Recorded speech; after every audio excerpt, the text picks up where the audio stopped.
Chapter 101, The Robot Competition. The immensity of the competition only dawned on Yao Si when she reached the tournament planet, which was equivalent to international competitions back on the Blue Planet. Zhou Academy had generously reserved an entire city for the competition.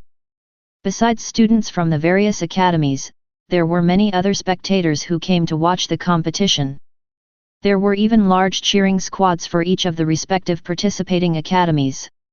The galactic competition created a stark contrast to the complex opening ceremonies of the past, which consisted of speeches and performances. It was simple and straightforward. The moment everyone arrived, they received information of the preliminary battles. After a short meeting with the committee members from the other academies, the competition commenced. Probably due to Yao Si's identity, the other presidents didn't take the initiative to talk to her. Instead, they glanced at her with both apprehension and curiosity, but never allocated her any tasks. Even the regulation preparation was arranged by Gu Shuchen, which allowed Yao Si to enjoy the event as part of the audience. She understood what it meant to control a robot after sitting through the entire robot competition. The elegant skills and ostentatious positioning was impressive even with her lack of knowledge regarding the finer points. The metallic battlegrounds stirred the vigor and excitement of the audience. At the start, Yao Si was a little confused, but toward the end, she was so immersed in the fight that she had started to cheer with the crowd.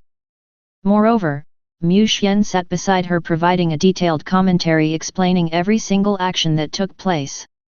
It momentarily brought Yao Si back to the past when she had been cooped up at home while watching the World Cup. There were many participants and battlegrounds, allowing the top 3 robots to face each other after just 3 days and 100 battles. Yao Si glanced at the 3 people in the middle of the grounds.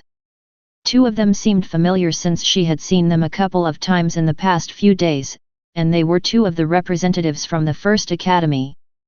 According to Nephew Gu, they were the top students of the high school branch mechanics department. As expected of the First Academy's representatives, they had managed to reach top 3. Yao Si, however, couldn't recognize the last man, who had a detached expression and was dressed entirely in black. He belongs to Zhou Academy, Nephew Gu said as he tapped open his optical computer to check something. His name should be Yuan Han, a freshman who enrolled this year. He used to have mediocre grades, but was suddenly accepted by the robot master Qián as his only disciple. He seems to have a talent in this aspect. Regardless of what robot he created, it would always possess outstanding capabilities. Nephew Gu frowned then. This secret weapon explains why Zhou Academy chose to hold a robot competition. Robot Master. Yao Si grasped onto the keyword. Qián is one of the top mechanics in the galaxy, Nephew Gu explained. It is said that the lowest level robots he designs are of S level. The strongest robot in the Alliance, the SSS Robot Storm, was actually built by him. Oh. Yao Si nodded while taking another look at the lofty, self-centered youth below. A famous mentor explained his behavior. Am I seeing things? Why does it seem like he's looking in our direction? It's starting. Nephew Gu reminded. Yao Si straightened instantly and focused on the match. The battles were determined by drawing lots, and the first one was between Yuan Han from Zhou Academy and Xuan Sheng from the First Academy. Dad. Yao Si nudged the person beside her, prompting him for updates. Who do you think will win? Mu Xian glanced back at her. Due to his use of mental strength, she was the only one who could see him clearly. Regardless of how much she pestered him the entire time, no one else would notice it. Zhou Academy will win this round. Mu Xian then glanced down at the battleground. Is Yuan Han that good? Yao Si felt slightly discouraged. For the past few days, Mu Xian's judgment had always been accurate, but as a student of the First Academy, she was still rooting for her own academy. He will definitely win this round. But it won't be easy. For the next match. Mu Xian glanced at the other contestant in the waiting area before replying firmly. If nothing goes wrong, the first academy will take the championship home. Yao Si heaved a sigh of relief, reassured about their victory. As expected, the fight wasn't easy. A fight that would normally take about 10 minutes was ongoing even after half an hour. At the second to last minute, Yuan Han managed to grasp onto an opportunity, putting the difficult battle to an end. With that, he took a first step into gaining at least second place. The next match was between the two participants from the first academy. It ended quickly, and just as Mu Xian had predicted, the candidate that was going to face against Yuan Han was Yu Xiang from the robotics department. When it was finally the finals, Yao Si's heart lifted as she focused all her attention on the two participants entering the battleground. "I request to switch my robot," participant Yuan Han suddenly declared after raising his hands.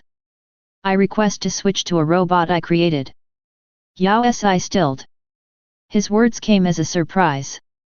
The regulations allowed all robots below rank B to be used, and since most robotics students chose to specialize in robot creation, a large portion of them had their own robots.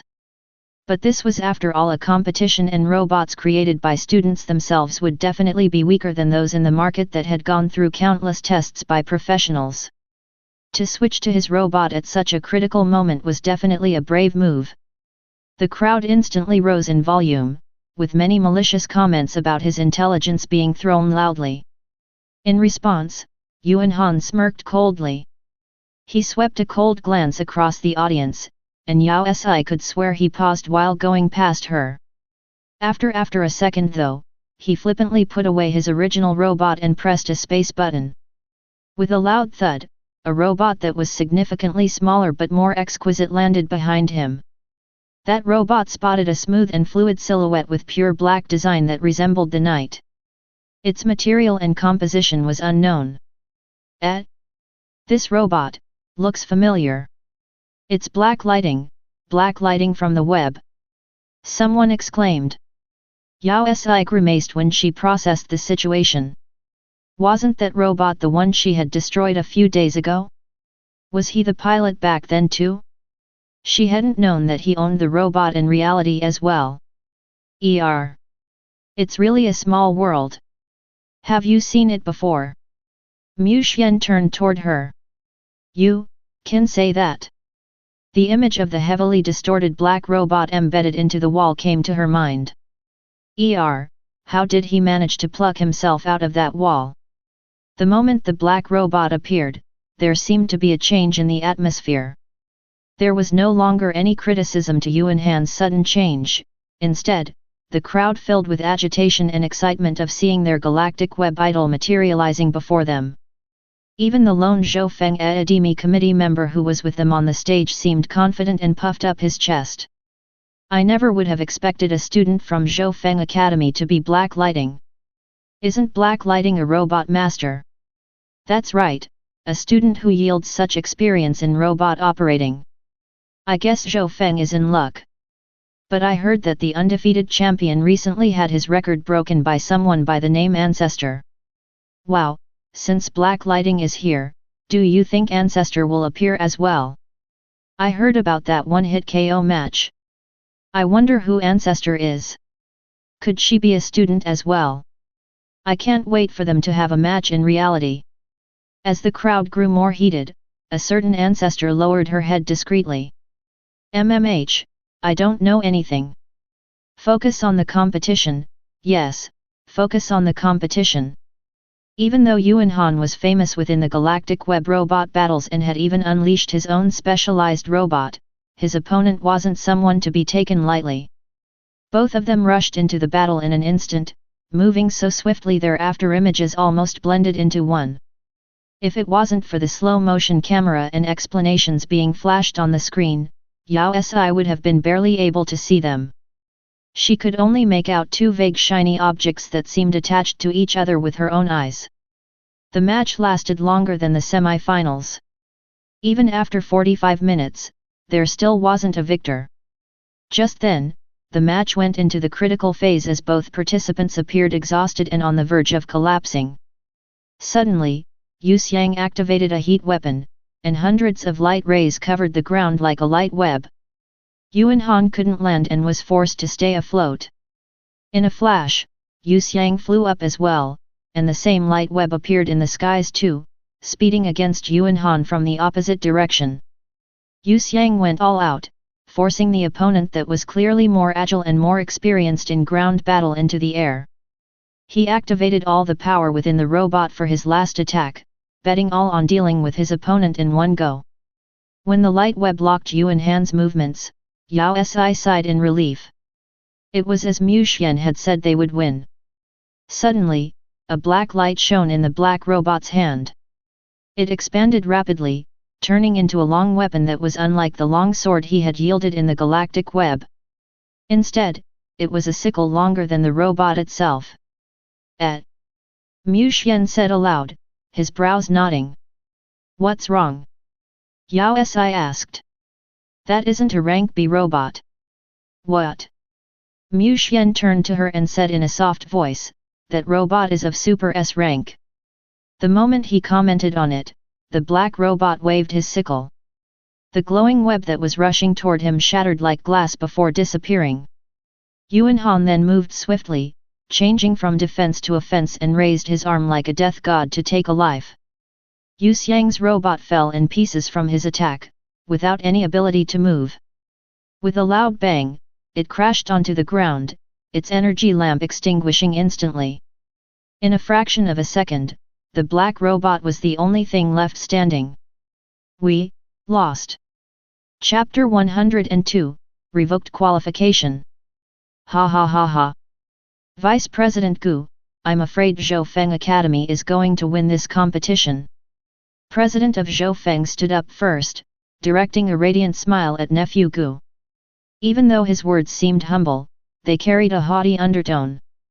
This is just a friendly competition, what's important is the participation, Gu Shuchen replied nonchalantly. It was after all a friendly competition between the academies, so there was no need to be focused on the results. Alas, the president's words invoked displeasure within him, prompting a rebuttal. Your academy has been participating for all these years, but the first academy has always come in first. Now that your academy is finally victorious, it's definitely worth celebrating. President of Zhou Feng paled instantly, his embarrassment apparent. Since bloodlings would only enter the first academy, his academy was automatically referred to as the second academy. Regardless of whether it was machinery or the students' quality, they were nowhere near the level of the first academy. Their academy had been set up by the alliance and so was linked to the military, who was naturally more competitive in nature. Every year, they would hold several competitions to challenge the first academy, only to be defeated every single time. This year, however, they were finally able to emerge victorious in the new machine competition they had come up with, so they were naturally a little disorientated. He he he. President of Zhou Feng laughed dryly and diverted the topic unwillingly. Oh right, Vice President Gu, I forgot to inform you that our participant Yuan Han is a freshman for whom we didn't harbor any hope. I never expected him to win the competition. I heard that student Yu from your academy is a fifth-year student studying mechanics. Oh, so student Yuan Han is a freshman in your academy. Nephew Gu was slightly enraged by his words. I never expected Zhou Feng Academy to classify their participants according to their academic years. We only look at one's talents, so everyone is given equal opportunity regardless of the time they've spent in the academy. Just look at Her Highness, she is our academy's president despite only being a freshman. It is all based on ability. President of Zhou Feng was clearly at a loss for words. The moment he tried to mock the first academy's top student for losing to a freshman from his academy, he ended up being accused of discrimination and engaging in under-the-table manipulations. The other even used their president as comparison, but who wasn't aware that she was a fifth-generation bloodling. No one in the whole galaxy would dare to challenge her. The president didn't dare to retort, fearing it would blow out of proportion. Based on the bloodling's unpredictable nature, it would definitely escalate into a problem between the races. President of Zhou Feng could only swallow his grievances and turn to smile brightly at Yao Si, who was seated next to them. President Yao, the competition has ended, so please announce the results. Yao Si wasn't the least bit bothered by their banter. She stood up and took 2 steps forward toward the center of the stage. She had been invited to announce the competition's results due to her unique status and as a form of respect to the bloodlings. The moment she was in her place, the light's intensity went up to brighten the arena. The originally agitated crowd went silent instantly, and Yao Si's figure appeared on all the screens in the arena. Even though the results were clear, everyone still waited patiently for her announcement. Yao Si glanced at the battlegrounds. The battle was over and both contestants were exiting their machines. Yu Xiang climbed out from a wrecked machine while Yuan Han walked out from his machine imposingly, with his head held high. I announced that. She took a deep breath before shouting loudly the rest of her words. Yuan Han from Zhou Academy is disqualified from the competition. Hence, the results are invalid. The crowd waiting to cheer fell into a daze, and the entire arena fell into a momentary silence, unable to process the situation. Soon after, a storm of protests and disbelief spread through the audience. The crowd rose in an uproar. President Yao, president of Zhou, stammered out with a bewildered expression. What do you mean? Even though bloodlings were known to be overbearing, protective, and unreasonable, they were dealing with just a competition involving academies and not bloodlings.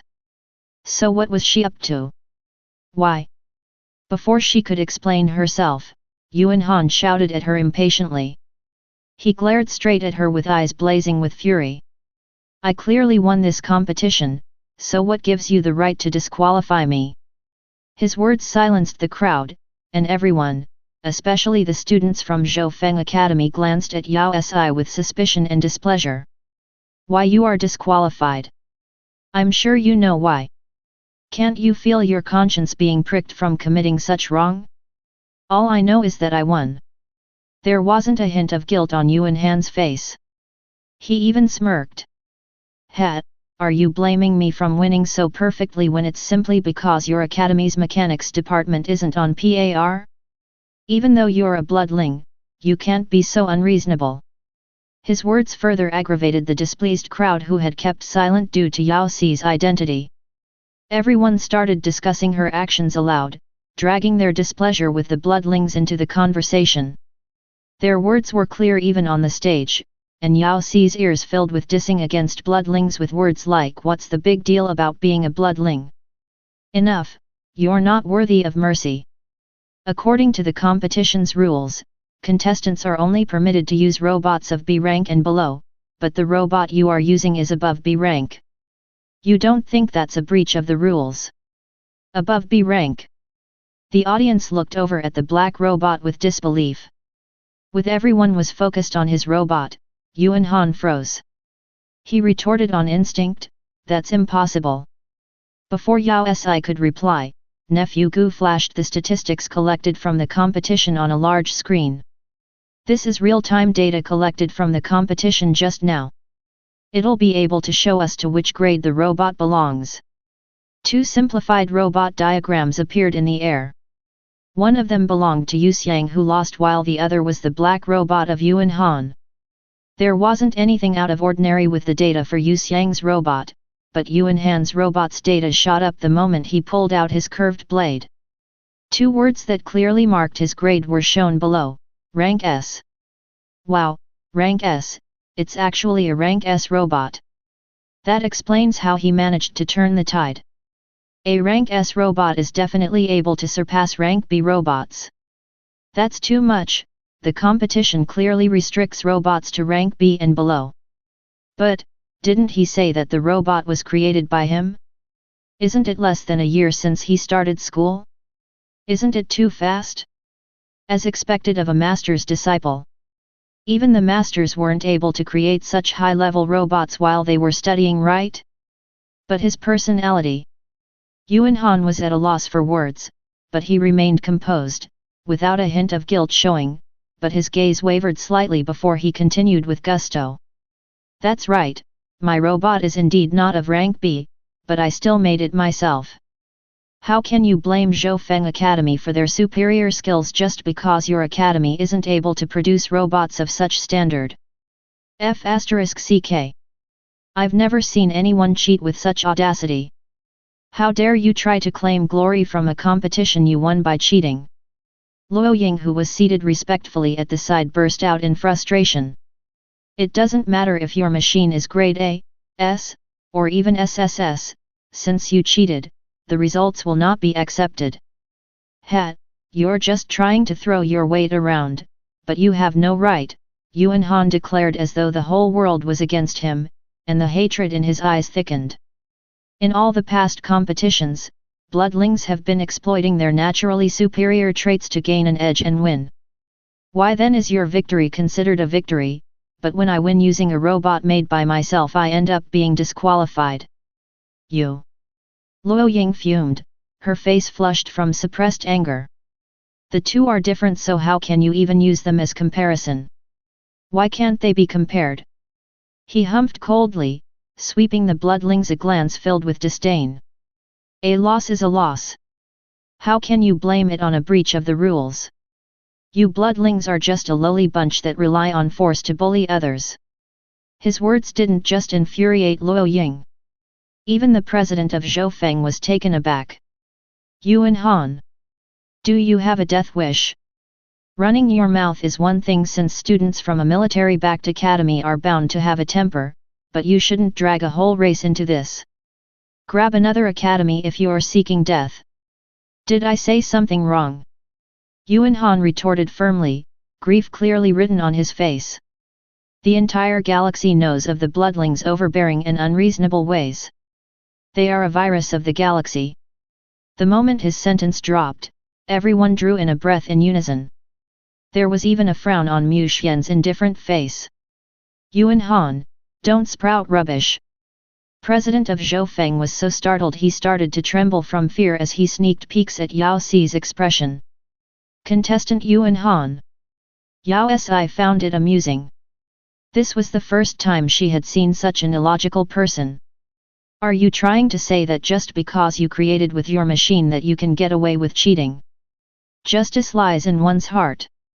Regardless of what you do, the results of the competition are obvious.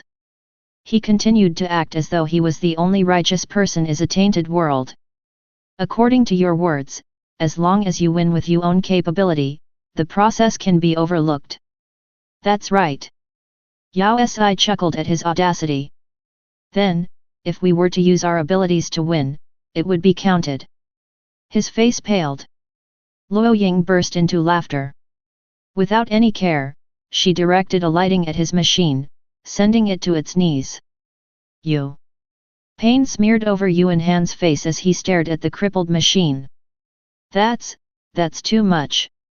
I definitely won't acknowledge you guys.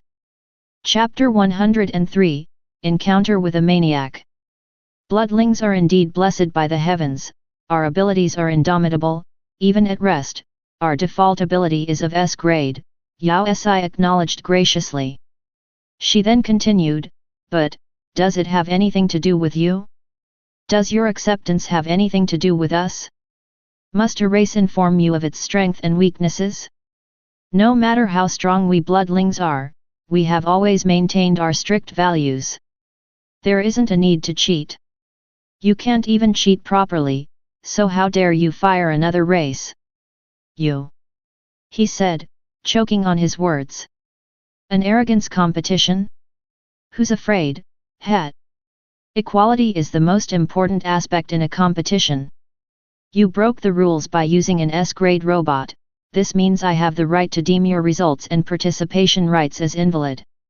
You will never be the champion, even if, just as you mentioned, we had participated by using underhanded means or our kind is pulling ranks. If you aren't convinced, Hat, is that my problem? If you have the capability, bite me. Yuan Han's face sank, but he was no longer able to retort, and he dragged himself out the competition grounds. Yao Si quickly disregarded the extremist, turning towards President Zhoufeng. President, about the competition. The results don't count, they don't count. President Zhoufeng broke into cold sweat. Today seemed like a horrible day. Cheating was already a major scandal for the academy, but the cheater didn't even stop there, but had to direct his anger elsewhere. The president could already predict how badly his academy was going to be bashed once this news hit the galactic web. The registration rate next year was definitely going to fall into the dumps. He wiped the cold sweat off his forehead and added weakly, "The champion title for this competition belongs to your academy. Forget it." Before he could finish his sentence, though, Nephew Gu interrupted with a solemn expression, his every word devilish. "We, the First Academy, have always been reputable and with strict values. In order to prevent others with ulterior motives from naming us an academy that bullies those weaker with force, or an academy that secretly controls the competition with underhanded methods, we will pull out from the competition." Cold sweat was now pouring down President Zhou Feng's back. If the First Academy pulled out, what would then be the point in competing? No, no, no. How can you do that? This. Everyone is watching, on account of our many years of friendship. Gu Shuchen was prepared to direct more hatred toward the man in an attempt to appease Her Highness. How dare this bastard without any ability speak in front of Her Highness? Who gave him the right? Does he think I won't give him trouble? Our academy isn't as skilled, we won't predict. He stopped abruptly, his eyes going wide as color washed off his face. Even Yao Si could sense his abnormality. "Nephew Gu, what's wrong?" Just as she started to ask, he turned around and grabbed Luo Ying, who was at the side, before using the other hand to grab Yao Si. "We must leave." "What's wrong?" Before she could get back to her senses, she was already hauled away, only managing to pull Mu Xian, who was still seated nearby. Holding on to them, Nephew Gu sprinted down the stairs. Everyone on the stage wore a face of confusion as they glanced at each other. Thinking that something big was going to happen, they followed after. "Nephew Gu." Yao Si tried to get a clarification as she rushed away by his side. However, Gu Shuchen had no intention of replying, focused on running away with a death grip on her arm, the strength exerted by which was starting to hurt her. Mu Xian, who was originally emotionless, broke into a deep frown, heading forward to rip their hands apart. Turning, he held onto her waist with one hand and lifted Nephew Gu by the collar with the other, Luo Ying dangling behind. Like a grapevine with 3 berries, he jumped off the stage. All Yao Si could feel was a strong gust of wind engulfing her, and the next moment the 4 of them landed softly like a feather into the middle of the freshly cleaned competition grounds. "Nephew Gu, in such a pressing situation, how did you?" Before she could finish her sentence, a familiar surge of energy pulsed within her. This was. "You used your ability." "Wait a minute. Nephew Gu's ability is foresight." The reason he had pulled her down so anxiously was because. Is something going to happen? Her heart froze. "What did you see?" "I'm not sure either." Nephew Gu's face was still ashen, his expression a mixture of horror and bewilderment as he continued to stare at the seat on the stage. Due to their abrupt departure, the various academy presidents had followed after in curiosity. There was no longer anyone up there. Yao Si glanced at the empty stage. "Why did it seem like an evacuation?" she asked casually. "Did you perhaps see the stage exploding?" The second she finished her question, a deafening explosion erupted. A gigantic blue glow fell from the skies, spilling the stage. The originally white stage was thoroughly enveloped by a blue glow, splitting into pieces. *CK, it really exploded. She lifted her head. There was a black ship in the skies, directly above the stage. It was Yuan Han who had just left. "Remember, this is just a punishment. You poisonous creatures, I'll definitely be back to get my revenge for the humiliation you brought me today." He spat from above at the crowd. "So what if you're bloodlings? I, Yuan Han, am not afraid." This biting of teeth, this hateful tone. This guy must be a maniac. Wasn't it just losing a competition? Why did it seem like such a deeply ingrained abhorrence? Besides, wasn't he the one that cheated? President Zhou Feng. Are the students from your academy all such odd characters? President Zhou Feng. Yao Si took a step forward unconsciously, and Mu Xian bolted forward, holding on to her. In a low voice, he said, "Don't go over." Yao Si stilled.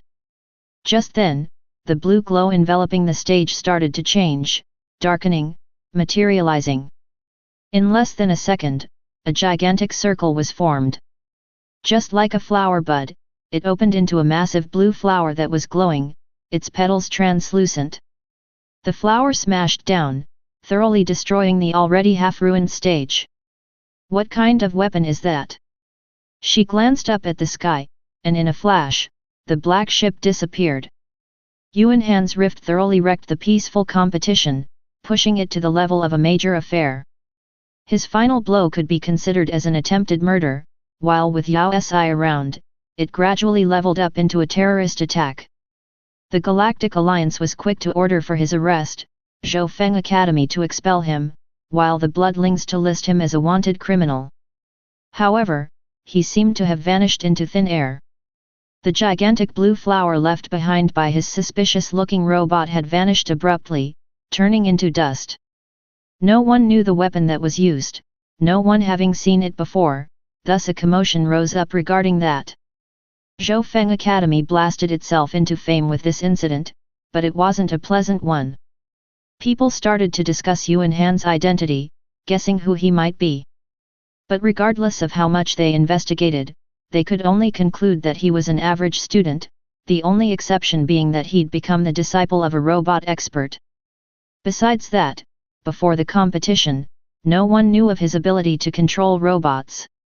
As for the black lighting account on the galactic web, no one had accessed it before. Yao Si had an odd feeling about him, both the way he dealt with things and the way he acted during the competition. He had been insistent and confident about his nonsensical logic, and this behavior seemed oddly familiar. Yet she couldn't pinpoint the origin of this feeling. Even though she had never encountered him, there was an odd sense of familiarity mixed with a rising wave of worry.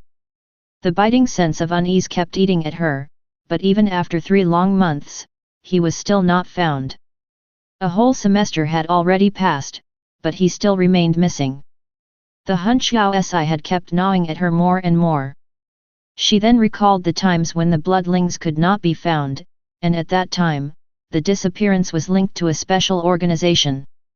If these two events were linked, then those people should be prepared, so she decided to have a discussion with nephew Gu on a major plan. If Yuan Han wasn't going to appear, she was going to take action. Your Highness, your wish for me to use my ability to pinpoint Yuan Han's position. Yao Si nodded her head aggressively. After causing such a ruckus, he shouldn't be able to hide forever. Besides, all his accounts and information were being monitored. Soon, he would be forced to appear. They just had to predict his possible location in advance. Good idea. Fanboy Bai Yi was the first to compliment her. If the other party's actions can be predicted, we can easily go on the offense. Yao Si nodded, that was exactly her intention. She then turned to nephew Gu and asked, "Is it possible?" "It is possible." As opposed to their excitement, nephew Gu wore a frown. He shared a glance with Luo Ying, seemingly troubled. "Let me explain." Luo Ying took a step forward, sighing. "Your Highness, even though Father has the ability to predict, he is not able to control the visions, which means he might not be able to see what you desire. His mind-reading ability comes at random? Isn't that even worse than my passive ability? Then try a few more times if you can't see anything at once." Bai Yi said enthusiastically, tapping nephew Gu's shoulder without any worry. He had on a confident smile. "Shuchen, your ability is 1 in a million, we may actually be able to find that crazy guy with it." Gu Shuchen rolled his eyes, and after a bit of thinking, he nodded at Yao Si. "I'll try." He shut his eyes, trying to sense something. At the same moment, Yao Si felt a familiar force rushing through her body. It was her passive ability. She was suddenly intrigued, since nephew Gu's ability was foresight, what would hers be? Chapter 104, The Counter of Foresight. Yao Si unconsciously tried to test out the energy and found that it was slightly different from the abilities she'd used before. In the past, with just a thought, the energy would force its way out, but now, it suddenly went still. Regardless of how she guided it, there wasn't a bit of reaction.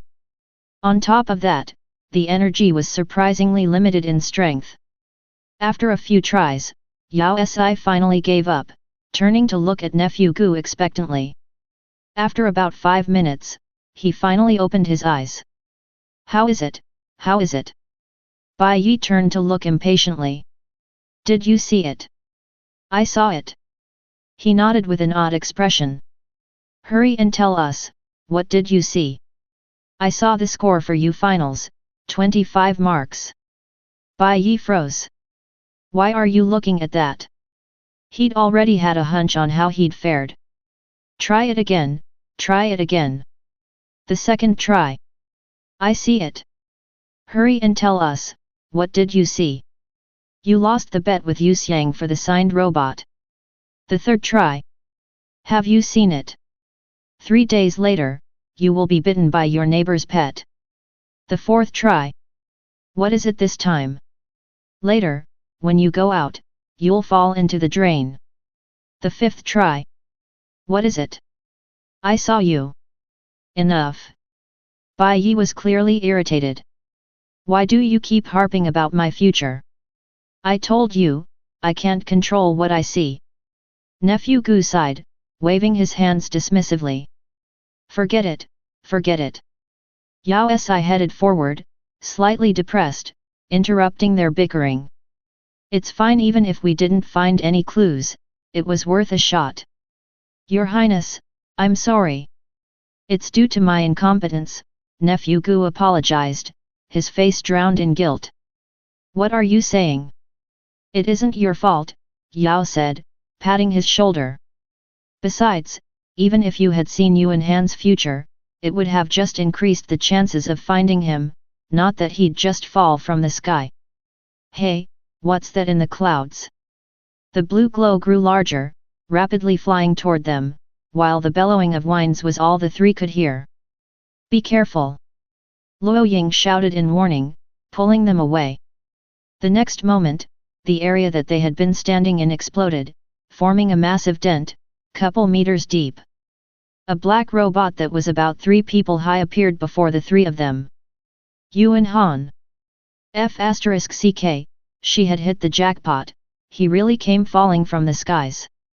You 3 despicable bloodlings are indeed here, Yuan Han's familiar voice came from within the black robot, his voice soaked with hatred and fury.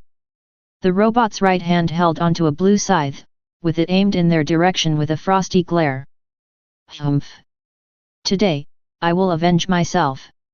He flung the scythe in his hands, dashing straight at Yao Si. Your Highness! Luo Ying shouted, bolting forward while summoning her lighting. A blinding glow erupted as countless rays of light rushed toward Han Yuan. Yao Si was genuinely alarmed by his sudden appearance. She then silently mourned his lack of intelligence. This guy wasn't crazy, so he had to be brainless. Wasn't he aware of his current predicament, wanted by the entire galaxy? Shouldn't he be in hiding instead of seeking her out for revenge? Nephew Gu, inform the Elder Council, hurry. Yao Si turned to instruct Gu Shuchen. All right. He stilled slightly before quickly regaining his senses. Switching on his optical computer, he hurriedly sent out several messages. Even though they weren't in the Red Planet, with its technology, backup troops would arrive in less than 5 minutes. Luo Ying would just have to persevere for 5 minutes. A deafening rumble erupted. The scythe in the robot's arms shot a blue ray which headed straight for Luo Ying. It penetrated the lightning net, and the great force of the attack blasted her to the ground. Ying! Luo Ying sis! Luo Ying! Yao Si's heart contracted. How could this be? The robot had clearly been unable to withstand Luo Ying's lighting attack before. How could it have improved so much in just a short few months? Ha ha ha ha! Did you still think this is the same robot from 3 months ago? Han Yuan burst into a maniacal laughter as he tightened his grip on the scythe. You despicable bloodlings, even though no one in the galaxy dares to offend you, it doesn't mean there isn't justice. Today, I shall seek justice for myself. He had to be crazy. How could he think everyone but him was wrong? With another wave of the scythe, a second blue ray struck Luo Ying. She was prepared for his attack, though, so she morphed the lightning into a long whip, striking the blue ray. The attack was sent flying, but her whip was cut in half as well. The three of them had their hearts in their throat. At this rate, even if she could endure till the Elder Council came, she would definitely sustain injuries. Instinctively, Yao Si wanted to head over and help by tapping onto her ability. But somehow, after tapping onto Nephew Gu's ability, other than the ability she couldn't seem to summon, her body seemed to be empty. What happened? Had her ability lost its effect? F***ck. This was a critical moment. What should she do? Nephew Gu's ability was foresight and Bai Yi's to read minds, so out of the four of them, only Luo Ying had an offensive ability. Their battle continued to heat up. Yuan Han's robot was visibly improved, and even the blue scythe was shining brighter than before, carrying a hint of red. With just a small wave, a cut started to form. At the beginning, both Luo Ying and the robot were equal, but as the battle continued, she started to take on a defensive position to protect the three behind her. Yao Si observed in fear as Yuan Han jumped high into the skies, the scythe in his hands forming multiple light rays, all of which were directed toward them. F***ck. Yao Si cursed as she worried about Luo Ying. Jumping so high up, aren't you worried about spraining your ankle? The very next moment, the robot that was in the midst of an attack froze, its right leg collapsing, which sent the entire body to the ground. FCK, FCK, F***ck. He really sprained his ankle. Yao Si's enthusiasm heightened. With any trouble the robot faced, their situation would get better. The black robot made a perfect aerial turn, landing smoothly on the ground. Why didn't it kill you? She couldn't help mocking him once more. What's so great about landing like that? You should be afraid of falling when walking on solid ground. The next moment the robot seemed to have been possessed. It slipped forward on its next step, falling head first. Oh! It really fell. I guess that robot isn't as great as he thought. Why didn't you fall into the lake, too? Blob. The robot that had just stood up suddenly fell into the lake next to it. Yao Si. Gu Shuchen. Bai Yi. Luo Ying. The three of them turned to glance at her.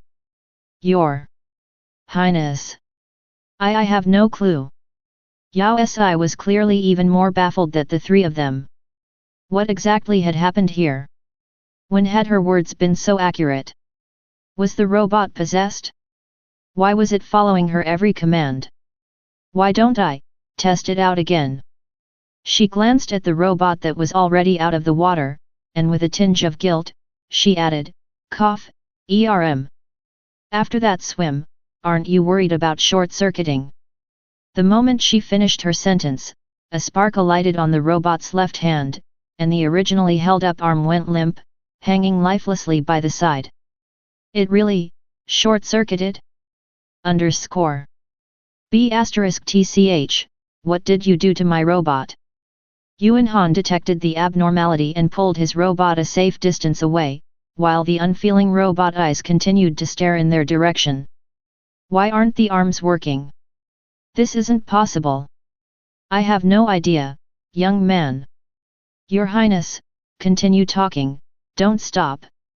Gu Shuchen was the first to figure things out, as he glanced at her with bright eyes. Yes, Your Highness. Bai Yi added in excitement. Use your jinxed mouth to kill him. Why does that encouragement seem kind of odd?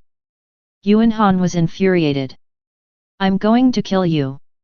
A buzzing sound came from the robot, and he pulled the ruined left arm away, then with just the right arm raised the bloodied scythe. Tens of needle-like rays flew over. Luo Ying hurriedly formed her lighting into a net, defending them. As the battle grew increasingly more heated, Yao Si continued to jinx Yuan Hu on with her words. Due to this, the situation changed entirely. Even with so many rays, you won't hit anything. Right after, nothing hit. Metals are conductors of electricity, aren't you afraid of getting struck by the lighting? The next moment, he was struck. I don't understand why would someone use such a long scythe as a weapon. What if the long handle trips you over? The next moment, he really tripped and fell. The scythe's blade is pointing inwards, if you position it at your waist, won't you hurt your balls? The next moment, he cut his thighs.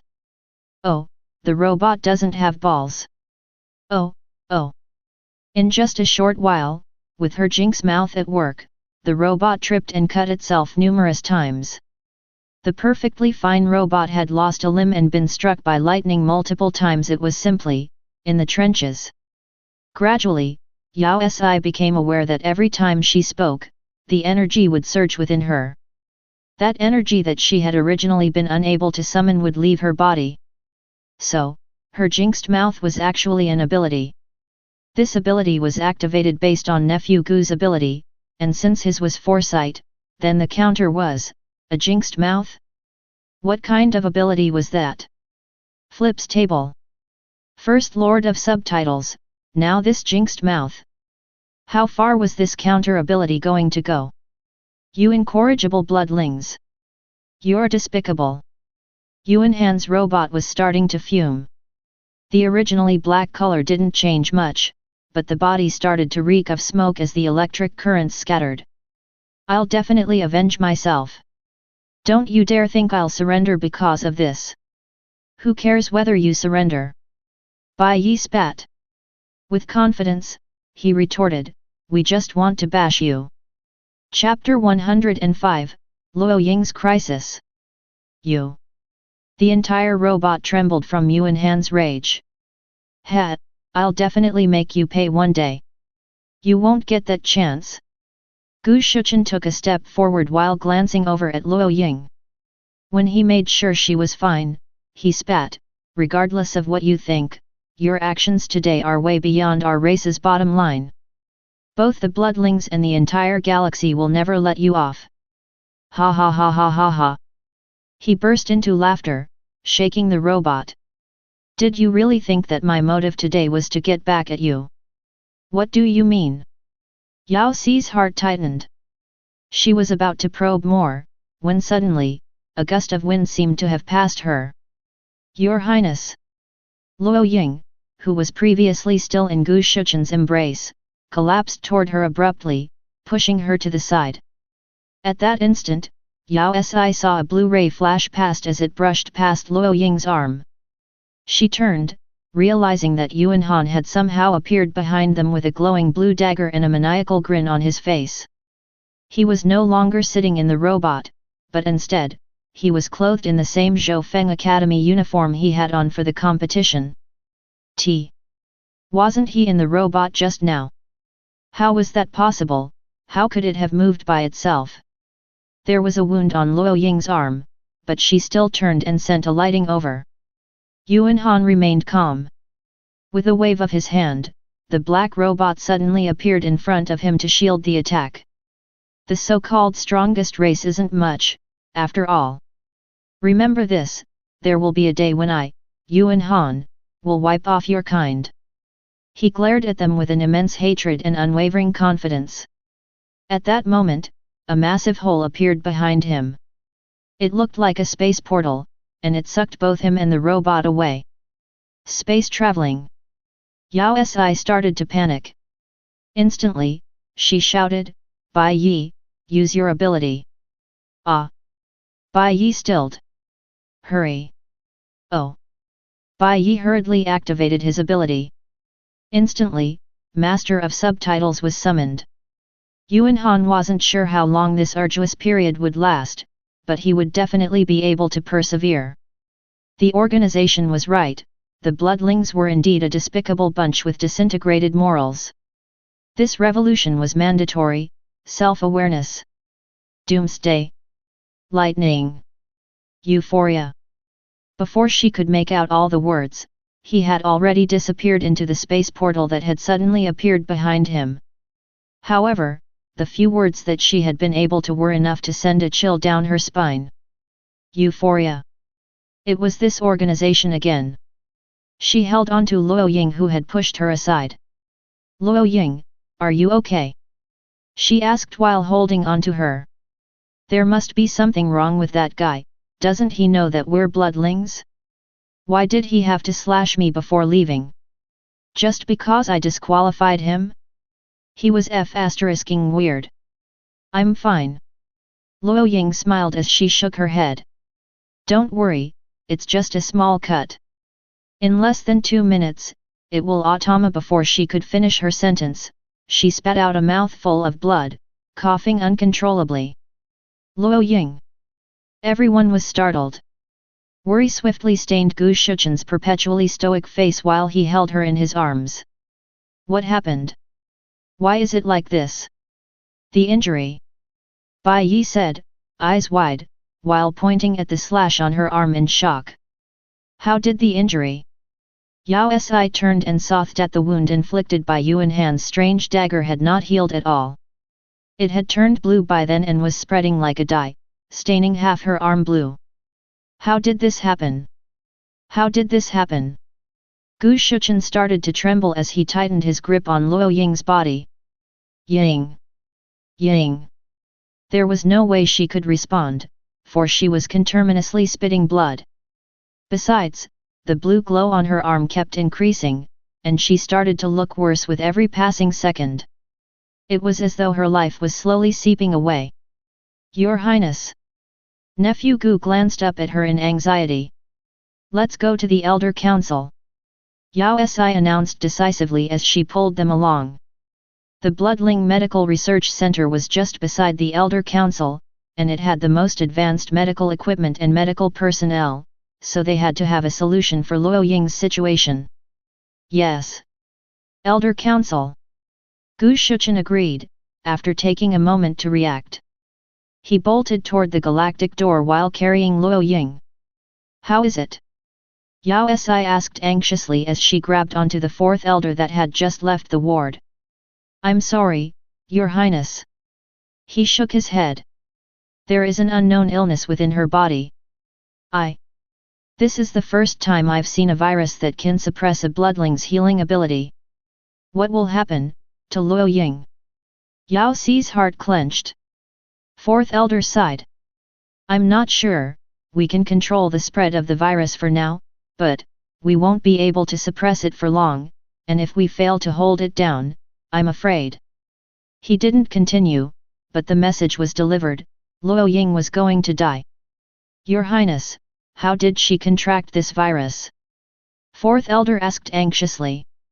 The fact that such a virus exists poses a huge threat to our kind. I'll have to inform the Elder Council and His Majesty. Can you tell me what happened? Yao Si nodded, explaining what had happened in detail. Thank you, Your Highness, I'll go and pass on the message this instant. The fourth elder nodded before rushing out the door toward the Elder Council. Yao Si turned to glance at the 3 people in the ward, then tightened her hands into fists before heading in. Luo Ying had passed out and wasn't able to wake up, with almost her entire body having turned blue. They had been here for about 5 hours now, and the fourth elder had tried every possible method, testing them all multiple times, but he couldn't detect even what that virus was. There was no way to stop the color from spreading through her entire body. Gu Shuchen had been at her side since the start, holding onto her hand all the while. He remained motionless, as if he'd fossilized. In just a short few hours, he was no longer the same person.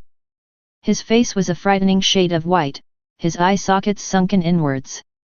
He seemed to be in a condition that was far worse than that of Luo Ying. Regardless of what they said to him, he remained the same soulless self. Your Highness! Bai Yi's eyes brightened when he saw Yao Si walking in, and even the fossilized Gu Shuchen seemed to have shook a little. They seemed to be anticipating some kind of answer from her. What did the fourth elder say? Yao Si bit down on her lip, shaking her head gravely. The flame in Bai Yi's eyes extinguished entirely, and he suddenly seemed much younger and more vulnerable as his eyes turned red with despair. You're a fifth-generation bloodling, you're our highness, you must have a plan, right? Luo Ying. Luo Ying. Nothing must happen to her. She is Shuchen's cub, if she's gone, Shuchen will go crazy. He will definitely go crazy. I'm sorry. Yao Si felt a throbbing pain in her chest as an unbearable ache spread through her, guilt flooding her senses, hurting to the point of suffocation. She couldn't help the self-blame and hatred, for that scythe had been directed at her. If it wasn't for her, if she hadn't found Gu Shichen for a discussion. If it wasn't for her. The room started to close in on her. Why aren't you home again? A familiar cold voice broke the silence. Mu Xian was suddenly at the door, heading straight for Yao Si. You promised me, why? He stilled slightly, sensing the atmosphere in the room.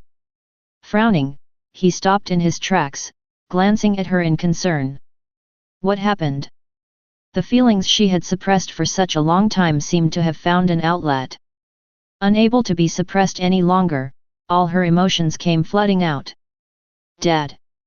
She clenched onto his sleeve instinctively as though clenching onto her last hope. Even though she didn't want to cry, the tears poured out, unable to be stopped. What's wrong? Mu Xian asked, bringing his cub closer to himself, his face tight and strained. Speak properly, what exactly happened? Dad. Mu Xian. Yao Si struggled to get the words out through the fear and guilt, but they overpowered her. All she could do was force down the tears. It's fine, I'm here. Mu Xian patted her back reassuringly. This was the first time he had seen her cry, and it sent him into a frenzy. He felt a desire to kill. Speak slowly. She inhaled sharply, forcing the words out. Luo Ying. Luo Ying. Only then did Mu Xian spot the other people in the room. Luo Ying in particular caught his attention as she lay on the bed, her entire body tainted blue. His face turned cold and taut instantly as he spat, Doomsday virus. Your Majesty knows about this virus. Once the information sunk in, Bai Yi stared at him in shock. His manners seemed to have left him as he rushed forward, even nephew Gu turned to look at them abruptly. Dad. Yao Si lifted her head to glance up at him, her tears streaming down endlessly. Mu Xian, he corrected, then caressed her head softly, wiping her tears clean. I don't like being called Dad, he informed her seriously. I have indeed seen such a virus, but that was a very long time ago. Gu Shichen stood up, glancing at Mu Xian with his emotions in turmoil. He was filled with anxiety, hesitation, and confusion. Then, Your Majesty, do you have a cure for it? Yao Si volunteered, reaching for his sleeve unconsciously. Her breathing stilled as she waited in anticipation. It's rather easy to cure. Mu Xian nodded, turning to glance at them. When he saw the three of them staring at him with hope, he frowned while caressing his cub's head. Is this why you weren't back for dinner? She was even in tears. Chapter 106, Doomsday Virus. Dad, let's not concern ourselves with that at this moment. Hurry up and help Luo Ying. Yao Si tugged onto his hand. I promise I'll be home on time, not stray outside, and eat at least 5 bowls of duck blood curd every day. No, 10 bowls. What nonsense. Mu Xian tapped her head, amusement brightening his eyes. What if you get a tummy ache? Dad. No, Mu Xian, you treat me the best, you're the best father in the whole world. She hurriedly complimented. Then. Luo Ying. You wish to save her? N. Very much, without a doubt. Then I'll save her. Mu Xian sighed. Yes, I have to be the one to pamper my cub. He walked towards Luo Ying and inspected her. After that, he turned around and commanded, "Knife." The three of them froze, turning over to the shelves in unison before turning back with a surgical knife in each of their hands. Mu Xian's face darkened when he saw the three surgical knives that were being offered to him. Frowning, he sighed once more before grabbing the knife from Yao Si's hands. Focusing back on Luo Ying, he held out the arm that had been injured by Yuan Han. Yao Si held her breath, staring intently at his every move. The surgery is going to start just like that? What about cleaning and sterilizing the equipment or wearing the surgical gown? Mu Xian decisively lifted the surgical knife, but instead of directing it at Luo Ying's arm, he made a cut in his own arm, and blood oozed out. Mu Xian! Your Majesty! Your Majesty! The three of them were in shock when Mu Xian lifted his arm to pour some blood over the wound on Luo Ying's arm. In a few seconds, the blue glow surrounding her started to diminish rapidly, as though being forcefully suppressed. In less than 2 minutes, it was completely gone. Ow! I! Luo Ying started to shift in her bed, her eyes slowly opening. Ying! Gu Shuchen hugged her tightly, as though she might fall at any moment. That's great, that's great! The tears he had suppressed all along finally gushed out. Father! Luo Ying was in a daze, her face full of confusion. What happened? You were infected by a virus, Gu Shuchen explained, but you're fine now. It's all thanks to His Majesty. He turned to his side to express his gratitude, but Mu Xian was already at the door with his cub as though he couldn't bear to stay here any longer. We're going home for dinner. Yao Si was dragged all the way back to Xianying Palace, which had been newly built. Initially, she had wanted to ask Mu Xian about the virus, but his displeased look put her off. Obediently, she finished 2 bowls of duck blood curd. Now that Luo Ying was cured, a weight seemed to have been lifted off Yao Si's shoulders. Even her food seemed tastier than usual as she downed an extra bowl of rice. I'm full. She placed the bowl down, turning toward a certain someone who was monitoring her, only to realize that he wasn't even looking in her direction. Mu Xian was leaning back against the sofa. He seemed to be asleep, with an exhaustion she had never seen present in his features. Her heart sank when she remembered how he had used his blood to cure Luo Ying. Bloodlings were dependent on bloodline inheritance, so would there be any side effects? Dad! Mu Xian! She ran over, grabbing onto his hand anxiously. You! What's wrong with you? Is it because I asked for you to cure Luo Ying's virus? Is that why? I'm fine. Mu Xian lifted his palm to caress her head. I'm just a little tired. Really? She grew increasingly more worried. If it was really her request that had endangered him, she would feel like hell. Don't scare me, are you really all right? I've never seen you like this. He lifted his eyelids to glance at her, and she thought she saw amusement in his eyes. In a deep voice, he said, I'm fine, blood is indeed important to bloodlings, but it isn't that impactful.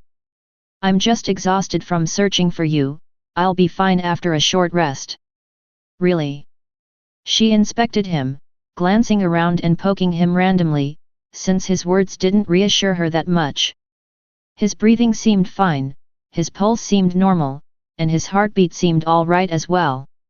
Was it really fine then? Is there anything I can do to help you? I'll remain fretful if I don't do something to alleviate this. Mu Xian pondered for a moment before nodding. There's something. What is it? He abruptly reached his hand out and pulled her into his embrace before collapsing onto the sofa. Pressing close to her ear, he said warmly, be good and accompany me for a while, I'll be fine tomorrow. Yao Si froze, unsure if her burning face was due to his slightly warm body or something else. After taking a look at his exhausted self, she decided to stay motionless, curling tightly into a ball so that he could have more space. Ever since she was young, she had never slept beside a male. Originally, she believed that she would not be able to fall asleep, but that was not the case. It might have been because she was worn out from the day's events, or maybe because she was too comfortable in Mu Xian's arms, or maybe even because the heartbeat beside her ear sounded like a lullaby. In less than 2 minutes, her eyelids started to droop, and she swiftly sunk into a deep sleep. When she woke up, she was clinging onto a certain someone like an octopus with its tentacles. Ah! Her lips twitched. Even though her sleeping posture had never been exemplary, this was the very first time it had gone so overboard. Mu Xian. She glanced over at him awkwardly. He replied calmly. Clearly, he had been awake for quite some time, but hadn't woken her up or pushed her elsewhere. Guiltily, Yao Si glanced at how her limbs trapped him. It was possible that he couldn't put her elsewhere. Awake. She nodded violently, retracting her paws in embarrassment. She had been sleeping like a log yesterday. Mu Xian's face was calm, and he didn't seem to have any intention to blame her. He tugged at his badly wrinkled top. Near his collar, there were 2 barely visible red marks. What's that? Did I bite him? At such an intimate area. She felt her cheeks burning. Even though she hadn't dated back on Earth and was considered to be single for 1,000,000 years, was she really that desperate? This was her dad. Even though they weren't blood related, he was still her dad.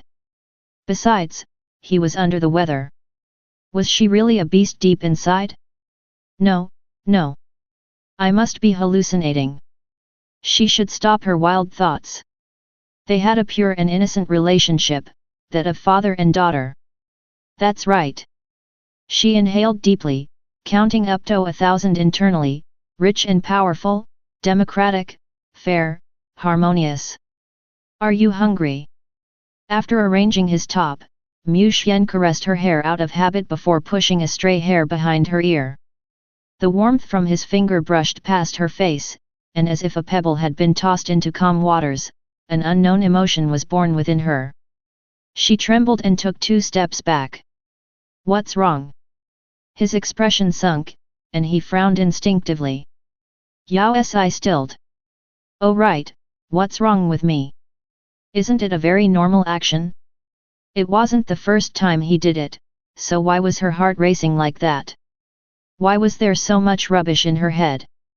Yao Si gave up when she couldn't seem to figure things out. She inhaled deeply, tossed the pile of rubbish out of her mind, and calmed her racing heart. Nothing's wrong, nothing's wrong. Dad, are you okay? He nodded, then repeated the correction, Mu Xian. Mu Xian, I'm really hungry. What are we having today? She asked smoothly. He stood up and went straight for the kitchen. It'll be ready in a bit. Yao Si finished her breakfast while making sure again and again that Mu Xian was all right. When she was reassured that he was just exhausted the night before, she started to ask about the virus. It's called Doomsday Virus. Mu Xian frowned when a seemingly upsetting thought occurred to him. After a moment, he added, this virus originated in the blue planet about 1 billion years ago. Earth. Yao Si's eyes went wide as she remembered the introduction given by Yan Xian a while ago. Doomsday Virus. You mean the virus that killed off all the Earthlings? He nodded. That's not right. Yao Si stated. Aren't bloodlings immune to the virus? If they weren't, bloodlings would have perished with the Earthlings many years ago. Besides, at the later stage, the virus had taken over all of the Earth, so there was no way that bloodlings could have survived and entered the galaxy with the invasion of the bug race.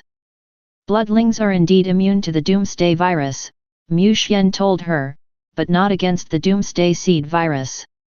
Doomsday Seed Virus. Yao Si stilled. Mu Xian sighed, a thought seeming to have entered his mind. After a moment, he said, Sissy, do you know how the first 30 generations of bloodlings, particularly the first 10, disappeared? Wasn't it because of an internal war? Back when she was about to enter her hibernation, all the bloodlings seemed to be busy preparing for a war. Internal war. Mu Xian stilled, pondering slightly before seeming to recall something. The bloodline suppression of the first 10 generations wasn't as severe. Before Doomsday, there were indeed several internal wars, but the results weren't very impactful.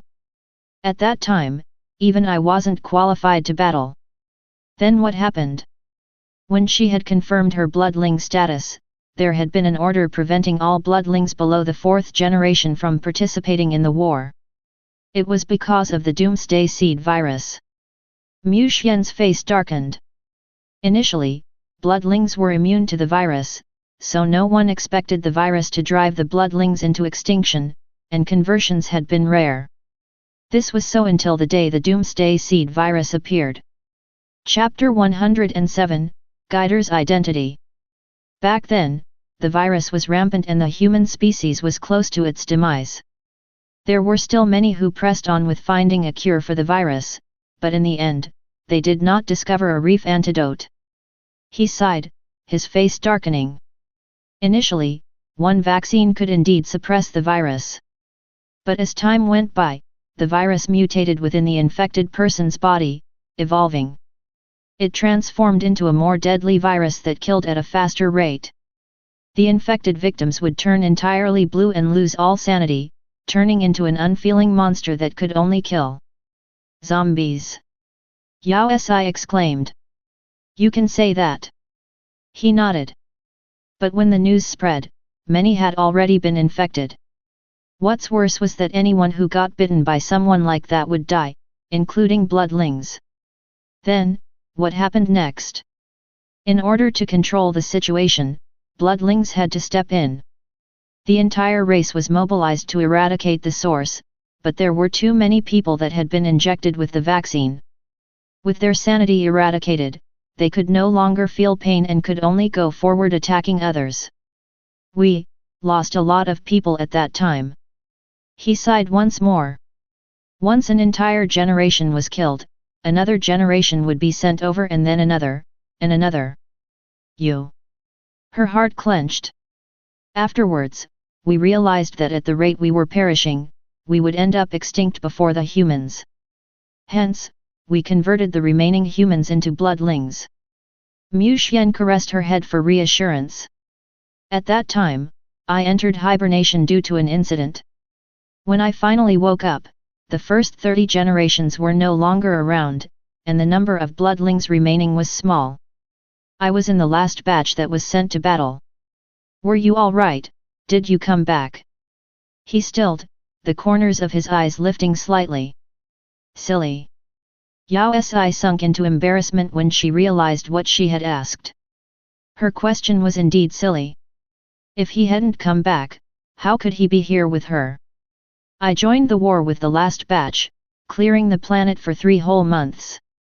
At the very end, I was bitten by an infected, but at that critical moment, my ancestral bloodline was miraculously awakened, allowing me to survive the ordeal, he explained briefly as though it wasn't anything important.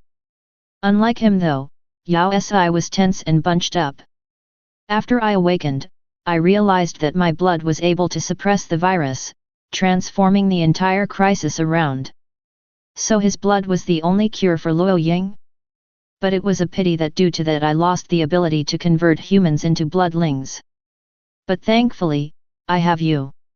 He leaned closer, and her figure seemed to take over his entire vision as though she was the only one left on Earth. Before she could stop it, her heart skipped a beat. The situation was getting out of hand. The virus had originated from Earth? But didn't it disappear along with Earth a few million years ago? The day she had woken up from her hibernation, Earth was already gone. It gave her a tingling suspicion that someone was plotting something big. However, besides the words of Yuan Han, that weirdo, there weren't any other clues. And even that guy was missing. The Elder Council was left in a frenzy due to the virus, and even Mu Xian had to personally tend to the matter, but there didn't seem to be any improvement. They were out in the open while the enemies lurked in the dark. Such a helpless situation was starting to unnerve her. Your Highness. Luo Ying, who rarely came by, glanced at Yao Si bashfully. She opened her mouth but then stopped herself, two visible red marks tainting her cheeks. I was wondering, are you free next weekend? Yao Si was thrown off guard by her words. Luo Ying had a straightforward personality, so such restraint from her was out of character. It's a holiday and I don't have anything planned, Yao Si said with a nod. But when she saw Luo Ying's eyes brighten, she hurriedly added, but due to the virus, Mu Xian doesn't allow me to go out by myself. Oh. Luo Ying's spirits dampened. What's wrong? Yao Si couldn't help but ask. When she remembered the encounter with the virus, her heart clenched once more. Oh right, have you fully recovered from the virus? Are there any side effects? Luo Ying appeared visibly touched. I'm all right now. Fully recovered without any side effects, and it's all thanks to His Majesty that. She stilled, as though a thought had just struck her. She then asked with nervousness, yes, is His Majesty free this weekend? If he came to accompany you, you wouldn't be out alone. I guess so. Yao Si couldn't be sure, but recently, Mu Xian seemed to be really busy, leaving early in the morning and only returning late at night. Is there something important? Yao Si glanced at Luo Ying seriously, because of which her face blushed a deep shade of red. She started to squirm slightly, biting down on her lip before passing a card over weakly. The card wasn't the commonly used digital version, but was made from a prehistoric material paper. It was a flamboyant shade of red. What's this? Yao Si reached over. On the card, there were two words in a striking shade of gold, wedding invitation. You're getting married. Yao Si's eyes went wide in disbelief. What's with the rush, aren't you just a student? No wait, a bloodling's age was not based on their appearance. Besides, the schools in the galaxy weren't the same as on Earth, they didn't just accept the younger generations. Many adults were enrolled in the academies to learn. MMH. Luo Ying seemed extremely embarrassed, her entire face red as a tomato. Originally, I wanted to wait till the graduation. But after the incident, he was clearly startled. Even though we are bloodlings, there are still unforeseen circumstances. Besides, I won't fall for anyone else. Hence, we decided to bring it forth. I see. Yao Si was still startled. She had never expected the obedient Luo Ying to throw such a bomb out of nowhere. Don't worry, this is a grand occasion, I'll definitely be there. She took a sip of the tea to calm her nerves. Luo Ying was going to get married, so naturally, she had to be there, but she couldn't seem to figure out when this girl had started dating. After being classmates for a whole year, she never once saw her being intimate with another guy. Oh right, who's the groom, do I know him? She asked casually. Luo Ying's face turned a deeper shade of red when she glanced at Yao Si bashfully. Your Highness, you're teasing me again. I wasn't teasing. Yao Si flipped the invitation card open, and two names stared straight at her. Who else other than Gu Shuchen? Tui. _ Yao Si spat a mouthful of tea, then coughed a number of times. Gu Shuchen. She is going to be nephew Gu's wife? MMH. Luo Ying nodded, patting her back with suspicion. Even though it's a little rushed, both me and Shuchen aren't that big on formalities. Wait a minute. Yao Si was confused, her words slipping from her mind without thought. But, isn't he your father? Yeah, Luo Ying replied confidently, even with a hint of pride. Her face then flushed once more. So? What? What do you mean by so? Explain yourself. Before Yao Si could ask for clarification, Luo Ying's optical computer started to beep, and she took a peek before taking a step away with a smile. I'm sorry Your Highness, the wedding materials that we ordered have arrived, so I need to go back to take a look. I really hope you'll be there next weekend. With a blissful smile on her face, she exited, leaving Yao Si still in shock from the news. Yao Si remained in a daze for 5 minutes before realizing something. She seemed to have misunderstood some matters. Immediately, she dialed Bai Yi. She needed an urgent answer. Bai Yi picked up almost instantly. In less than a second, he appeared on the screen. Your. Before he could finish his sentence, Yao Si cut him off. Do you know that nephew Gu and Luo Ying are getting married next weekend? Bai Yi stilled before breaking into a radiant smile. Your Highness, you must have received the wedding invitation? I never thought that they would drag it on for so many years. Originally, I was convinced that they would really wait till Luo Ying's graduation, so I never expected for them to see the light so quickly. If I knew. Wait a moment, I can't seem to understand something. She inhaled deeply, then said, Isn't nephew Gu Luo Ying's father? Bai Yi replied without hesitation, Yeah, so. So again. Why is it always this word? What exactly do you all mean? Oh. Aren't they father and daughter? If someone is a father to another, it means that they're related, so how can they get married? Even though bloodlings don't die and age doesn't matter, their morals should be intact. Father and daughter. Bai Yi stilled, confusion washing over his face. What father and daughter? Bloodlings aren't able to reproduce, so new bloodlings all originate from Earth. Oh right. She totally forgot that they weren't biologically related. Besides, if she were to recall the relationship between Gu Shichen and Luo Ying, it was clear that they seemed more like a couple than a family. Her mind was in a mess. However, Bai Yi had no clue of the mental trauma she was experiencing as he added in high spirit, Your Highness, you have no idea how long this couple has dragged on. We were starting to worry that there was something wrong with Shichen and that they would end up as the first guider pair that didn't end up together. First pair. Yao Si exclaimed, her eyes widening in disbelief. You mean, all the bloodling couples are, the guider and their cub? That's right. Bai Yi nodded. Bloodlings always appear in pairs. I even heard that second elder drags his cub along even when he leaves for groceries. AI, only singles like me who haven't gotten their cub. Yao Si started to panic internally. The bloodlings were actually a race that brought up their other half? The truth was hitting home far too quickly. No exceptions. From what I know, it's quite rare. Rare. That meant that there were exceptions. Even though there aren't many bloodlings and we live long lives, there are always a few anomalies. He gave her a knowing look. I heard about one Casanova who fought with his other half, and there was someone who had gotten someone from another race, but those usually don't last long. From what I know, there is always a special bond between the guider and the cub, so neither party is able to tolerate a long separation with the other. Singles like me aren't able to comprehend what that feels like though. She suddenly remembered Mu Xian's look the night before, and her heart started to race, the resounding beat echoing in her ears. Minute details from her daily life then started gushing into her mind.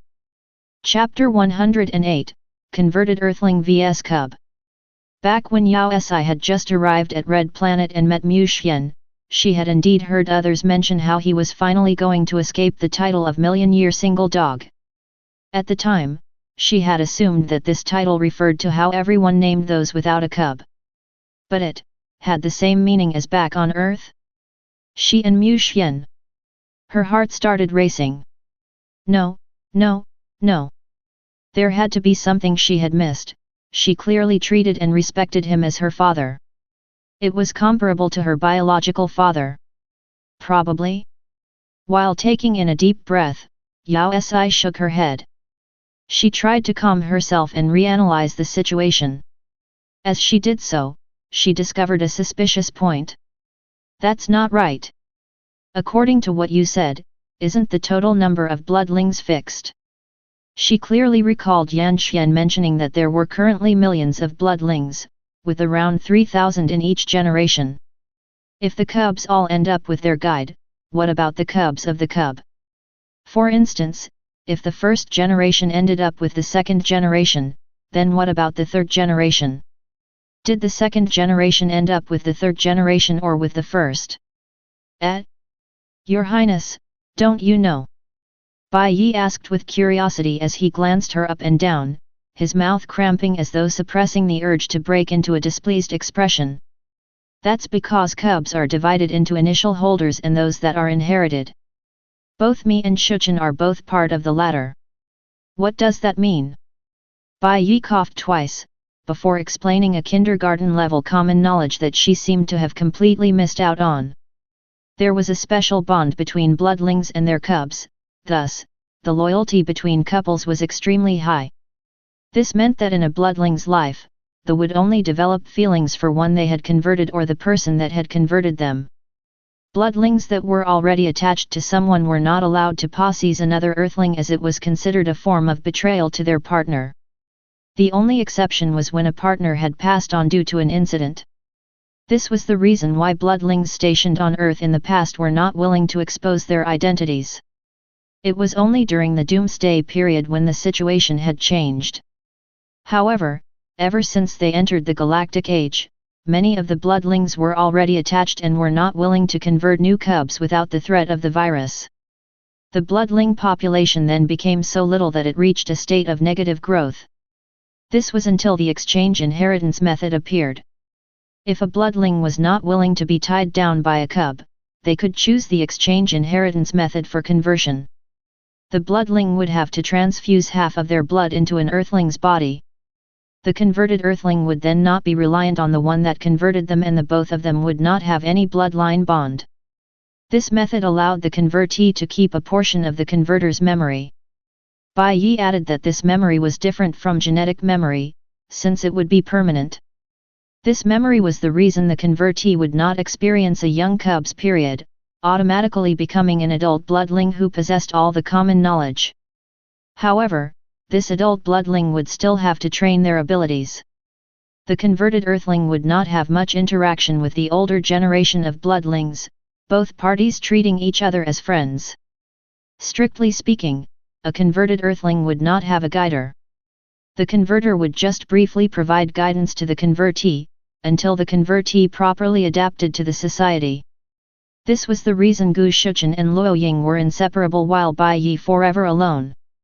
Both Gu Shuchen and Bai Yi belonged to the same generation and were both converted earthlings, while Luo Ying belonged to the generation right after them. She was a cub that had been converted by Gu Shuchen. Basically, ever since Yao Si had awakened, no wait. Ever since the day she was converted, she had mistaken the following terms. First, single dogs, which actually referred to singles that were not attached.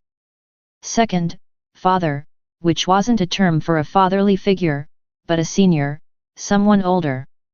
Mu Xian was apparently her. Who exactly came up with such a misleading term? One could easily be confused. She could feel the world in front of her start to crumble into pieces. She wasn't feeling well. Where was the promised pure father-daughter relationship? Mu Xian had amazing credentials, he was rich, had high status and social standing as well as horrifyingly strong abilities, was considered a male god of the galaxy, treated her well to the point that he would pluck the stars if she wanted them, looked good with clothes and without. Even though she hadn't seen it before, but it would definitely nourish her eyes. She was sure she'd be blessed in the future. Peesh. Stop. Stop. What rubbish image is running around in my mind? Regardless of the bloodling tradition, she had always considered and respected him as her father. As a respectable young girl she was pure. So stop such impure thoughts. FK, why is my face burning? And why is my heart racing? I just want my peace. Why are you sitting here? She felt the weight of a hand fall onto her head. Yao Si was caught off guard and jolted upwards onto the back of the sofa. Mu Xian. FCK, when did you come back, why didn't I notice anything? What's wrong? His face fell from her reaction. Extending his hand, he pulled her toward him with a worried expression. What happened? No, nothing. What's wrong? She scrambled backwards instinctively. Come over. His expression grew increasingly more worried, and his brows furrowed as he grabbed her. Wait, no. Before she could finish her protest, her body was pulled forward, and her head smashed into his embrace. His arms circled tightly around her waist. She tried to pull back instinctively, but he leaned over abruptly, trapping her between the sofa and himself. Stop moving, he instructed before leaning down toward her face. As the familiar face magnified, Yao Si started to feel increasingly more troubled and perplexed. Her mind exploded into bits, a buzzing engulfing her. Mu Xian gently placed his forehead onto hers, their faces so close she could feel his breath. At that moment, they seemed like one entity. Yao Si's racing heart sped up even more. You're fine. Mu Xian felt her temperature for a little longer before raising a suspicious gaze toward her. Are you feeling unwell? Yao Si stilled, and as he distanced himself, her energy left her. For a moment, she was in a daze, but her racing heart soon snapped back to normal. He had been just trying to check on her health. In the past, Mu Xian had done this often, checking her health in this manner, but she had always found it normal, similar to how doctors stuck a thermometer at her. Only now did she sense something from the action. It seemed too close. Did someone come by today? Mu Xian asked when he saw her still in a daze. His cub seemed a little weird. She was too obedient. Yes. Yao Si straightened up, pushing the person in front of her away and passing the red wedding invitation over to him before stumbling back anxiously. Luo Ying came. Yao Si had to control herself. She could do this. The sudden distance placed a frown on Mu Xian's face, and he seemed displeased, but he reached over to open the wedding invitation, giving it a quick once-over. Next weekend. He glanced at the calendar. All right, I'll go with you. Yao Si glanced up at his expression gingerly, but he was calm, a stark contrast to her initial shock. It was as though he had expected this. She couldn't help asking, You? Aren't you shocked? He had a strange look when he looked over at her, before replying honestly, those two. It's about time. He had scrutinized the data of all the bloodlings in the academy long before she had entered. Compared to the other bloodlings, those two were considered slow. It was probably due to the recent incident. The fear of losing a cub must have been too much for that youth, since it wasn't an experience that anyone could handle. Mu Xian pinched the wedding invitation, and rare amusement brightened in his eyes.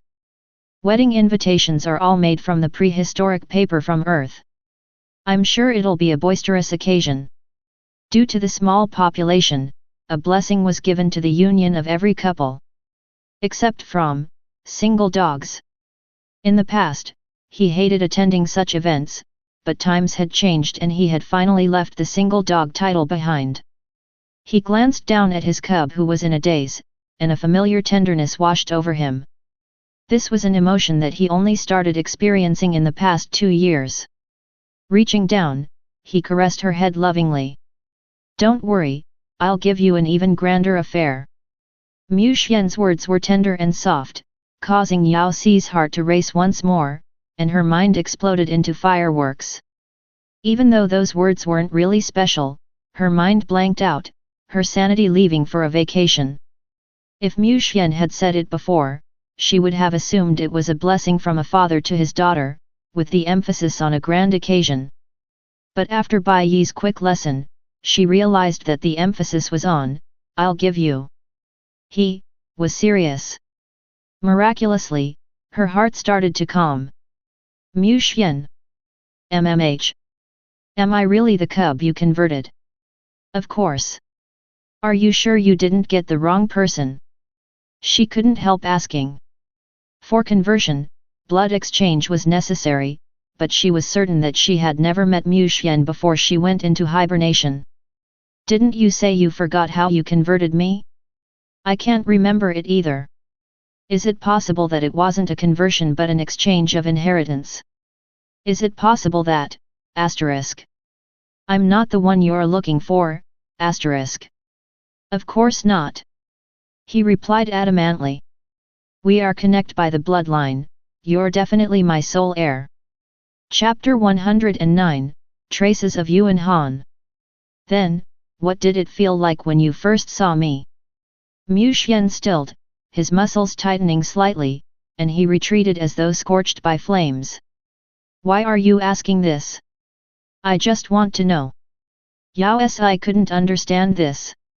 What exactly was the bloodline bond? She had never felt it before. Can you tell me? She tugged onto his hands, her face filled with solemn sincerity. At that moment, a certain someone's entire neck flushed. This. Did his young cub have any idea what she was asking? Bloodlings' emotions were closely linked to their bloodline, and this question to a bloodling was akin to asking if he loved her. As a dog that had been single for millions of years and no dating background, Mu Xian was momentarily flustered. He had no clue how to handle such a suggestive and intimate question, hence, he escaped. Cough. You'll know when you're no longer a young cub. He stood up abruptly, and ignoring the thoroughly flushed neck area, he maintained his usual cold demeanor. I'm a little tired, I'll go rest now. Yao Si stilled. Mu Xian. We can talk tomorrow. He turned, taking steady steps, not once exposing his inner feelings, except that, the direction was wrong. That's to the toilet. Wasn't he going to rest? He stopped, immediately changing his direction. That's my room. He changed the direction once more. That's the living room. He changed once more. Why are you heading toward the main door? He turned once again. After trying all the directions possible, he finally found the correct door. Wait a minute, Mu Xian, you haven't. Mu Xian shut his door in a hurry. Yao Si was left speechless. You haven't made lunch yet. Was she going to go hungry today? I want my daughter treatment back. Yao Si was confused. She wasn't sure how she was going to face Mu Xian again, sign she wasn't clear of her own emotions. Even though she didn't feel a strong repulsion, she couldn't just accept it with ease and just walk out of the daughter role. Her mind was in a mess, and for the first time, she wasn't sure how to face the situation. Furthermore, this was the first time in 2 years she had gone hungry. She flipped back and forth as she wrecked her brain, but in the end, all she felt was hunger. Oh. How she wished she could go back to being a baby. Back then, it could still have duck blood curd. After prepping herself for a few days, she was prepared to have a good talk with a certain someone. But that could wait till after her meal. At that moment, she realized something amiss with Mu Xian. He suddenly seemed extremely busy, leaving before she woke up and only coming back late into the night. Even though he would bump into her once in a while, he would only leave a few quick words before rushing off. Even when she forcefully held onto him, he would find an excuse to leave. At Luo Ying's wedding day, he remained emotionless the entire time. In the past, he would always have his eyes on her, but now, he looked everywhere except at her. Even though he never forgot to feed her again and there wasn't much difference in his tone and expressions, there still seemed to be something amiss. His neck would often flush a deep shade of red. What was wrong? Initially, she thought that he had eaten something he was allergic to, but then she noticed that the flush only came when he spoke to her. Did it mean that he was only allergic to her? She thought through their meals for the past few days, and there didn't seem to be anything out of the ordinary there. Mu. Just as she was about to clarify, Mu Xian took a step back, pushing the hands that had made their way to his neck. He gripped his hands into tight fists before heading to the door in a hurry. I have to go.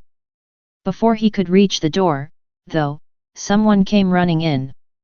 Your Highness, I found. Bai Yi rushed in anxiously, but just as he was about to continue, he raised his head and saw Mu Xian. He stilled, so startled he almost fell forward. Trembling, he greeted, Yo, Your Majesty. Yao Si was at a loss. Since nephew Gu was a newlywed, she could only investigate the Yuan Han matter with Bai Yi. He would drop by often to update her on the investigation progress. In the past, Mu Xian would leave the house very early, thus he had never bumped into him. MMH. Mu Xian nodded, his brows furrowed and his displeasure apparent. Not rushing off anymore, he blocked the door. Why are you here? Why am I here? The most respected royalty of his race had just asked Bai Yi a question, and he couldn't wrap his head around it. His mind went blank. Bai Yi, is there any progress? Yao Si remembered the matter at hand and headed to the door. Ah! Bai Yi frozen, then snapped back to his senses. Yes, Your Highness, I chanced upon something, at. His expression turned panicky, as though he had trouble explaining himself. Anyways, Your Highness, come along and you'll understand. Yao Si's heart clenched. All right, let's. Just as she was about to leave, Mu Xian pulled her back violently. We'll go together. Ah! Yao Si was confused. Weren't you on your way out? Aren't you going to continue hiding from me? Your matters are more important. He justified righteously. What a joke! How could he allow his cub to go out with another man by herself? All the times something bad had happened, it was because of this youth's bad influence. He turned to Bai Yi. Let's go. Yes. Bai Yi straightened, leading the way enthusiastically as though he was the general of an army. Mu Xian took large steps after him. When they reached the roadside, a thought struck him. He gingerly bumped Yao Si's hand before taking it into his own. Of course I have to hold my cub's tiny hand, MMH, this is normal. Yao Si glanced at the person beside her who had grabbed onto her hand and was walking at the speed of light. Just one look, and she could see the red patch inching up his neck toward his face. Was he showing allergies again? What exactly did he eat? Bai Yi lived on the Red Planet, and in less than 20 minutes, they reached his place. In impatience, he lost his manners, bringing both of them to the basement. The moment they entered it, Yao Si jumped at the array of different electronics. The entire room was lit up with multiple screens, and even the ground was brightly lit. There wasn't a single dark area anywhere. The place seemed like a mini galactic net, misleading Yao Si into believing that she had entered it. I never knew you were such a tech-savvy person, Yao Si marveled as she glanced around the room, taking in the sea of numbers. I got into it recently. Bai Yi laughed bashfully. Your Highness, you must know that my ability doesn't hold much power, so I spent a lot of my time in the galactic net, investing various data. This was a nice way of saying he was a hacker. It was unexpected indeed. He actually possessed other abilities aside from being a nag. Oh right, Your Highness, Your Highness. Bai Yi suddenly remembered the matter at hand. He walked to the middle of the room and began working, his hands flying about as if they were dancing. Moments after, all the data disappeared, leaving only a gigantic screen with endless columns of red figures. It's like this, a few days ago, I chanced upon this space data and discovered an anomaly. Space data? Yao Si stilled. Space could actually be represented by data? She glanced at the jumping numbers in curiosity. She was clueless. Yes, when I saw him, he was just a data that inflated abruptly before quickly deflating. Bai Yi's expression took on an unfamiliar seriousness. I thought that someone nearby was using space storage facilities, but then I realized that the change in figures was just a ploy, it was actually due to the appearance of a space distortion. Oh. Yao Si nodded. What do you mean? She couldn't understand such technical terms. I mean, Bai Yi grew increasingly more agitated and ordinary space storage is not able to cause such a scenario. The appearance of a space distortion could only be due to teleportation. Mu Xian said. That right. Bai Yi's eyes lit up, filled with excitement of being understood. That isn't all, though, I also found that the data wasn't nearby, but from planet T-33. T-33. Clueless Yao Si leaned over in confusion. It's a planet near our academy, Bai Yi supplemented. Oh. I see. Go on. Planet T-33 is an advanced planet, so the whole planet envelopes a galactic doorway, which means there is no need to utilize teleportation. Bai Yi's face turned increasingly more grim while keeping the hint of agitation. I chased after the signal and realized that the position was within the vicinity of our academy. For a period of time, there was only one person utilizing this teleportation. Yao Si stilled, then her eyes widened, and the answer slipped out. Yuan Han. Alright Bai Yi, even though you look clueless normally, you can do big things with just a little hard work. You found that BTCH. MMH, you can say that. Where? Which planet is he on? Is it far? He stilled, his face frozen, and even Mu Xian sighed. What? Did she ask a stupid question? Sissy. Mu Xian tightened his grip on her hand and explained, since he found the data with the source originating from T-33 here, the endpoint would. Yao Si fell into a short daze before processing what he said. You mean to say, that he's on the red planet? F***ck, how can that be? He voluntarily came into the lion's den. Wasn't that too bold? Does he really think that the most dangerous place is actually the safest? But for the past few days, bloodlings and the Alliance were indeed not able to find him. The exact position. With such a terror on the red planet, it was indeed worrying. Besides, that guy wasn't sane and seemed to be carrying a special virus. Bai Yi, did you find it? He stilled slightly, awkwardness flashing onto his face. This. I went to get you the moment I tracked the source, so I didn't have the time to trace the trail. I'll do it this instance. He turned back to the screen, and the room flashed with light and data points. Chapter 110, Crisis in the Heavenly Bestowed Yard. This data is a little dated, so it's hard for me to trace it. Your Highness, please give me a moment. Bai Yi sped up, his fingers flying around at a faster pace, however, after a long while, he was still at it. It must be hard. Just as Yao Si was hesitating whether to come back at a later time so that they wouldn't be a disturbance, Mu Xian, who had been holding onto her hand the entire time, suddenly released her. He headed to the middle of the data and started to operate. Suddenly, the red numbers appeared once more. That's a new way of tracing. Bai Yi exclaimed in shock, joy clouding his features. You deserve to be His Majesty, indeed, but these figures. Thus, the two of them resumed their work, sending endless figures throughout the room with occasional beeping. I didn't know you could do that. You can actually count space data. F***ck, I don't believe this. Yes, this right, it's this formula. Your Majesty, I think.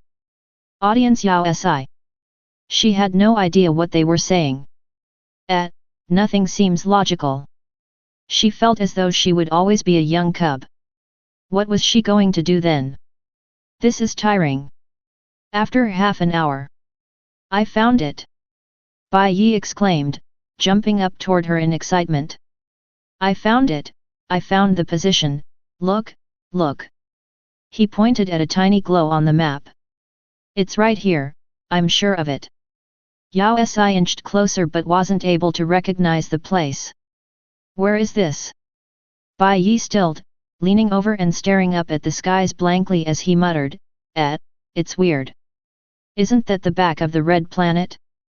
Isn't that a forest? Why haven't I seen this map before? It's the heavenly bestowed yard, Mu Xian said, his face grave and his brows furrowed. Yao Si's heart clenched. Was that a special place? Heavenly bestowed yard? What place is that? Bai Yi asked, equally confused. Mu Xian's face fell as though remembering a grave event.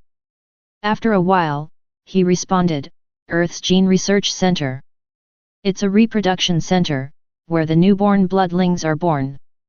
What? Bai Yi was clearly in shock, his eyes widening, anxiety and worry spreading out. F***ck. That maniac, how can it be such an important place? No way. I have to inform the Elder Council. Yao Si understood the meaning behind his expression, her entire body turning cold. Bai Yi was already out the door. Stand there! Yao Si shouted, using her bloodline suppression to paralyze him. Your Highness! Bai Yi went still. Maniac Yuan has a virus that even bloodlings are not able to resist. Plus, that is such an important place. There may be fragile beings there that are yet to be converted. I haven't even gotten my cub yet, so there is no way anything can go wrong there. Hurry and inform the Elder Council. If we get someone over. Bai Yi. Yao Si sighed, then carefully articulated her next words. If you are aware of the importance of the place, will the Elder Council not be? He froze. Your Highness, what do you mean? The heavenly bestowed yard is bloodling breeding ground, which means it possesses the tightest security within the Red Planet. She articulated each word carefully, feeling a chill inching up her back. If even you are able to find its location, do you really think the heavenly bestowed yard isn't aware of it? His eyes widened as though about to fall out. You mean that within the Elder Council? There's a snitch. At closer inspection, issues started to surface. Since bloodlings were stronger even than the Alliance, how could there be no news of Yuan Han's whereabouts? There was also the so-called Euphoria organization. They had clearly destroyed a massive research base, but after an entire year, the Elder Council had somehow found nothing. Yuan Han was clearly linked to the organization, since the virus most probably originated from Euphoria. That organization had to be of a considerable scale to be able to revive a virus that had vanished millions of years ago. Besides, there was no way an organization of such a large scale would be able to leave no traces even if it had been careful. The only possibility was the presence of people hindering progress. Yao Si didn't wish to point fingers, but that snitch was definitely a member of their kind. A chill brushed her heart. Her hatred and persistence in fighting against the organization was due to their threat toward bloodlings, so she would have never guessed that it already had deep ties with her kind. There's no need to inform the Elder Council, Mu Xian said solemnly. I'll go. Yao Si's heart shook. I'll go too. No. In Mu Xian's mind, there wasn't any room for discussion. It's too dangerous. That's why I can't let you go alone, she told him seriously. I'll be worried about you too. Mu Xian stilled, the flush inching up toward his face once more. He turned his head awkwardly to cough before taking her hand in a tight grip. Then, follow me, don't stray. All right. She lifted her free hand in a form of promise. Mu Xian nodded. He waved in the air, opening a space teleportation. Holding on to her, he went in. Bai Yi stared blankly after them. Wait a minute. Was he supposed to follow them? Just before the space portal completely disappeared, he gritted his teeth and rushed in. The image Yao Si had of heavenly bestowed yard was similar to that of Elder Council's base or even the research base, but the moment she lay her eyes on the yard, she realized how off she was. The heavenly bestowed yard took up a huge amount of land space, and it looked nothing like a yard. Instead, it seemed more like a small town. This was the first time she saw such a place in the Red Planet. They were here to find the B*TCHUNHAN and investigate the location, so shouldn't they have been more mindful of their tracks and chosen a more inconspicuous entrance? Instead, Mu Xian dragged her toward the main door. His gaze was straight and unwavering, his stance confident without shame as he entered through the main door. Worry started pooling in Yao Si's heart, but just as she was about to remind him about their goal, she detected people at the side. The guards stood as usual, not bothered by their appearance. They didn't look over once, as if nothing out of order could be seen. Yao Si's originally frantic heart calmed down instantly. All right, she seemed to have forgotten about her dad's frightening amount of mental strength. Her worries seemed to have been in vain. Yet his abilities were a jarring reminder of her own deficiencies. Comparison was, indeed, the root of unhappiness.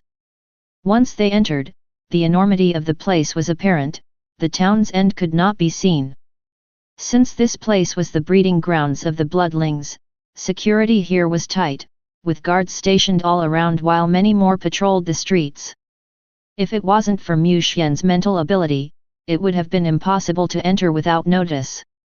Just as they were about to head over, a voice came from behind, "Your Highness, I have zeroed in on the location. It should be 200 meters to the right." Bai Yi. Yao Si jumped, turning to glance at him. "Why are you here?" "I was always here, okay?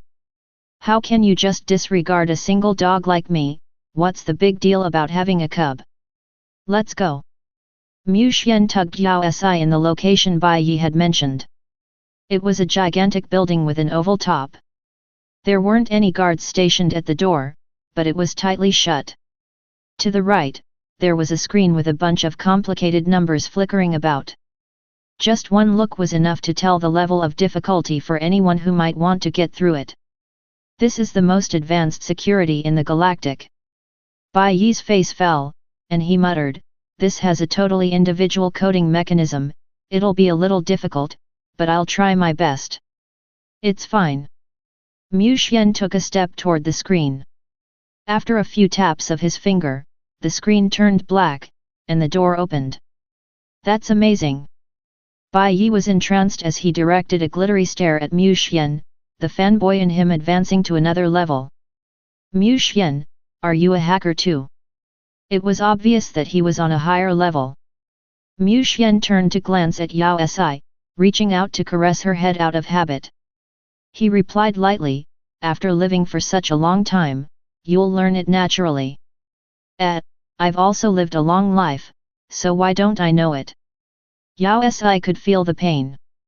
She followed after him silently. In this entire journey, she seemed to have understood what a prodigy was. Regardless of the field or the problem, Mu Xian was able to successfully solve the issue in less than a minute. The rest of the path seemed to be smooth, and for a moment, she even forgot that they were intruders. After 10 minutes, they finally reached the heart of the yard. As expected, there was a transportation tool that looked like a miniature galactic door that was about 3 to 4 meters high. A silvery material seemed to be flowing out of it. This place was vastly different from the other areas. There was a particularly heightened security here, and everyone wore intense and solemn expressions as though they were guarding a precious treasure. It's real." Bai Yi paled, staring at the door in disbelief. Yao Si's heart sank, and a mixture of emotions poured out, anger, disappointment, and a bit of hurt. Heavenly Bestowed Yard was considered the most important place to the bloodlings, so there was no way a transportation portal would be placed here. The risk would simply be way too high. There would be no guarantee that no one unwelcome wouldn't pass through. Besides, this was the place where all bloodlings were born and earthlings were cloned. Even a dumb person would know not to keep a threat so close to here. The presence of a teleportation portal was enough evidence. The entire Heavenly Bestowed Yard was in danger. Someone must have taken control of the yard, or the entire Heavenly Bestowed Yard had turned into traitors. Neither of which was favorable news. The teleportation door has opened. Bai Yi exclaimed. Yao Si lifted her head, and the door was indeed shaking. The next second, 4 people came from somewhere in the building.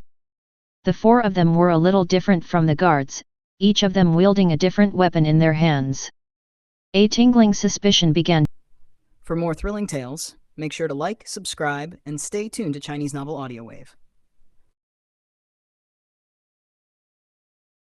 To form in Yao Si's mind, but she couldn't seem to pinpoint the issue.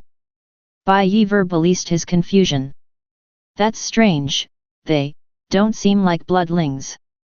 What? Yao Si stilled and took a closer look at the 4 of them. Are you sure? They seem like it though. What are they if not bloodlings? They clearly had a similar aura. Earthlings, Mu Xian replied, his voice deep. Those that haven't been converted. They are humans. Yao Si burst out as she stared at them. Was what why she felt familiarity?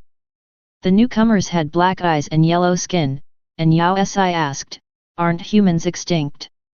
They are clones from heavenly bestowed yard. Clones? Bai Yi exclaimed in agitation, his gaze focused on them. They are. Mu Xian nodded. The newest batch of cubs. Wait a minute. Yao Si grabbed onto a certain single dog that was dying to head over. Why would the earthling clones be brought over from elsewhere? Bai Yi stilled, calming down slightly. Even Mu Xian was frowning. Bloodlings placed high emphasis on cubs and the converted earthlings, so how could it be possible for them to have left for a time? Let's follow them. Mu Xian grabbed onto Yao So as the 4 earthlings were preparing to leave. Chapter 111, The Sick Must Be Treated. The 4 earthlings were taken away by 2 guards. The entire time, the guards remained silent without even a single glance being exchanged. The silence and lack of interaction seemed odd, provoking a suspicion within Yao Si. The guards brought the 4 earthlings to a room that was slightly bigger than the one they were in before. It was filled with various equipment, and there were more passing guards as well as several people dressed in white. Yao Si's heart sank. She felt as though she had returned to the research base. Before her, there was the same unidentifiable equipment and the similar researchers dressed in white. You're finally back. The minute the earthlings entered, one of the men dressed in white who seemed to be the leader came forward to welcome them. What's wrong? The man took a closer look at the 4 earthlings, but instead of addressing them directly, he turned to the guards. The guards shook their heads. Another failure. The man's face darkened, his lips quivering with unsaid words. Didn't I tell you, you will never succeed? A mocking sneer came from behind, and a familiar figure dressed entirely in black walked forward. Yuan Han, that be *tch. Yao Si and Bai Yi exclaimed in unison *f*ck, he really is here. So this is where he has been hiding. Bai Yi fumed, preparing to rush over, but Yao Si reached out her hand to stop him. Wait a minute. Let's watch. The man in white and Yuan Huan were obviously acquainted. He had have done something for the researcher to be kept safe and free to roam around with the entire galaxy seeking him as a wanted criminal. Who exactly was that man then? Impossible. The man in white switched on his optical computer to inspect the figures. As he looked at them, he said almost maniacally, I clearly duplicated your DNA, so how can they be unresponsive? You're comparing me to these puppets. Yuan Han seethed, glaring at him. I told you I'm the last earthling. None of these puppets will react regardless of how many you try to clone them. Earthling. Yao Si's eyes went wide. Yuan Han was an earthling. She turned toward the 2 people at her side, and they too wore faces of shock. How could Yuan Huan exist? Weren't all earthlings extinct? Besides, based on the galaxy's data, he belonged to another race? The data may have been changed, Mu Xian explained. Regarding Yuan Huan's earthling identity, he had his reservations. After all, he had experienced the doomsday period and was most acquainted with the situation. Yao Si was in a daze from the news while the two before them started a debate. This cannot be, the data is identical, so the genes are the same. Why can't they be awakened? The man in white flipped through the documents in a frenzy, then shifted to face Yuan Han. No, I want to try again. Yuan Han grew increasingly more infuriated. Get this straight, we already made things clear back then. You will provide me with a safe place while I provide you with my genes to allow you to create clones. Now that the clones are here, why should I do it all over again? I must have missed something. It will definitely be a success this time. The man in white insisted anxiously. You clearly know that there is something wrong with the cloning techniques. Yuan Han scoffed. Cloning Earthlings only creates shells without a mind of their own. They only awaken after conversion. Regardless of how many times you attempt it, the result will always stay the same. It won't, they will definitely awaken. You just have to let me try once more. Weren't you awakened as well? I'm not your clone. Yuan Han bellowed, his eyes filling with fury from the insult. Don't lower me to their level. I will never offer up my genes again, give it up. Was this why he was here? Yao Si knew that Earthlings cloned by bloodlings were just empty bodies, since it was common knowledge. It was only after conversion that the bodies started to possess some consciousness. The man in white had just to give the clones consciousness? But why did he have to do it in secrecy? Wasn't it a good thing? If the clones gained consciousness, they would be Earthlings. But where did Yuan Han get the virus? You. The man in white seemed to have something to say, but then he stopped, clenching his teeth in anger. After a moment, he smiled coldly. Don't forget that you have nowhere else to hide. You're threatening me. Yuan Han glared at him, fury simmering within him. You should understand the reason why the organization decided to save you, he said. If you aren't cooperative. Organization. A chill ran down Yao Si's spine. Did Euphoria really control this place? Even though the sentence hadn't been completed, its meaning was clear. Yuan Han burst out like an infuriated lion, grabbing the person in front of him. You think you could stop me if I wanted to leave this place?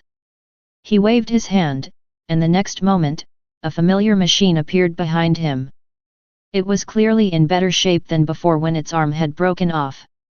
Besides, it was different now, the originally black body was tainted by a faint red glow. This machine had been upgraded again? It hadn't even been that long. Your machine. The man in white jumped back in fear, pushing the other aside. When he took a look at the machine, he seemed to realize something. Your machine has grown. This is impossible. What's impossible? Yuan Han smirked. My lightning is a growing machine, every battle allows it to grow in strength. Do you really think your machine can take you out? We are bloodlings after all. You can try. The moment Yuan Han said this, the machine behind him waved its arm, and the red scythe appeared. The machine then directed the scythe in front of itself, radiating a threatening aura. The man in white stilled for a moment, then his eyes widened as he glanced between Yuan Han and the machine in disbelief. You didn't even do anything, so how did it move? You're right. It has a mind of its own. His laughter became arrogant, mocking the other man. Your clones are a bunch of puppets while I and my machine have a mind of our own. A machine with a mind of its own. The man in white suddenly became excited, his eyes gleaming at the machine before him. That's great, that's great. You must stay, and the machine must stay too. That depends on your ability. The machine directed a light at Yuan Han, transporting him inside its cockpit. The man in white immediately sounded the alarm, and numerous blooding guards came rushing in. Was this an internal betrayal? Yao Si was still debating on whether to stop these people when Yuan Han suddenly pointed his scythe at the sky. A loud clap of thunder erupted, exploding a gigantic hole. He flew upwards. Stop him! The man in white shouted. Around 10 guards ran over at him while channeling their abilities. The scene turned into chaos, with various abilities flying at the machine in midair. Mu Xian! Yao Si turned to the person beside her, wondering if they should help. What if Yuan Han escaped? His confidence had to be backed by his knowledge about his machine. Let's wait a little more. Mai Xian replied, his tone much deeper than before, akin to a calm before a storm. Yao Si's heart sank. What happened? Why did you sound the alarm? A familiar voice asked, and a new person appeared on the scene. Fourth Elder! Bai Yi exclaimed. The familiar voice indeed belonged to Fourth Elder. Why was he here? A shiver ran Yao Si's back as she connected the dots. Heavenly Bestowed Yard was under Fourth Elder's care, but she had originally assumed that he was not aware of Yuan Han's presence. Yet it showed up that he was even part of it. Ji Yang, we can't allow anything here to be exposed, so why did you sound the alarm? Fourth Elder headed straight for the man in white. So, he was the reason Elder Council couldn't find anything? But why? Wasn't he an elder? Yao Si didn't listen to their conversation in detail since her mind was a mess. Not long later, more people went after Yuan Han. The skies were filled with an array of abilities, but due to certain considerations, their attacks were restrained. Unlike them, Yuan Han went all out. His machine was indeed impressive, for in the face of so many attackers, he didn't seem to be on the losing end. It's time to end this. Mu Xian sighed, taking a step forward. The next instance, a familiar force exploded from him, spreading across the entire heavenly bestowed yard. Yao Si's heart trembled, and her legs started to weaken. This was a force she had no power to fight against the bloodline suppression. The next instant, all the abilities stopped, and all bloodlings in the room, besides Yao Si and Bai Yi, fell to the ground as though a strong force had pushed them down. Mu Xian's conscience was released at that moment as well. Your Highness! Fourth Elder fell on his knees from the pressure, his face full of shock as he looked at the three of them. He seemed to have figured something out.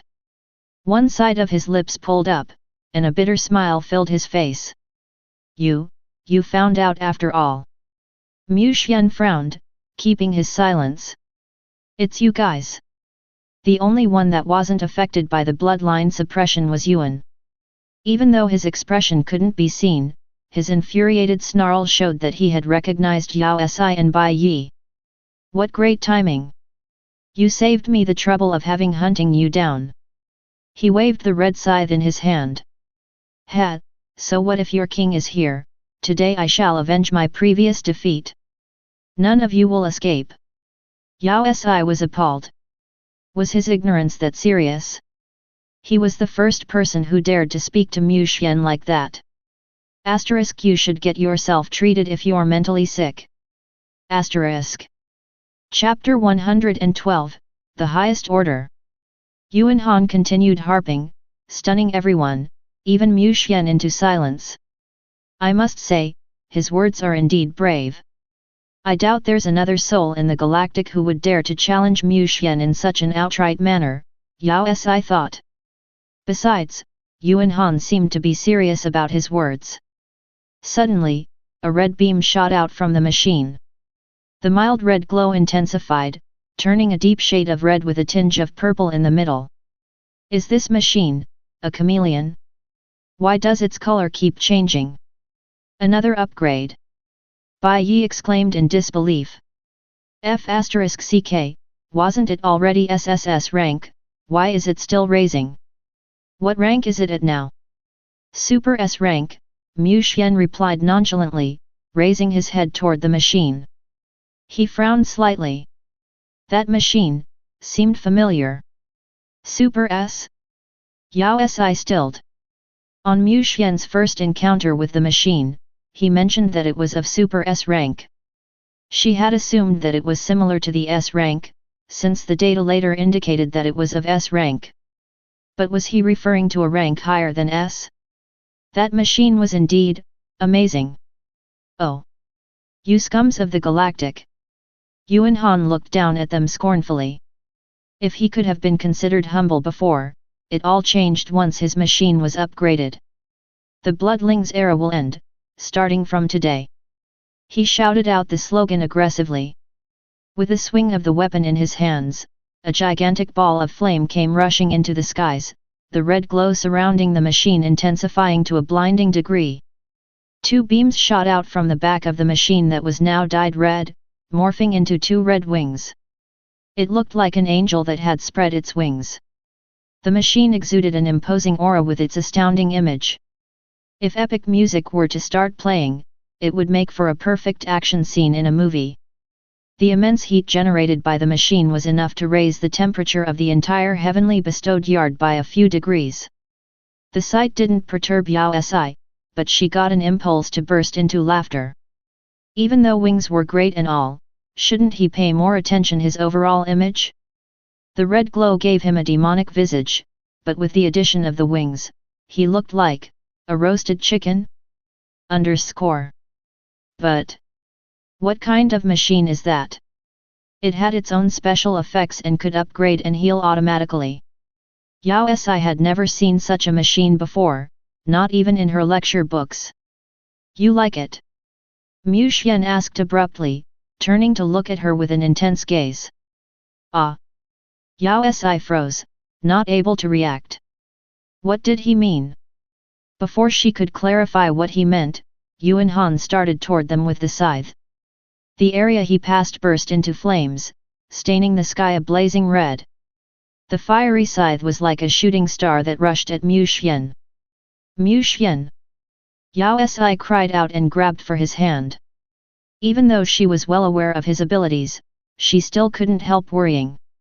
It wasn't the time to talk, they were in combat and had to concentrate. Concentrate? Even though the scythe was about to fall, Mu Xian didn't seem to have any intention to dodge. He lifted his arm a bit, which resulted in a soft buzzing, and the scythe that had been rushing toward him at full strength appeared in his palm, motionless.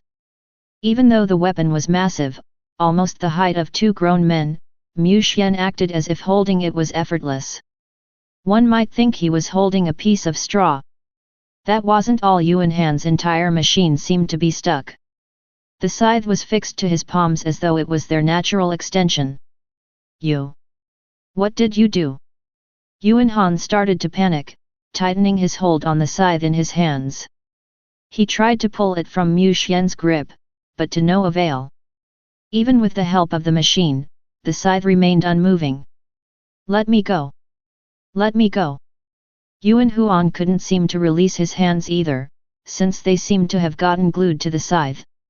Without a glance in his direction, Mu Xian turned toward his young cub to confirm once more. Sissy, do you like the machine? Ah! Ah!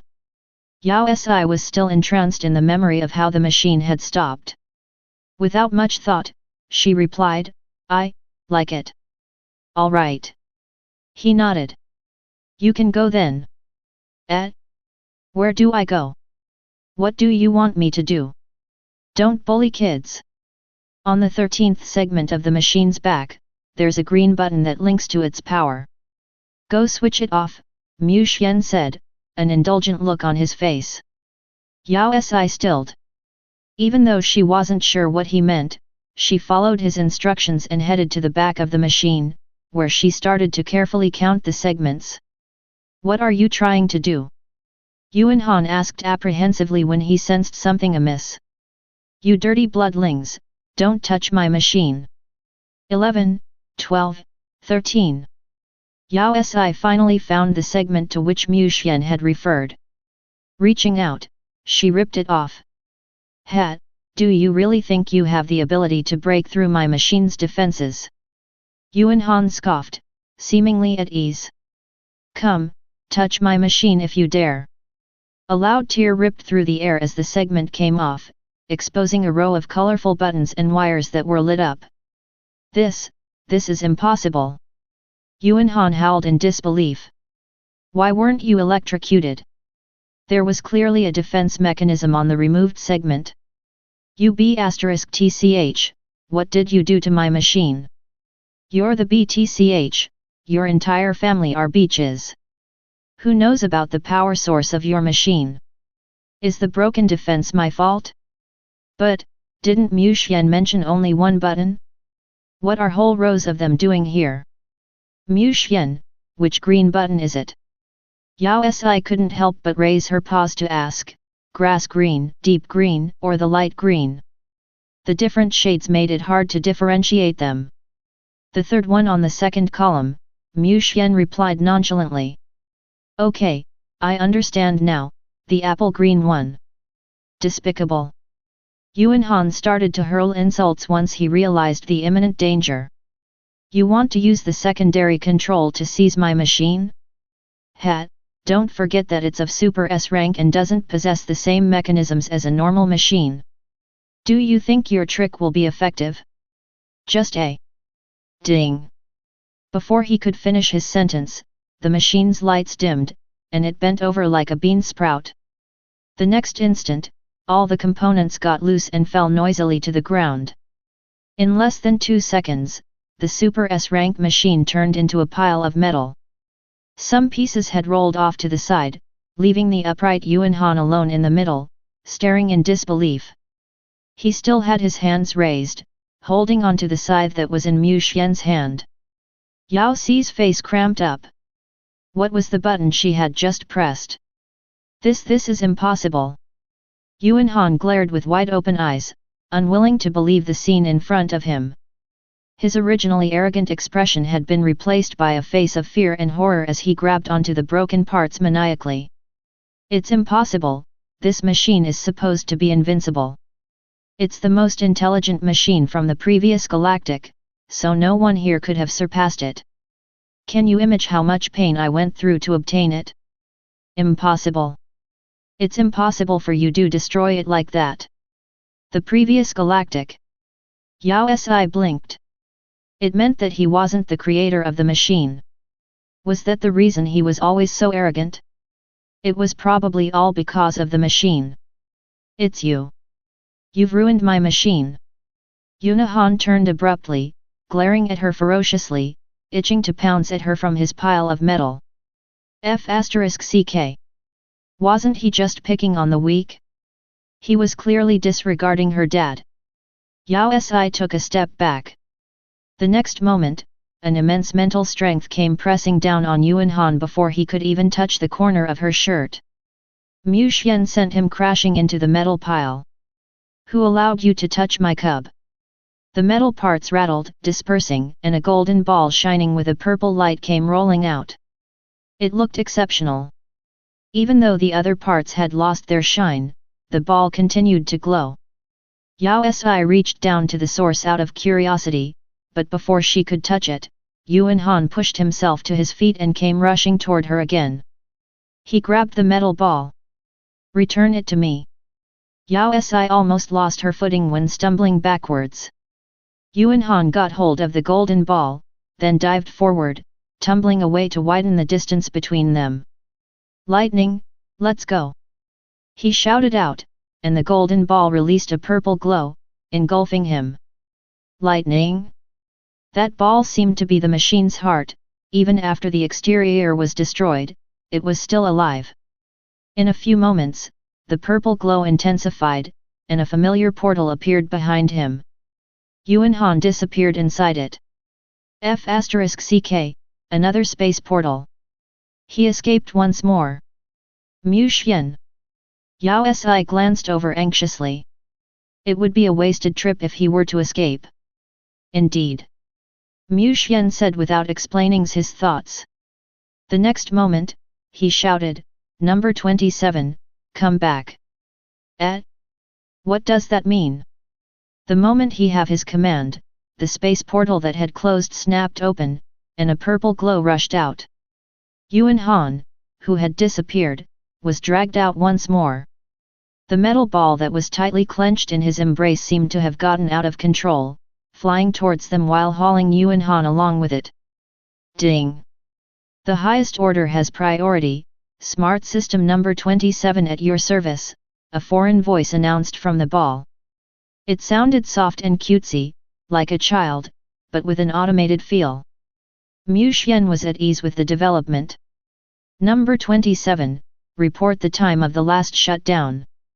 The last time I shut down was 3,561 years 4 months 12 hours 45 minutes and 12 seconds ago. Once the restarting of the blue planet was detected, the smart system woke halfway. What is this situation? Everyone stared in confusion. I command you to wake up. D. Complete awakening in progress, 60%. 70%. 80%. 90%. Awakening, success. Mu Xian reached out, and the ball trembled. It jumped out of Yuan Han's embrace and landed in Mu Xian's hands. The next moment, an excited voice rang out from the ball. Beloved Dad, long time no see. Little ball missed you. MMH, Mu Xian replied before turning to the others. I forgot to mention, I made this smart system a while back when I was bored. Yao Si. Bai Yi. Fourth Elder. Great, ain't it totally his style? Suddenly, Yao Si got an impulse to burn a candle for Yuan Han. Chapter 113, Yuan Han's Tea Set. Yuan Han's Tea Set. Beloved Dad. Little ball is bored, can little ball enter the galactic web? Beloved Dad. This galactic web just can't do. Little ball only used 5 seconds to break the firewall, it took 10 seconds in the past. Beloved Dad. The defense mechanism at home is too weak, can I hack into it? Beloved Dad. Can little ball use your galactic currency to buy a new shell? Little ball wants a new set of clothes. Beloved Dad. Ever since the smart system called Little Ball came back, he didn't stop yapping. The tiny ball was creating a ruckus, seemingly overjoyed at the prospect. The entire house was bustling with his childlike voice. Beloved Dad. Yao Si was displeased by the noise. Even though she understood that Mu Xian was the creator, so the way he was being addressed was normal, but it had been her personal term before. To hear someone else calling him Dad was uncomfortable. There was more than one child in the house now. The ball toured the entire house before returning to circle her curiously. Beloved Dad, who's this person that followed us back? Who followed you back? You're the one that followed us back. Number 27. Mu Xian reached out to grab the ball, stopping him from circling around. He then stuffed the ball into Yao Si's hands. Sissy is my cub, register her DNA data into your system. She will be your new master. He caressed her head affectionately, his face indulgent. Here's the ball you wanted, you can play with it. Yao Si was speechless. She had indeed mentioned that she liked the machine, but she hadn't been referring to the overly energetic ball. She glanced at it again. It was better as a machine. Cub. Little ball was motionless for a time, then turned around several times as though inspecting her. At that moment, a bright light grazed past her, exciting the ball. Ding! Inspection complete. It's real, it's real. Your stats are the closest I've seen to those of beloved Dad. That's great, beloved Dad really has a cub. Little ball started to jump and roll around her rapidly. When he finally thought of something, he returned back to her palms obediently, snuggling lovingly against her before shouting. Beloved Mum! Beloved Mum! They both addressed Mu Xian as Dad, so why did he push her up by one generation? Perhaps. Even the metal ball was aware of the common knowledge among bloodlings that she hadn't been aware about. At that instant, she could feel herself lowering the average intelligence level of the entire galactic. Beloved Mum, little ball will be yours from now on, till death do us part. Beloved Mum, little ball is very useful. As long as there is reception, I'll be able to hack anywhere. Beloved Mum, is there anything you want to hack into? Galactic data or the Alliance? I'm able to hack past any firewall. Beloved Mum, with me around, the entire galactic is in your hands. Yao Si face stiffened, remembering something, she said, Was this how you talked to Yuan Han? Was Yuan Han's arrogance because of this system? Little Ball froze, suddenly remembering his ex. Its light dimmed. Looking devastated, the ball muttered weakly, Little Ball wasn't fully awake at that time.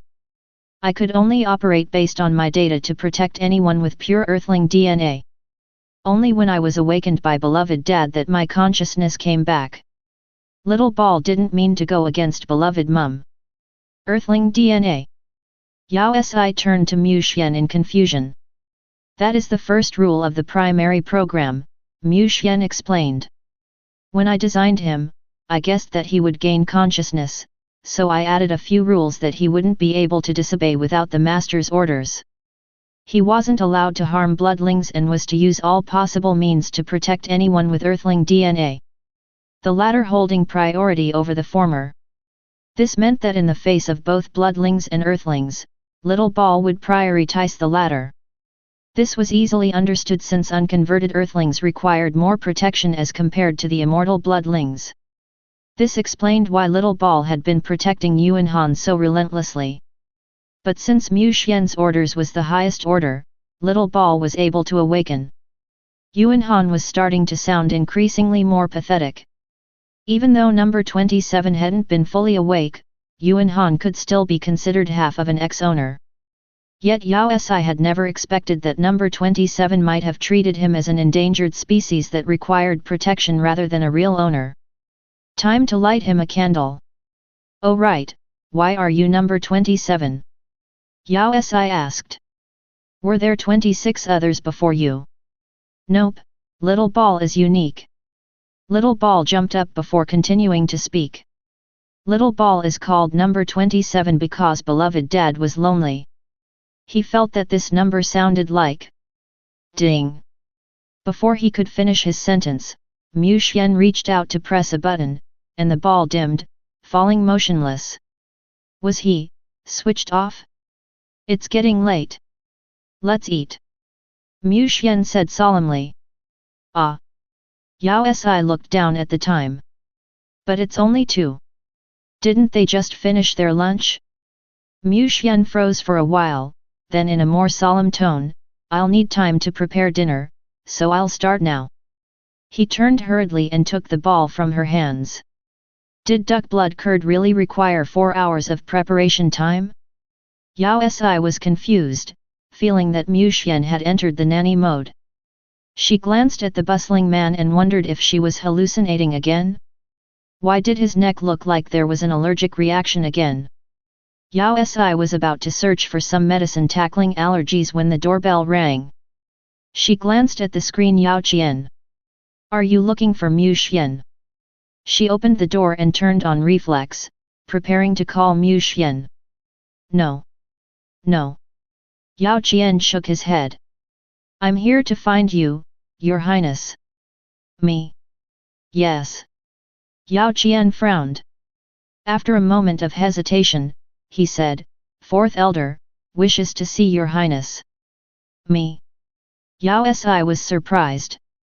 Ever since they came back from Heavenly Bestowed Yard, both Fourth Elder and Yuan Han had been handed over to the Elder Council. Betrayal by a bloodling, especially one that was an elder, sent the entire Elder Council into a state of shock. Besides their detachment from the worldly affairs, their unity was another reason for their long-standing survival and instilled fear in the other races. Due to the suppression of the bloodline, the younger generations weren't able to harm the older generations. Betrayal by their own kin was something that had never happened before, so even the other elders in the Elder Council weren't aware of the reasons behind Fourth Elder's actions. But why did he want to see her? Yao Si had never interacted with him a lot, their only private conversion being the day Luo Ying was contracted with the Doomsday virus. Even though she was a 5th-generation bloodling, shouldn't he be seeking Mu Xian if he required someone of authority? So why her? Did he say why? Yao Qian shook his head. No, since the day he came back from heavenly bestowed yard, he has refused to speak, only requesting for your audience. Yao Si formed her hands into fists. All right, I'll go. After a brief consideration, she added, inform Bai Yi that I would like for him to accompany me. Bai Yi? Yao Qián asked with confusion before remembering who he was. Yes, Your Highness. He then turned around anxiously and headed out. Yao Si returned to inform Mu Xian of the matter. Surprisingly, he merely instructed her to take care of her safety before continuing with his dinner preparations. When she was out, Mu Xian turned to the ball. It was time to clear number 27's memory. Yao Si could barely recognize the fourth elder when they met. Even though she had seen him a few hours ago, he seemed to have aged drastically in that time, becoming smaller. His age and exhaustion became apparent. It was as though his entire spirit had been sucked away, leaving just the shell. Soulless and empty. He sat lifelessly on the chair, as motionless as a statue. Only when Yao Si appeared outside his cell did he finally lift his head to glance at her. He lifted the sides of his lips, seemingly breaking into a smile, albeit looking bitter. Your Highness, you're here. MMH. Yao Si sat down on the chair nearby, still unable to believe how he had managed to torture himself to such an extent in just a short few hours. I heard that you wanted to see me. Fourth elder fell into a short daze before regaining his senses. He stared at her for a long while, his gaze heavy. It made her heart sink. I can only tell Your Highness about it. His gaze started to falter, losing its focus. Your Highness, what do you want to know? I'll tell you everything. Yao Si inhaled deeply. At least he was talking. Why did you bribe Yuan Han? Because he is worthy of research.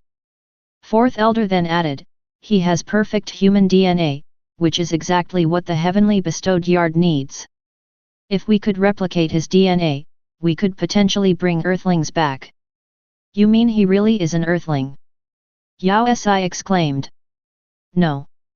Surprisingly, he denied her claim. He is actually a clone from heavenly bestowed yard. A clone. This was indeed unexpected. Yao Si thought that he was like herself and had been sealed, only to be awakened not long ago. Or it may have been something more magical, such as being propelled through time. But why? Why did he address himself as an earthling? I'm not clear on the specifics yet, but he isn't the same as the other clones. He was able to gain sentience before conversion. Besides, he has a complete set of DNA memory. Thus, the day he woke up, he escaped from heavenly bestowed yard and has been in hiding for 5 years. Complete set of DNA memory. Yes. The elder sighed. When we cloned him, we used an ordinary bloodling's separated earthling DNA, but somehow, he didn't inherit the bloodling's memory but instead got the original earthling's memory. He treated that memory as his own and saw himself as the person in the memory. Thus, he assumed that he was the last surviving human in the galaxy. This meant that Yuan Han's memory wasn't his, but had been inherited, which resulted in a misconception. He had to really think that he was the main character of a time-traveling drama. Then why does it seem like he's been suffering under a spell of bad luck? Chapter 114, Fourth Elder's Eternal Hibernation. In order to investigate the reasons behind his abnormality, I had him hidden in the research lab ever since his appearance, Fourth Elder explained solemnly. So this was his motive, but is it only because of his DNA? Yao Si inhaled deeply before adding, are there any other reasons? Fourth Elder stiffened, his face paling as though a frightening thought had struck him. Fourth Elder, you mentioned an organization, what kind of organization is it? IT. His gaze turned frantic, wandering about, not daring to look her in the eyes. Is it Euphoria? She asked, not giving up. What part do you play in the organization, and was the doomsday virus also created by the heavenly bestowed yard? No. It wasn't. He shook his head violently, bolting up in agitation. How could I have created such a monstrous virus? Then why? Because. He struggled to find the words, opening his mouth several times, but nothing came out. Maniacally, he started to mutter, I didn't want to betray the bloodlings. I didn't want to. Fourth Elder. Yao Si's heart sank, something wasn't right there. What's wrong? He completely disregarded her, as though her words didn't reach him. Taking a step back, he stumbled a few times, stood up, and retreated back once more. I didn't want to. But, they wanted to. PSH. Before he could finish his sentence, he suddenly spat a mouthful of blood. Fourth Elder. Yao Si shouted, slamming the emergency alarm. The other elders and Bai Yi, who she had requested for specifically, came rushing over. Once they saw what had happened, it shocked them into a daze. Fourth Elder. Hurry up, open the doors. Yao Si pointed toward the laser gates in front. The elders were immediately alerted and switched off the laser gates in the cell. However, Fourth Elder who had been trapped inside was already drenched in blood. Fourth Elder, are you all right? Yao Qián stepped forward to support him. What happened here? Hurry. Send him to the medical room, Yao Si ordered them. Just as Yao Qián was about to reach for him, Fourth Elder pushed him away. It's okay. It's useless. Your Highness. He reached out to grab her with a death grip while struggling to speak. You must be careful, they. Before he could finish the sentence, another wave of blood came rushing out of his mouth. He couldn't speak. Fourth Elder, stop talking. Yao Si turned toward the person beside her. Bai Yi, use your ability. Ah. Oh. Bai Yi stilled momentarily, then activated his ability. Lord of Subtitles activated right away, but unlike all the other times, the message was short, containing only one sentence. Your Highness, please be careful. She couldn't seem to decipher the meaning behind the sentence. Fourth Elder grabbed onto her hands, but he was too weak and they slipped away. That was the last thing he did, leaving a glaring splash of fresh blood on Yao Si's arms. Fourth Elder sank into eternal hibernation, which was quite unexpected.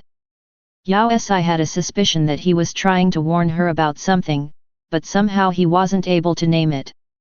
And last but not least, what did his last sentence asking her to be careful mean? Was she Euphoria's next target? Fourth Elder's eternal hibernation was incomprehensible. He seemed to be all right one moment, and was gone the next. No one knew the reason behind his eternal hibernation, and even Mu Xian couldn't figure it out. Yao Si felt a chill inching up her spine. The problem of Euphoria was starting to get increasingly complex. Every time they came closer to a thread, it seemed to be cut off instantly. It was like a shadow. Even though one knew it was around, they didn't seem able to catch hold of it. Fourth Elder's betrayal was kept a secret, and a grand funeral was held in his memory. Yao Si could understand the reason for it. First, it was to ensure that the enemy would not be alerted and hide even deeper. Also, since Fourth Elder was already dead, there was no need to pursue the matter any longer. Does Fourth Elder have a cub? Yao Si asked suddenly. No. Yao Qián shook his head. The bloodling after him was formed through inheritance. He once had a mentor, but that was a very long time ago. He once mentioned that his mentor belonged to the last batch of Earthlings. Earthling? Was that the reason behind his research craze to allow clones to gain sentience? He probably wanted Earthlings to return to the galaxy. But all clues ended there, with Yuan Han being the last source. But Yao Si didn't hold much hope for Yuan Han. Besides, according to the information that Yao Qián had obtained, Yuan Han wasn't very well informed. Even the doomsday virus he had obtained was from a stranger through the galactic web. All that person had told him was that it would be useful in helping him defeat the bloodlings. After that, he signed with Euphoria and didn't ask any more questions.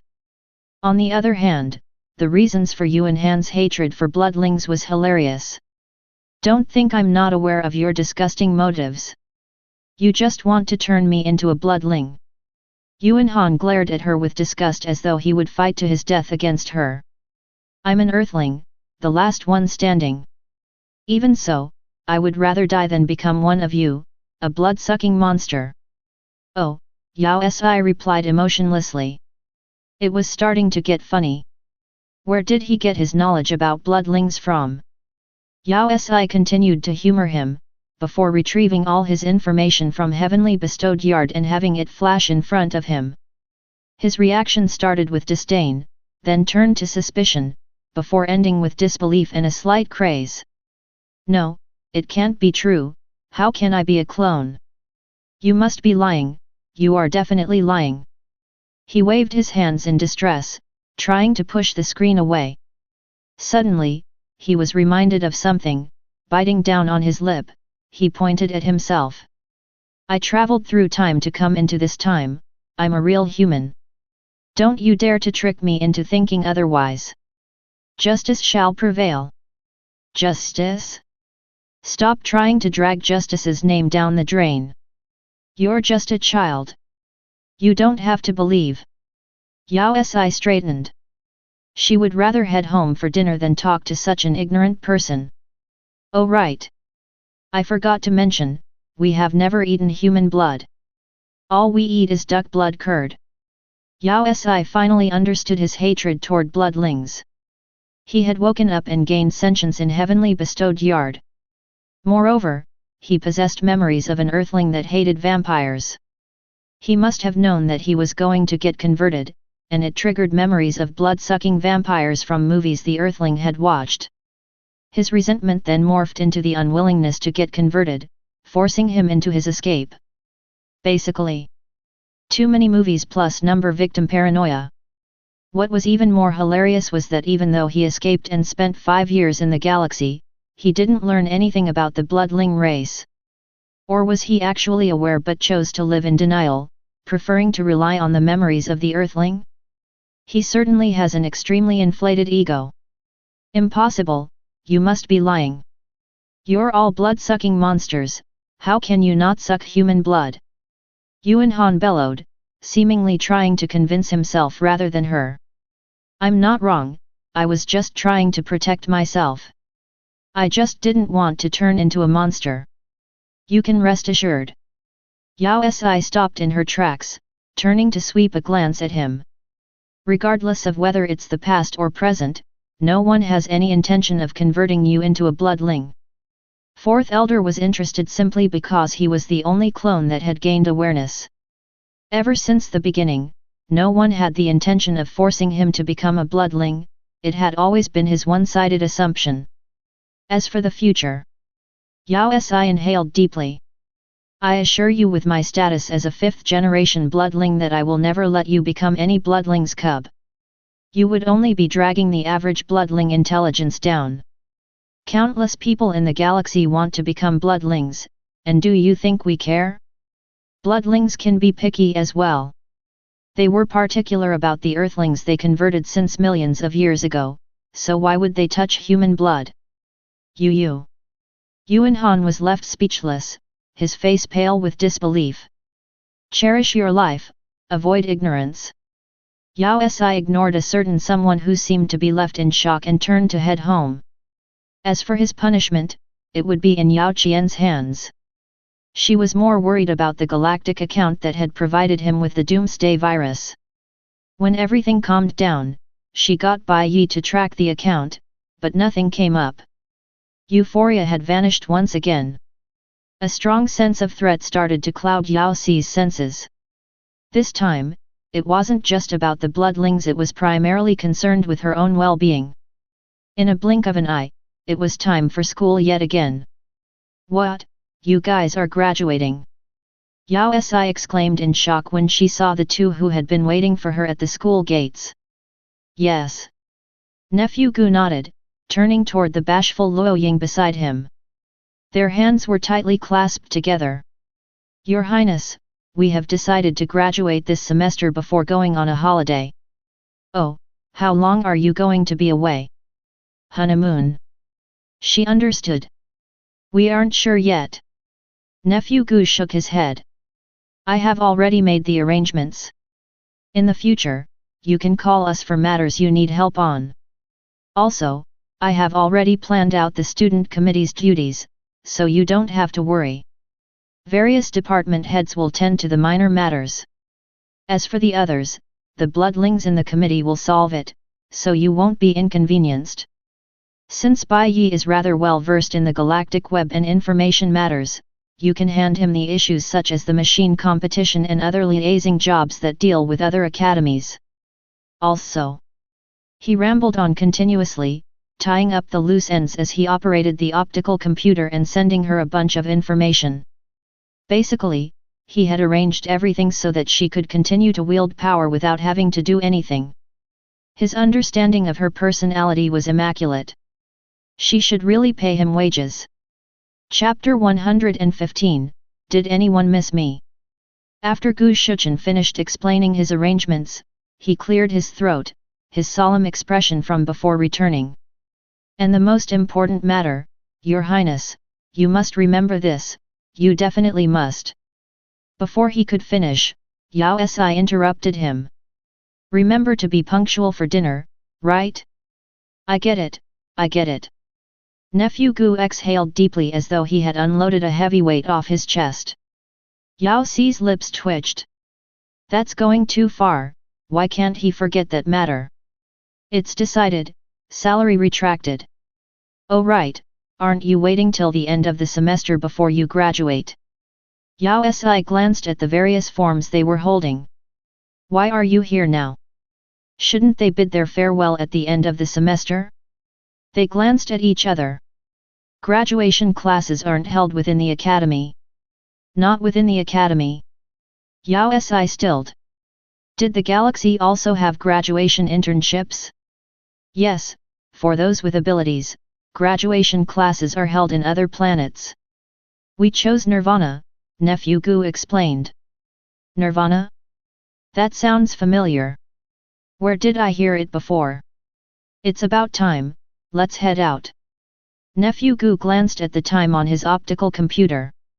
Your Highness, we have to go. All right, bon voyage.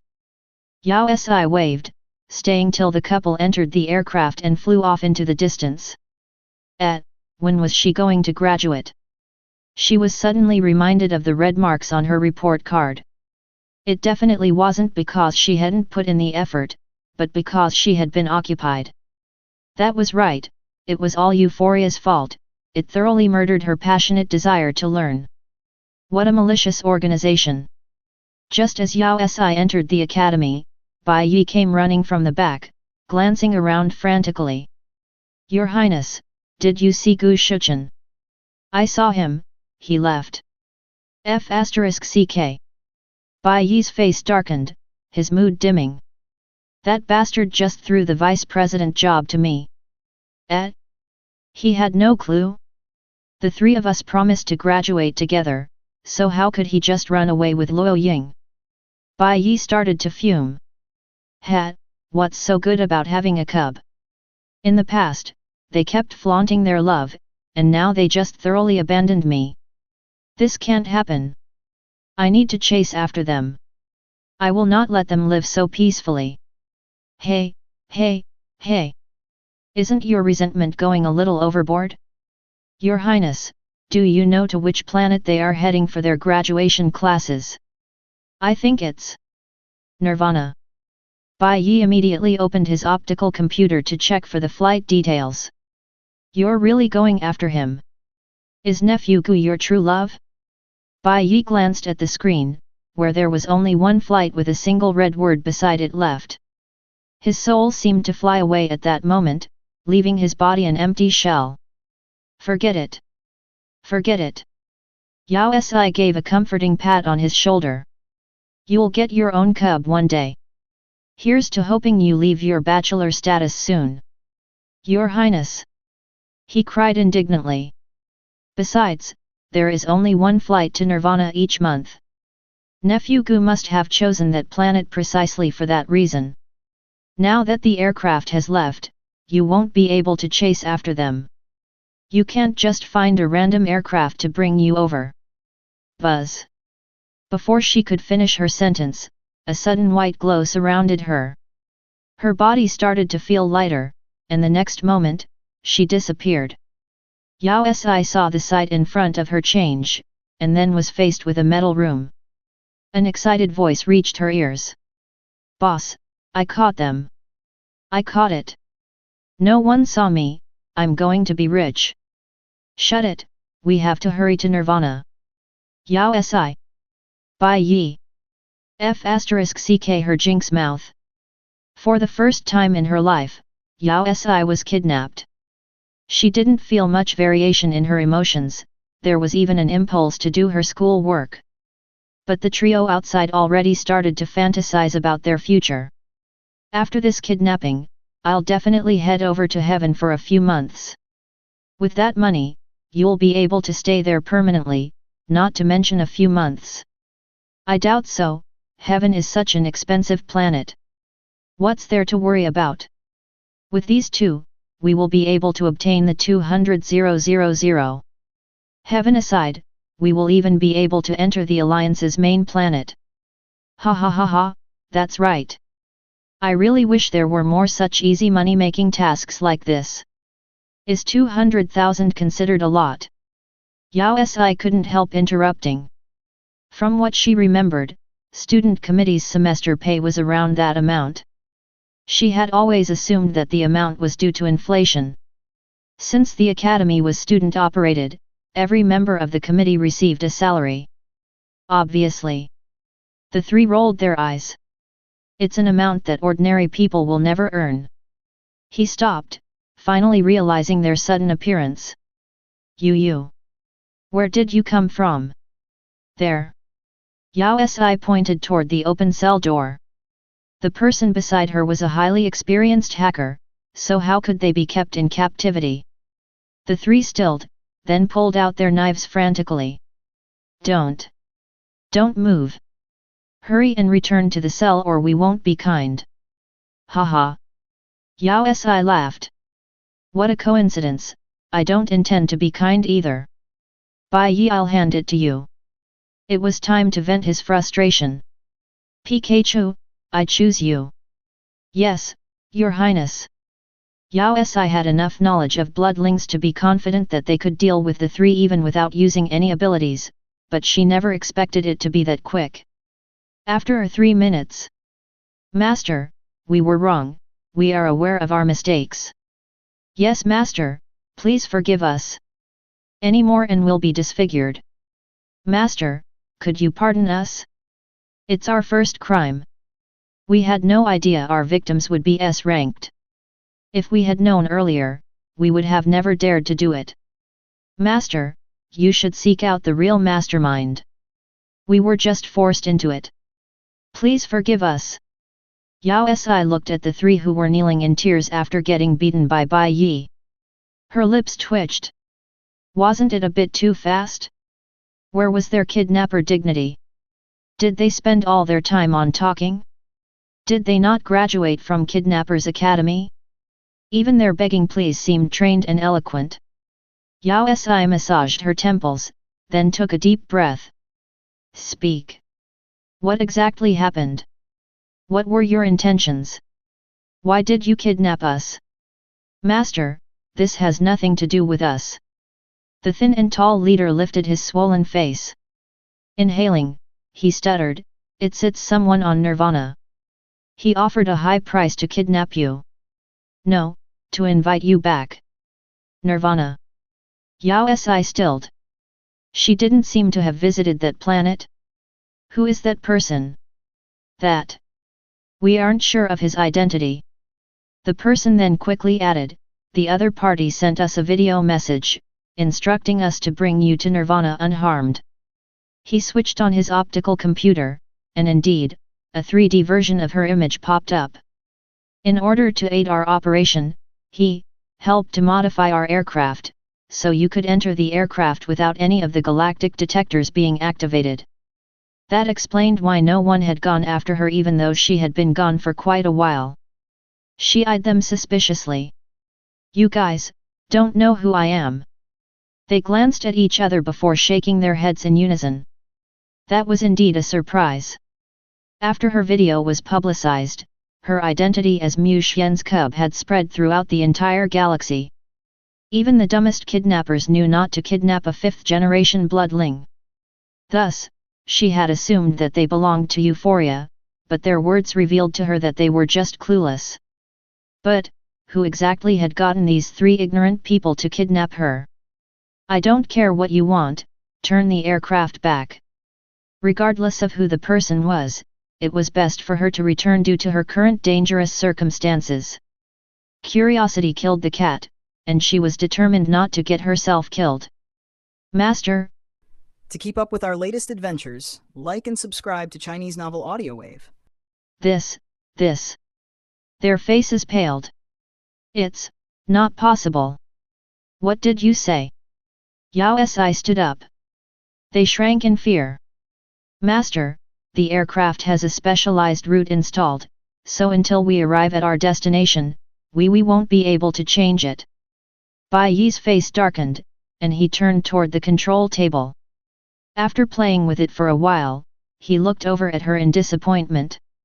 Your Highness, they aren't lying. It isn't possible to change the route. She opened her optical computer, preparing to contact Mu Xian only to realize that there wasn't any reception. A message popped up, unable to connect. The aircraft has a firewall installed to block all transmissions. I'm not able to connect to the galactic web, Bai Yi added. F***ck. How could she have met with such a misfortune? You can't break through the firewall. It seemed like an experienced hacker was needed for such a task. We can just head over to Nirvana. Yeah, we can, but, he pointed toward the front. We're already here. What? Yao Si turned. At some point, they had passed through the space portal into a gigantic green planet. The aircraft descended gradually to the ground. In less than 2 minutes, it landed on a grass patch, and the gates on the right opened with a loud noise. Eck, the inevitable had happened. Yao Si exchanged a glance with Bai Yi before they headed toward the gates. Outside was a vast grass field whose end could not be seen. There wasn't a single sign of galactic technology anywhere around them. Yao Si started to believe the kidnapper's words. Why did the mastermind choose such a spot? Who exactly was he? While she was in deep thought, a figure dashed over. Before she had time to react, the person pounced on her. Your Highness, long time no see. I've missed you so much. Days without you feel so empty, lonely, and cold. A familiar figure stuck to her like a plaster, pressing her head into his embrace, caressing it haphazardly, messing her hair up. Aren't you surprised to see me? Did you miss me? I've missed you all this while. Yao Si felt her face stiffen. Veins on her temples throbbed violently, threatening to explode. She took a deep calming breath, pushing the frustration down before ripping herself away from him and punching his smiling face. Chu. Z. Chapter 116, Revenge of the Thousands. Yao Si didn't like Chu Zi. Besides, who would have a good impression of someone who had cheated them? Also, this was the second time he had cheated her, so it was unforgivable. Your Highness, you have no idea how much at? Your Highness, what are you doing? No, let's be civil and talk it out. No, not the face. It hurts. Yao Si had launched her attack straight at his face, which resulted in Chu Zi's cries resonating throughout the whole field. She stopped only when his smiling face was disfigured beyond recognition. Since you look like you were itching for a beating, I decided to grant your wish. Your Highness. Chu Zi slurred, holding onto his swollen face while tears welled up in his eyes. You're so evil. Little Chu Zi has been hurt. Say another word if you dare. Yao Si lifted her fist threateningly while grinding her teeth. She didn't mind giving him another beating. No, no, no. Chu Ziyi jumped, wiping away non-existent tears. Ai. After so many years, Your Highness, you have changed. You are no longer that innocent little cutie. Get lost. Did he mean to say she deserved to get tricked? Speak, why did you get the three of them to kidnap us? Us? Chu Ziyi glanced at Bai Yi in confusion, then squinted his eyes. There's an additional freebie. Your services aren't too bad. He turned to nod at the three kidnappers in satisfaction. 3 kidnappers. Bai Yi, the freebie. Elder. Bai Yi inhaled, going forward to greet Chu Ziyi. He was the extremely detestable and notorious elder that was constantly mentioned by older generations. Due to his popularity, every time bloodlings wanted to scare their young cubs, they would definitely use this line, "If you don't behave, Elder Chu Ziyi will kidnap you." Because of that, he became a traumatic part of every bloodling's childhood. Yet it was still the first time Bai Yi had seen him in person. He was a little frightened, subconsciously hiding behind Yao Si. She didn't seem to notice his action as she continued to glare at Chu Ziyi. Hurry up and answer me, what's your motive? Your Highness, you're too much, Chu Ziyi said indignantly. How could I have any ulterior motives when I respect you so much? Am I such a person in your heart? Yes. Yao Si nodded without hesitation. Chu Ziyi's lips twitched, his indignant expression cracking as he laughed awkwardly. Your Highness, you must still remember the incident from before. Let bygones be bygones. I sought you out this time with a sincere heart. Sought? Yao Si smirked. Haven't I been here for a long time? I've been incredibly bored, and recently I thought of you. That's why I got the 3 of them to bring you here. Yao Si continued to smirk. You really expect me to buy that? I'm telling the truth, I really missed you. And I really want to bash you up. She raised her fist up once more. What to do when an elder does something wrong? What happens when an elder misbehaves? They need to get a good beating. Don't. Wait a moment. Your Highness. No. When the violence erupted, the 3 kidnappers huddled together in a corner, trembling as they glanced at one another nervously. Taking in a deep breath, they all inched toward the door discreetly. Masters, you all can chat. We'll be leaving now. Without another word, they ran to the door, shutting it behind themselves. Yao Si's heart sank and she turned in a hurry, but it was too late, the aircraft was already in the air. In less than a second, it disappeared, leaving only the 3 of them behind. F***ck. That was fast, they didn't even ask for their money. Chu Ziyi stared at the aircraft while sighing. Such benevolent people, leaving without giving their names after doing such good deeds. Chu Ziyi. What conscience? He had deliberately latched onto her so the aircraft would leave them behind. Without the aircraft, how could she go back? The bastard was always bringing her trouble. Your Highness, don't worry. Actually, before he could continue, an explosion erupted in the air, and a black dot appeared far ahead. On closer inspection, it was an aircraft flying back toward them. Yao Si's spirits lifted, they just needed an aircraft. But just as she was about to head forward, the explosion could be heard again, and the single black dot multiplied. In less than a minute, the sky was littered with flying objects. Compared to the miniature aircraft from before, the newcomers looked like they were much more prepared for battle. Yao Si had an inauspicious omen. Something wasn't right. Chu Ziyi. What have you been doing here all this while? She glared at him. They aren't from Nirvana, Chu Ziyi replied innocently. Nirvana is a game plane, but we haven't officially entered it yet. We are currently in the welcome area. Who are they? They could be players that left the planet previously. There aren't many people here, and as an NPC, I didn't see many live ones, only chancing upon them once in a while. Thus, I might have gone a little overboard. Yao Si stiffened. You fought against them before. It isn't that serious. It was just an ordinary interaction between NPC and players, an opportunity to exchange pointers. You mean, they are here for revenge? Judging from the crowd, you must have offended many people. He. He smiled arrogantly. I seldom come out, so that's why. *CK. She knew it. More battleships gathered in the sky. In less than a minute, black dots littered half the sky. How many people did he offend? Some of the aircraft had already begun their attack, their guns aiming in their direction. Yao Si felt her heart fall. Grabbing onto Bai Yi, she bolted forward frantically. Run!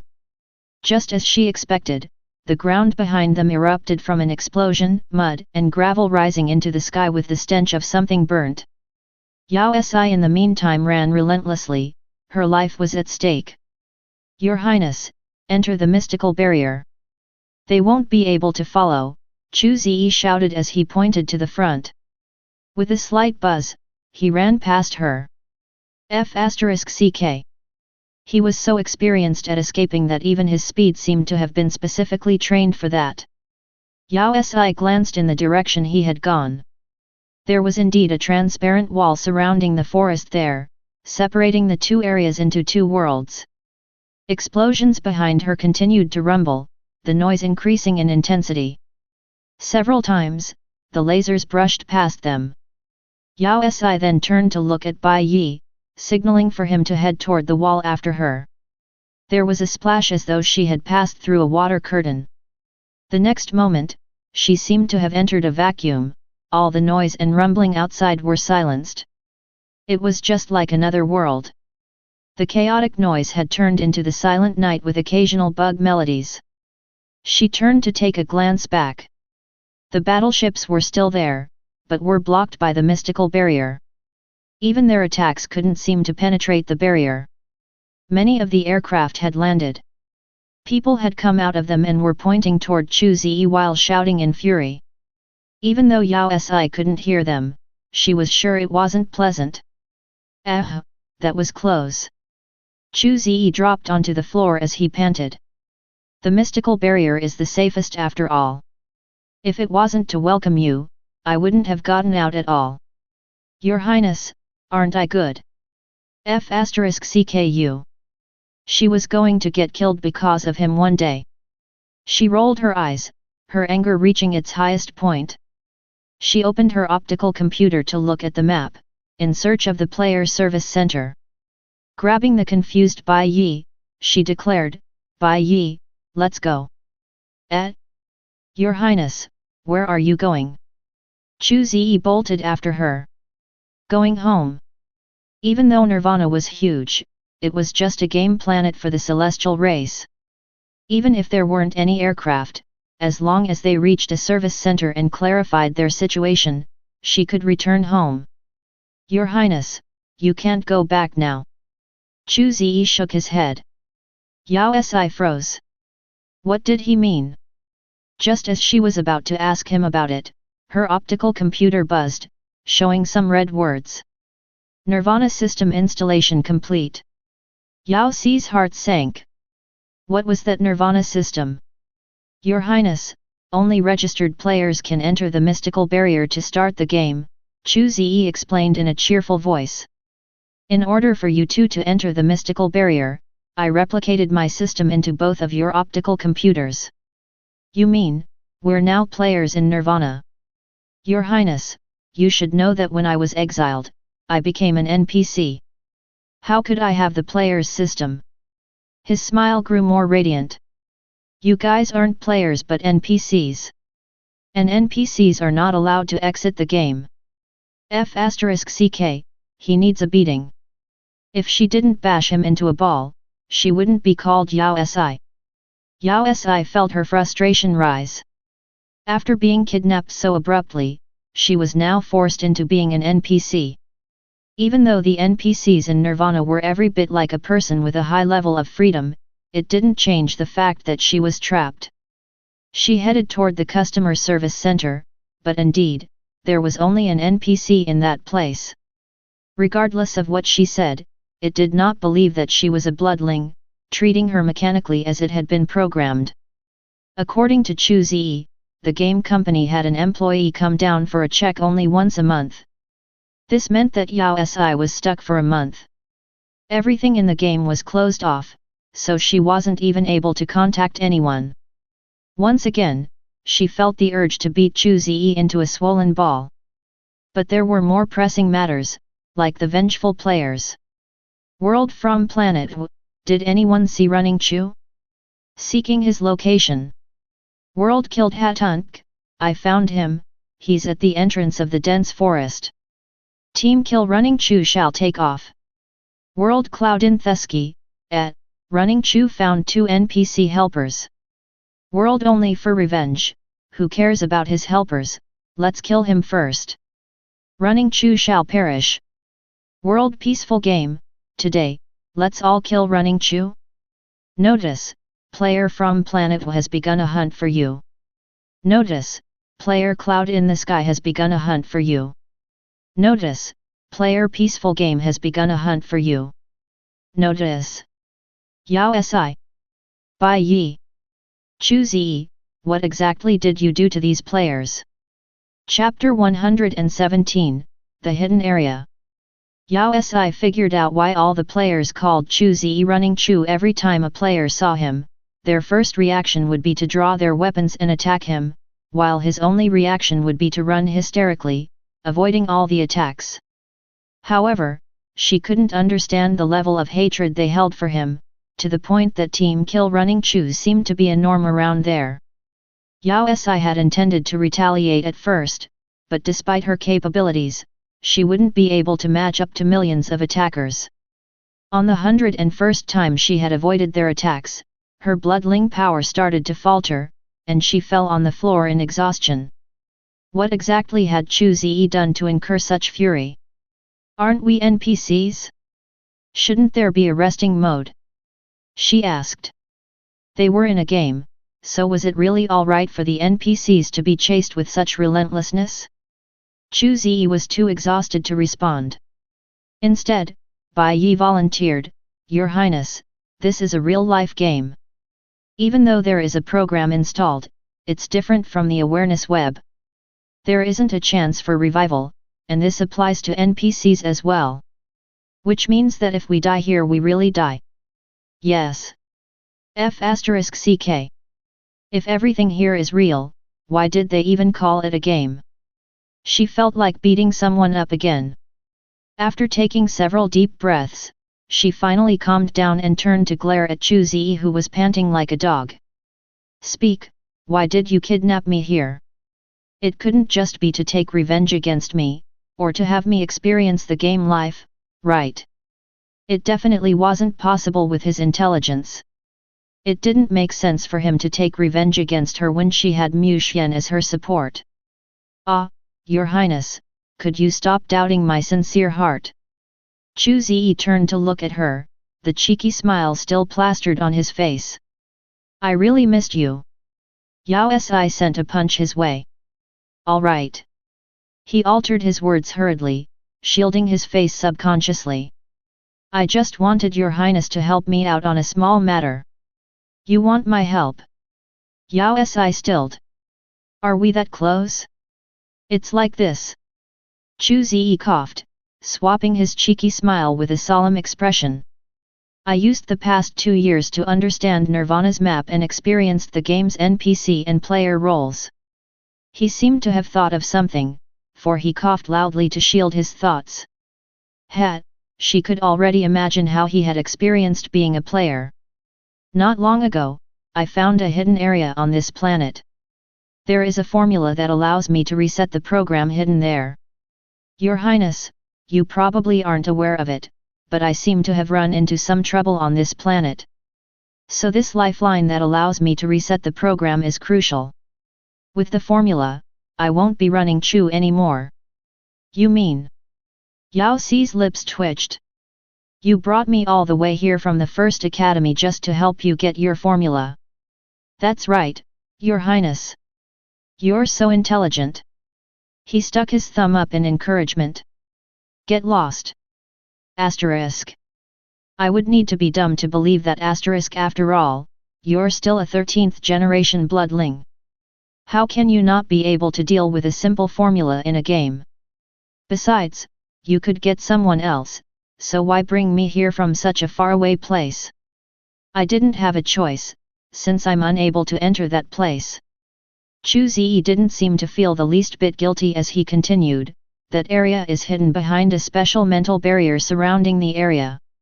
I once announced a program mission for players to try and had even gotten NPC to try, but not one of them succeeded.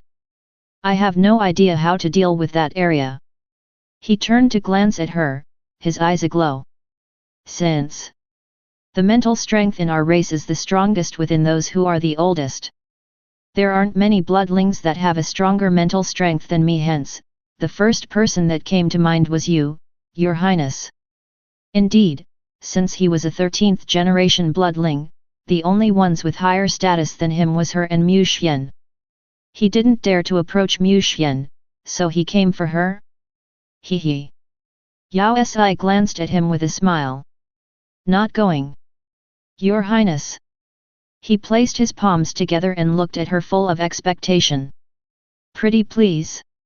You just have to enter the hidden map, and I promise to send you back to the Red Planet the moment after. Back to Red Planet. Yao Si rolled her eyes. Didn't you just mention that we have to wait a month before we can contact the service staff? Yes, that's the normal procedure. You have another solution. Of course, I have been here for a few years after all. I'm experienced. Do you think I'll believe you? After being tricked so many times, she would rather believe in ghosts than in him. I swear on the bloodling ancestor. Chu Ziyi straightened abruptly, his right hand covering his heart. In a solemn voice Yao Si had never heard from him, he recited, I, Chu Ziyi, will go to any lengths to protect the safety of Your Highness, even if it takes my life. Yao Si remained unconvinced. She wanted to run her mouth once more, but she heard Bai Yi take in a sharp breath while looking at Chu Ziyi in shock. Was something wrong? Do you really believe him? Yao Si asked. But, Your Highness, he made a blood oath. Blood oath, what's that? Your Highness. Bai Yi seemed troubled as he elaborated. Bloodlings' oaths on the ancestor can never be taken back. Even it was just an oath?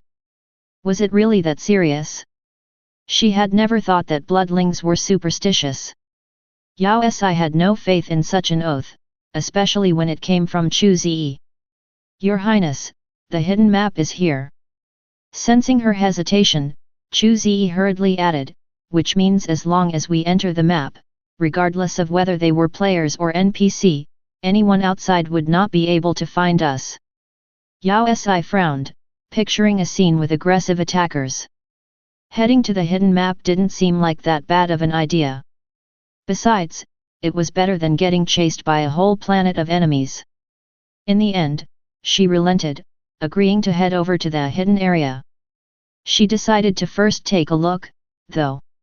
Somehow, she had her reservations about Chu Ziyi's suggestion. That's great, Your Highness. Come. Let's first prepare ourselves. The hidden area is rather far away, so we might encounter a few small bosses.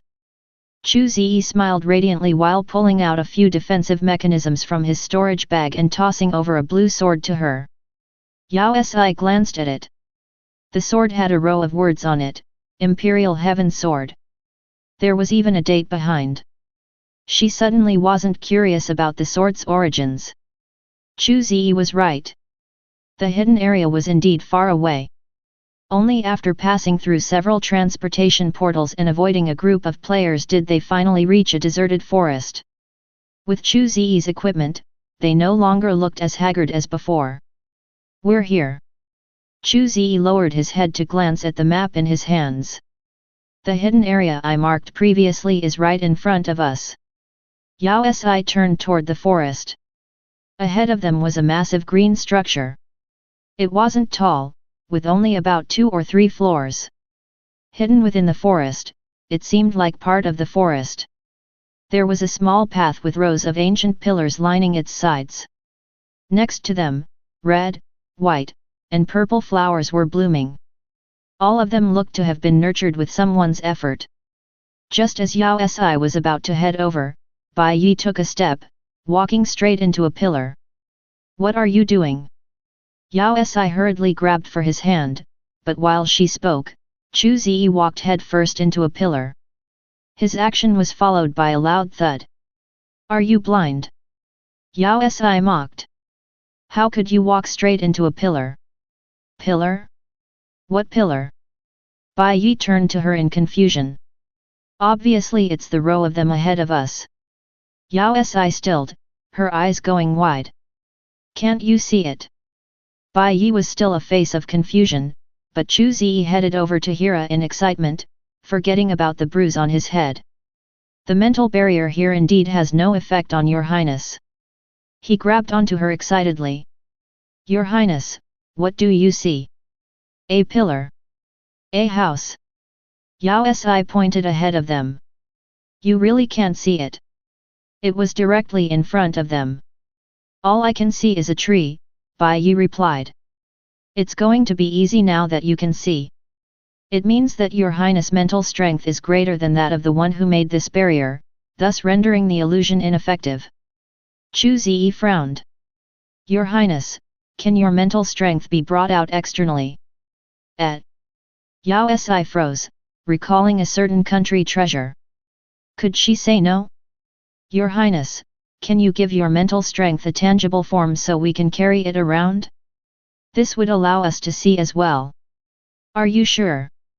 "Your highness, please." He nodded, and even Bai Yi looked at her in anticipation.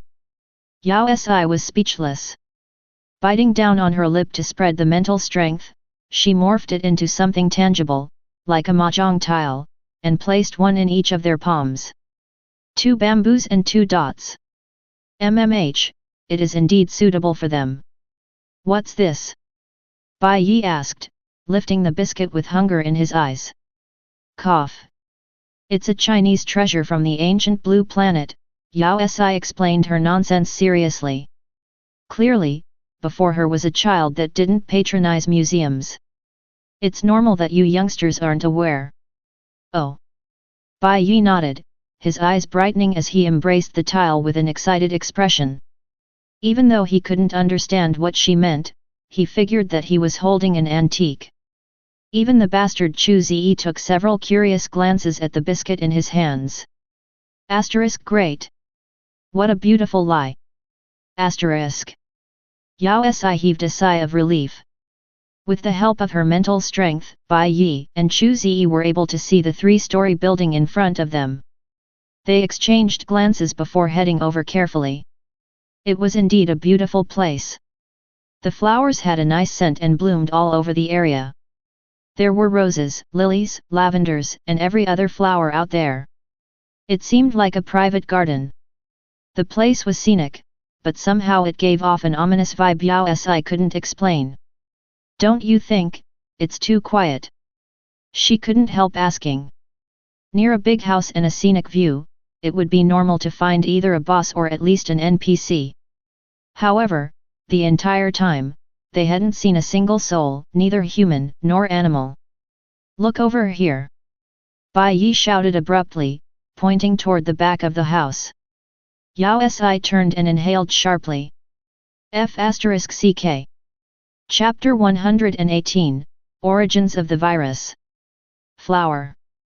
It's a giant flower. Oh.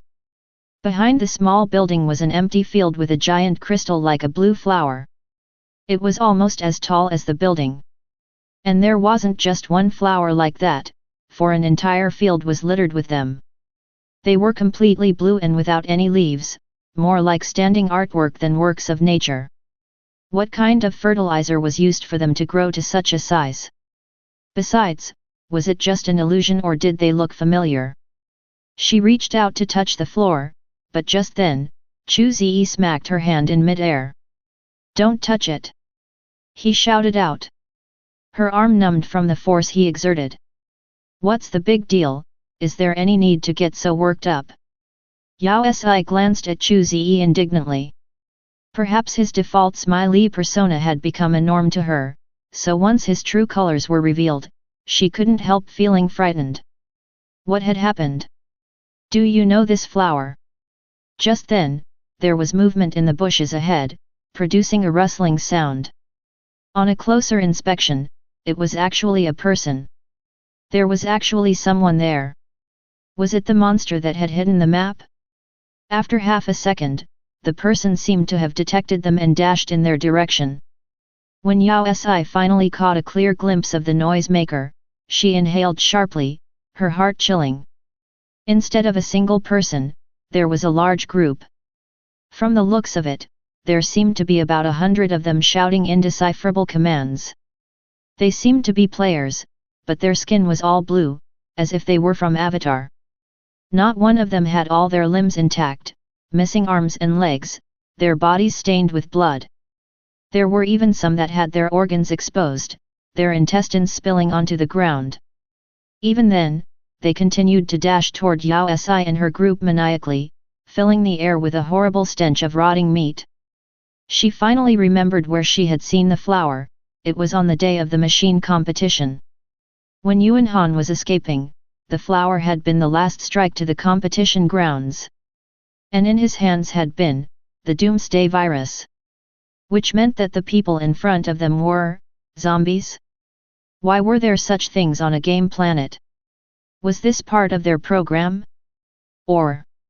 Yao Si dared not venture down that thought as the zombies bolting out from the bushes increased in number.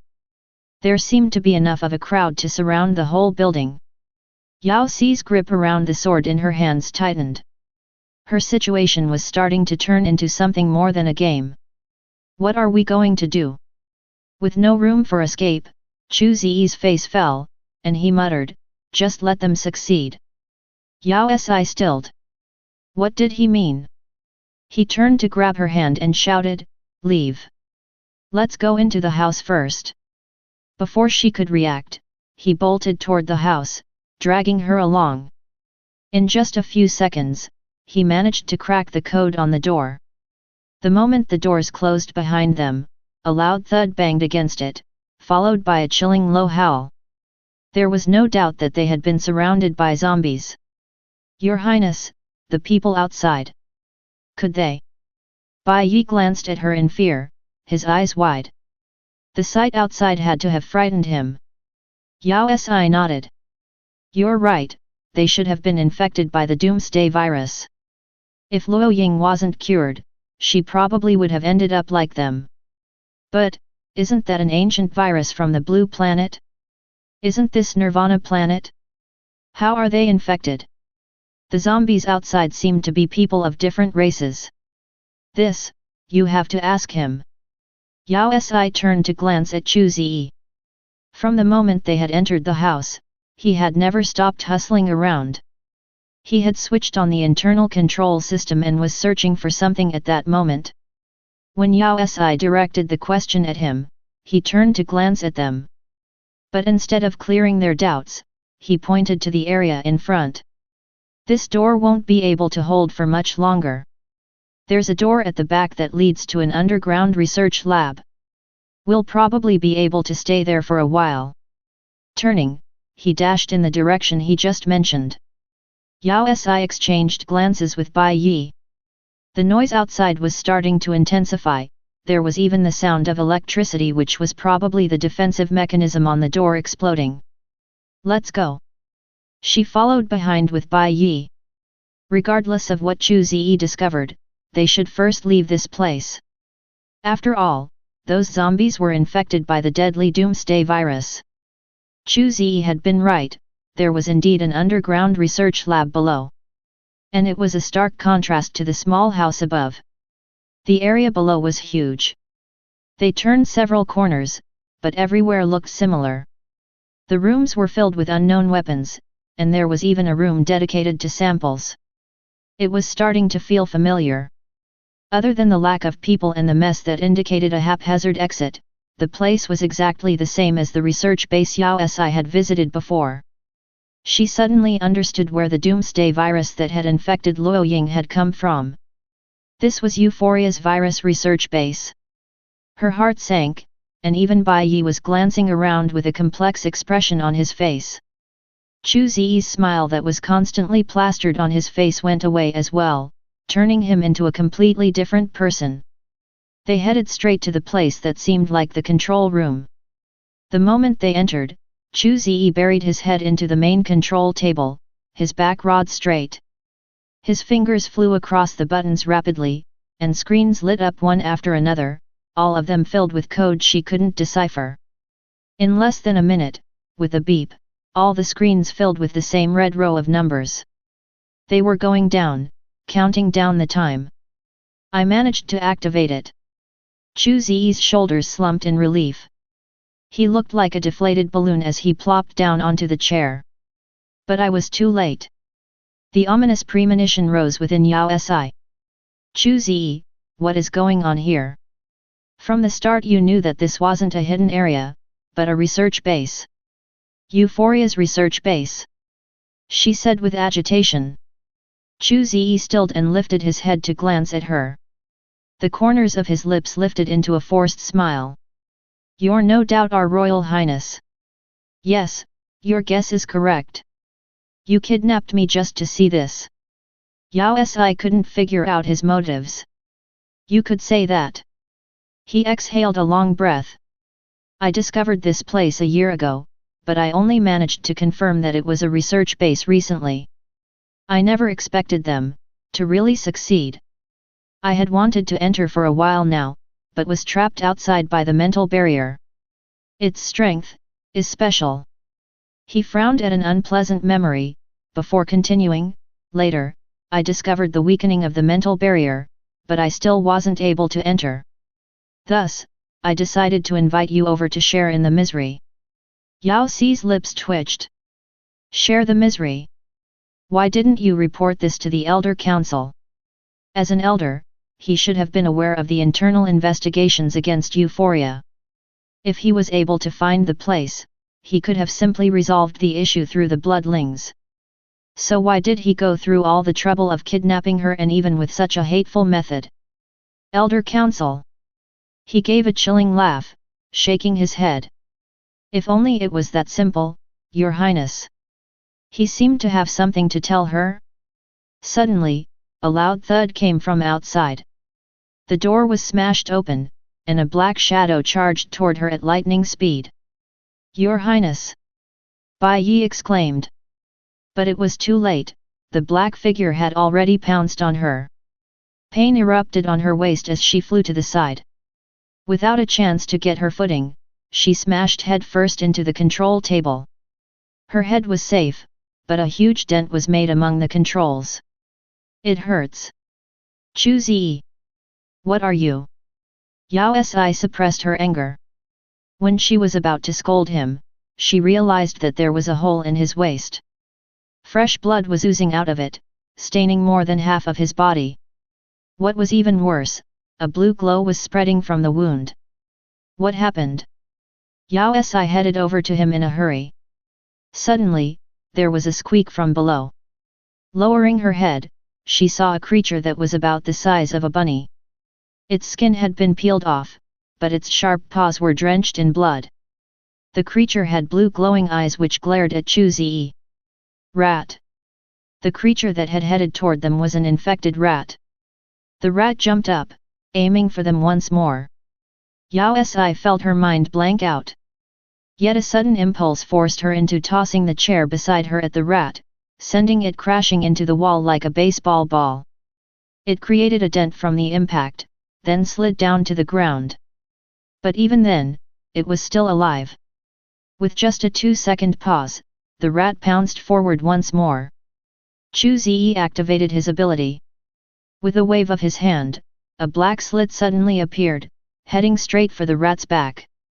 It was slashed in back when the portal passed by it. His ability was space splitting. Chu Ziyi's ability belonged to the space series. He seemed to have exhausted all his strength from that attack, for he slumped onto the ground, his wound bleeding profusely. Elder Bai Yi supported him without any hesitation. He tried to stop the bleeding, but nothing seemed to help. It's useless. Chu Ziyi smiled out of habit. I'm infected. You? Why? Yao Si was confused. After getting tricked by him so many times, her first thought upon entering this horrid place had been about what could be his ulterior motive. But he had instead come forward to save her by placing his life on the line. She couldn't explain her emotions. You are our Royal Highness, aren't you? His face was pale, devoid of all color, but he still struggled to keep that ugly smile of his as he replied to her nonchalantly. Yao Si felt her heart clench. Just as she was about to speak, the familiar squeak came from behind, getting closer. F***ck, just how many infected rats are there? It explained the lack of people, though. Everyone's faces paled. Hurry, block the door. Yao Si turned, preparing to move the heavy machines toward the door for a temporary solution. It's useless. Chu Ziyi grabbed onto her suddenly. I'll use my ability to send you guys out. He activated his ability to open a portal. After pushing Bai Yi inside, he turned toward Yao Si. Your Highness. He removed the optical computer from his hand, stuffing it into her hands. I just copied all the information from the research base inside it. Bring it back to the Red Planet and hand it to His Highness. Remember. You can only give it to His Highness. What do you mean? Yao Si stared at him with wide eyes. Once you're out, head west. My optical computer can bring you out of the mystical barrier. Hurry. I'll block the rats. You're crazy. Yao Si was infuriated. What about you? If you can open a portal, why not come with us? I won't live long since I'm infected, in case. Besides, we can't leave this research base. He smiled, but it was no longer his usual flippant one. It was sincere. Apologies, I never intended to drag your highness into such a dangerous situation. Wait a minute, Chu Ziyi. Who am I talking to now? This is so unlike you. Even if you intended to redeem yourself, you shouldn't use such methods. What exactly happened? I don't think I'll be able to explain certain matters, but regardless. He suddenly reached out to grab her. Please, Your Highness, you must protect yourself. And other than His Majesty, do not believe in anyone else. Listen to me, the virus isn't incurable. Before she could finish her sentence, he released her and gave her a strong push. Before she could get a hold of the situation, the world went black. The next instant, she was back on the grass field. F***ck. Can't you wait for me to finish my sentence? Your Highness. Bai Yi glanced at the portal entrance. Where's the elder? Yao Si felt a flame alight within her. Give me a moment. She told him. She stood up, forcing out the leftover energy within her. Do you think you're the only one with a space ability? You think everyone can be the hero to the damsel in distress? Chapter 119, Euphoria's Motives. Chu Ziyi's ability couldn't last much longer, but the rats continued flooding into the room in endless streams. Even though his ability was strong, he wasn't able to defend against the uncontrollable influx of the small zombies. The strain caused the blood in his wounds to ooze out at a higher rate. As the rats stormed in, Chu Ziyi's entire being was drenched in blood. Only when his energy was totally expended did he stumble back onto the ground with a forced smile. He never had imagined that he would die in such a place and in such a manner. But he had managed to successfully send Her Highness away and activated the self-destruction mechanism. The infected creatures wouldn't be able to escape, and besides, he had already lived a long enough life. He took in a deep breath, preparing for the inexorable death that was considered as a joke among bloodlings. Perhaps he was really tired, for his vision started to darken as though a huge portal had just swallowed him up. Wait a minute. It wasn't an illusion, it was the opening of a space portal. And that opening seemed to have come from him. It couldn't be, he didn't. Before he could react, he felt himself lighten, a massive suction force enveloping him as he entered the portal. The next moment, his vision brightened as he fell face down from a height of 2 meters. His numb body was abused once more. He lay motionless on the ground, his face soaked with blood which had either flowed from his wounds or was newly inflicted by the prickly grass. Am I still alive? Elder. A familiar figure came rushing forward, supporting him up anxiously as worry clouded its gaze. Chu Zi had seen him before, he seemed to be Her Highness' little assistant. What was he called again? If he is here, it means. Chu Zi stilled, his heart sinking. He struggled to turn his head. Indeed, Her Highness' familiar figure came into view. Your Highness, you. Yao Si ignored him, walking forward to rip his clothes open. Bai Yi, stop the bleeding. Stop. Chu Zi was suddenly able to muster some strength and stumbled back. Don't touch me, I'm infected by the virus. If you're not careful. Shut the *ck up. Yao Si howled, subconsciously activating her bloodline suppression. If you weren't injured, I would have already beaten you up. I'm now going to make 2 things clear. First, the virus is curable, and second, if you say another word, I'll disfigure you to the point your mom won't be able to recognize you anymore. Chu Zi froze. He suddenly realized that Her Highness could be quite scary at times. Besides, he didn't have a mother. How dare you not listen when your ancestor is speaking? Bai Yi, hurry. Oh. Okay. All right. Bai Yi had a delayed reaction before retrieving a first aid kit filled with advanced equipment.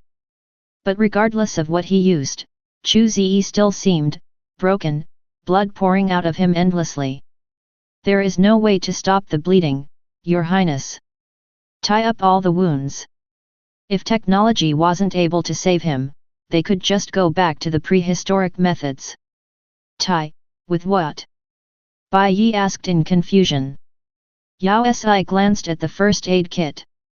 *ck. The galaxy had deemed bandage, one of the most basic and essential medical aid items, as unnecessary. There wasn't any other choice. She picked up a scalpel and cut Bai Yi's sleeve off. Let me borrow your sleeve for a moment.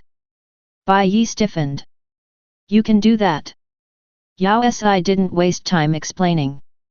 She used the sleeve to tightly wrap Chu Zi's wounds, but there were far too many of them, his whole body was bitten and scratched by the rats.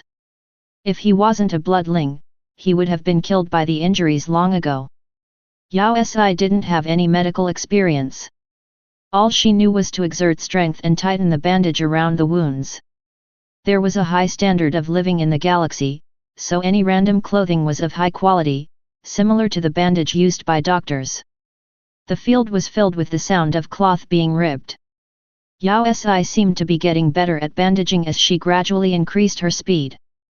Initially, Bai Yi felt rather awkward, but as she continued to rip his shirt, he started to get used to it, even volunteering some cloth himself. After ripping another strip, Yao Si wrapped another inch of Chu Zi. Then the ripping and wrapping went on. Your Highness. Bai Yi held onto her arm.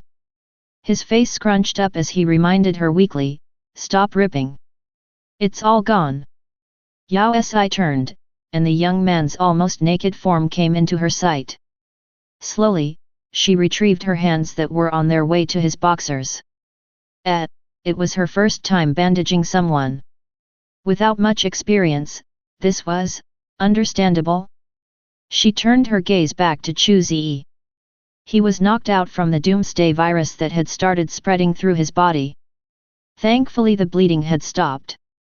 The next part of the plan was to wait for dinner time to arrive. Once it was dinner time, Mu Xian punctually showed up to get her. He saw his cub drenched in blood as she sat obediently on a grass field waving enthusiastically at him, with a half-naked Bai Yi on one side and a zombie on the other. Which brave soul was going to explain what had happened? He suddenly had an impulse to spank his cub. The next time Chu Ziyi opened his eyes, Yao Si was glaring at him just like how she always glared whenever he had angered her. Your Highness. He froze, then proceeded to ask a dumb question. You're dead too. PSSH. Yao Si rolled her eyes. Even you aren't dead, so how could I be dead? The virus has been removed. Mu Xian sent him a chilling glance at him before caressing his cub's head. You aren't dead. Your Majesty. Chu Ziyi froze, analyzing the situation. The burning sensation from the virus was gone, and he was really alive. Her Highness hadn't been lying after all. It hadn't been a white lie to comfort him, there was indeed a cure to the virus. Can you talk now? Yao Si moved 2 chairs closer and pulled Mu Xian over. After taking in a deep breath, she turned toward the patient. How much do you know about euphoria? And what exactly was going on at that research base? Chu Ziyi frowned as an unpleasant thought hit him.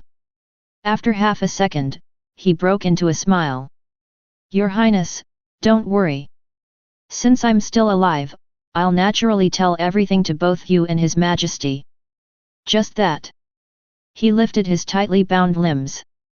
Your Highness, could you untie me first? Why did you wrap me up to this extent? Should she tell him that she totally forgot to change the bandages after coming back? He'd been wrapped up in that one for probably 7, 8, or was it 9 days? You haven't fully recovered. Keep it on. Mu Xian commanded seriously when he sensed her hesitation. Oh.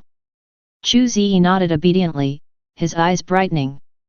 It seemed that it was the kind of virus that required the patient to be completely wrapped up. Yao Si. He really believed that. Mu Xian didn't have fans, but rather a cult. Chu Ziyi struggled to sit straight with his mummified body.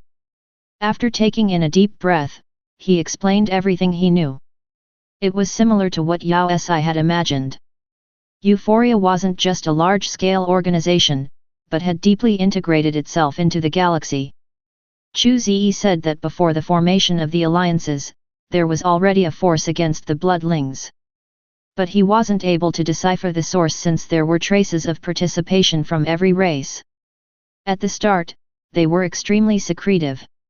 When he discovered a few of them and had them eliminated, contrary to his expectations, the force seemed to have strengthened. They began to conduct their operations more openly, and he found out that it wasn't just other races, even bloodlings were a part of that organization. I raised this issue to Elders' Council many years ago. He laughed. At that time, His Majesty was still in hibernation. Even though Elders' Council believed me, all of its investigations were unsuccessful, so I decided to take matters into my own hands. Yao Si went still as she realized something, and she leveled a suspicious glance at him. You created so much havoc in the galaxy because of the organization. Your Highness, you're a genius. He laughed and said nonchalantly, in the past, their operations were all carried out in secrecy, but with a lot of effort, I managed to drag them out. Asterisk by angering everyone? This guy is indeed a weird one asterisk. Yao Si didn't know how to respond. She had initially assumed his hateful ways were just a part of his personality, but now she realized that his actions were all for the bloodlings. The contrast was too drastic, she needed time to wrap her head around it. Gradually, I realized that they had infiltrated the galaxy much deeper than I had predicted. Even the heavenly bestowed yard. Fourth Elder. Yes, initially I was only aware of their research operations which bore an uncanny resemblance to the research being carried out in the heavenly bestowed yard. Thus, they would seek out newly born cubs, but I would have never guessed that it was to come up with a virus that would target bloodlings. Yao Si was startled. Was that why you treated me like that when I just reached the red planet? It's my fault. He seemed apologetic. At that time, His Majesty was still in hibernation, so I assumed that such a sudden appearance of a fifth-generation bloodling had to do with the organization. So that's the reason behind the resistance against me? Yao Si could feel herself stiffening. I never expected you to actually be His Majesty's cub. He broke into laughter, then swiftly changed the topic. His Majesty must have detected the organization's actions to have exiled me to Nirvana. When I realized that they have been collecting Earthling genes, I assumed that their base would be in a planet like Lighting Sylvan whose condition is similar to that of the Blue Planet. Yao Si couldn't help glancing over at Mu Xian. In a low voice, she asked, "You did that on purpose?" Mu Xian. He wanted to ask that as well. Yao Si silently lit a candle for Chu Ziyi's self-delusion regarding his idol's big heart. They have been rather active recently, even successfully coming up with this virus. There might be more frightening things in progress, though. I'm sure they'll act again. Yao Si nodded, expressing her agreement. Since Fourth Elder entered eternal hibernation, we can't be sure if there are any other traitors. I think there's a need to inform the entire race to be on guard. No, not the entire race. Just you, Your Highness. Me? What do you mean? Your Highness, don't you know? His eyes went wide. All the recent operations by Euphoria are against you. What? Before she could react, a loud noise came from outside. The ground started to shake as though the whole world was trembling. What's happening now? Chapter 120, Explosion of a Satellite. Chu Ziyi paled, then bolted out. Yao Si glanced at Mu Xian before heading out after him. The shaking had stopped.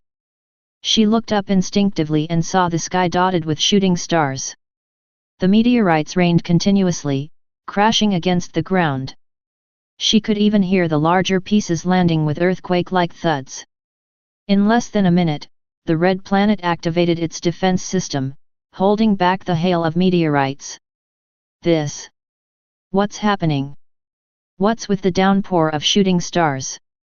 Mu Xian frowned and switched on his optical computer to check for any news on the incident. The first line that popped up had a few enlarged words, "The fall of Red Army 4. Red Army 4. Wasn't it the Red Planet's largest satellite?" He looked up at the sky, and indeed, there was one less satellite in the air. Yao Si's heart clenched, and then she too checked her optical computer. The entire galactic web was filled with news about the Red Planet. Due to unknown reasons, Red Army 4 had suddenly exploded into millions of pieces. The shooting stars they had witnessed a while ago were exactly those pieces. And it wasn't just the Red Planet which was affected. The surrounding satellites were also affected by the explosion. They have retaliated. Chu Ziyi sighed. What do you mean? Yao Si stilled. You know what's happening? Is it Euphoria's doing? Chu Ziyi nodded. I had gathered that they were about to engage in a huge operation soon. I assumed that they would target Red Planet, but never would I have thought that they would destroy Red Army 4 instead. That reminded Yao Si of a possibility. Was that a reason why you brought me to Nirvana Planet? I assumed that the operation was targeted at Your Highness. That's why, but I never expected. He nodded as he explained. This meant that Euphoria had intentions to bomb Red Planet since a long time ago, yet why would an operation which was targeted at her end up with explosion of an uninhabited satellite? If she were to recall the incident with Yuan Han, he had indeed targeted her as well. But why? If it was an operation against her, what was the use of bombing a satellite? Besides, it was only a few years since she had awakened, so it was improbable for her to have made enemies. Then what was the point of killing her? Just because she was a fifth-generation bloodling? What exactly were they trying to achieve? Yao Si grew more confused with every question she asked herself. She felt as though she was trapped in a maze. They could only investigate Red Army 4's situation and hope for a breakthrough. New updates regarding the explosion kept popping up. Thanks to the timely lockdown, there weren't any fatalities, but the debris had piled up in many areas. More than half of the planet was filled with piles of rocks. Yao Si opened a map and marked the spots where the meteorites had fallen. Dense red dots filled a large portion of the planet as though it was a large web. On closer inspection, aren't the meteorites scattered near the larger cities or around them? Chu Zi muttered. The very next second, they paled as a horrible thought struck them. Mu Xian, perhaps these meteorites are. Yao Si turned to Mu Xian. He was silent for a moment, then contacted the Elder Council and various other departments in the Red Planet. Before allowing them to say a word, he commanded, "Secure all the areas where the meteorites have fallen immediately." He then started to operate the optical computer once more. After a few minutes, Yao Si saw the figures of their trio appear on all the screens and optical computers in the Red Planet. All bloodlings are forbidden from coming within 500 meters of the fallen meteorites. They can potentially hold a deadly virus, he announced. Euphoria couldn't have exploded Red Army 4 without reason, they couldn't have done it just to let the bloodlings enjoy a meteor shower. There had to be some kind of ulterior motive. Besides, Red Army 4 was a blue planet and located farthest from the Red Planet. There wasn't a soul there, so the only possibility was, Doomsday virus might be present in the stone fragments. Euphoria could be planning to target all the bloodlings at once. Mu Xian's words held authority like nothing else. In less than a minute, a number of aircrafts were leaving the Red Planet. Once the test results came in, their predictions showed up to be right. There were traces of Doomsday virus in a third of the fragments. Due to the timely notification, there was little damage the bloodlings. No one had been infected. However, the quarantine and eradication of the virus was a huge issue. Moreover, due to the gravitational force, the meteorites that had been blocked from entering the Red Planet had entered the planet's orbit and were circling around it. In a short while, both the inside and outside of Red Planet was filled with the deadly virus. The entire Red Planet was quarantined till the meteorites which carried the virus could be cleared. It couldn't be allowed to spread, or it would infect the entire galaxy. Fortunately, it wasn't an airborne virus or it would have been unstoppable. Yao Si could vaguely sense a menacing curtain surrounding the Red Planet. Although the Elders' Council cleared up a large portion of the fallen meteorites in a month, her fear and trepidation only grew. There was a need to rat out the organization right away. Now that their actions against Red Planet became overt, their next move would definitely escalate in scale. Your Highness, the fallen pieces have all been cleared, but we can't confirm if the virus has been completely eradicated, so we will continue to quarantine the areas. Yao Qián and Yan Xian were reporting while pointing at a map. It was clear that they had been planning the operations for quite some time. If they hadn't detected anything earlier, the Red Planet would have been terrorized by the virus. Also, we found signs of other races on the back of Red Army 4. Can the perpetrator be traced? Yao Si asked. Yao Qián shook his head. We have been trying, but we can't confirm to which race they belong. Which means that we don't have a clue. Yao Si's heart fell. Investigate the Celestials, Mu Xian instructed. Everyone stilled. Yan Xian, in particular, looked over at him wide-eyed. Celestials? Why them? Celestials had always been nonchalant about outside affairs. Bloodlings had close ties with them, so was it really all right to investigate them? That's right. Chu Zi nodded, seeming to have realized something. The virus originated in Nirvana, which is a game planet under the Celestials. It is only right then to start from there. Chapter 121, The Celestial Race Heavenly Demon. I see, Yan Xian said. If it is linked to Celestials, I have friends that can help. Amazing, little Xian Xian. You actually have partners among Celestials. Chu Zi teased. Elder. They are just friends, not partners. Yan Xian stiffened. Why would I need a partner? I have a cub, all right? Don't sweat the small stuff. Chu Ziyi tapped his shoulders before donning his detestable signature smile. Yan Xian felt a chill run his back and backed away discreetly. His gut was telling him to stay away if he cherished his life.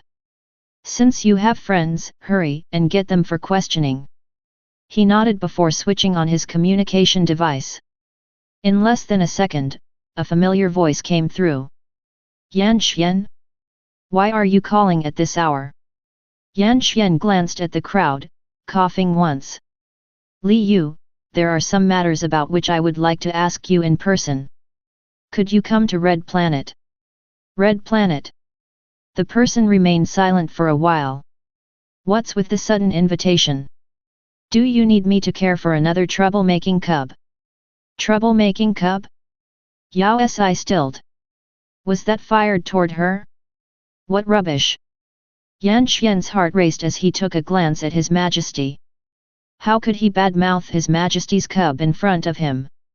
It's something important, so could you hurry? It's possible. Li Yu seemed to have met with a difficulty. But not now. Why? Because. He coughed once, seemingly caught in an awkward situation. After half a minute, he added, anyway, I'm busy. Give me a while. What urgent matters are you tending to?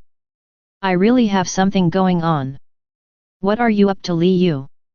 Let me tell you, this is an extremely important affair. It concerns both bloodlings and celestials. Regardless of the importance, it has to wait for 30 minutes. No, about an hour. He coughed once more before explaining, as you know, my disciple Li Ji recently went through his experience, because of which I suffered some injuries. I won't be able to travel with my sword, so you can take a galactic aircraft. Recently, the flights to Red Planet have been delayed by 3 hours at the least. What? Yan Xian's lips quivered. How could that happen at such an important time? What kind of partner was he? PSH, friend. All right, you can come, he was going to say in a while, but was cut off. Mu Xian suddenly instructed, it's not necessary. With a wave of his hand, he summoned a black space portal which pulled the person over. With a loud thud, a figure came falling out and landed on the ground. It was followed by a loud splash of water. Yes, a splash of water, the kind that came with bubbles. Bubbles covered the ground, and in the middle of them was a figure about 5 foot tall, with hair reaching its waist. The person wasn't wearing a single piece of clothing as he gawked at them with his mouth open. Yan Xian. Yao Qian. Chu Ziyi. Yao Si. Mu Xian. They finally understood his reluctance, it was because he was bathing. He even had a cartoon shower cap on and was holding a yellow rubber duck while soaking in a pink bubbly bath. Silence engulfed the room, and everyone seemed to have understood something. This celestial was unique. The next moment, Yao Si's vision darkened, for a large palm covered her eyes. A low and chilly voice spoke by her ear. Not for kids. Yao Si started cursing internally. Do you know what you're saying? You're the kid. Clearly startled, Li Yu froze for a few seconds. Even the hand that was scratching an itch on his leg stopped moving. After half a minute, he cursed loudly, F***ck. He fished a towel out of thin air and wrapped himself, disregarding the pink bubbles that covered his body. Glaring at Yan Xian, he began to scream. Yan Xian, are you F***ing kidding me? What kind of friend are you? What did you pull me over for? Who the F***ck created the portal? I'm going to F***ing kill him. All eyes turned in unison toward a certain someone who was covering his cub's eyes. Bloodling, king. Only then did Li Yu become aware of the other people in the room, and his anger extinguished instantly. Even though he couldn't recognize most people, he knew how Mu Xian looked like. Everyone in the galaxy grew up with his image. Li Yue's expression twisted, and he clenched his fists, then offered a polite bow. Li Yu is at your service, Your Majesty. As expected, his persona-switching abilities were superb. Mu Xian looked him up and down before commanding, put on some clothes. Nirvana. To make himself presentable, Li Yu wrapped 3 layers of clothes around himself. Isn't that the demonic clan's region? Demonic clan? Asterisk. What is that? Asterisk.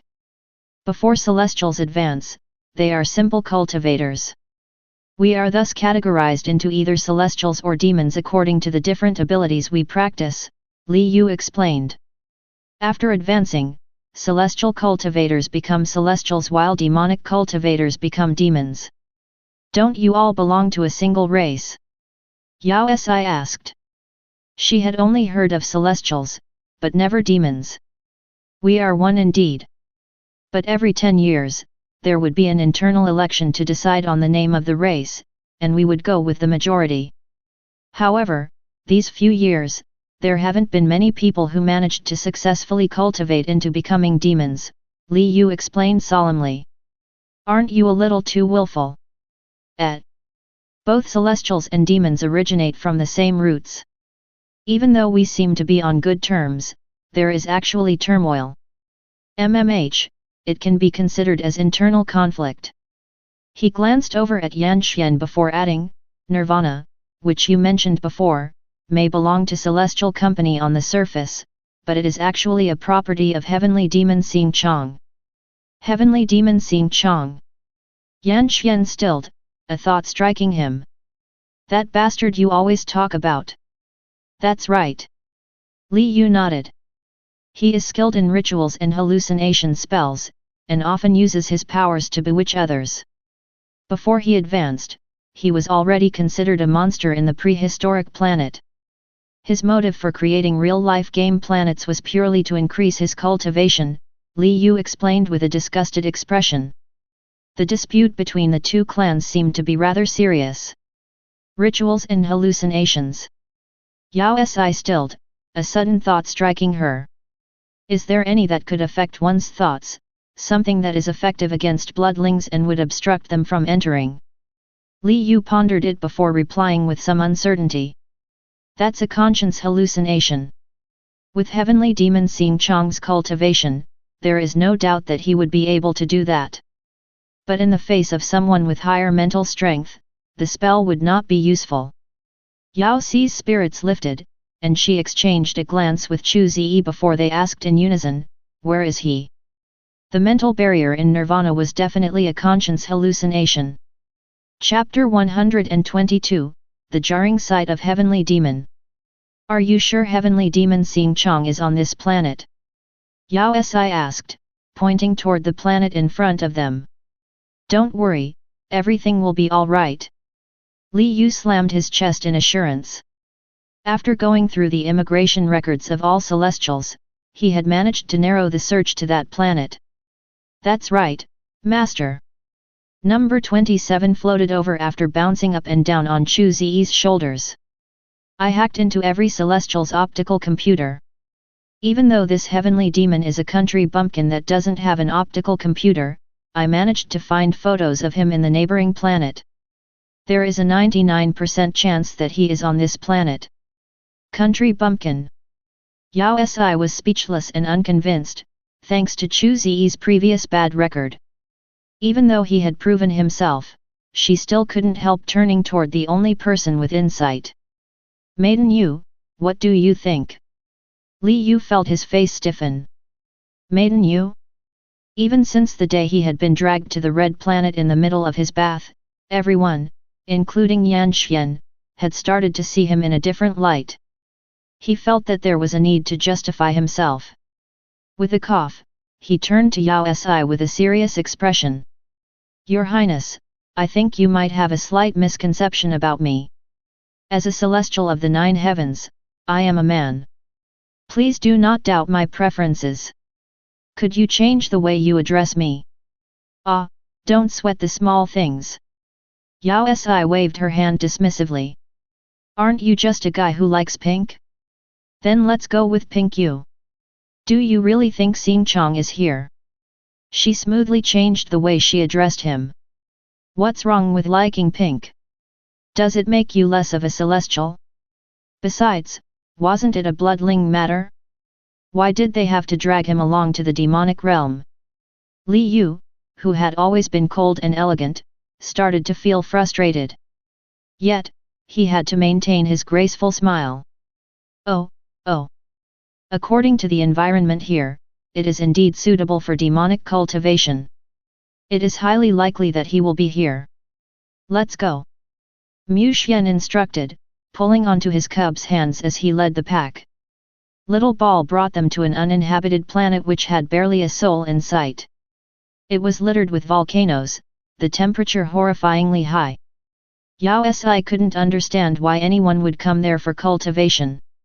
But to Little Ball, who could hack into anything, tracing a demon that didn't even try to conceal himself was a piece of cake. In order to maintain an element of surprise, they decided not to walk the official road but opt to visit him personally. Together with Mu Xian, Li Yu, and Chu Ziyi, she reached the planet to thoroughly investigate what had happened in Nirvana. The demonic powers seemed to congregate at the front. Heavenly demon Xing Chong should be right ahead. Li Yu pointed toward the tall volcano ahead. He then seemed to think of something as he explained awkwardly, Xing Chong is currently in cultivation.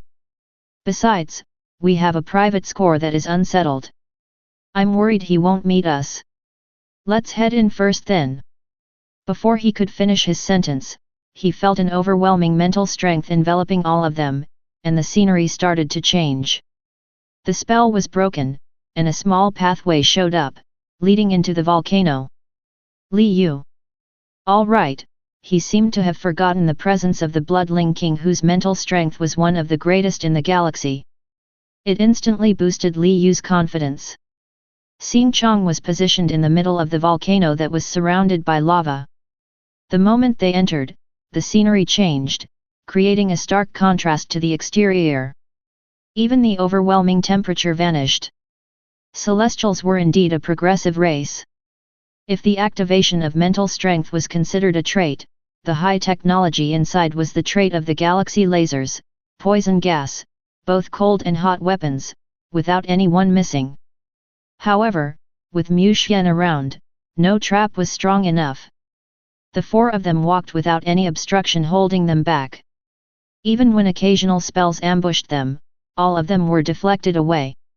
The technologically advanced weapons could have become a hassle, but with NR-27 Little Ball and Chu Ziyi's coordination, they weren't an issue either.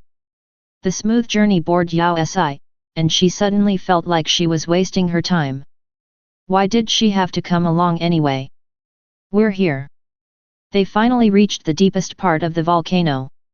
Yao Si inhaled deeply, tightening her grip around Mu Xian's hand before they entered. The last barrier was a waterfall. With just one strike from Mu Xian, it fell apart, but Yao Si couldn't help worrying. With such a tight security, she started to feel cautious of the heavenly demon. He might even be in cahoots with Euphoria, doing despicable business here. MMH. Ah! Hurry, give me. Harder. Heavenly demon, don't rush, I will pleasure you. No there, don't. Heavenly demon, don't what? Hateful. R21 voices started to drown their senses.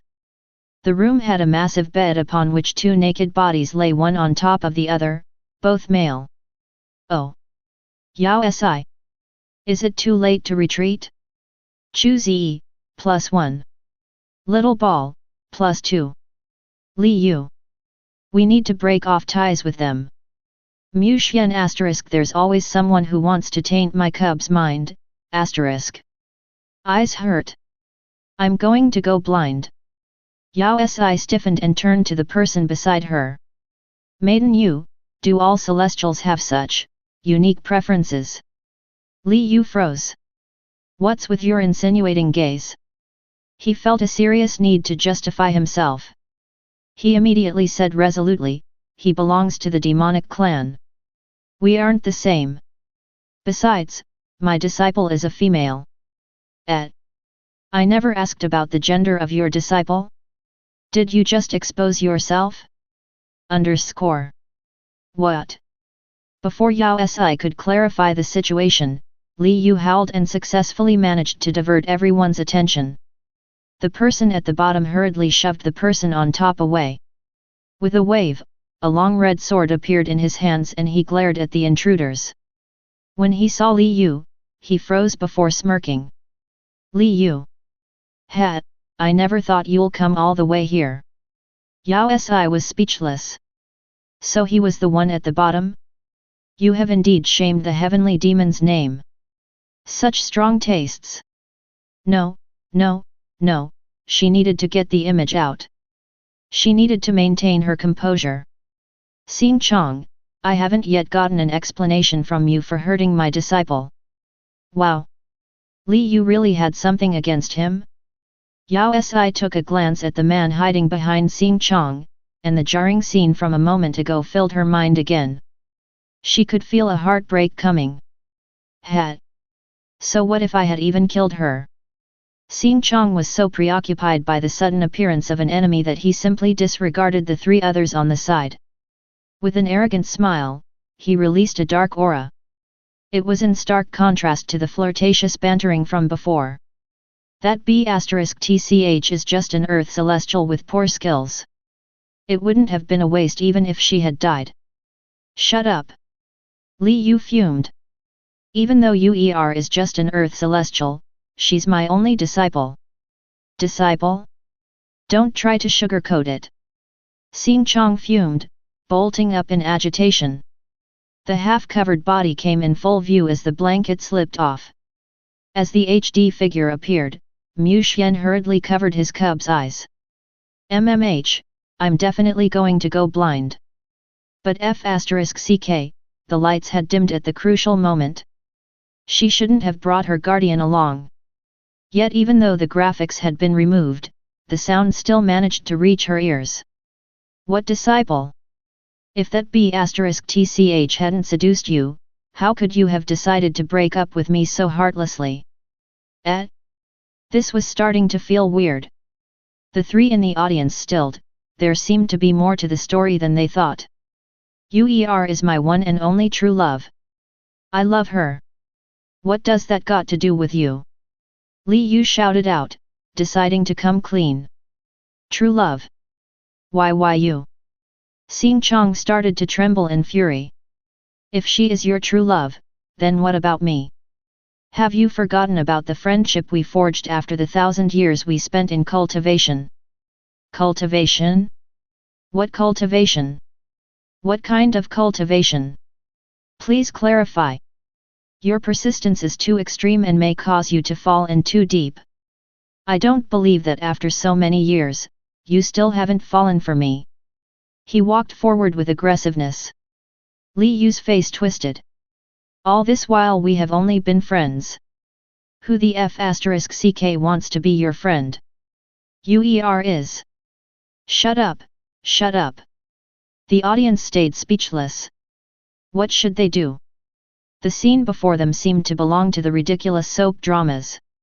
Celestials sure were wild. The plot was starting to turn into a poorly written drama as Xing Chong ran over with a devastated expression. It would have been a sad scene if he wasn't completely naked.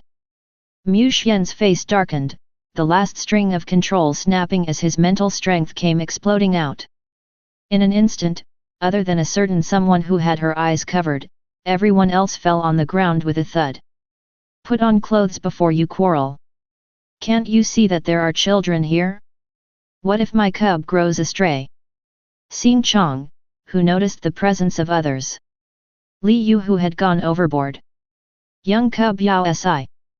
Chu Zi and Little Ball. Even though they had no idea why they were being punished as well, they couldn't help feeling impressed. Chapter 123, The Boss Behind the Scenes. After 3 minutes, Xing Chong, who had been forcefully wrapped in 5 layers of clothing, stumbled backward with caution. He glared at Li Yu before scoffing grudgingly. Hey, did you forget about the flower mark on your back? It's wrong to be such a Casanova. It's no wonder then that you couldn't sway Li Yu. If it isn't the bloodlings. Li Yu, you sure found a good backing. Do you really think they'll scare me? Stop spouting rubbish. Li Yu looked constipated. Having no intention to be associated with the person in front of them, he jumped straight to the point. I'm not here for vengeance. I just wish to ask you about Nirvana. Nirvana. Xin Chong stilled, then an insidious smile spread across his face as though a thought had struck him. I was wondering why the bloodlings would be here. Is it regarding the research base? You are indeed aware. Li Yu frowned. That research base? Are you perhaps a part of it? Wasn't that a request from you bloodlings? Xin Chong turned to them abruptly. Many years ago, some bloodlings requested Nirvana for the research base, so I marked a spot for them. Do you know what research was being conducted there? Yao Si asked, taking a step forward. Why would I know that? Xin Chong smoothed the hair on his forehead nonchalantly. It was just a game planet after all. Besides, I couldn't be bothered since the management had already been passed on to a gaming company. Just a few days ago, I received news that the place had been destroyed. Are you here to criticize me? He swept another glance across them, adding hurriedly, let me make things clear, I played no part in the destruction of the place. I had no intention of kicking you out. Who was the person that sought you out? Yao Si's heart clenched. Chu Zi had been right, there were bloodlings in Euphoria. You don't know them. Xin Chong exclaimed, but the next second, he seemed to lose his interest. He shook his head and said, I don't know anything about that. I wanted to build closer bonds with you bloodlings, but after I loaned the area, you never showed up again. He wasn't even able to reclaim the area. The person mentioned that they would only need the area temporarily. I wasn't informed of the details, so I inspected it once, but there was only a house built. Since it didn't affect the daily runnings of the game planet, I didn't bother with it. Even after the many years, no one came for it. No one. Chu Zi froze, then advanced on him. You mean there wasn't anyone in the research base? Yet. Xin Chong nodded. I checked on it with my conscience many years ago, and there was indeed no one. Explain yourself clearly. Yao Si could sense an inauspicious omen. If the place was uninhabited, then where did the zombies they met and the information about the virus come from? When did you realize that there wasn't anyone? From the beginning. Xin Chong took a while more to ponder over before adding, about 20-30 years ago. That long? Yao Si fell into a daze as she turned to glance at Chu Zi, who had the exact same dazed expression. That can't be. The virus appeared recently. If the base had always been empty, why did they build it and lead us into believing that the virus had been produced there? What was there? Yao Si suddenly stopped, a horrifying thought striking her. She turned toward the other two, before shouting in unison with Chu Zi. Red Army 4. Red Army 4. F***CK. As expected, all of their optical computers lit up with an alarm. 3 red warnings popped up at the same time. The red planet was being ambushed. Sissy. Mu Xian's face sank, then he instructed her, stay here, don't move. Mu Xian. She was about to protest, but the very next moment, he disappeared into a space portal. How are we going to go back if you're gone? The situation was finally clear. Ever since the start, Nirvana had been just a diversion.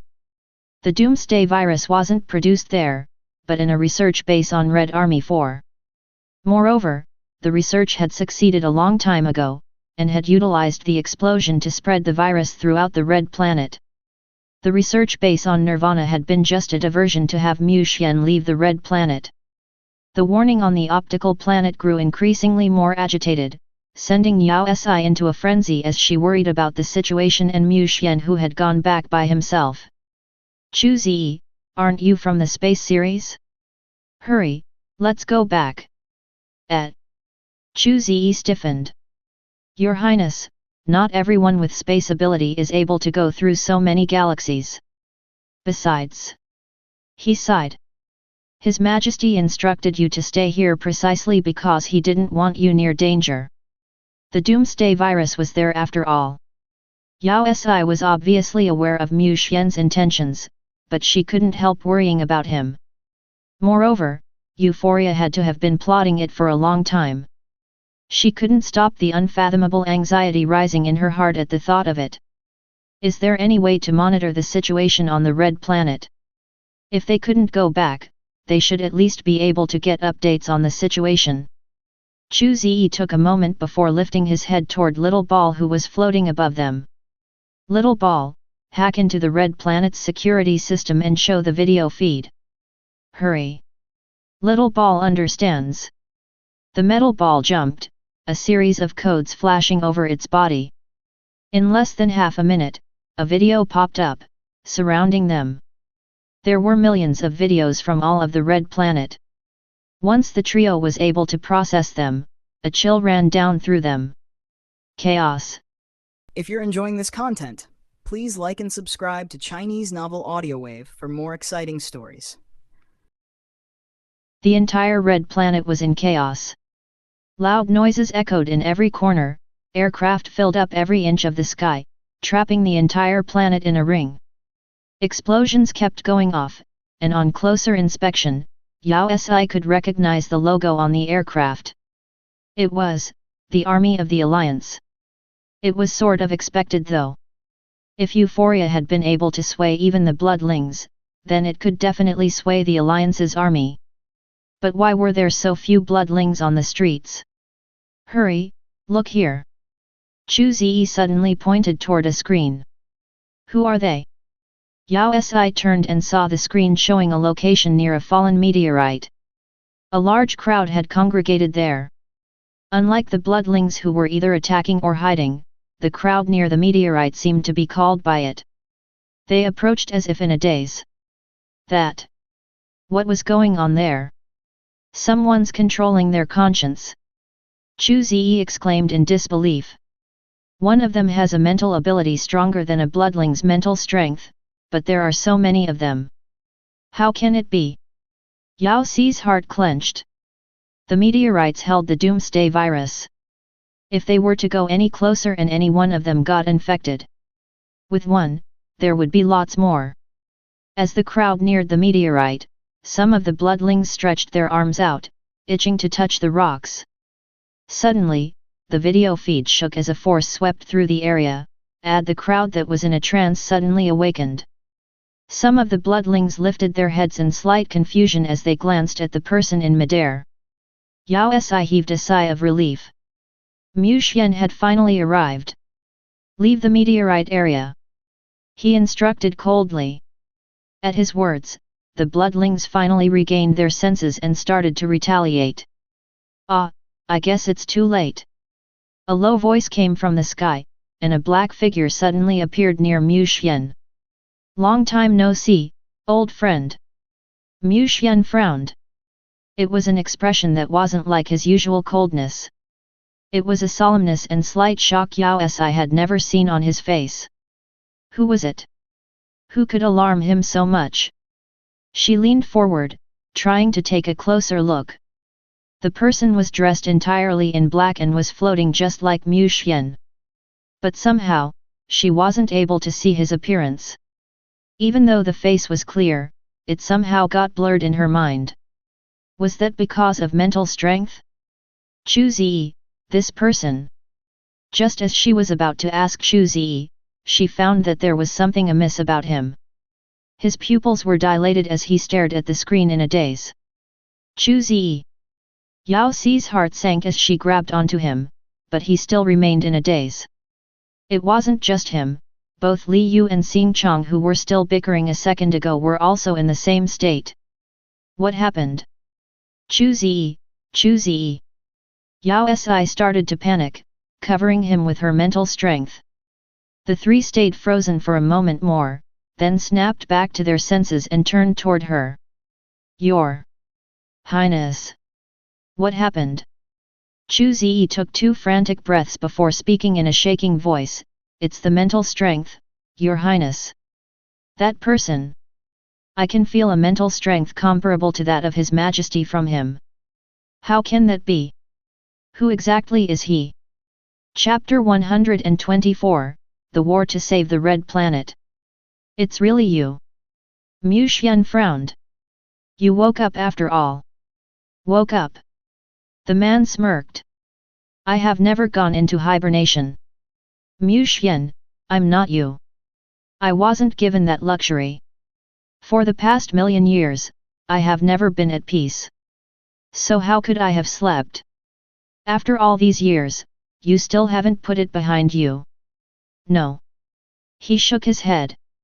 "As you mentioned, 1,000,000 years have passed, so how could I have not put it behind me?" He lowered his head to glance at the red planet, his gaze cold and unfeeling. "I just understood that immortality is a curse, and because of it, I have been in pain for 1,000,000 years. Soon, all of them will walk down my path. You want to wipe out the entire race.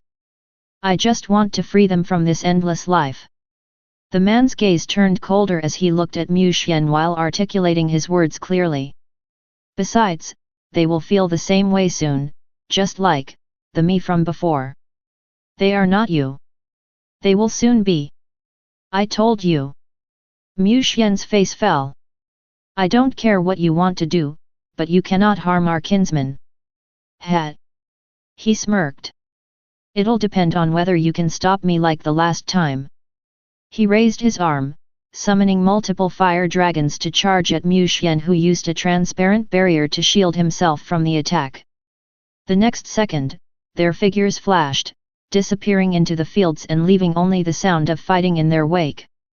The camera could no longer catch their figures, showing only flashes of light in the skies. Yao Si grew more anxious with each passing moment. Even though she had utmost confidence in her ex-dad, it wasn't a fair match. Mu Xian had to look out for the other bloodlings while engaging in mind control, and if that wasn't enough, the enemy wasn't weak either. Yao Si could already conclude that his opponent was most likely Euphoria's leader. She had assumed that his motives for forming Euphoria were to rob the bloodlings of their immortality, but it was only then that she realized that he wanted to wipe out the entire race. Based on their conversation, the boss against them was also a bloodling, and probably one that was within the first 5 generations. Yao Si was full of worry as she looked at a few screens at once, afraid to miss out on anything.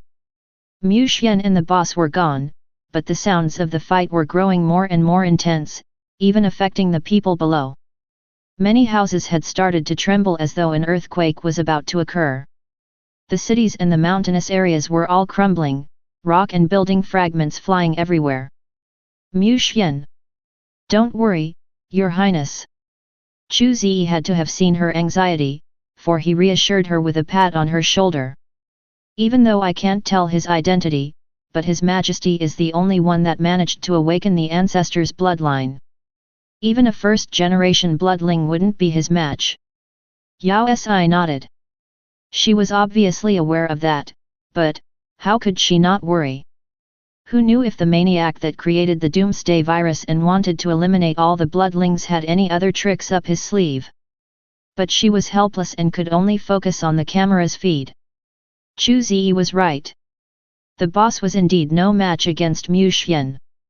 Even if Mu Xian had spread his mental strength to prevent the other bloodlings from being embroiled in the mess, he wasn't in any sort of a disadvantage.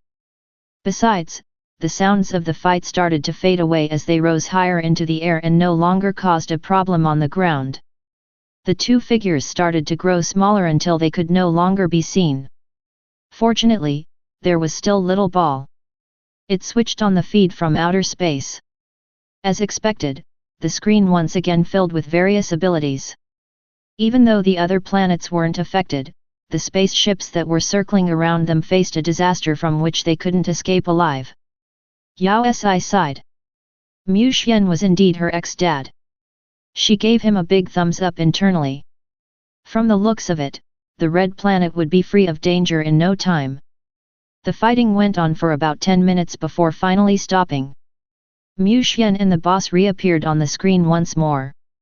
Yao Si hurriedly inspected Mu Xian through the feed. Phew. He seems fine. Besides his messy hair, there doesn't seem to be anything wrong with him. The other person, on the other hand, was covered in wounds and blood. His right arm was angled oddly at the side. As expected, I still can't defeat you. The boss remained unfazed though. Instead, he gave a mysterious smile. It's better this way. But, do you really think I came all this way just to have a fight with you?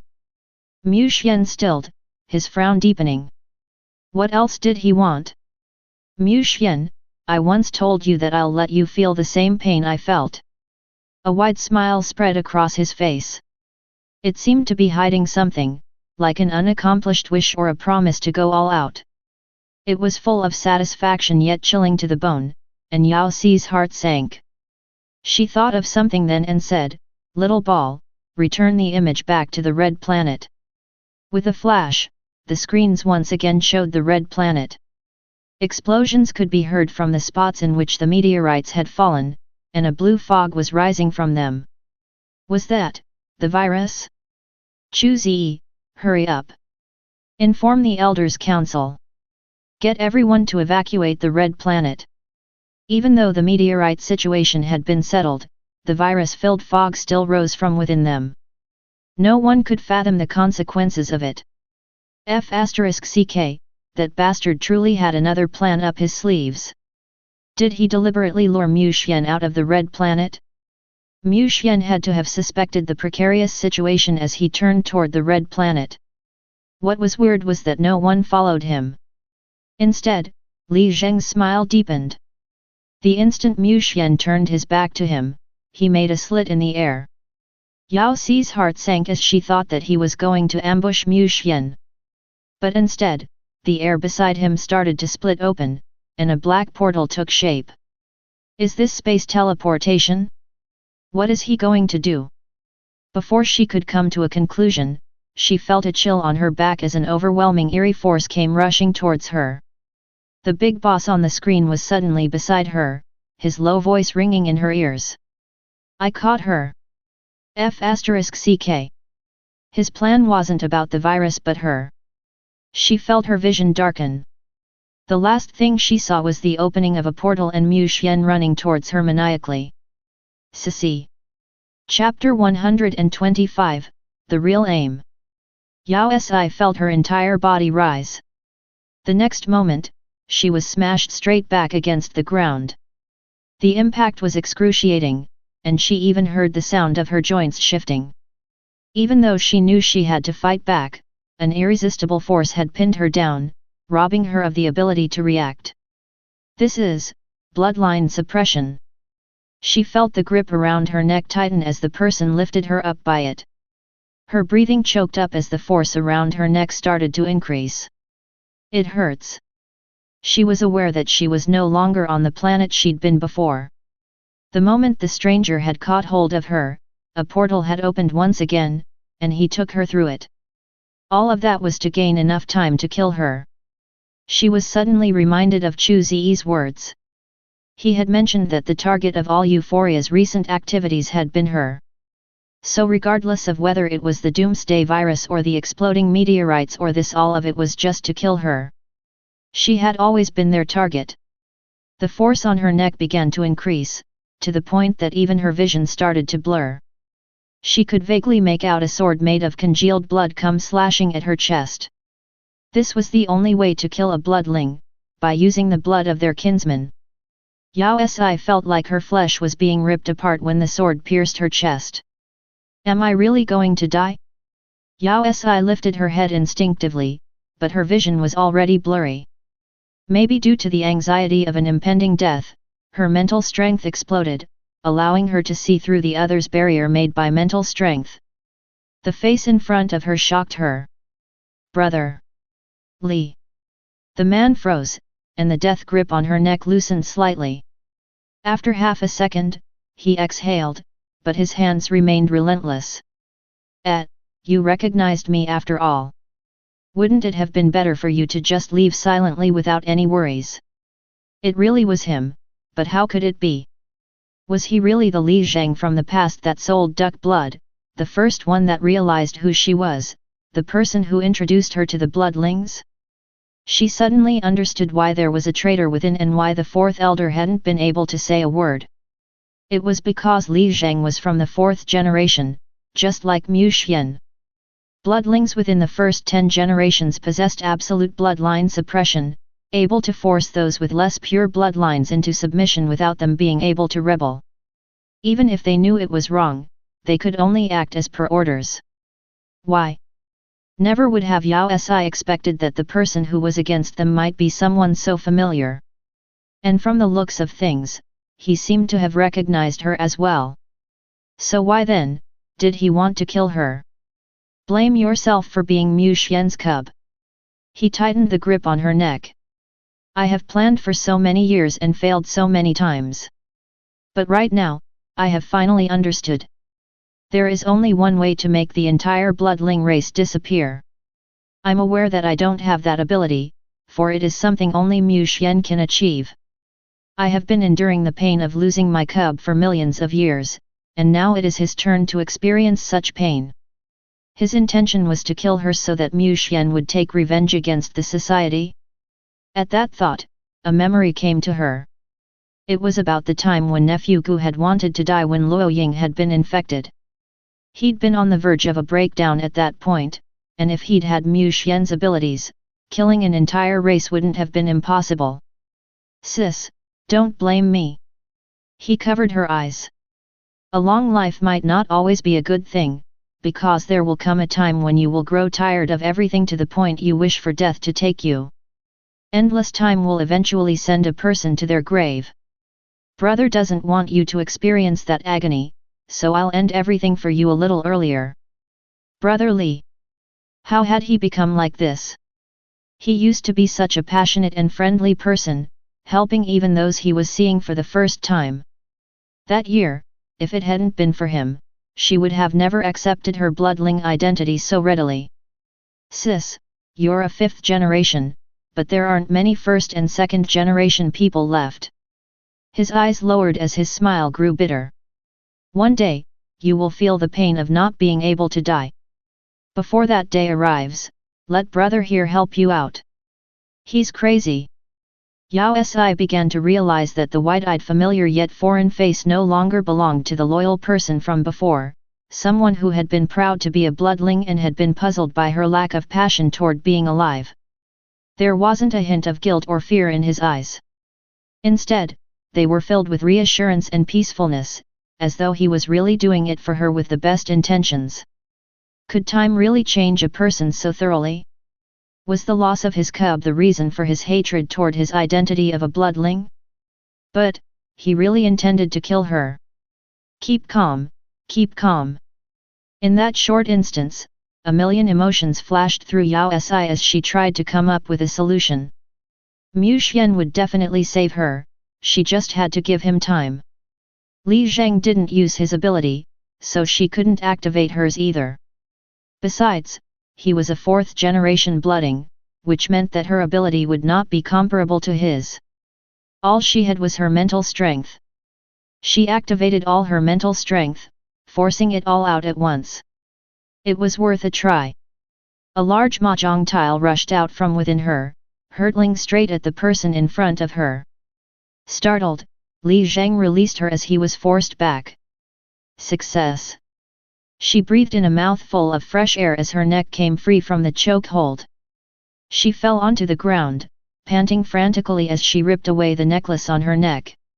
It was imbued with a hint of Mu Xian's mental strength, so even if Li Zhang had brought her to where Mu Xian wouldn't be able to find her, she could notify him of her location with the necklace. Indeed, the moment it broke, space started to morph, near her a slit appearing. Finally! Why didn't you listen to me? Yao Si's blood ran cold as something pierced her chest. The moment Li Zheng broke out from the mental strength encapsulating him, he appeared in front of her. He held the blood sword in one hand, and he used it so pierce her heart. Yao Si felt like her chest was a tumbling mess. She spat a mouthful of blood, drenching Li Zheng's face, but he remained motionless, with a peaceful smile on his face. Calmly, he said, "Sleep, the pain will go away when you die." "Sissy." A strained cry pierced through the air, and Li Zheng was thrown away. The next moment, Yao Si entered a familiar embrace. "Sissy, Sissy." Mu Xian was trembling, struggling to keep her in his hands, and an anxious expression she had never seen before crossed his face. It reminded her of a scene from a classic soap drama featuring cringy car accidents. This was why she had always wanted to mention. "Don't call me Sissy, what a horrible, cliché name." She wanted to laugh, but energy was seeping out of her like water from a tap someone had forgotten to close. An unbearable cold spread through her, engulfing her whole being, and her eyes closed against her will. Maybe life wasn't a soap drama and she was really going to die. Mu Xian continued to tremble uncontrollably. She wasn't sure if she was hallucinating, but his eyes seemed to be turning red, and a dark energy started to emit from him. It turned everything into ashes, and even shook the planet. The last moment before her consciousness faded away, she suddenly recalled Li Zheng's motive. By killing her, he would be able to provoke Mu Xian into personally eliminating the entire bloodling race. And it was hard to say if he really wouldn't do that. Yao Si suddenly felt like her death was really wrong. A sudden surge of strength ran through her, and she gripped onto Mu Xian's hand before saying her last words, "Do not take revenge on others." Now that the female lead is dead, the novel is over. Chapter 126, Don't Take Revenge. Yao Si never expected to open her eyes again. When she did so, she saw fragments of broken planets floating around her. Where was this? She pinched herself instinctively. Hurts. It was not a dream. So she was still alive? She was still alive. Lowering her head, she found that her originally pierced chest had healed, and there wasn't even a sign of the wound. Did it just send her into hibernation and not death? Was it like back during the internal war when she got buried? That's great. Yao Si broke into laughter as she glanced around. It seemed like she had woken up in space. She remembered being dragged to a foreign planet by Li Zheng, so how had she ended up here? She glanced in front of her. Was that the planet? She suddenly remembered the previous time she had woken up. At that time, she had killed the planet within which she was sleeping, and this time... Bam! With a loud explosion, the yellow planet burst into a bunch of tiny fragments. Yao Si. _ Were exploding planets a symbol of her awakening? Why did another one explode again? Ha ha ha ha. Yao Si turned toward the familiar sound of laughter. Not far away from her stood a familiar-looking man, and she started to guess for how many years she had slept. What rubbish! Isn't that Li Zheng? Why is it him? Why is it him again? That's right. Just like this, destroy the world. Li Zheng laughed hysterically. Do you finally understand my pain? Why can they still live when our cubs are dead? Destroy everything. Not just these uninhabited planets, but the Red Planet, the Alliance, and every other one out there. He was just like before. As he encouraged enthusiastically, his body got more and more drenched in blood. He looked horrifying, yet he continued to stare ahead unwaveringly. Yao Si followed his gaze to fields upon fields of ruins. The surroundings were filled with fragments that revealed hints of the planet's previous appearance. On its main body stood a figure emitting a black aura as he strode forward like a king seeking vengeance. With every step he took, the area disintegrated into ashes. His aura darkened and intensified, concealing his appearance. In a few moments, only a pair of striking blood-stained eyes could be seen. Mu Xian. Yao Si's heart sank when she recognized him. That kind of scene, that kind of image. She finally figured out how long she had slept. If she was being conservative, it was about 5 minutes. She glanced back at the planet which seemed unsalvageable, her heart sinking. How many planets had he exploded? Who could explain how so much could have happened in just 5 short minutes? Suddenly, multiple lasers shot out from the ruins. All of them were pointed directly at Li Zheng. His face changed, and he dodged the endless beams. Missing him, they fell on the planet behind him. With another explosion, the planet erupted into pieces. The lasers danced all over the sky. Even though Li Zheng was a 4th-generation bloodling, he still barely made it through the attack. Every time he dodged, another planet would suffer what should have been his fate. When he was finally hit, the laser shot through him with a loud piercing noise, which resulted in a hole in his side. Blood poured out of it, drenching him once more. There wasn't a hint of fear at the impending death on his face.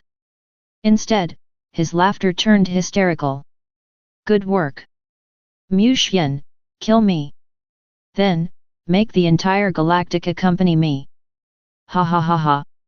Disregarding his injuries, he used the last of his strength to turn around and rush toward a blue planet. With a wave of his hand, he summoned a whirl of flames and made a final gamble. Let's start with this inferior civilized planet. Inferior civilized planet. It had to be an inhabited one. Mu Xian rushed after him without a care, bent on killing Li Zheng. Thousands of lasers appeared once more, aiming straight for the planet. F***ck. Yao Si's heart sank. With the help of an unknown force within her, she dashed forward. Even though there was quite a distance to the planet, she somehow managed to reach a place in between the two men in an instant. Can you stop? I told you not to look for revenge.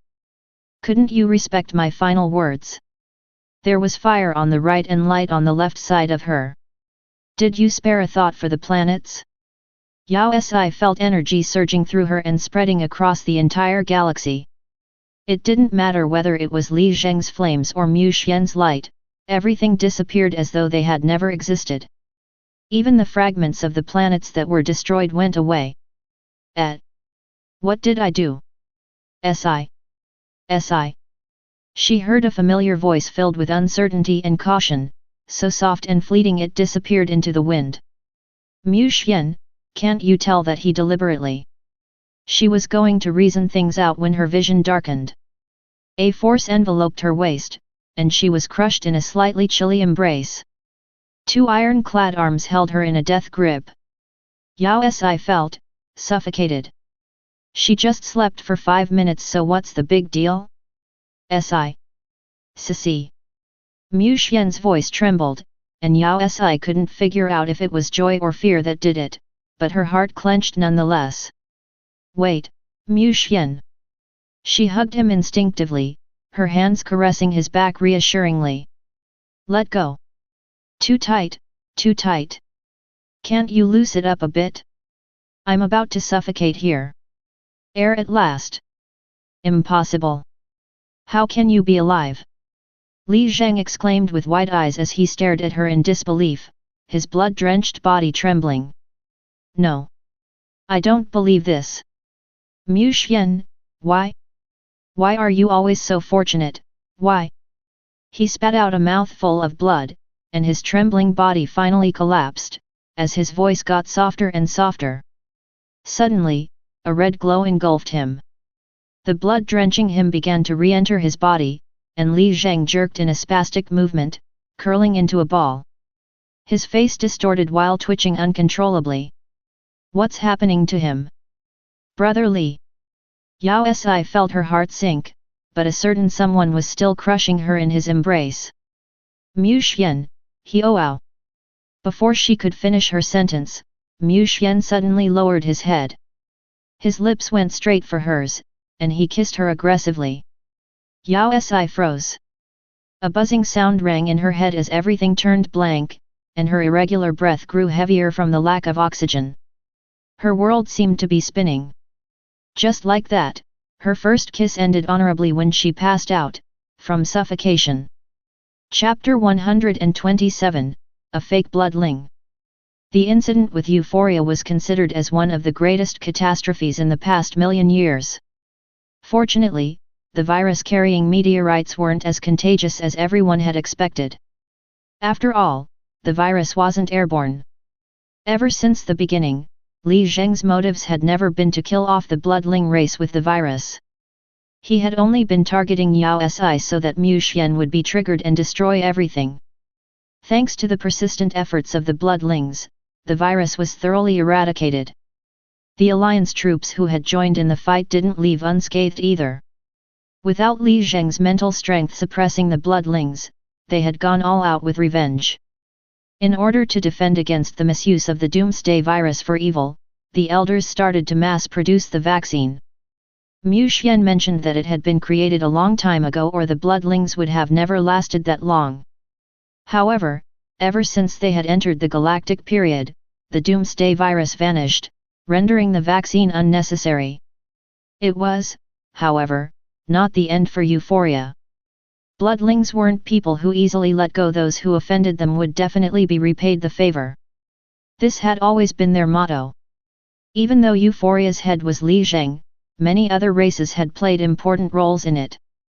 The final battle had publicly exposed the organization to the world, and in time, every single soul would be caught. Chu Ziyi grabbed such a perfect opportunity to act presumptuously and started to spread havoc. Not one race was left untouched. He even called for war against the races who had participated actively in the fight. This made the galaxy remember that even though the bloodlings acted neutral about the worldly affairs, they were never afraid. Both Yao Si and Mu Xian steered clear of it, however. Neither of them participated in such matters, entrusting them to the Elders' Council. In truth, Mu Xian had tossed away all his duties, even chasing Chu Ziyi away when he had come to report about the latest happenings. He dedicated his time to being a good and wholehearted father. News: there was a large-scale explosion at W985, which is at the edge of the galaxy. There was a total of 368 asteroids, 187 of which were destroyed. Among them were 3 stars and 57 satellites. This explosion caused millions of species to go extinct and unparalleled damage. Fortunately, there weren't any fatalities. Currently, the source of explosion still remains a mystery. Please take a look below for the latest update from the civilized planets nearby. Yao Si grimaced. Her heart sank as the scenes flashed through the screen. She then turned to glance at the culprit. Mu Xian. MMH. He lifted his head to look at her, his gaze bright and deep. Nothing. Whatever makes you happy. He continued to look at her calmly as though he hadn't heard the news report. Instead, he focused on pushing wayward strands of hair behind her ear before passing her a drink. He sat down beside her and pulled her into his embrace. Yao Si was at a loss, but she had already given up on resisting. Ever since they came back, he was a changed person, craving desperately for closeness, always pulled her into his embrace. If she left his sight for more than 5 minutes, he would definitely appear before her the next moment. He was a complete nanny dad from hell. Yao Si, his victim, could only to get used to it. She had slept for 5 short minutes, but he nearly destroyed the entire galaxy. She couldn't imagine what the situation would have been like if she had awakened any later. Bloodlings were indeed the race which loved their cubs the most, one could even say to the point of insanity. It was hard to imagine how a kind and friendly being such as Li Zheng could have ended up at the state he was in because of the loss of a cub. That daunting experience had fortunately ended without much trouble, but Yao Si couldn't figure out how she had managed to survive. Mu Xian, are the test results out yet? After they had returned, Mu Xian had anxiously led her to the research center for a full checkup with almost all the tests available. Only after multiple reassurances that she was fine and healthy did he finally heave a sigh of relief. As for the reason for her survival, they had to wait till the results were out. Mu Xian switched open his optical computer, and right then a message popped out. It held her test's results. How is it? How is it? Yao Si leaned over, watching as he opened the file. Her heart started to race even though they already had a rough idea about it. Mu Xian mentioned that he had once experienced a similar incident during the Doomsday War period. Back then, he had awakened his ancestral bloodline. Since she was his cub, Yao Si pulled the document out to look at the last row stating her bloodline, 5th generation. Why was she still a 5th generation bloodling? Where was the promised prowess? She hadn't awakened the ancestral bloodline, so how did she awaken? No worries. Mu Xian caressed her head, pulling the document back to the front page to take a closer look at every line. As he read, his frown deepened. As a thought struck him, he turned toward her with a troubled expression. Yet, the screen was filled with data, but there shouldn't be anything wrong, right? Why then did he look in pain, as though there was much to be said? Sissy. He paused, trying to figure out how to speak the question before continuing. Do you remember how you became a bloodling? I don't remember. She straightened. What's with this sudden question? Didn't you ask this before? I just suddenly no longer wanted spicy food and switched to duck blood curd. Before that, did you experience anything big? Nope. She shook her head.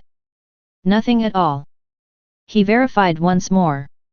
Car accident, natural disaster, or any major injuries?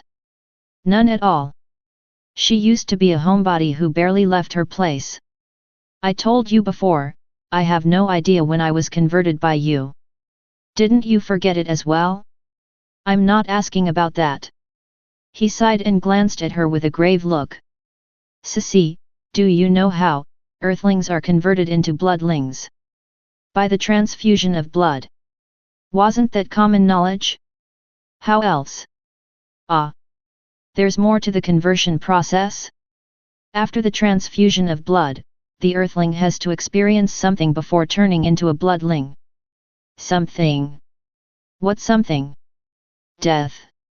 Only when the Earthling self dies will one embark to be a full-fledged bloodling. That is the true process of conversion. You mean?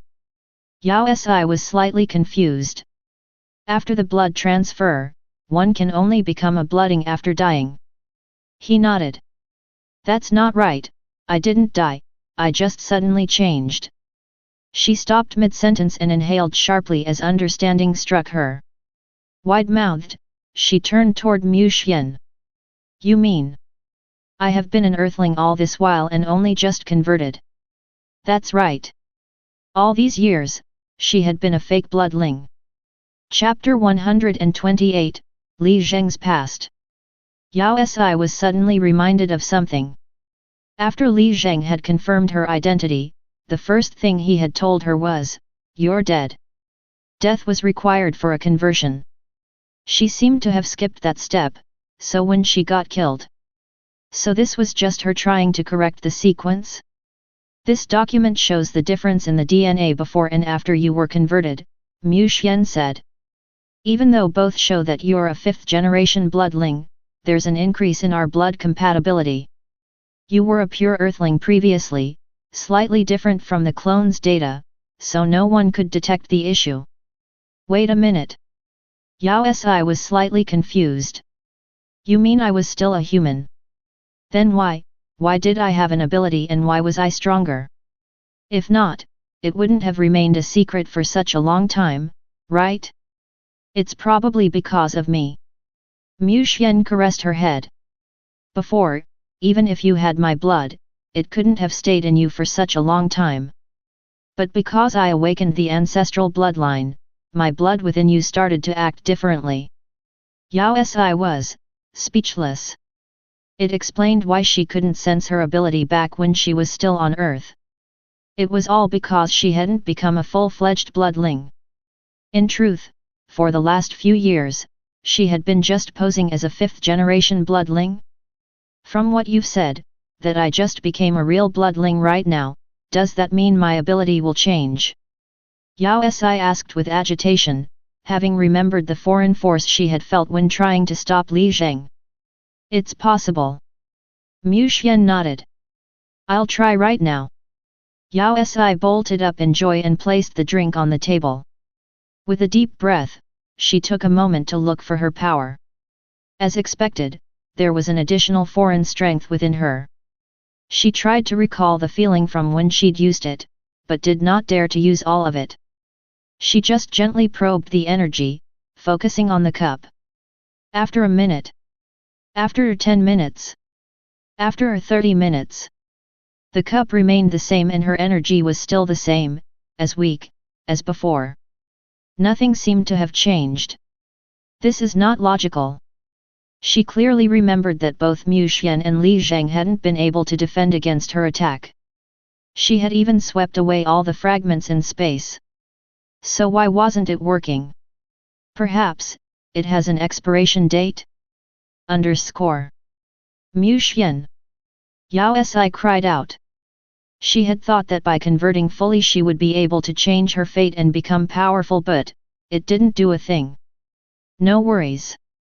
Mu Xian caressed his cub's head comfortingly before assuring her in a serious voice.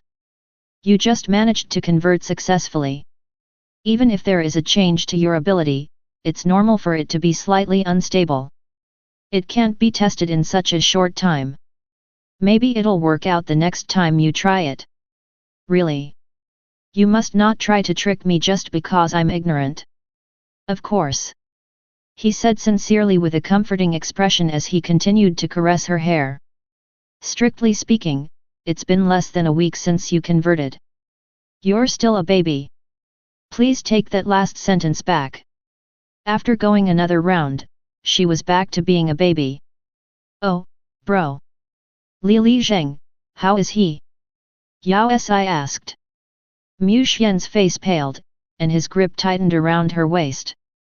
After a short while, he said in a low voice, he hasn't woken up. After the fight with Mu Xian, Li Zheng had been left with one last breath which wasn't bad enough to enter eternal hibernation. When Yao Si had woken up, Mu Xian had told her what had happened. Li Zheng was being kept safe by the Elder Council, in an area that Mu Xian personally guarded with his mental strength. After the battle, even though Li Zheng's injuries had healed, he was still asleep. Even though euphoria had been almost completely dissolved, there were still a few things that only Li Zheng knew. Yao Si's heart sank. She had mixed feelings toward Li Zheng. She was thankful for his help in the beginning, when he had educated her about being a bloodling and convinced her to accept her new identity. She had been an orphan since young, so when she suddenly noticed a change in herself, she had been at a loss. Li Zheng's presence had provided her a tremendous amount of help. At the time, she treated him as a friend, maybe even a family. Can you tell me about him? Yao Si was curious about what exactly had happened for him to change so much. Were you too close? Mu Xian's face fell. After taking a glance at her, he explained, he was once my best friend. He sighed, pulling her back to the seat before sighing once more. We got to know each other during the Doomsday period. I once told you that during that time I had been in hibernation. While many of the Earthlings were trying to escape, the person who found and woke me up was Li Zheng. Yao Si stilled, listening to how they had met each other. What happened then? Together, we headed over to the last research base in Blue Planet. At that time, the virus had spread through the whole planet. We were both fourth-generation bloodlings while most of the bloodlings who had died were either second or third generation. It was almost considered a sure death to be at the research base. On the journey there, we faced multiple perils, and one of them led to me awakening my ancestral bloodline. It meant that they had been close friends. Then why? How did it all come to the events that day? What had caused Li Zheng to seek revenge against the society, not thinking twice about using Mu Xian? It was totally unlike what close friends would do. It seemed like his hatred was, as deep as their bond had once been. Why? Mu Xian stilled, as though in deep thought, and his brows furrowed. After a long while, he sighed. I killed his cub. What? Yao Si froze, her eyes widening in shock.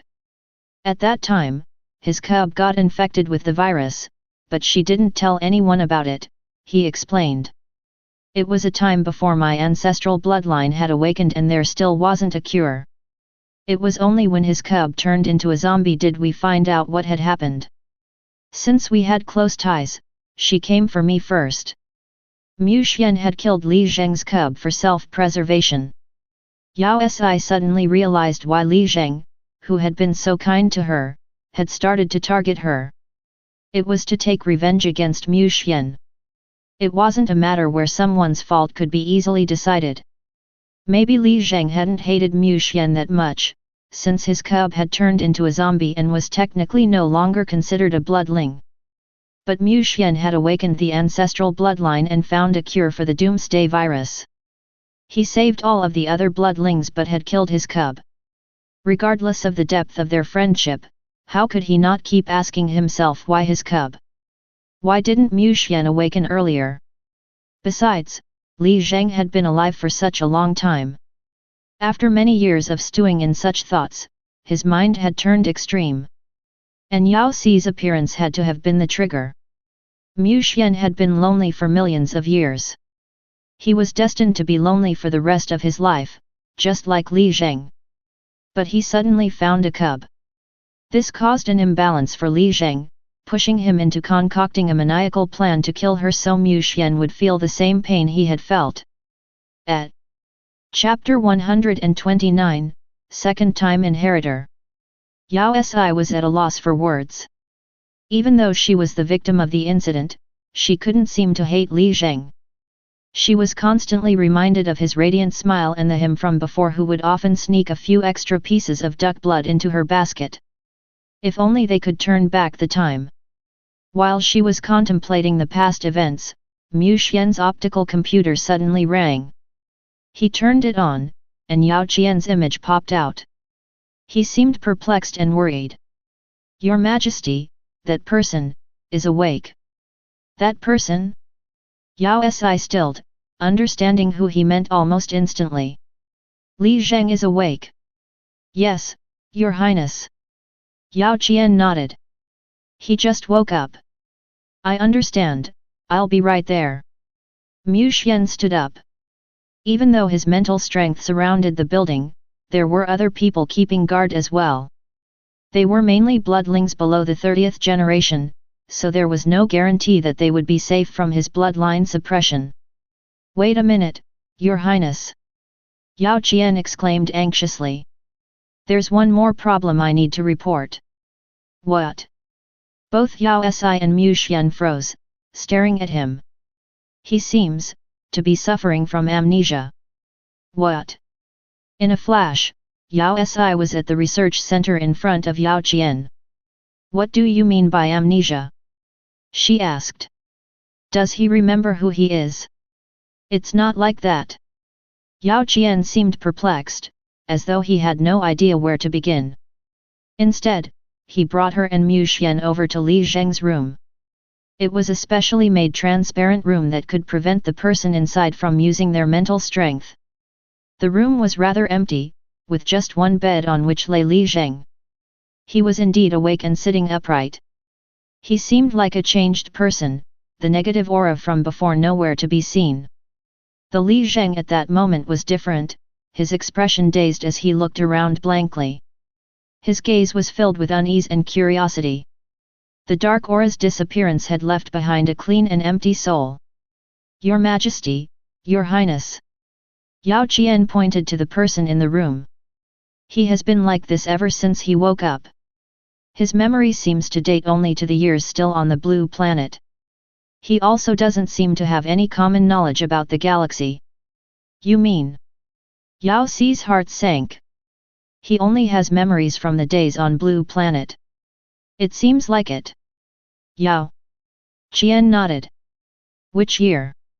From what he said, it was 2017 AD. 2017. It was around the time Yao Si had met him, which meant that he not only forgot about everything that had happened in the galaxy, but also everything about the doomsday period. Mu Xian. She grabbed his hand. If it was real, maybe he wouldn't have the same extremist views anymore. Are you sure? Mu Xian caressed her head reassuringly before turning toward Yao Qian. He is a fourth-generation bloodling. It would be easy for him to trick you guys. It should be true. Yao Qian presented a stack of data in several screens which appeared in front of them. With a glance at it, he said, "We found that in the big fight, he suffered a tremendous trauma which led to permanent damage to his mental strength. It has disappeared entirely. This meant that he didn't have any mental strength to conceal his current state. Besides, he had been extremely accommodating throughout the tests, and he even treated them politely." Mu Xian studied the data carefully. Suddenly he stopped on the most recent page, even maximizing it on the screen. His expression changed slightly. "Is this the DNA result? Your Majesty, you see the problem." Yao Qian took a step forward, filled with surprise and a hint of excitement. "I was so shocked by the results I started to doubt myself. But after multiple tries, the result remained the same. Besides, all the newest test results have come in today once more." "What does that mean?" Yao Si was confused. "Please take care of this illiterate person here, thanks." "Your Highness." Yao Qian turned to glance at her with glowing eyes. He looked like he had turned into a crazy science professor. No one in the entire galaxy is able to change their DNA. The only exception is during a conversion into a bloodling, when one changes their race. "I know that. Isn't it just conversion?" "But Li Zheng." Yao Qian pointed to the data in front of him. "In just a short few days, his DNA has changed." "Ah, him. What did that mean? Did he turn into a Superman?" "He was converted." "Ah? Wait a minute." Yao Si felt her brain begin to buzz, starting to get confused by the influx of information. He was converted? Wasn't he already a bloodling? Or had he been in the same situation as her and lived as a fake bloodling all those years? It was only through death that the whole process could be finalized. He had indeed been a pure fourth-generation bloodling. "He wasn't in the same situation as you," Mu Xian explained after sensing her doubt. But then his face fell, his brows scrunching together. "What Yao Qian means is, that he has been converted a second time." "A second conversion? What the f*ck? There is such a thing as second conversion? Why had no one told her?" "This is the first time I have encountered such an event," Yao Qian continued in obvious excitement. "But from the data I've gathered, his changes match the effects of conversion. All of his past memories have been erased, leaving only the converter's memories intact." "You mean?" Yao Si frowned, "He didn't just convert. He's an inheritor." "That's right. What do you mean by that? How did such an illogical thing happen? Who converted him this time?" "Wait a minute. Since Li Zheng was a fourth-generation bloodling, there was no way other bloodlings would be able to suppress him. The only one who was stronger was Mu Xian. _ She jerked her head back to look at Mu Xian, finding his face as dark as the skies outside, his brows so scrunched up they could kill a fly. He had caught on? He had a new inheritor. Yao Si's heart clenched. "Let's go in and take a look." Mu Xian pushed open the door and headed inside. Li Zheng, who had been in a daze, turned to them, his eyes brightening, and a wide smile spread across his face in greeting. He looked just like the young man from the past who had sold Yao Si duck blood. "Dad." It was as expected. Yao Si's heart sank. Even though it was an accident, the bitterness couldn't be held back. It gushing out, engulfing her. She now understood why bloodlings had such differing opinions toward cub and inheritors. She didn't like inheritors either. She was no longer the only baby. With just one look, I can tell who my dad is." Li Zheng was a stark contrast to his previous self. He ran barefooted toward them in excitement. "Hello, Dad, call me Yao Si." As he spoke, he grabbed Yao Si's hand. Sigma, degree. What? Chapter 130, The Real Inheritor. "Dad, you look familiar." "Dad, I heard that you would teach me how to be a bloodling." "Dad, you look so young and you aren't very tall." Li Zheng looked Yao Si up and down, then suddenly poked Yao Qián, who was by the side. Bro, why does my dad seem so girly?" "I am a girl." Yao Si howled. "Ah." Li Zheng was even more taken aback as he glanced at Yao Qián in surprise. "Bro, even females can be fathers here? The technology here sure is advanced." Yao Si. Mu Xian. Yao Qián. Yao Si was increasingly more confused. What exactly was happening? Why was Li Zheng suddenly calling her dad? "Your Majesty, Your Highness."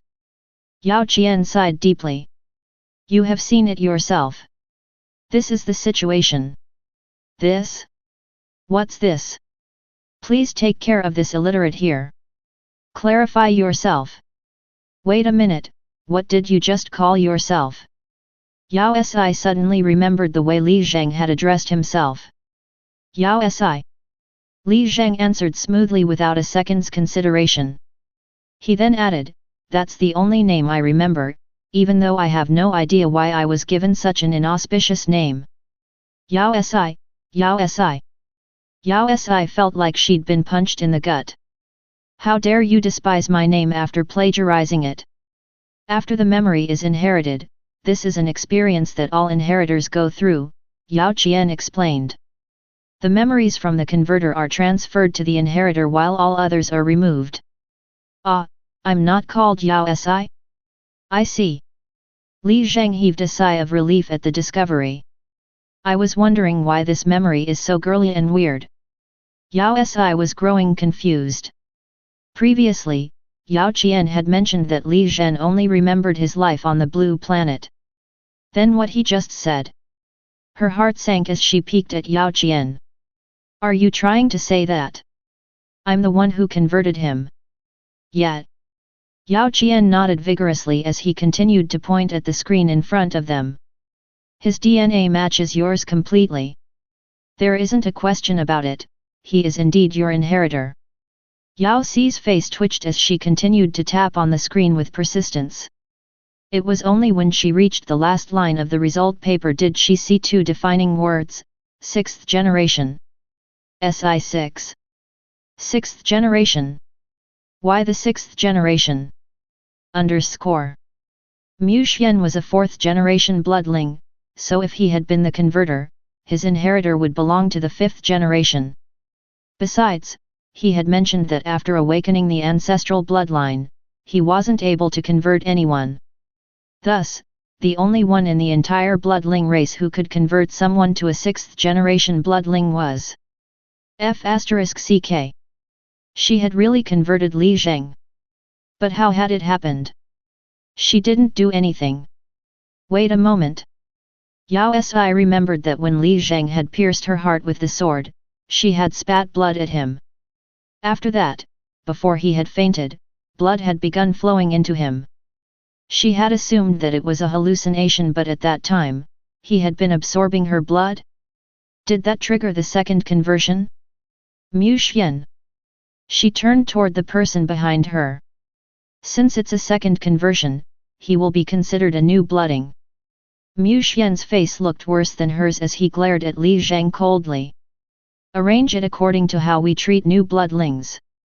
With a last glance at Li Zheng, he pulled Yao Si out of the room. Ah! We're going to leave just like that, without clarifying the situation? Is that really all right? Yao Qián was caught off guard.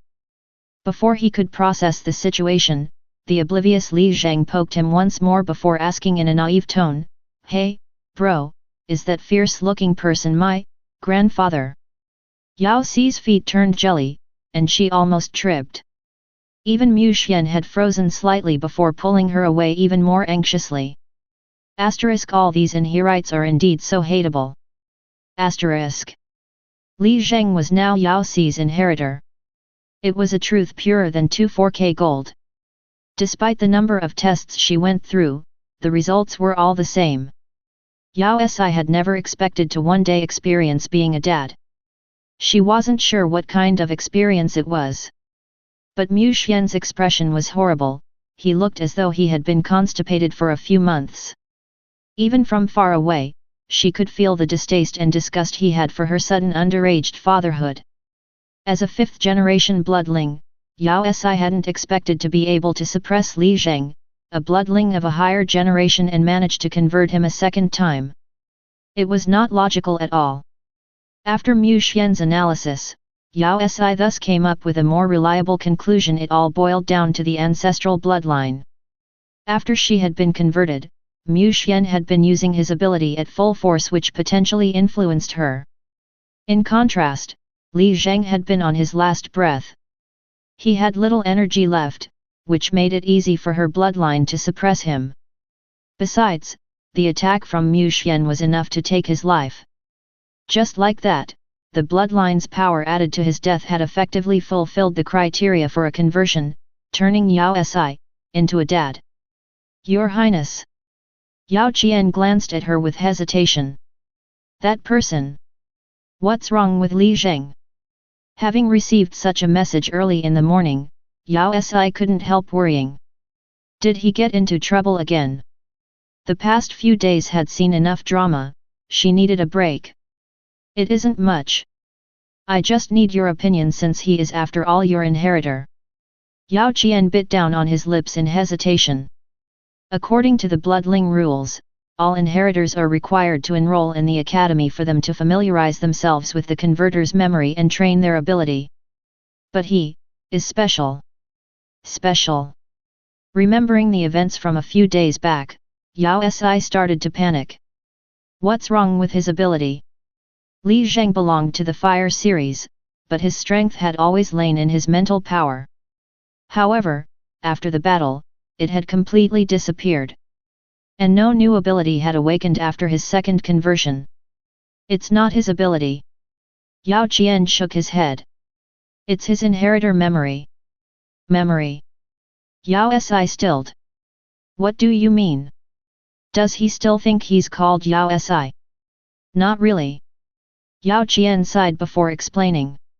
After several tests, they had found out that Li Zheng had only received 80% of Yao Si's memory, which was the reason he thought he was named Yao Si. However, it was a memory with no feelings attached to it. Thus, it was akin to him seeing a movie whose details he could remember, but he was not an actor in it, so he didn't have any emotional attachment to them.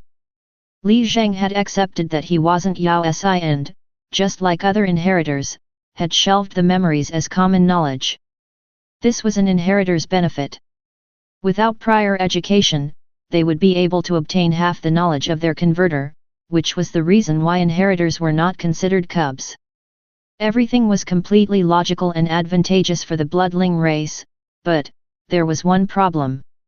Yao Si became a black hole for that logic.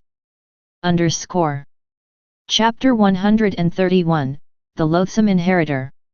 As a fresh learner of the galactic language and an ex-fake blooding, Yao Si wasn't well versed about the galaxy and was almost an illiterate. For an inheritor to only receive 80% of such memory, Yao Si felt her heart tremble. She shielded her eyes with a hand in pity.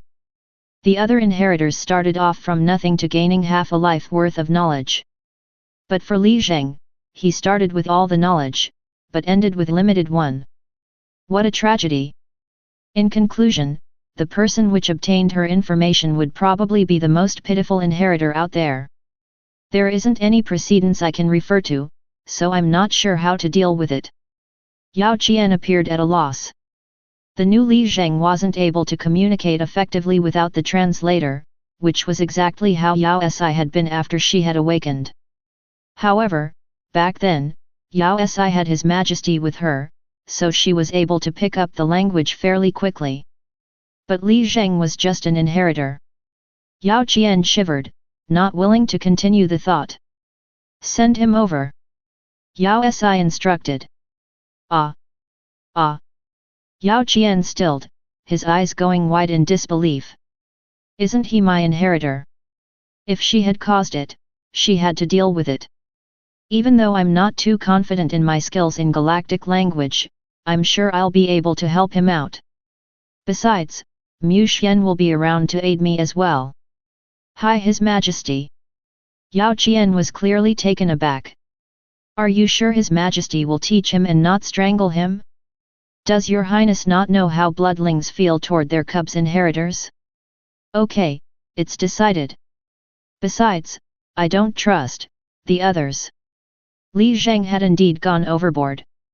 But no one else other than Yao Si and Mu Xian knew about his invasion, so even Yao Qián was mostly in the dark. Now that Li Zheng had become a completely different person, they just wished for him to have a fresh start. If they buried the matter, it would be the best for both the bloodlings and Li Zheng. As for his schooling, I'll deal with it myself. Yao Si was the committee president of the school, after all, even if she didn't do much. Come have your meal. Mu Xian walked out of the kitchen and waved her over. Yao Si immediately sat down, since she had already started to feel hungry. With all the things that had happened, she had missed out on a few days' worth of school and had been trying desperately to catch up.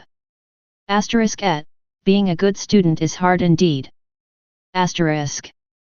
In the mid of their meal, the doorbell rang. Just as Yao Si was about to stand up, Mu Xian went to the door. Yao Si had an idea who it might be, so she followed behind with her bowl. As expected, Li Zheng stood outside with a radiant smile on his face. Maybe due to his inheritor background, he greeted them in order. Hi Dad, I'm here. He then turned toward Mu Xian to greet him solemnly. Grandfather. Yao Si. With a loud thud, Mu Xian smashed the door shut. After exerting her entire life's worth of brain power, Yao Si in the end managed to gain Mu Xian's approval for Li Zheng to learn the galactic language from her for a short while. But ever since he entered the house, the aggressive aura around Mu Xian had intensified, and he glared at Li Zheng threateningly. Yao Si had assumed that Li Zheng's second conversion would have resolved any ill feelings, but it seemed to have made the situation worse. Even the oblivious Li Zheng seemed to sense Mu Xian's displeasure. He struggled to reduce his presence, to minimize his 1.89 m height. As he rubbed the goosebumps on his arms, he lightly tapped Yao Si's arm and asked in a low voice, Dad, does grandfather hate me? Yao Si face muscles twitched. He will hate you more if you continue to call him grandfather. For a middle-aged to call someone grandfather. How could that feel all right? Anyways, who taught you to address him like that? The old Chinese physician from the hospital. He pointed in the direction of the research facility. Old Chinese physician. Yao Si was left at a loss for words. After some thought, she asked, You mean Yao Qián? Yes. Li Zheng nodded, turning to glance at Mu Xian weakly only to receive a cold glare. With a shiver, he lowered his head and averted his gaze before saying, All bloodlings call their mentors Dad, so isn't your mentor my grandfather? All right, seems logical, nothing wrong here. But I'm not your mentor. Hey? No. He stilled. You're an inheritor, not my cub, which means you don't have a mentor. Yao Si made sure to emphasize that point. You should call me by my name instead, Yao Si. Oh, I see. That's great. Li Zheng wasn't the least bit disappointed. He instead heaved a sigh of relief. Sis, you should have told me earlier. Addressing you as my dad seemed a little awkward, but I was afraid that you would be offended if I didn't address you properly. Oh, Yao Si, that's the name in my memory. He broke into laughter, his entire being relaxing. He seemed to have transported back to the days when he sold duck blood curd. Out of habit, he even raised his arm to pat Yao Si's shoulder. Before he could touch her though, he was stopped by Mu Xian. With his sharp reflexes, he grabbed Li Zheng's hand. With his eyes darkening, he looked almost like a reaper. Ouch, ouch, ouch! Li Zheng's face twisted as he struggled to pull his hand back. After you finished with transferring the information, take your paws away from my cub. Mu Xian tossed his hand away with disgust before turning toward Yao Si, who was on her optical computer. She was confused, but nodded. I'm done. She had transferred Li Zheng the information that Mu Xian had prepared for her. It consisted of the galactic language with Chinese words to learn, and it was probably the only copy in the whole galaxy. It was perfectly suitable for Li Zheng's use. You can leave now. Mu Xian tapped onto the room's automatic control. A door opened, which was a clear sign for the other to get lost. Bulletin, but I don't have anywhere to go. Li Zheng was full of confusion as turned to look pleadingly at Yao Si. Mu Xian. She started. He's someone familiar, so you can't just cast him into the streets. Can we? No. I haven't even finished asking. Mu Xian frowned, then switched on his optical computer to send a few messages. Someone will come pick him up. Indeed, a person came after a short while. When they opened the door, Bai Yi stood there.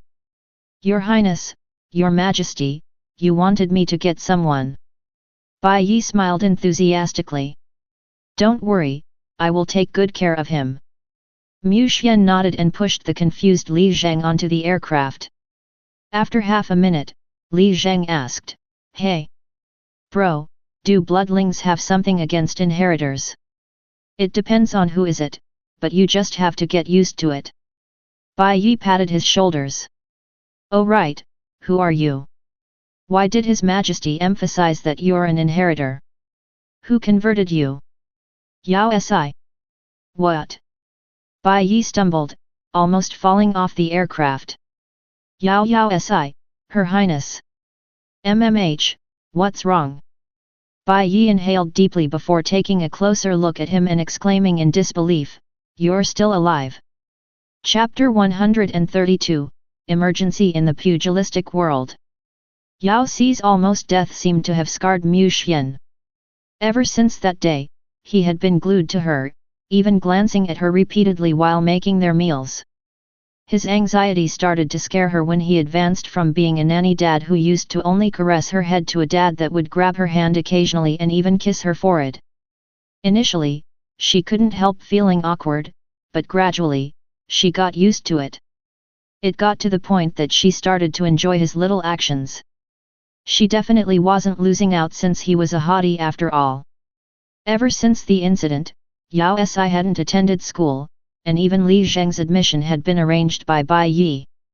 One of the reasons was the truckload of repercussion actions that were necessary due to the severity of the losses in the battle.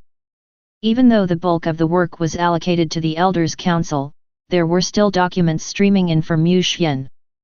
Being old foxes, the elders sent all the documents to Yao Si in case Mu Xian wasn't willing to respond. They turned her into a professional messenger. Whenever she had some free time, she would enter the net, which was constantly flooded with all sort of gossip about Chu Zi. That guy seemed to have completely forgotten what restraint meant and published everything onto the galactic web. Yao Si then understood why he had wanted to borrow Little Ball before leaving. As Yao Si settled into her homebody lifestyle, she had the impression of returning to her past self. But then she remembered that the school holidays were in a few days and that returning back at such a timing would seem like an insincere gesture. Besides, it was great staying at home, and there was a capable parent who supported her unwillingness to attend school, prepared her meals, served her drinks. But the main point was that this person also happened to be the galaxy's male god. He was extremely protective and had incomparably good looks that served as an eye candy. With such comfort and luxury within her reach, how could Yao Si bear to leave?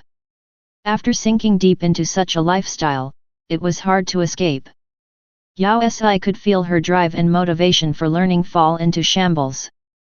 By the time she regained her senses, 2 months had flown by. She couldn't act this way any longer. She had to set her life straight. She had to work hard. Yao Si rejected an elder's message, determined to fully devote her weekends to her studies. As the most unprincipled parent in history, the intellectual Mu Xian switched over to his educator mode. He helped her organize all the notes according to the different subjects and fields. He also added easy-to-read examples for her reference.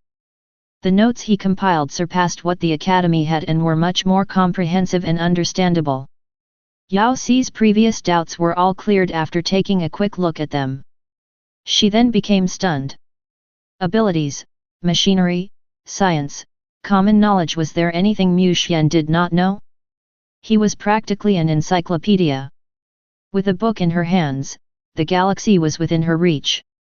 Yao Si glanced over at her nanny dad that naturally started explaining what she had asked and her heart grew warm.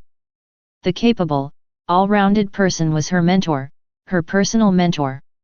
She had to have saved the whole galaxy in her previous life to deserve that. Wait a minute.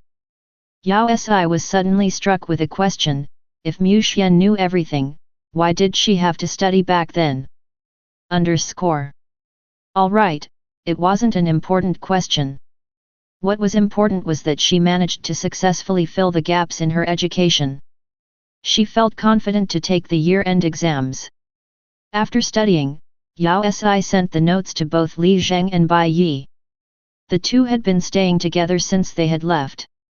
Yao Si felt confident about leaving Li Zheng with Bai Yi. Even though that youth could be naggy, he was after all a technical whiz. Even if others weren't able to compile a comprehensive study notes for him, she was sure Bai Yi would be able to do it. Yao Si sent all her notes over to him and instructed him countless times to ask her if he had any queries. However, she wasn't sure if it was due to Mu Xian's dislike for Li Zheng, but didn't once come to ask her about the notes she sent over. Even so, she was still reassured. With Bai Yi's ability, he would definitely be able to set Li Zheng straight and turn him into a model youth, uncle. She continued to hold on to that confidence until the day she received a message from him. Your Highness, it's an emergency. Commanding Celestials, District 10, hurry over. Save us all. With the message came an invitation. Yao Si's heart sank as she processed the situation. Li Zheng was in danger. Mu Xian.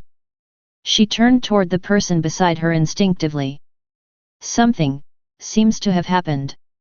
Let's go take a look. His expression sank slightly, but he nodded and switched open his optical computer. Yao Si accepted the invitation. The next second, her awareness sank, and a familiar notification rang out. Welcome to the world of commanding celestials. Why does it sound so familiar? A white glow flashed, and she entered an ancient-looking area that looking very similar to what she had seen in the celestial lands. Two figures dashed over to her with the one in Tihi front shouting, Your Highness, you're finally here.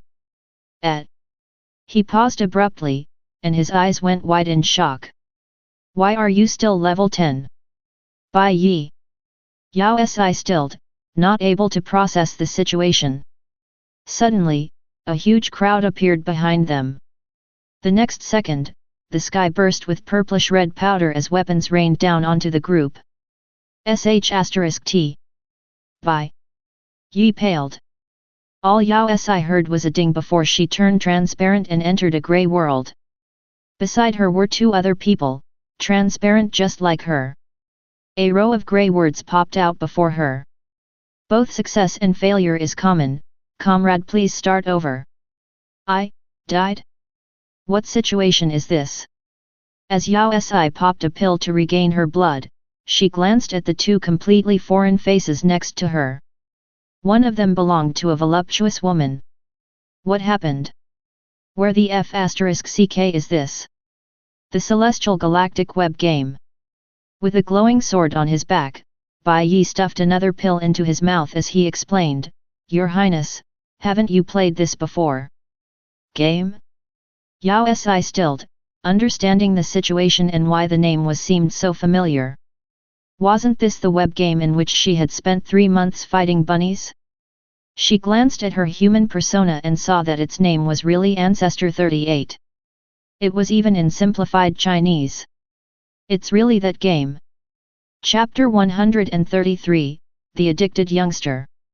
Why did you drag me into the game? We met with some trouble. Bai Yi scratched his head in embarrassment. I heard the elders mention that your highness once played this game for a very long time, so I assumed that you would be experienced, but you're actually only level 10. The moment she was killed, he felt deep despair. He had hoped for help, and never expected to be left with 2 burdens instead of 1. Yao Si couldn't even speak the galactic language back then, so how could she have advanced to high levels? The playing that time was definitely a childhood trauma for her. This is the pressing matter you were referring to. He had dragged her into the galactic web just to play the game.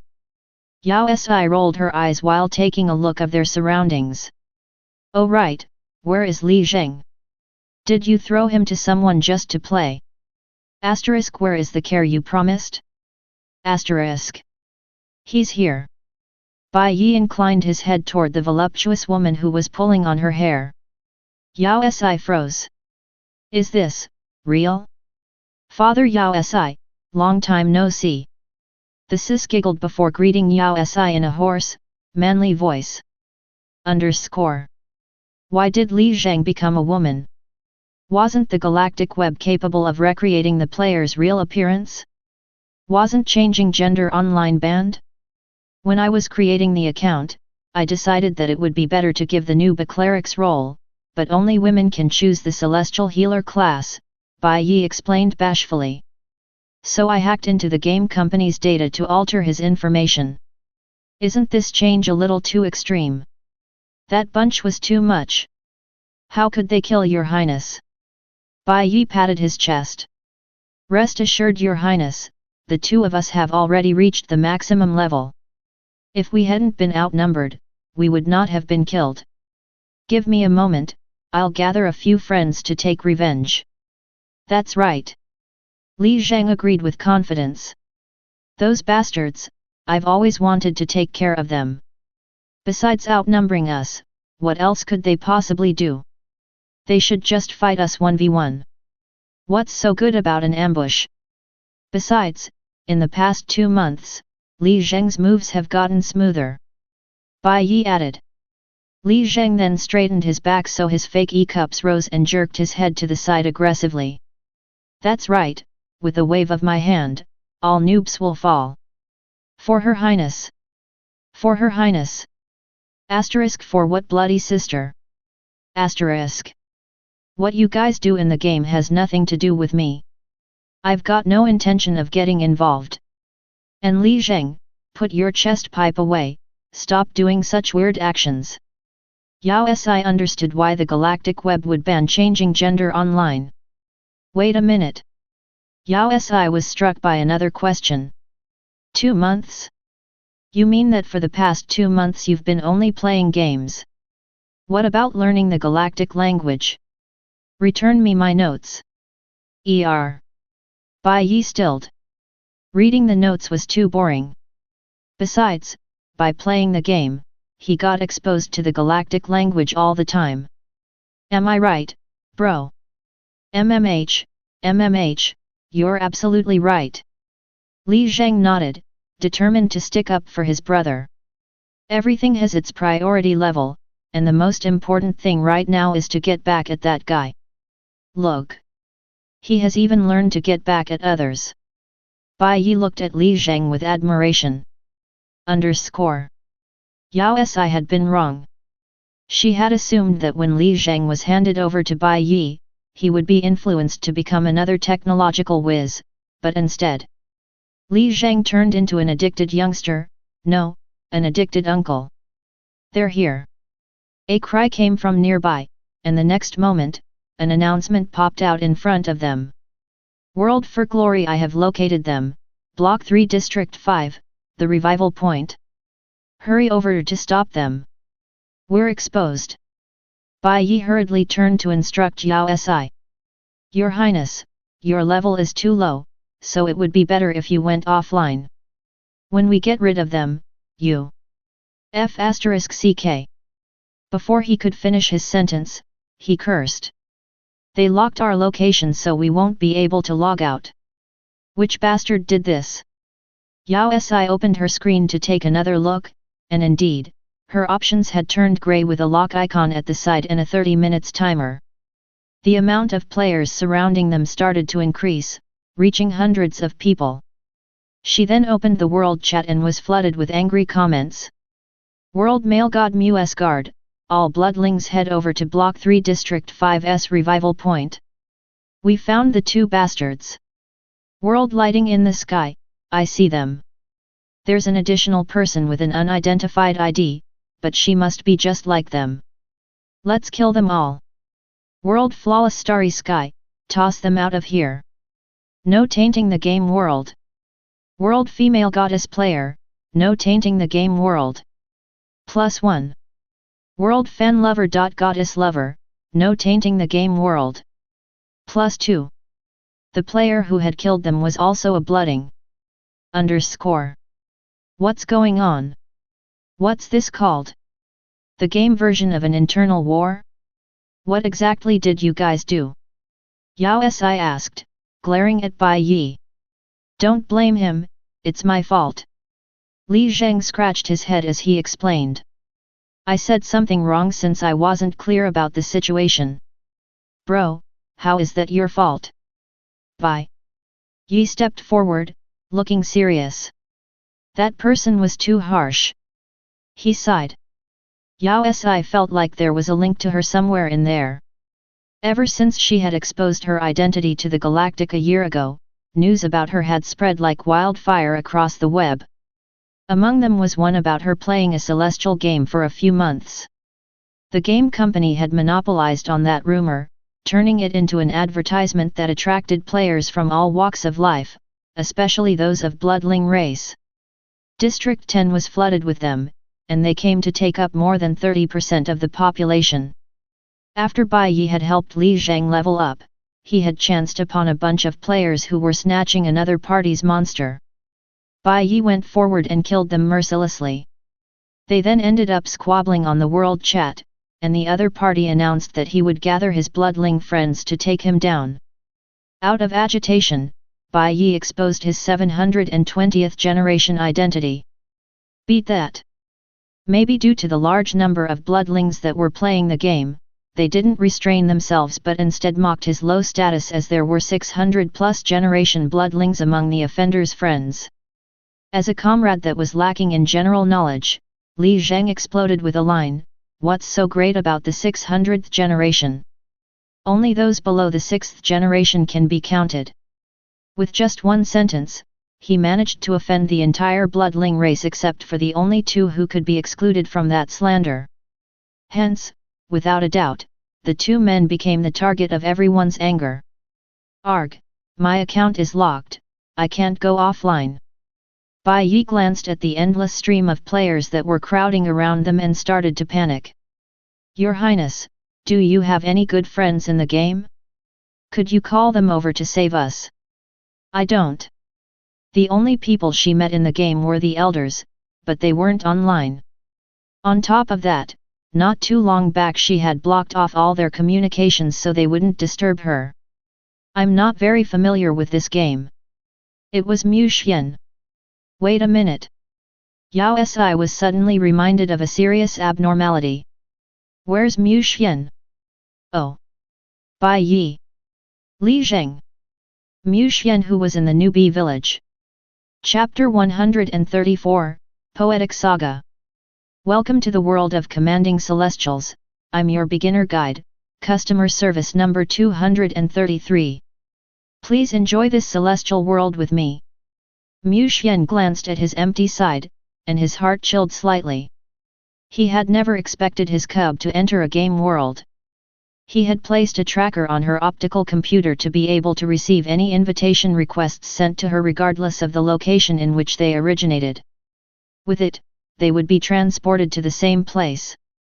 But this time the invitation happened to be to a web game he had never entered before. In order to protect new players, Mu Xian was transported to the beginner world, which meant that he was separated from Yao Si. The worst part was that he didn't even know her ID and so wasn't able to contact her. Mu Xian started to grow annoyed.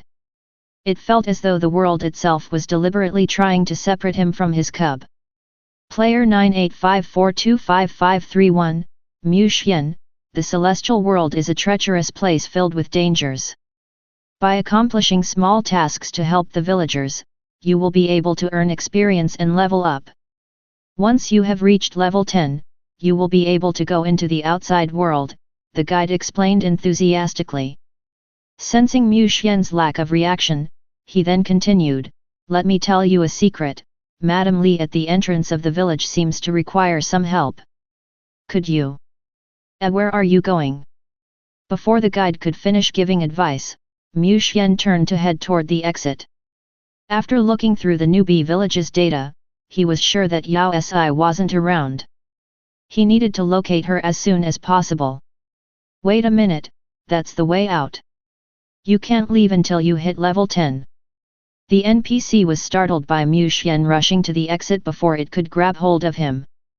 The NPC then chased after him and heaved a sigh of relief when one of the guards by the exit stopped him. Thank goodness! For an NPC guide, the main task was to ensure that players followed the sequence of actions indicated inside the beginner's handbook. This was the first time he had encountered a player without any experience who insisted on leaving the village. Ah, players are getting so difficult. Dear cultivator, this is the village exit. Those who don't meet the requirements should retreat, Guard A said. Village chef has ordered not to allow players without the high enough level to leave the village and face the perils of the world, Guard B added. Player 9854255531 Mu Xian, monsters of level 20 and above are everywhere out there, the NPC guide warned him. To ensure your safety, you should first train inside the beginner village.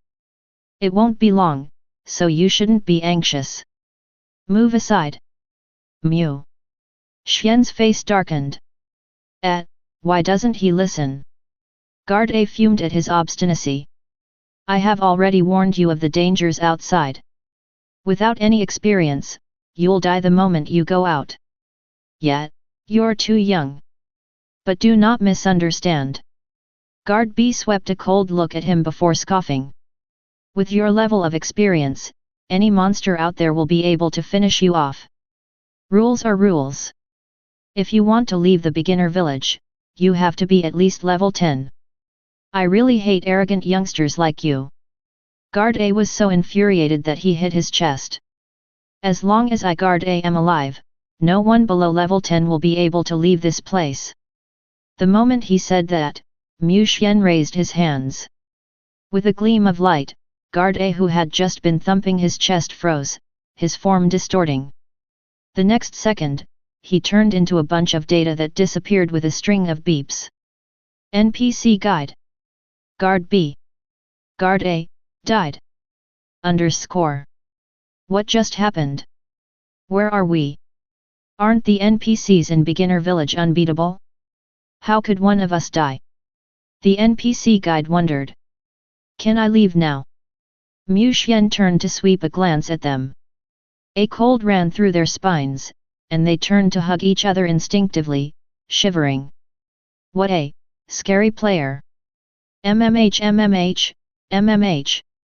They nodded aggressively, having no wish to become random data. Mu Xian turned around and headed into the distance. Only when he became a tiny black dot in the horizon did the NPC guide finally stop trembling to check his data. All the NPCs in the beginner village were unbeatable and had the full data of all players. For a player to kill off an NPC so easily, was he perhaps a software? After inspecting Mu Xian's data, NPC Guide confirmed that he wasn't anything like that. When he entered the stats containing the player's real-world information, a stream of red words flashed before him. Physical experience overload. Magical experience overload. Agility overload. What's with all these overloaded stats? Sigma, degree. His real-life stats were even higher than those of the unbeatable infinity-level NPCs. Asterisk, why are you even playing the game? Asterisk. Player 985425531 Mu Qián. The NPC guide was suddenly reminded of a certain random data 38. Were players with numbers in their ID also insane? The crowd is starting to increase. Bai Yi bit down on his lip as he glanced around at the large crowd surrounding them. Yao Si started to panic. She still couldn't locate Mu Qián. But they needed him right now. The infinite level state after revival only lasts for half an hour, and there's only 5 minutes left. Bai Yi glanced down at the timer. Were they going to die again? Lao Li, do you still have the random teleportation scrolls? Pass me 2 of them, we have to leave right now. How could I still have those? Li Zheng sighed, his expression panicky. After we died, most of my equipment dropped on the spot, even the scrolls. Your Highness, do you have any with you? Bai Yi looked toward Yao Si in despair. You must not be thinking straight. She's just a level 10 newbie that doesn't even have the qualifications to enter the main city, so how could she have transportation scrolls? Li Zheng said before she could reply. What should we do? Bai Yi glanced at the increasing crowd. Some people were already taking up aggressive stances. Everyone look into your bags. Even a healing salve would be useful now or we will really end up hitting level 0. Yao Si rummaged through her bag. It was filled with shiny golden equipment given by an NPC in the newbie village as part of her beginner introductory package. They probably wouldn't find it useful. She continued to dig through her bag, finally spotting something special in one corner. I don't have a teleportation scroll, but I do have this, is it useful?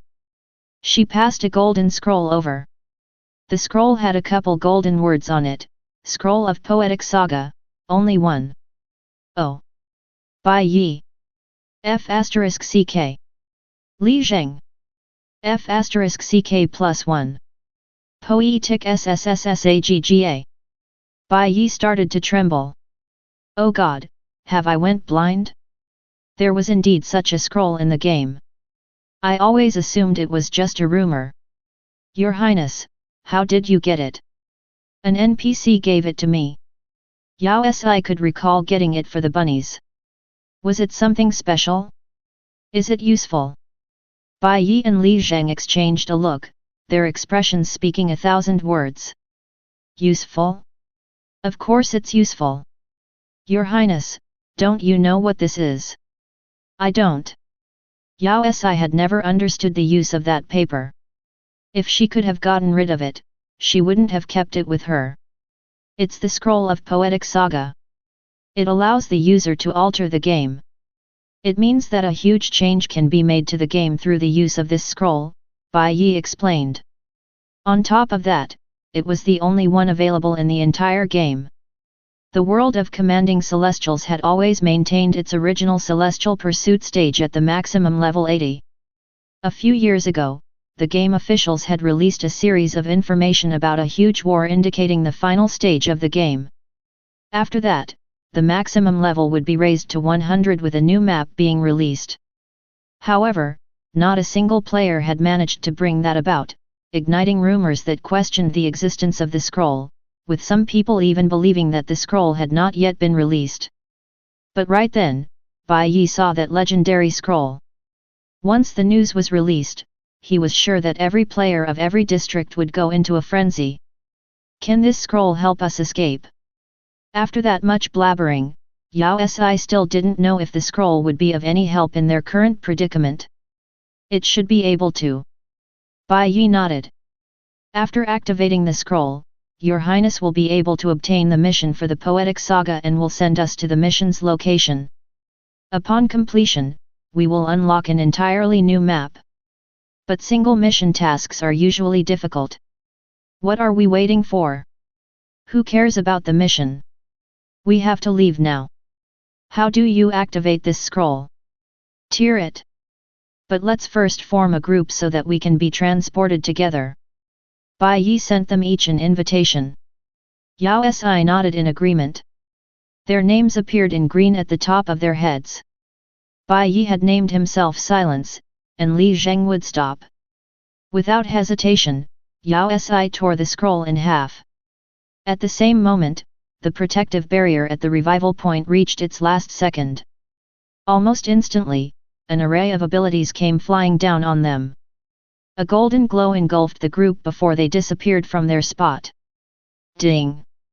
Official world announcement, congratulations player number 38, Silence, and Woodstop who managed to successfully activate the scroll of Poetic Saga. Some new information shall be released because of that. The great war between the celestials and demons shall begin. All righteous cultivators, please pick up your weapons and protect your family. The narration is in progress, please wait. The moment the announcement was made, the entire server erupted into a frenzy. World blood from the red planet, F***ck, what did I just see? World shining bloodling, F***ck+1. World no longer single, F***ck+2. World little cotton from God Mu's home F***ck and galactic identification number. World affairs are fallacy, can someone pinch me? Am I seeing things? It's that the real Poetic Saga. Wasn't it just a prank by the management? World my God Mu is the most handsome, Poetic Saga. Is it the same poetic sage I know of? Ah! After 3 years, someone finally found it. World to kill all lowlifes, those 3 lowlifes were actually the ones who found it. That's another reason to kill them. World 5 little balls, kill +1. World shining bloodling, kill +2. World no longer single, kill +3. World God Muse number on a fan, am I the only one who finds the ID random data 38 familiar? The world chat kept renewing with new inputs until a new announcement made another appearance. Ding! World news, while the daughter of the Heavenly King, the prettiest celestial in the 7 seas celestial Han Yu had been traveling through the immortal lands, she was captured in the bone-perishing lands by the demon ancient demonic dragon. It was fortunately witnessed by number 38, Silence, and Woodstop. Brave cultivators, please make your way to punish that despicable demonic dragon and save the prettiest celestial in the 7 seas celestial Han Yu. The Heavenly King shall open the heavenly gates so that cultivators with sufficient experience will be able to surpass their abilities and reach up to level 100. The trio were transported to a foreign land. The moment they reached it, a task appeared in their task list: save the prettiest celestial of the 7 seas, celestial Han Yu. The corners of Yao Si's eyes twitched. Asterisk this progression, isn't it too scripted? Asterisk. At that moment, a few thousand miles away in Beginner Village, Mu Xian who was just about to enter the outside world heard a warning signal. Ding! Data inspection complete, position forcefully adjusted. A white glow washed over him, and he disappeared. Chapter 135, The Prettiest in the World.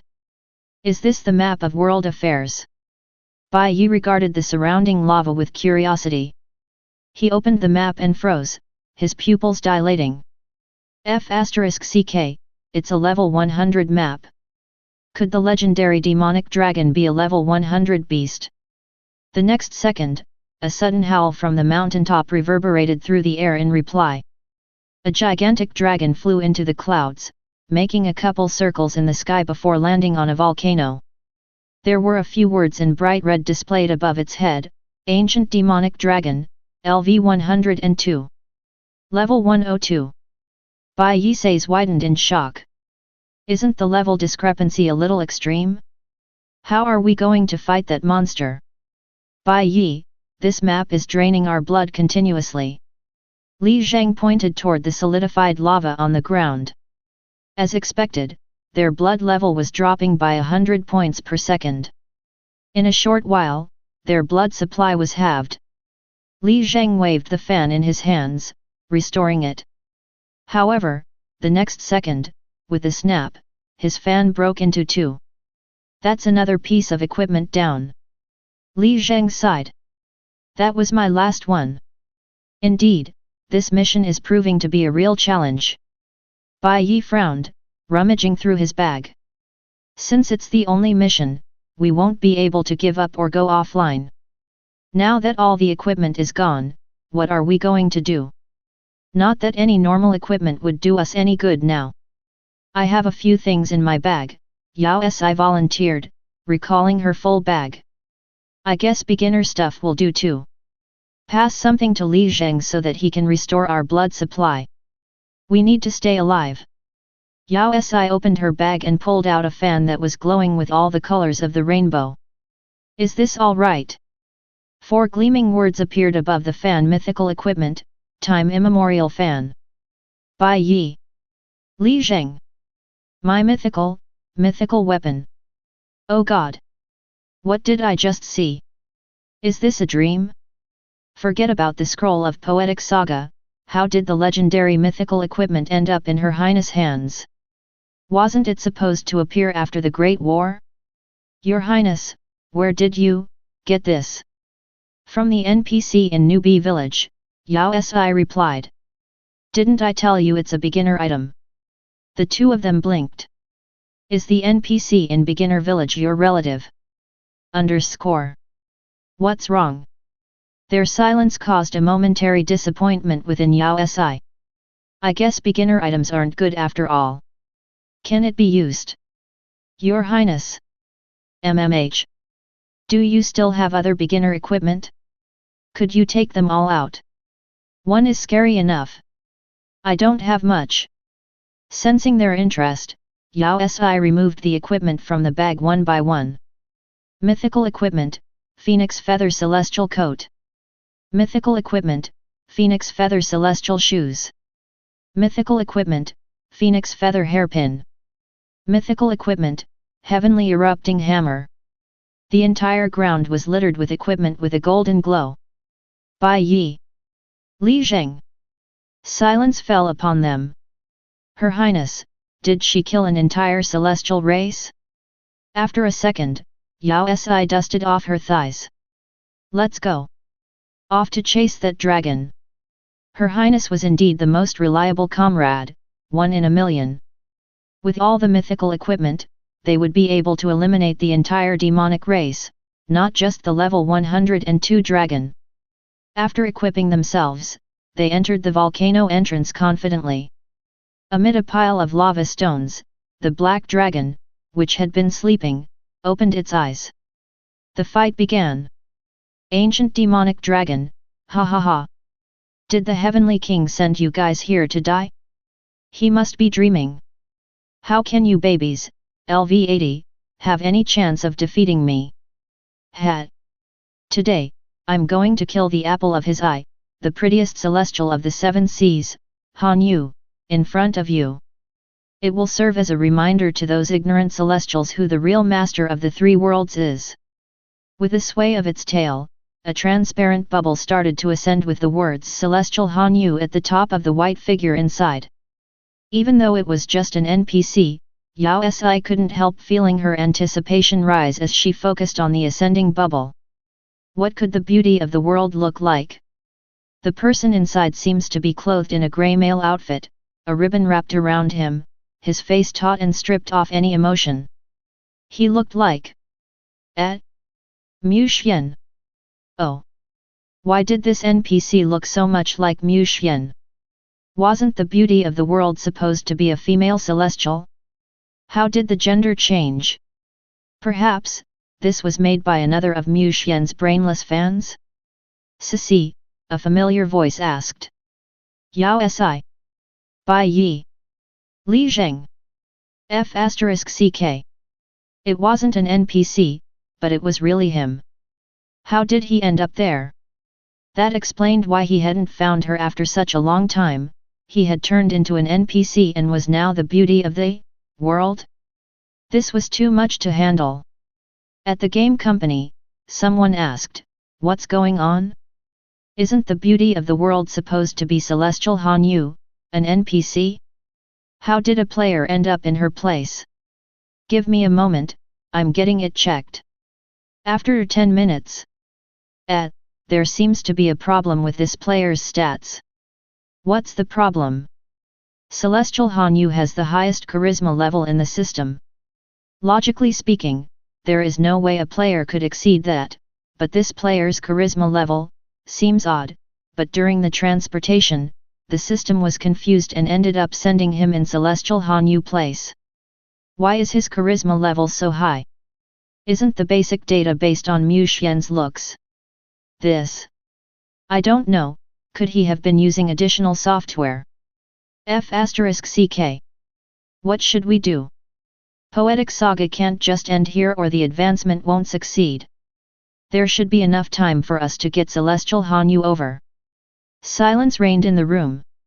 Should we just go on with the mistake? Hanyu was just a minor plot point which was required to push the player. She wasn't a boss, so it wasn't a big deal. Besides, it was the weekend, so they wouldn't be able to get their marriage certificates. Which meant, they should just cover up the entire incident. The two operators switched off the warning silently. Ding! Poetic saga begins. Brave cultivators, please defeat the beast and save Celestial Hanyu to win amazing rewards and the world's gratitude. You would also be able to receive love from the Celestial herself. The corners of Yao Si's lips twitched. The Celestial's love? Without much time for them to process the situation, the ready for battle notice popped up. The next second, the dragon opened its mouth, spitting multiple lighting daggers toward them. We have to save him. Yao Si's heart sank as she turned around. Bai Yi, you're a front damage dealer. Go close in and attack. Li Zheng, continue to restore our health. I'll serve as backup. Chapter 136, please devote your life. Oh. All right. Bai Yi stiffened as he tried to snap out of the shock.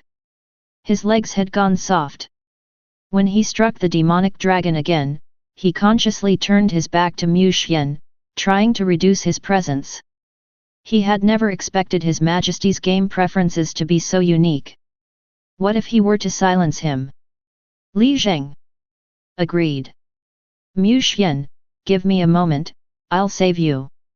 Yao Si shouted toward the transparent bubble that enclosed Mu Xian as she sent arrows at the boss. Mu Xian, who was about to break free with his mental strength, paused as he stared at his anxious cub. Was she worried about him? Slowly, he stopped his actions, a sweet warmth spreading across his whole soul. His entire being started to burst into flowers and hearts. Maybe he should remain inside a little longer. As expected from Poetic Saga's boss, the demonic dragon had a huge supply of blood and a strong defense. Moreover, both Bai Yi and Li Zheng didn't seem to be at their best, allowing the beast to hit them head-on several times. If it weren't for the mythical equipment, they would have ended up in the revival point. Since Yao Si was of the lowest level and was a long-ranged attacker, she had assumed that she would just be a backup, but somehow she was doing the most work. Other than avoiding the dragon's attacks, she had to constantly remind the other two about doing the same. This isn't the promised scenario. Hey you two, fight seriously. She howled at them. Fortunately, they managed to snap back to their senses, and in less than 5 minutes, they were in the zone, attacking the boss aggressively. The demonic dragon's blood started to deplete rapidly. After 10 minutes, with a thundering howl, it fell from the skies. Even the volcano came crashing down. Despicable. You weasels, even if I die, I will bring you down with me. After another thundering howl, a red glow washed over the dragon, making the whole map tremble.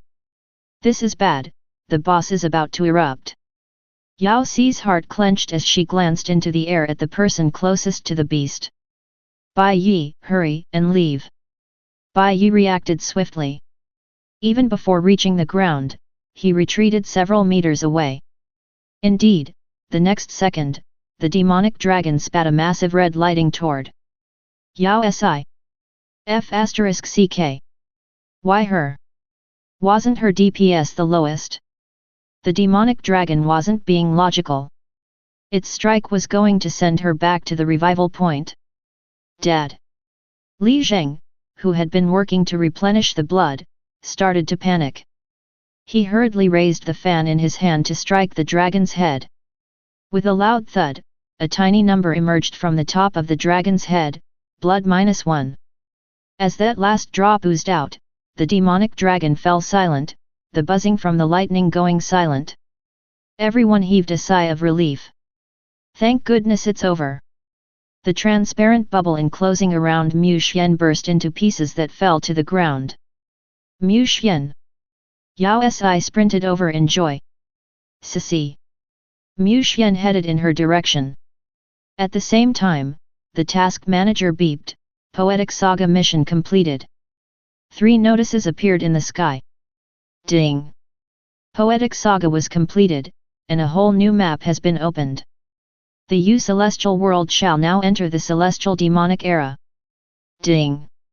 Congratulations, player number 38, silence, and would stop for completing Poetic Saga. The rewards are experience points worth 5 levels, Superior Celestial Stone X10, Celestial World Reputation X10000, Sect Authorization Pass X1. Ding! Player Woodstop killed the enemy honorably, striking the demonic dragon with a fatal hit. How could the beauty be immune to that? Celestial Hanyu is aware of his efforts and is willing to devote herself to him. Congratulations, player Woodstop, for obtaining Celestial Hanyu's love, so please complete the marriage vows mission and enter a union. The wedding ceremony shall commence in 5 minutes. Additional, the game shall include a marriage segment from today onwards. The trio. What? With that, the world chat erupted once more. World, rent me the mythical equipment. What's this? Isn't the reward too grand? There's even a sect authorization pass. Is that an option to create a new cult? World, care for singles. Who cares about the sect authorization pass? The main point is how could a mission reward them with a bride? Poetic Saga is indeed on another level. Such an innovative game. World, Poetic Saga Smith. Who cares about the sect authorization pass? Ah, why is a single like me not blessed with such a thing? World, just a double 11. Who cares about the sect authorization pass? Give me a wife. I won't exchange it for any sect authorization pass. World, Group Saptane. Who cares about the sect authorization pass? In the past, I could still tolerate players being lovey-dovey, but do I need to accept a player flaunting love with an NPC now too? World, the author can't come up with any more names. Who cares about the sect authorization pass? In contrast to the buzz on the world chat, it was dead silence at Yao Si's side. After the announcement was made, the once lava-filled volcano mouth turned into a scenic field filled with fresh flowers of every color, their aroma flooding everyone's senses. With a white glow surrounding both Li Zheng and Mu Xian, their original outfits disappeared, changing into 2 ancient costumes in bright red.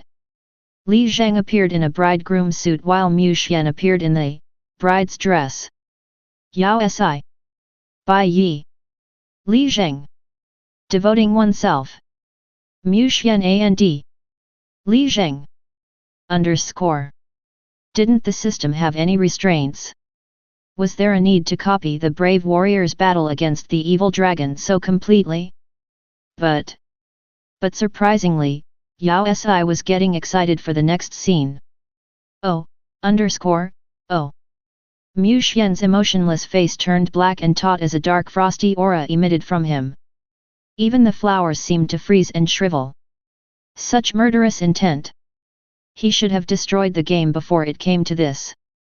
Yao Si and Bai Yi took a large step back, wishing Li Zheng good luck. Ding! Player, please complete the wedding. Unfortunately, the server kept repeating the task to him. It wasn't my doing. Li Zheng's legs went soft. I have no idea what happened. I never intended to marry, Grandpa, you have to believe me. Swish! Without allowing him to speak another word, Mu Xian waved his arm, sending Li Zheng back to the revival point. Ding! Player killed, marriage mission failed. Change of partners.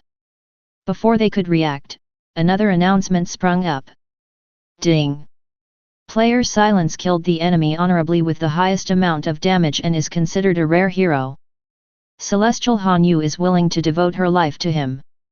Please proceed to the wedding altar to complete this union with Celestial Hanyu.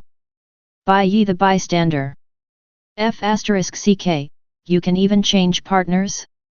Chapter 137, Galaxy-Wide Love. Mu Xian's face darkened as he turned to glare at the trembling Bai Yi. Wait a moment, Your Majesty. I understand. Bai Yi stabbed himself with his sword without hesitation. With a flash of light, he was sent back to the revival point. Yao Si. Ding! The only savior in the battle against the demonic dragon is player number 38. By a stroke of luck, Celestial Hanyu has decided on you to devote herself to you. Entering marriage altar in 5, 4, 3. Wasn't it a little too fast? Wait a moment. Why were the other two honorable warriors while she was a lucky survivor? One who had survived only due to a stroke of luck. How could the system despise the low-leveled players so much? And what do you mean by the hidden name? Show it clearly. Besides, what was Mu Xian's gender in the system? Is same-gender marriage even allowed? Before Yao Si could raise her complaints, the scenery changed. The field of flowers turned into a spacious area that was covered in red with the large word happiness engraved on the wall. Other than Mu Xian, who was clothed in red, there wasn't a single soul in sight. Ding! Location locked in, please proceed with the wedding ceremony. Another mission popped into Yao Si's mission folder, a joyous union.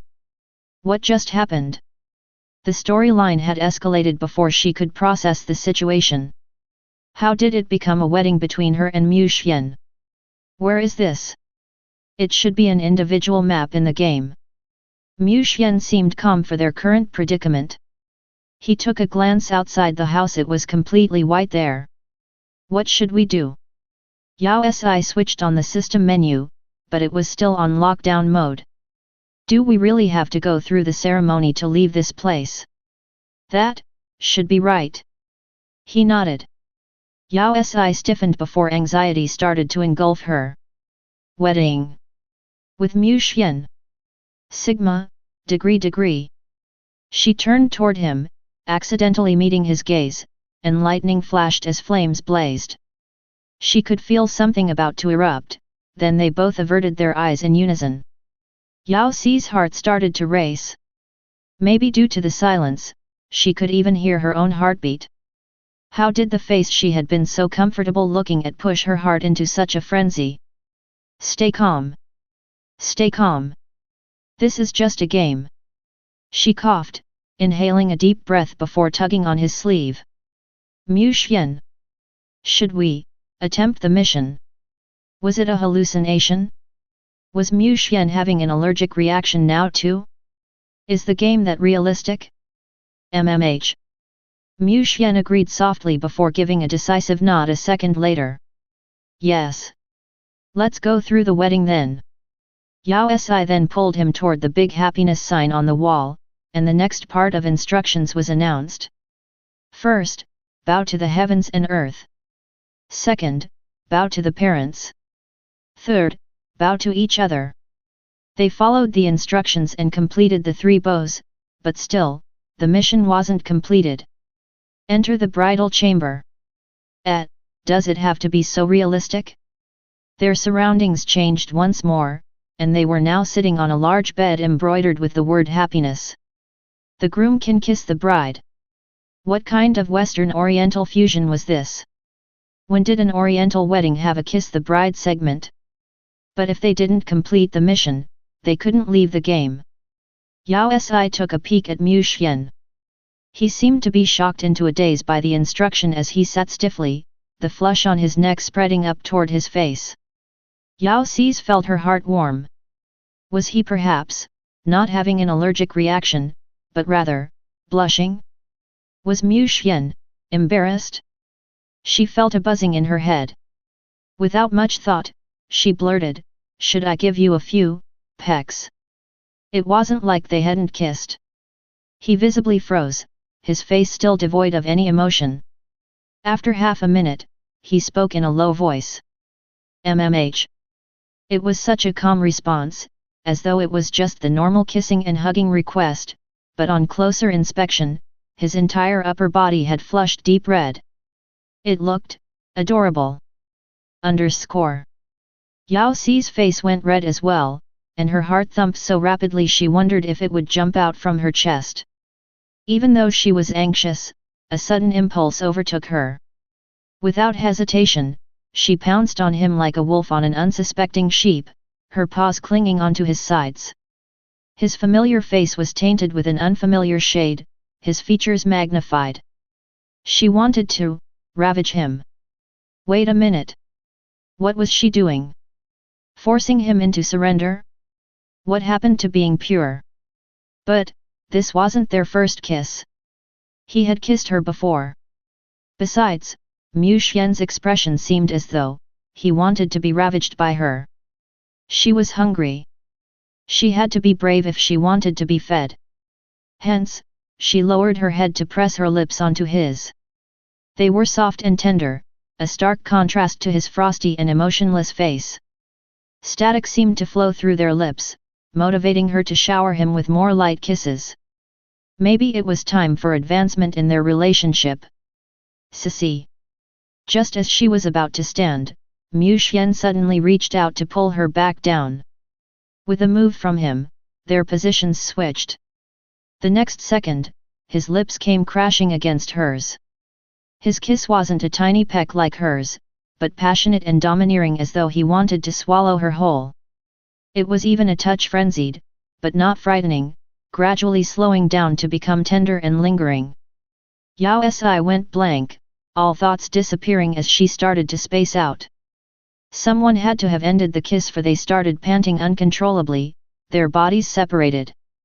Even then, their breaths were intertwined. The flush on Mu Xian's face was swiftly replaced by a passion that seemed incredibly tempting. Should we complete another mission? She blurted out. His breathing turned ragged, the faded flush inching back upwards. MMH. Their lips joined once more, lacking the recklessness from before, but with an added emotion. A flame burned in Yao Si's heart, and its heat anxiously sought solace, prompting her wandering hands to his back until... Ding! Players violated the rules. Both player number 38 and Mu Xian 985425531 will have their accounts frozen. In order to maintain a democratic, civilized, harmonious, and rich environment, players are to abide by the galactic laws and uphold the rules of the game. Thank you. The next moment, they were kicked out by the system. Yao Si. Mu Xian. The two munching on pills at the revival point. Your Majesty, Your Highness, what exactly were you guys doing in there? Chapter 138, Intergalactic Tour. Ever since their game accounts were frozen, they had thoroughly exposed themselves. Yao Si realized that Mu Xian had certain intentions toward her. She had never had any real relatives and wasn't sure she would have felt around them. However, she was sure that they would never make her heart race, and she would never harbor any thoughts of kissing them or other, not appropriate ideas. She readily accepted the changes in their relationship since she liked him. Yet she would have never expected the troubled and awkward person to be Mu Xian. Mu Xian, MMH, eat your food. Mu Xian snatched her bowl and filled it back up with duck blood curd. Yao Si froze *. I haven't even finished the previous serving, *. It was the nth time that he had diverted the topic that day. Ever since they left the game, he was left in this state, refusing to even look her in the eyes. He would look at the sky or the bowl of duck blood curd, but never at her. His allergic reaction on the neck was also turning into a common occurrence. Was he embarrassed by having a reaction? But wasn't his adaptation period too long? They have been out of the game for 2 days, and she had already gotten used to it, so why was he? Wait a minute. A strange thought emerged in her mind. Mu Xian, was that your first kiss? She blurted out. A certain someone trembled, and the full bowl of duck blood curd spilled onto the table. The flush rushed up from his neck straight to his face, turning it a deep shade of red. I have something to attend to, you can eat first. He dropped the bowl of duck blood curd as though it was burning hot pancakes and bolted out of the room without even cleaning his hands. The speed and anxiety were like those of an escapee. No way. If they ignored their first forced kiss, then this was their first kiss. Oh. Mu Xian had been living as a bloodling for a few million years, so how could he have preserved his first kiss? Did he not even have a partner for which he had ambiguous feelings? Why did it seem as though she had just hit the jackpot? His alarmed state in the last 2 days had been because he was panicking on the inside due to lack of experience. Yao Si finally understood what the elders meant by calling him a million-year-old single dog. Wasn't he too pure? But she could feel a budding excitement spread through her as she planned on how to tease him. If she wanted to do it, she couldn't back out. Let's go. She turned and chased after him. Mu Xian, let's have a talk. While shouting at him, she suddenly had a déjà vu moment. Oh. However, when she saw Mu Xian's awkward manner, she couldn't continue. The next day, he seemed to have sorted himself out and was back to being solemn and formal, with occasional flushes, but he remained rooted and didn't try to escape again. What's this? Yao Si pointed toward a large stack of documents that Mu Xian had sent her.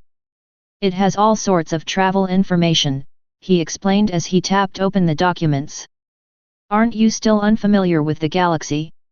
You won't be able to experience it if you just learn through the academy. It would be better if I brought around it, so I booked flights to a few different places. You mean we are going to travel the galaxy? Yao Si's eyes brightened. She had always wanted to do that, but restrained herself due to his strict parenting.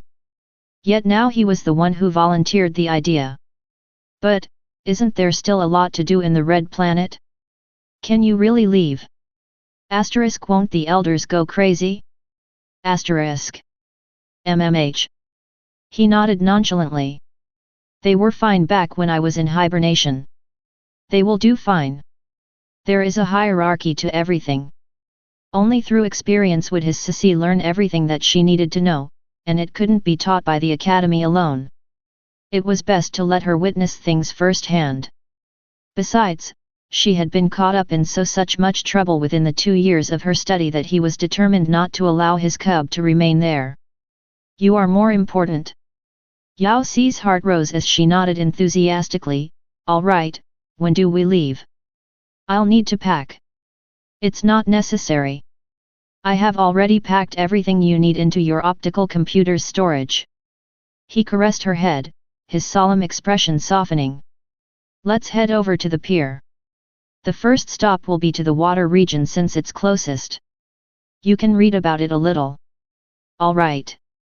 Yao Si took a quick glance at the information while appreciating how well prepared Mu Xian was. Is this considered our honeymoon? They had went through the wedding ceremony after all. Mu Xian, who was about to open the door, froze. After a moment, he bumped into the door with a thud before anxiously saying, Si, stop playing around. It's getting late, and the aircraft is about to leave. Without a second glance, he pulled her out the door. What did she just say? Was there a need to run at such a speed? Besides, you got the wrong person. Where are you bringing the house's main control? Where did His Majesty go? Why can't we get a hold of him?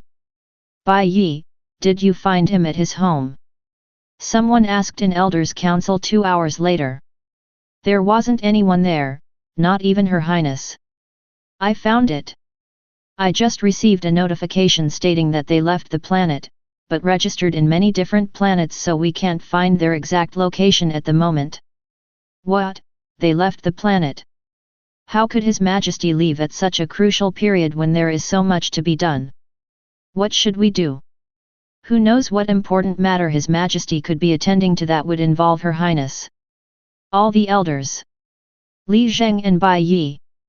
The two were suddenly reminded of a notification in the game. In order to stay alive, they remained silent, feigning ignorance. Underscore.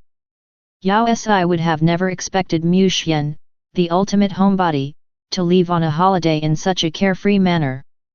He was right though in that it would be best for her to fill up the gaps in her knowledge through experience rather than just schooling. They were now heading over to the water region which was closest to the Red Planet. In the notes that Mu Xian had prepared for her, both the aquatic folk and celestials had been around since before the Alliance era. They were both races that valued harmony, didn't possess advanced technology, and were mainly people without ability. However, the mermen lived primarily in water. Even though they could move on land, it was difficult for them to venture up to shore.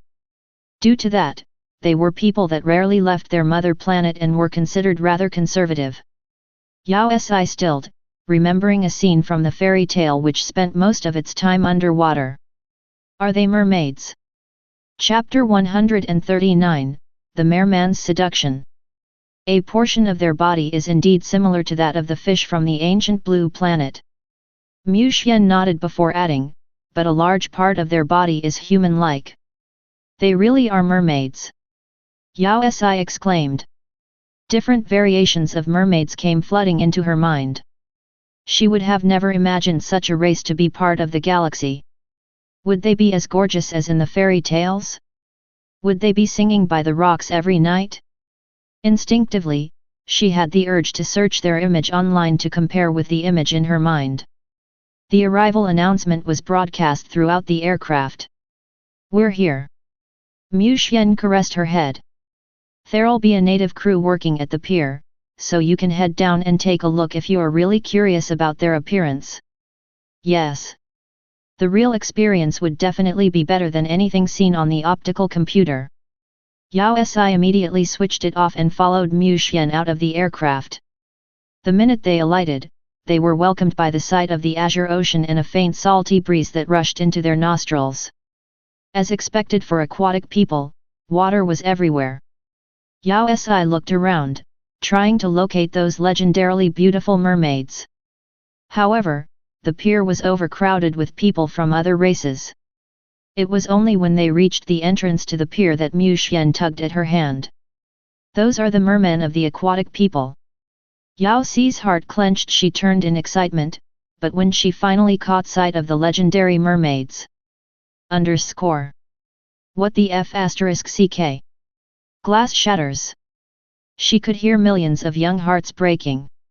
FCK. Asterisk. No one had warned her that mermaids could also be fish on the top half and human at the lower half. How could the real mermaids look like this? Asterisk. I want my fairy tale. Asterisk. Please show your identification. One merman pointed toward a sensor as his two soulless fish eyes stared at them. Mu Xian placed his optical computer on the sensor and both their identifications showed up. Welcome to the aquatic people's mother planet. The merman nodded, allowing them to pass. His expression didn't change once throughout it all. Yao Si. Rather than feeling insulted, she just wanted to cry. Wait for me here, Mu Xian instructed. Ah. Yao Si stilled, still trying to get over the initial shock. The aquatic people live underwater, so it would be inconvenient to be without a protective ball against water. Mu Xian pointed toward the vast ocean. Wait here while I get the balls. Oh, all right. Yao Si nodded. When she turned around, she was met with a long queue in front of the service counter. It was filled with people from all sorts of races, each holding onto a blue bead. Yao Si sat down in the resting area as she tried to piece back her shattered heart. Fairy tales were indeed a lie. Pui. She turned instinctively when a chill hit her back. Behind her, a little fish head had appeared out of nowhere and was staring straight at her. It was a merman, one that was visibly smaller than the ones at the pier. He wasn't clothed in a tuxedo either and only wore shorts. It was a child of the aquatic people. Pui. The little merman spat at her. A bubble formed, trembling slightly in the air before landing onto her face lightly. It had her a fleeting sensation before it burst. She then realized what had hit her before. Yao Si smiled. Children were all likable despite their state, even if they were half fish and half human. The youth was visibly better looking than the person she'd faced before. A layer of golden scales circled the top of his head. "Hi, little boy." She raised her hands in greeting. The tiny merman stilled, not expecting her response. His eyes widened as he trembled in the water. A thought seemed to have struck him, for he dived deep underwater and disappeared from her sight. Was he frightened away? He seemed rather vigilant, similar to the children of other races. Yao Si didn't mind as she continued to wait patiently for Mu Xian. After 10 minutes, a trumpet sounded beside her before something glided down her back. She lowered her head. It was a colorful shell, its interior shiny and smooth as though it had been polished. When she looked toward the water, the little merman was back. He glanced at her in anticipation before shifting his gaze to the shell. "Is it for me?" She stilled. Were the little children from other races all so friendly? The little merman kicked his feet in the water, producing many splashes as he nodded his head violently, pointing toward the shell. "It's all right." Yao Si picked up the shell, but passed it back to him. She couldn't resist patting his head in encouragement. "Thank you, but you should keep such a beautiful shell." "Good boy." He stilled, turning his head to feel her palm, the golden scales on his neck turning red. He couldn't seem to understand the reason behind her refusal and stuffed the shell back into her palm, giving it a small push. "I really don't need it." Asterisk, what a nice child. Asterisk. He took back the shell, his head lowered in disappointment before he hid it under the surface of the water. Was he angry? It should be expected of a child. But how could an adult accept a gift from a child? That seemed a little shameless. Yao Si turned around to her original position, convinced that the child would not be back, but in less than 5 minutes, there was a sound again, and a black bead rolling over. Was it a pearl? When Yao Si turned, the little boy was once again at his spot, staring at her in anticipation. Was gifting strangers a custom of the aquatic people? "Little boy, Auntie really doesn't need these." She sighed. This time, before she could return the pearl, he dived back into the water. In less than a minute, he emerged once more with a doll made from seaweed. The doll had a fish's head and human's body, just like the little merman. It wasn't over. The little boy was persistent. As long as Yao Si wasn't willing to accept his gift, he would dive back and get something else. In a short while, her surroundings were filled with an assortment of pearls, toys, and even shells. All right. Before the little merman dived back into the water, she hurriedly picked up the pearl. "I'll take this." "Thank you, little boy." The little merman stilled momentarily before jumping in joy, splashing around in the water. That's great, that's great!" the silent little boy exclaimed in a childlike voice. He wasn't a mute. Yao Si broke into a smile. The littler merman spat a bubble toward her abruptly, but it wasn't the tiny bubble from before which he had used to attract her attention. This bubble was massive and covered her completely. "You promised." He reached over toward her abruptly. "Let's register our marriage." "What?" "Oh." Before Yao Si could react, the little merman tugged onto her forcefully, pulling both her and the bubble into the water. *CK, were those her betrothal gifts? Chapter 140, The Calamity and the Beauty. Before Yao Si could process the situation, she felt her body getting heavier and her entire being submerging under the water. The bubble helped keep the water out as the little merman pulled her deeper and deeper. Gradually, she started to make sense of the surroundings. Unlike what she had imagined, there was a huge city down underwater. With a sweeping glance, she took in the assortment of architecture and crowded roads filled with mermen of many unknown species swimming in big groups. Some species were even as big as whales. Yao Si felt as though she had been transported into a sci-fi movie.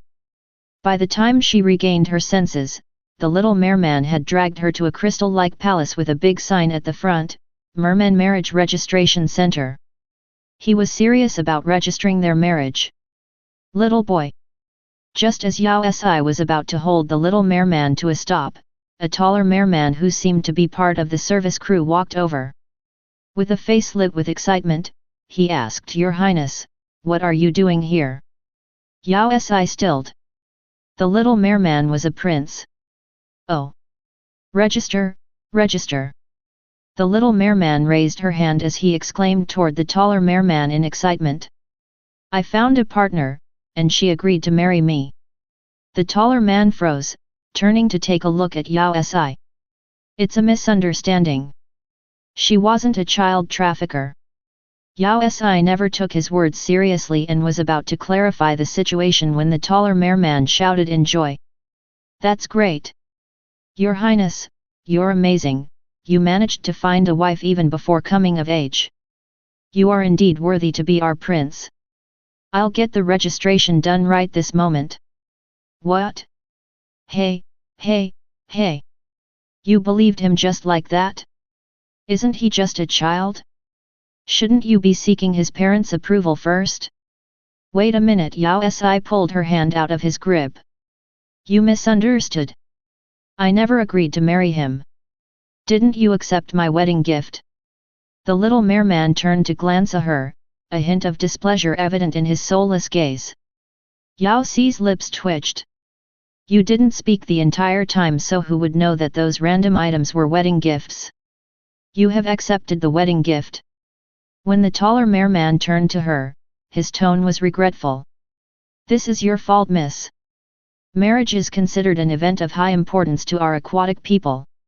Since you accepted the wedding gift, you shouldn't be causing any trouble." "Who was the one causing trouble? This is my first time in your planet and I really had no clue he was proposing." Yao Si sighed. She started to regret not reading through all of the notes Mu Xian had prepared for her about the aquatic people. Lack of knowledge could indeed kill. She pushed the bead toward the youth. "What if I return it to him? Besides, isn't he underage? I doubt he can get married." She didn't have such unique tastes. "Don't worry, miss." The tall merman seemed to have grasped the situation, and his manner turned grave. "For our race, 10 is the legal marrying age. Since His Highness is already 12, his marriage can be registered. Come, you just have to press this for the system to capture your DNA. After that, both of you will be a legal couple recognized by the Alliance. Everything will be legalized and accepted." "Legalized and accepted? Isn't your marrying age a little too much?" "No. I don't even know him." "Feelings can be nurtured," the tall merman insisted. "Besides, His Highness is the most accomplished merman in his generation. It isn't about his credentials. Aren't you too open about this?" "I don't even know his name. My name is Zhen Yi." The little merman volunteered immediately while taking a peek at her. The scales on his neck started to flush as he added, "You can call me Little Ye and I'll call you wife." Was it really good for such a young boy to know so much? "Look, aren't we well acquainted now?" The taller merman didn't seem bothered at all, instead, he inched the registration screen closer to her. "Come now, press here, and you'll be a bride of the aquatic people." "I really can't." Yao Si took a huge step back. "What's all the ruckus about?" A tall figure suddenly appeared. He had a white top that wasn't buttoned, exposing perfectly bronzed muscles that could rival those of a professional model, if only, he didn't have a fish's head. "Your Highness, what are you doing here?" The employee turned over instantly. "Manager Carp, what's?" The merman glanced over lazily, his gaze stopping on little Zhen Yi. "Hey! Isn't this my worthless little brother? What are you doing here and not at school?" Your Highness. Manager Carp greeted politely. Let me explain, His Highness managed to cheat, find a willing partner and is here to register his marriage. Was she hallucinating or did he say cheat? What? The muscular prince was clearly startled by the news. How can that be? Isn't he just 12? Who exactly is she? Yao Si heaved a sigh of relief. She finally found someone who shared the same views on the age issue. Impatiently, she interrupted, Your Highness, it's all a misunderstanding, I never intended to marry him. The moment the muscular merman settled his gaze on her, he seemed to be left in a trance, his entire being freezing, his pupils dilating in shock. His scales started to vibrate intensely. With a deep inhale, he stammered, Was she that frightening? Just Yao Si was about to continue, he dashed over, intruding into her bubble to grab her hand. Pretty lady, I'm Zijin. Nice to meet you. If you aren't willing to marry my little brother, why don't you marry me instead? What the *CK? You can even fool around with a marriage certificate.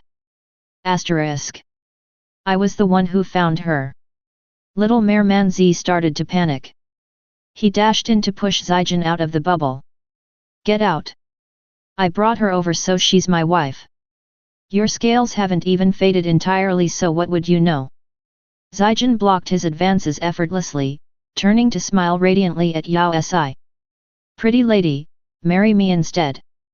I'm of legal age as well as strong and healthy. I'm a much better candidate when compared to that little boy. Besides, after I ascend the throne, you'll be the queen of the aquatic people. I prefer being an ancestor. Thank you very much. You batty, she already accepted my wedding gift so she's mine. The little merman started to jump around anxiously. Zijin stuffed the pearl from her hands back into those of the little merman. You can have your gift back. In the future, she will be your sister-in-law. No. The little merman waved his arms, dropping the bead. She isn't my sister-in-law, she's my wife. Mine. He spat another bubble. It wasn't like the previous two and shattered instantly, turning into multiple ice. Enjoying the video? Don't forget to hit that subscribe button for more amazing content and ring the bell for notifications. Check out our previous videos for more great content.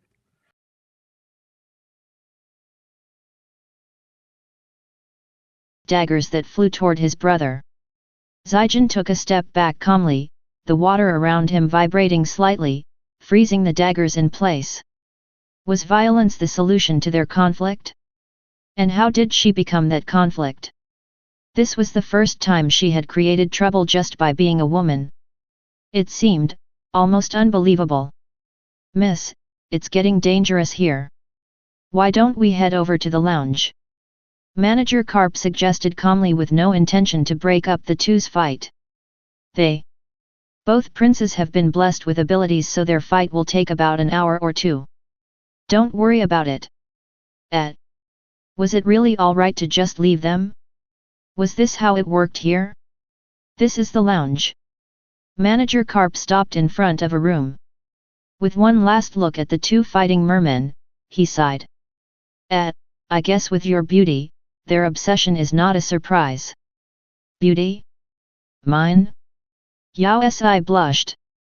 Manager Carp had on a serious and sincere expression. He didn't seem like he was lying, so she grabbed onto his hands. Your people have superb taste. After being a wallflower for so many years, she had finally found someone appreciative of her beauty. Ha ha ha ha. She really wasn't that happy. Ha ha ha.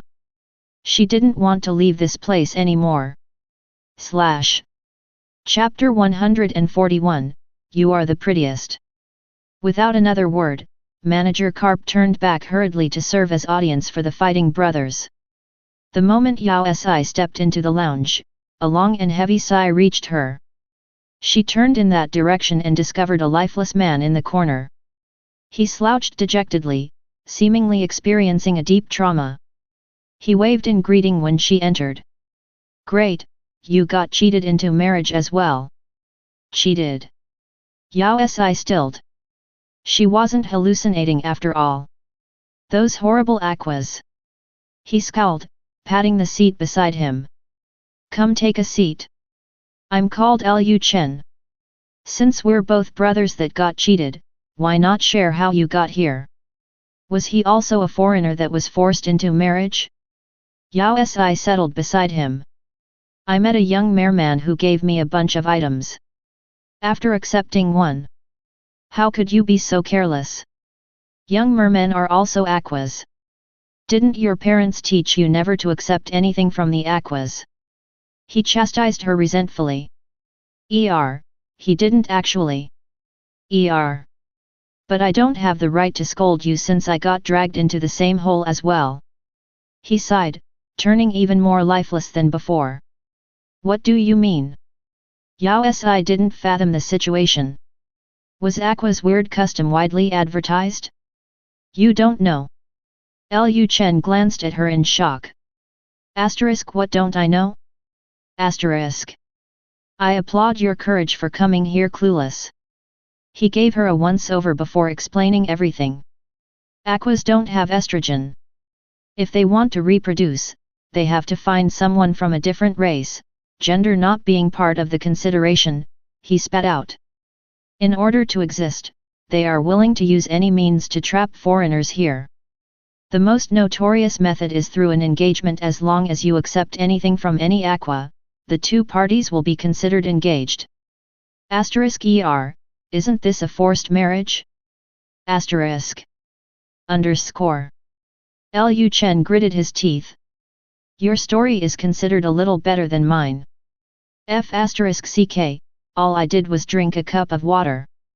That's how I ended up here, about to register for my marriage. Had I known, I would have never landed in this planet regardless on how low my stores were. It was indeed a bad predicament. He shook his head, his face clouded with despair. We're trapped here. The aquas are under protection from the bloodlings, and no one can offend them. Bloodlings. Yao Si froze. What did that have to do with her? Don't you know? Bloodlings and aquas have a tight relationship. Really? Why didn't she hear anything about it before? This was also the first time she had ventured into this planet. The aqua planet is the closet to the red planet. Even though aqua's wedding customs are quite ridiculous, the alliance isn't able to object in fear of offending the bloodlings. So this was really her kind's fault. Oh right, I forgot to ask. Sis, what should I call you? I'm Yao. Just before she exposed herself, she recalled the pseudonym she had created before the trip. Yao sis, I'm a Yao. What about you? Blooding. What? The lounge sank into silence for 3 seconds. Sis, save me. Liu Chen hugged Yao Si, finally having found a savior.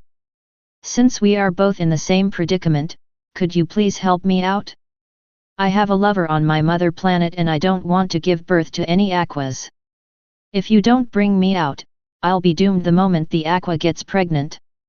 Why? Child support fees. He explained with agitation.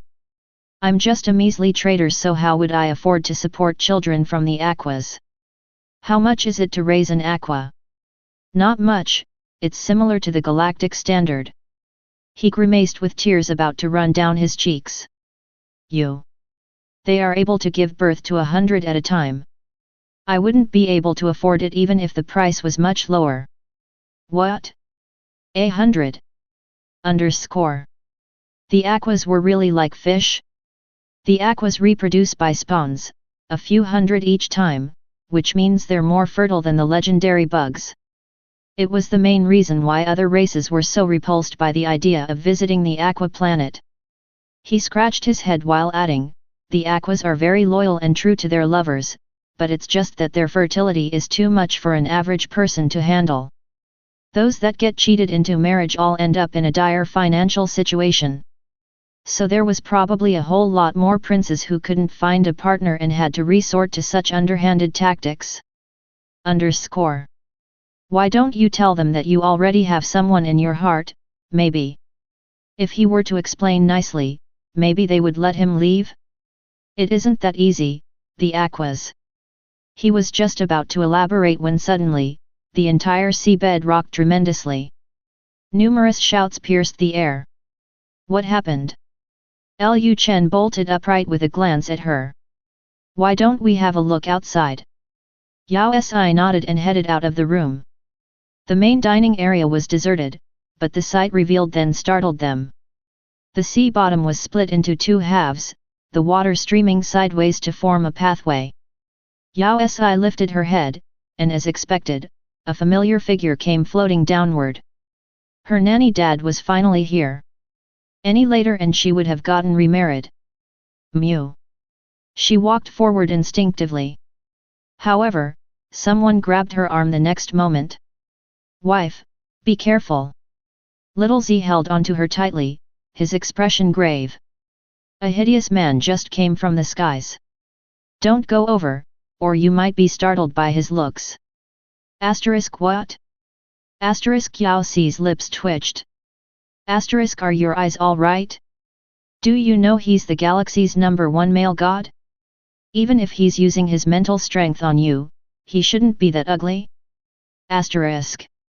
Yes. Zijin came over with a nod, agreeing with his brother like never before. I have never seen such an ugly person before.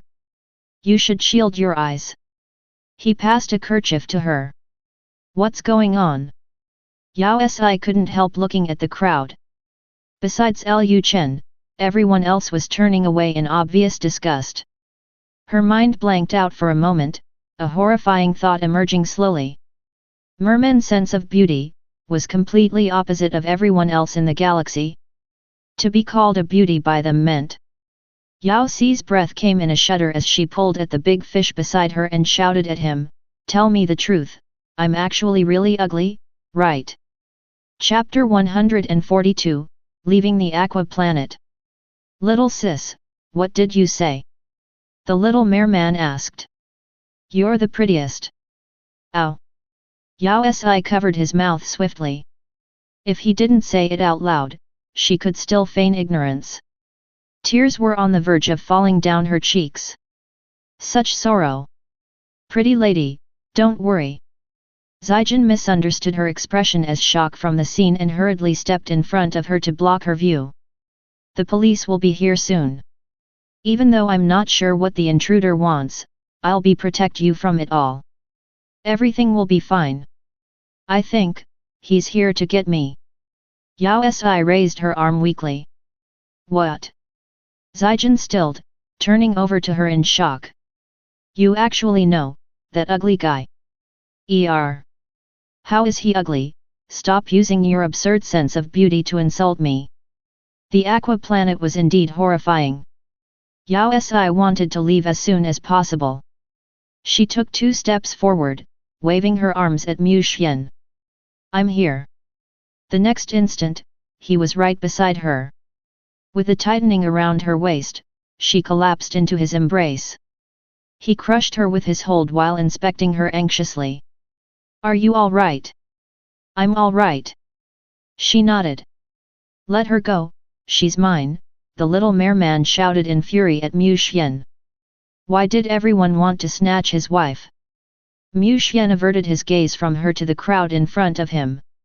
The air around him chilled instantly, and the water at his feet started to freeze into blocks of ice.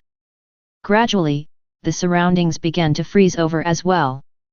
Everything in a few hundred meters radius became ice, even the registration behind them turned into an igloo. It was those people, they had abducted his precious cub. Wait a minute. Yao Si jumped and took hold of Mu Xian, who was on the verge of a craze. Calm down, calm down.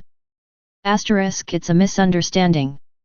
Zijin and Manager Carp stumbled backwards, clearly shocked by the ice. Even little merman was frightened, the scales below their fish heads paling, but even so, Zijin didn't forget about her. Little sis, this man is scary and ugly. He must be a bad person, so hurry over here. Asterisk, please retract the word ugly, thank you. Asterisk. Underscore. He's here to find me, Yao Si explained. That's the reason why I can't stay here. You're married to him. Zijin turned to look at Mu Xian. Does a game wedding count? In order to dash their hopes, she nodded. That's right. The minute she acknowledged it, she could feel Mu Xian stiffening. His arms tightened around her.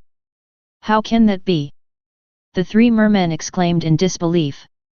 They then glanced at Mu Xian with disgust while their faces clearly said, he must have saved an entire village in his previous life to have been able to marry such a beautiful wife. Yao Si chose to remain silent. It's all right, little sis. Z took a step forward, his eyes bright. Even if you're married, Z is willing to be with you. I don't mind at all. What? That's right. Zijin was influenced by Z and turned to gaze at her lovingly. Since you can even accept someone that looks like. Please, accept me as well. I don't mind as long as I can be with you, even as the mistress. No, even as the second mistress, I'm willing. Hey. Are you guys being serious? I could understand if the young boy was being ridiculous, but are you as an adult joining the ruckus? Manager Karp stood at the corner nodding seriously. It's perfectly normal for a lady with your looks to have a few lovers. How the FCK is that normal? Stop spouting rubbish and throwing your morals and sense of beauty away. Asterisk. Come on little sis, shall we resume our marriage registration? Yes, for your sake, we are willing to live together harmoniously. Little lady, won't you accept the two highness? Who would want to stay in such a weird planet? Mu Xian's face darkened. A vein was pulsing on his forehead, on the verge of eruption. Yao Si sucked in a deep breath before exclaiming, I'm a bloodling. A grim silence fell upon the group. 1 minute later. Prestigious bloodling lady, may I know if you have chosen a flight out of our planet? If you haven't, we can arrange one right away just for you. Manager Karp suggested. Prestigious bloodling lady, have you prepared your luggage? Do you need any local specialties? We have all sorts of fish here. Do you need fish meat, fish sauce, or dried fish? Zijin asked. Little sis, please mind your steps and have a safe journey back. Z said seriously. Yao Si. Mu Xian. Lu Chen, the audience. Underscore. Asterisk, isn't the change a little too drastic? Had I known about it, I would have said it earlier. Asterisk. I have already informed the immigration peer. Manager Karp pointed to his optical computer, remaining calm and composed as though unaffected by the turn of events. He would have been an exemplary service personnel, if he just wasn't trembling so much. *CK. He had thought they managed to secure a good deal with the little beauty, but who would have known that she was a bloodling? It explained the man's horrifying show of power. To snatch a bloodling's wife was definitely seeking death, no wait, seeking the extinction of one's race. If only they could forget about the whole affair. Do you want to leave on the flight in 2 hours? It's all right, we're here with a friend. Yao Si was suddenly remembered something and turned to glance at the person beside her. Lu Chen, could we use your aircraft? Do you mind? Lu Chen stilled momentarily before breaking into a radiant smile and jumping up maniacally. I don't mind, of course I don't mind. I welcome you with open arms. Sis was indeed loyal. Let's go, we can leave right this instant. He scooted behind her immediately, as though worried someone would stop him. The three mermen sent them to the pier politely, even providing Lu Chen's aircraft with a servicing.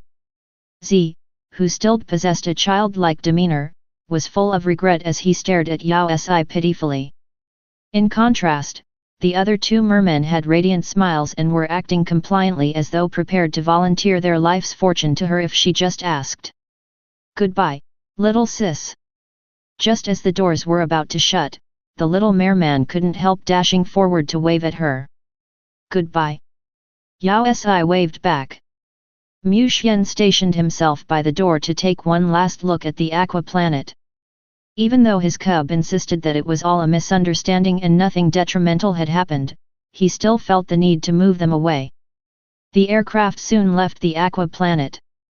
By then, Yao Si had thoroughly lost interest in it. Besides, the disgusted expressions given by the three mermen as they flew off the planet left her feeling anxious and choked up inside. The main point was that they saw her as a pretty flower while Mu Xian as dung.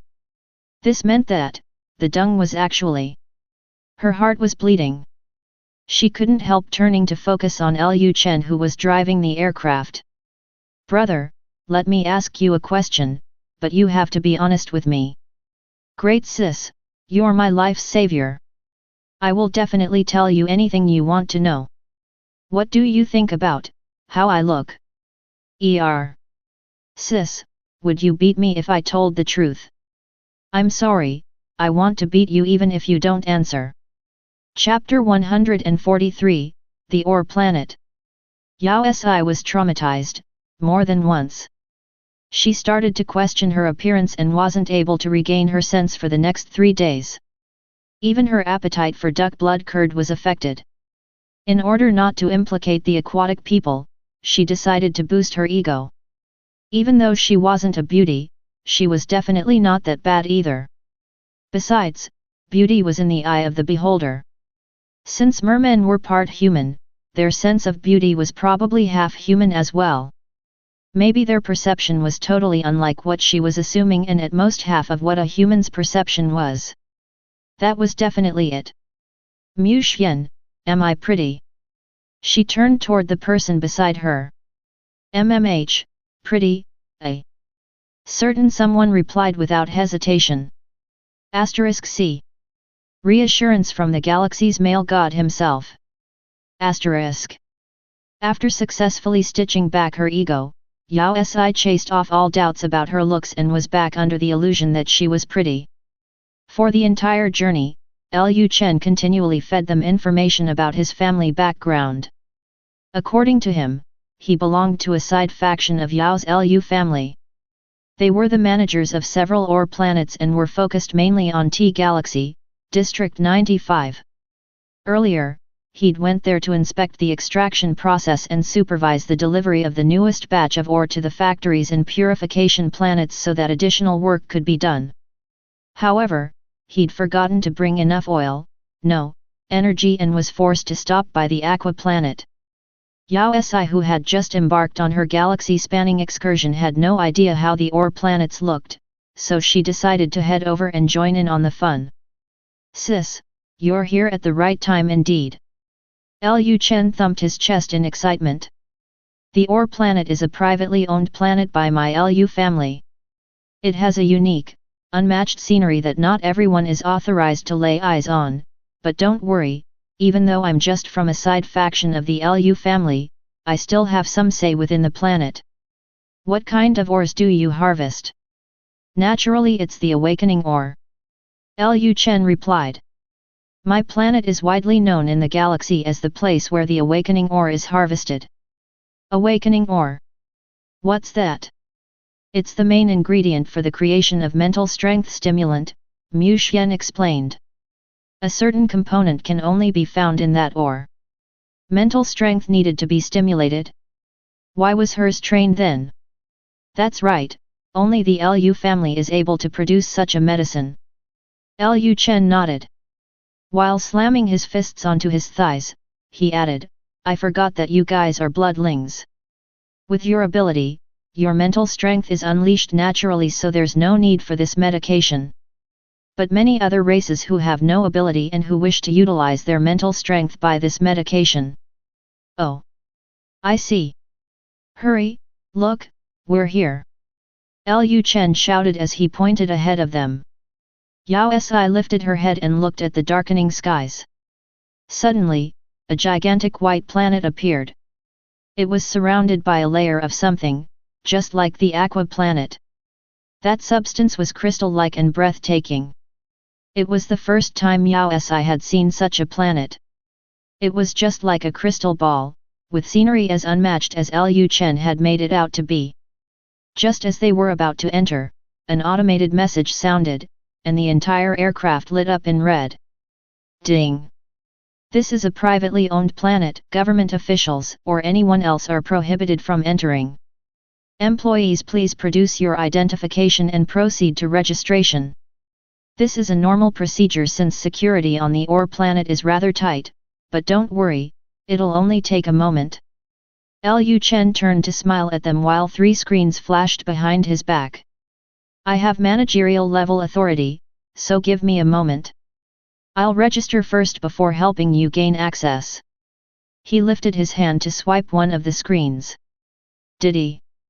Lack of authority, entry restricted. Liu Chen. Yao Si. Mu Xian. Where was the manager you mentioned? It can't be. Liu Chen exclaimed in disbelief. He opened his employees' details to take a closer look, and the position manager was clearly stated there. I'm correct, it's this planet, so why is it restricted? He raised his hand to wave at the sensor once more. Did he? Lack of authority, entry restricted. Did he? Lack of authority, entry restricted. Did he? Scanning exceeds 3 times, account locked. Please leave the vicinity in 10 minutes or be prepared for an undiscriminating attack. Liu Chen paled, his entire face collapsing as he stared at the sensor. He wanted to act dumb, but who would have known it would go so overboard. I just sent the headquarters a message to ask about the situation. There must be something wrong with the security system. Liu Chen glanced back at them awkwardly. He anxiously opened his optical computer to scan the communication column. After a short while. Why can't I get through? Isn't the headquarters working today? Forget it. Yao Si's eyes twitches. She took a step forward to glance at the sensor that was on 10 minutes countdown. Let's leave first. We can come back after clarifying the situation. She pointed toward the countdown. This. Ding.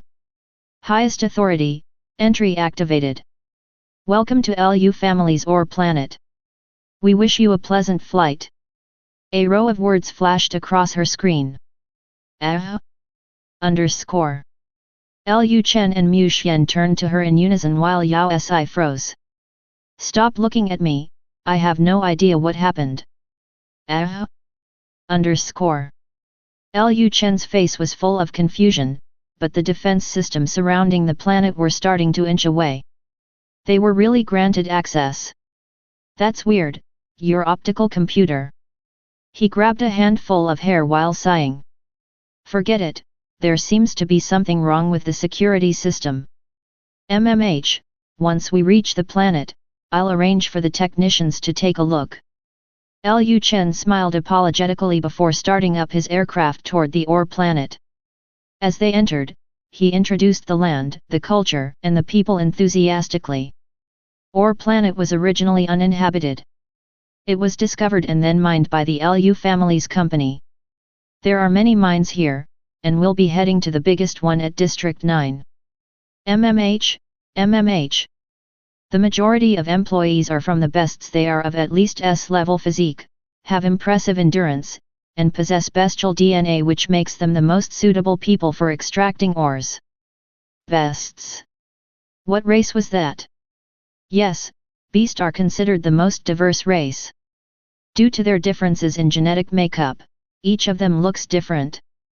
I'm sure you will never see so many bests at once as you will see here. Really? Now Yao Si was getting curious. But, sis, you must not be frightened. Even though they seem burly and tough, they have pleasant personalities and are rather easygoing. Once the aircraft landed, Liu Chen brought them to the gates, speaking relentlessly as they walked. You shouldn't believe the news on the galactic web about how the bests are pirates.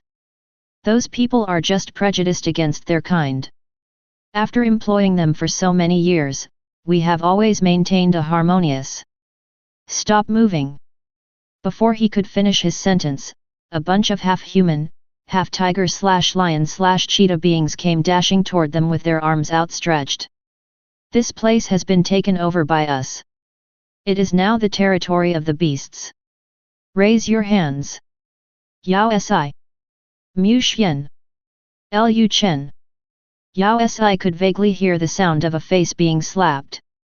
Asterisk, where's the harmony you spoke of? Asterisk. Chapter 144, The Unlucky Boss. Before Yao Si could react, the large crowd of beasts had already surrounded them.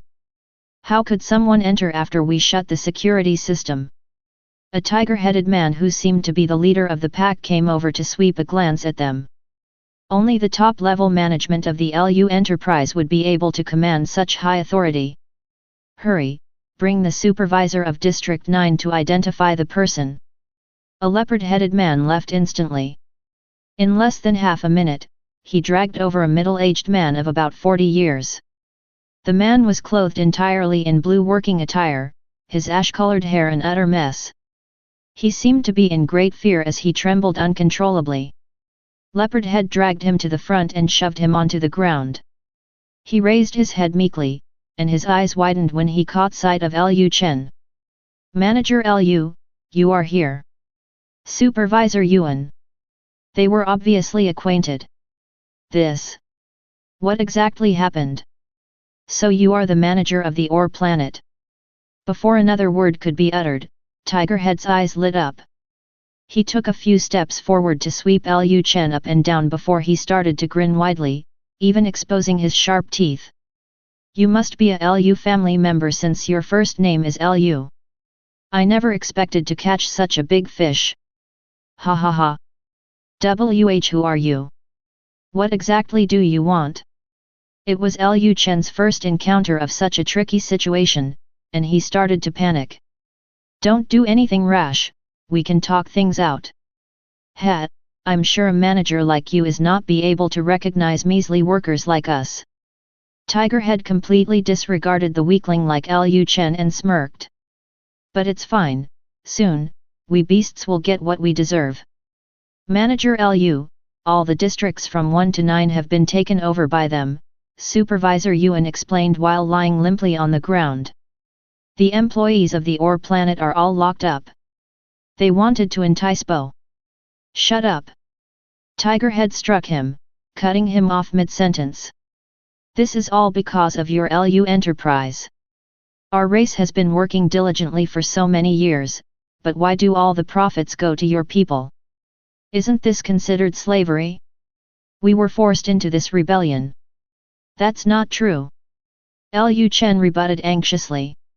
We have a written agreement with all the beasts that we employ, and it's a legal employer-employee relationship. If you aren't willing, you can quit at any time. How is that slavery?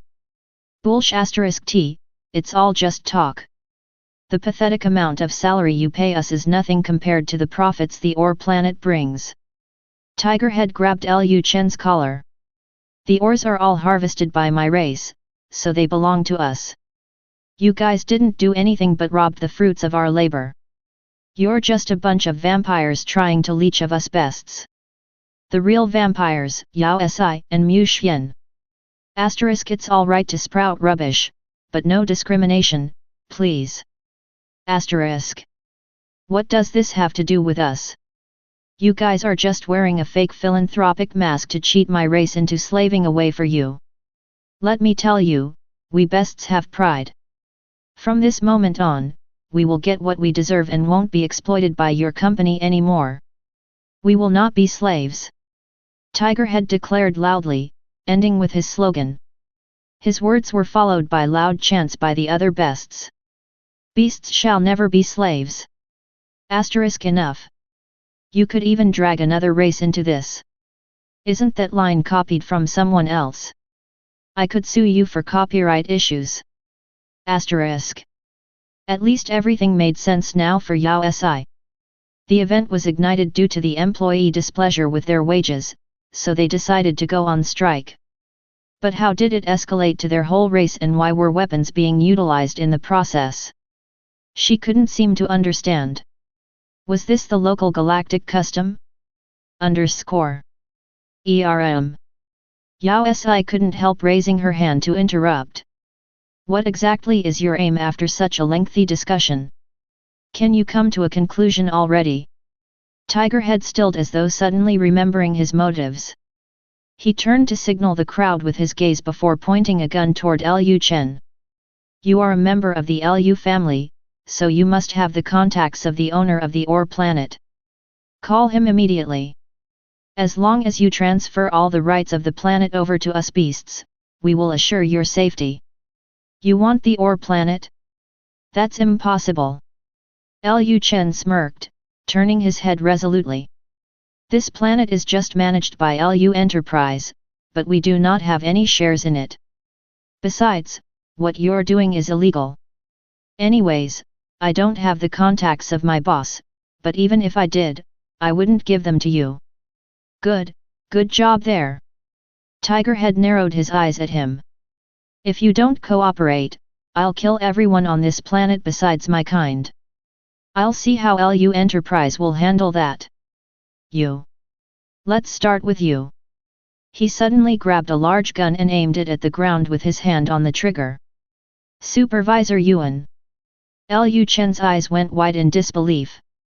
Hey, this is going too far. Yao Si frowned. Even though the group's problems were a little eccentric, they could still be considered as part of internal conflict and not something in which she should interfere. But dragging innocent bystanders into this and threatening their lives was considered kidnapping and blackmail. I have activated the signal. Hurry and connect to the communicator. The tiger-headed man threatened once more. Or I will kill him. All right, I'll connect. Liu Chen paled, completely forgetting the two skilled bloodlings behind him. He gingerly tapped open the communicator and scrolled toward an account which was marked with high importance. Liu family prohibits anyone from disrupting the boss. Even though I have their number, I have never dialed it, so I can't be sure if anyone will pick up. That mysterious? Yao Si started to feel intrigued. Who could this unlucky boss who was about to be robbed be? Liu Chen clicked onto the account, and there was a light beep. The next moment, Yao Si's optical computer beeped. You have a new message request from Ore Planet on T Galactic, District 95. Yao Si. Mu Xian. Liu Chen. Crowd of beasts. This can't be happening, she is that unlucky boss. In an instant, everyone's attention shifted to her. Yao Si grimaced. How could that be? She opened her optical computer to take a closer look, but it was really a message from Liu Chen. She lifted her head toward him. Was he perhaps get himself out of the tricky situation? Be boss. Liu Chen's eyes lit up like light bulbs. The shock seems genuine. All right, it was probably not an act after all. Then. FCK. When did I acquire the Ore planet unknowingly? Wait a minute. She suddenly remembered an incident from the past. Liu Chen, do you happen to know Liu Ren? Master Liu. He stilled. He's the current head of the Liu family, the CEO of the Liu Enterprise. F***CK. Chapter 145, Extremist Beasts. Sissy. Mu Xian looked at her questioningly. Mu Xian. Yao Si's face filled with black lines. This planet might really be mine. Back when she had just awakened, Liu Ren was the master of the space station. Due to the DNA inspection incident, he was brutally cheated by Yan Xian. At that time, other than some galactic currency, he seemed to have mentioned an Ore planet, but she didn't understand the situation and had never expected that would really receive a whole planet. she suddenly had an impulse to find out what else she had received. MMH. Mu Xian nodded, not the least bit alarmed by her declaration, as though the planet was just another lollipop she had acquired. With a step forward, he pulled her behind him before glaring at the beasts with a chilling gaze. This means that you intend to take my cub's planet. Even though there wasn't a change in his tone, his cold demeanor sent a chill down everyone's spine, and a thick silence fell over them. After half a minute, she's the boss of the Ore planet. Tigerhead snapped out of his shock.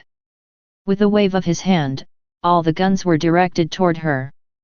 Hurry and hand over the rights to the planet, or I'll have to kill all of you.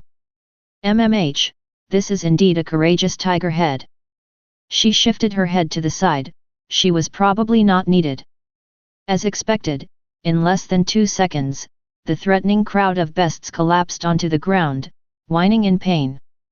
But it was considered mild since none of the injuries were fatal. Are you all right? Yao Si walked over to Supervisor Yuan, who was selling her out just a second ago. In that short second, his entire demeanor had changed. Ah! Supervisor Yuan stilled. Was he all right? What had just happened? Who was he? Where was he? The events were too shocking, he couldn't seem to process the situation.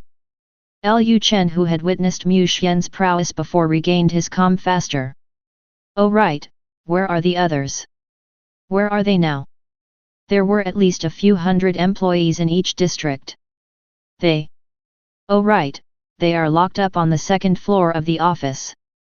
Supervisor Yuan paused, turning to glance worryingly at the bunch of people whining on the ground. Yao Si understood his worry and turned to glance at Mu Xian. They won't be able to escape. He nodded, unleashing his mental strength once more. The group stopped tumbling abruptly as though suppressed. There was indeed a few hundred employees trapped on the second floor, and the majority of them were Yao, with a sizable number of beasts as well. In contrast to the tiger-head and lion-head beasts, the ones in captivity were a more docile bunch which consisted of cat ears, bunny tails, and dog noses. After communicating, they found out that it was a kidnapping and blackmail. The poor employee treatment mentioned by Tigerhead was all fabricated and completely untrue. LU Enterprise had always been among the top 10 companies within the galaxy and thus would never allow employee dissatisfaction to mar their exemplary records. Due to the distance and relative lack of civilization on the Ore planet, the wages here were a few times higher than in other industries. The reason LU family decided to employ the beasts, who were notorious for their poor reputation, was due to their physique and to boost the company's image. It served as an advertisement for the company's philanthropic and equal ways, so there was even less reason for them to ill-treat their employees. It had always been a harmonious situation that yielded benefit to both parties until the appearance of a radical claiming that the LU Enterprise were treating beasts as slaves and trying to obliterate their pride. Gradually, his words started to influence the other workers, and he gained a following. Not all the beasts signed up, but since there were less of them, no one dared to stand up against the rebels. Like that, the matter blew out of proportion. The rebels didn't just hack into the security system, causing the loss of contact with the other planets, but also took hostage all of the employees in the various districts. Before the three of them had entered the planet, they were plotting on ways to take over the entire planet. That was, until they hit a brick wall. Boss, I just informed the Galactic Police, they'll be here soon. Supervisor Yuan heaved a sigh of relief, his expression serious. The other employees will be released once the police arrives. Yao Si nodded. It would be better for the police to handle the matter since there was a sizable number of districts on the planet. Oh right, who is the radical you spoke of? Which district is he from? He is from District 3. Supervisor Yuan said. He's called Feng Xiao. I heard that he can be quite dangerous with his S-level physique and an ability.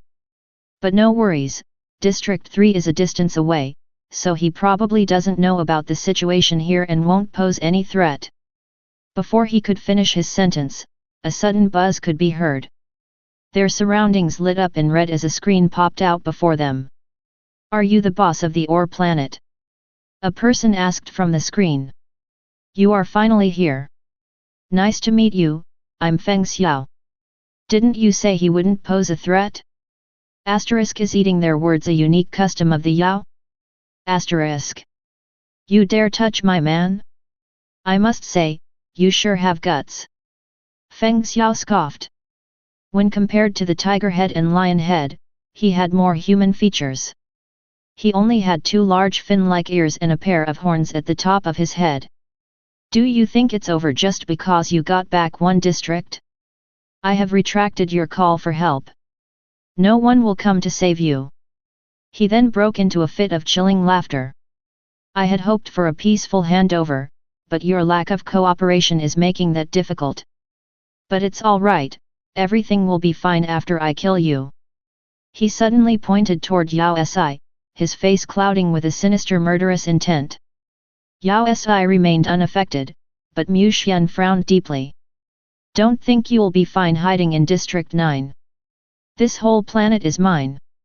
In less than 3 days, I will head over personally to get you. By then, forget it." Mu Xian could no longer suppress himself.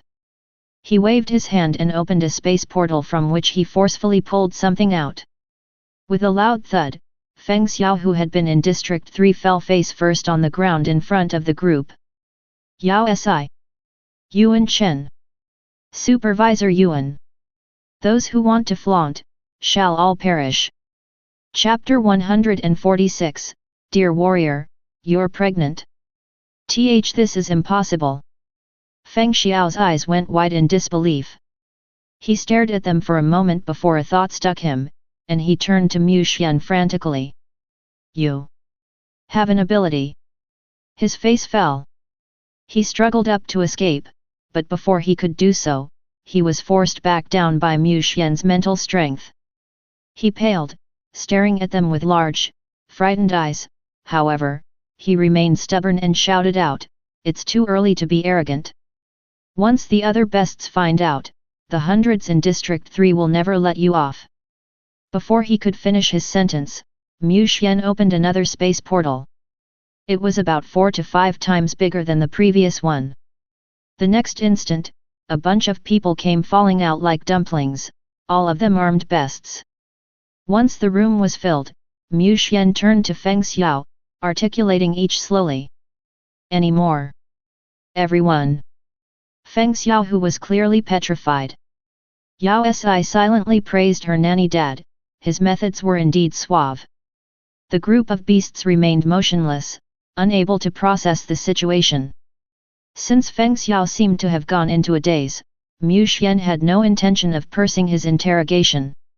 Instead, he walked to the control table and started to type rapidly, his fingers flying across the keyboard. After 5 minutes, he switched it off and turned to caress Yao Si's head. "Sisi, the safety systems are back in place." "Really?" Yao Si exclaimed when his meaning sunk in. She hurriedly tapped the shoulder of a dazed person beside her. "Manager Yuan, the signal is back. Hurry and contact the Galactic Police."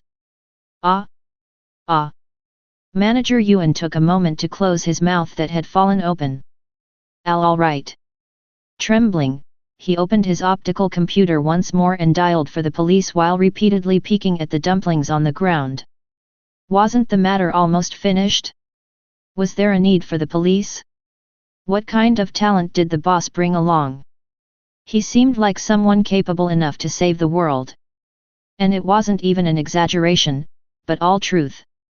When compared to such a person, the Galactic Police paled in comparison. Manager Yuan and Liu Chen proved to be worthy their status. Even though the matter had escalated, they could deal with it efficiently. After gathering a group, they found the devices that could restrict one's movements and captured all the dumplings that were forced down by Mu Xian's mental strength. In half an hour, the Galactic Police sent a reply that they had come. Yao Si joined the typing gang. As the new boss, she felt a need to take the lead. She reached for the restriction device from Liu Chen, but just as she was about to fasten it onto the nearest dumpling, she felt a surge within her. This feeling was of an ability. Her heart sank. Turning toward the employee that was heading for Feng Xiao, she shouted out, "Be careful." She then hurriedly reached to pull that person back. As expected, the next moment an intense gust of power burst out from Feng Xiao, and he tossed an immobile beast toward her. "Sissy." Mu Xian frowned as the beast tumbled toward them. He formed his mental energy into a ball of strength and directed it at the tumbling bestial. It was enveloped by the mental strength, which made it groan, and seconds after, his tummy exploded, flesh and blood spurting everywhere. Almost instinctively, a surge of power formed within Yao Si, which she directed toward Feng Xiao. The energy bolted straight at him, building up a vigorous gust of wind. Bullseye! But Feng Xiao disappeared. Particle transportation device. Liu Chen exclaimed / I never expected him to possess such equipment. So, he was transported away? Mu Xian.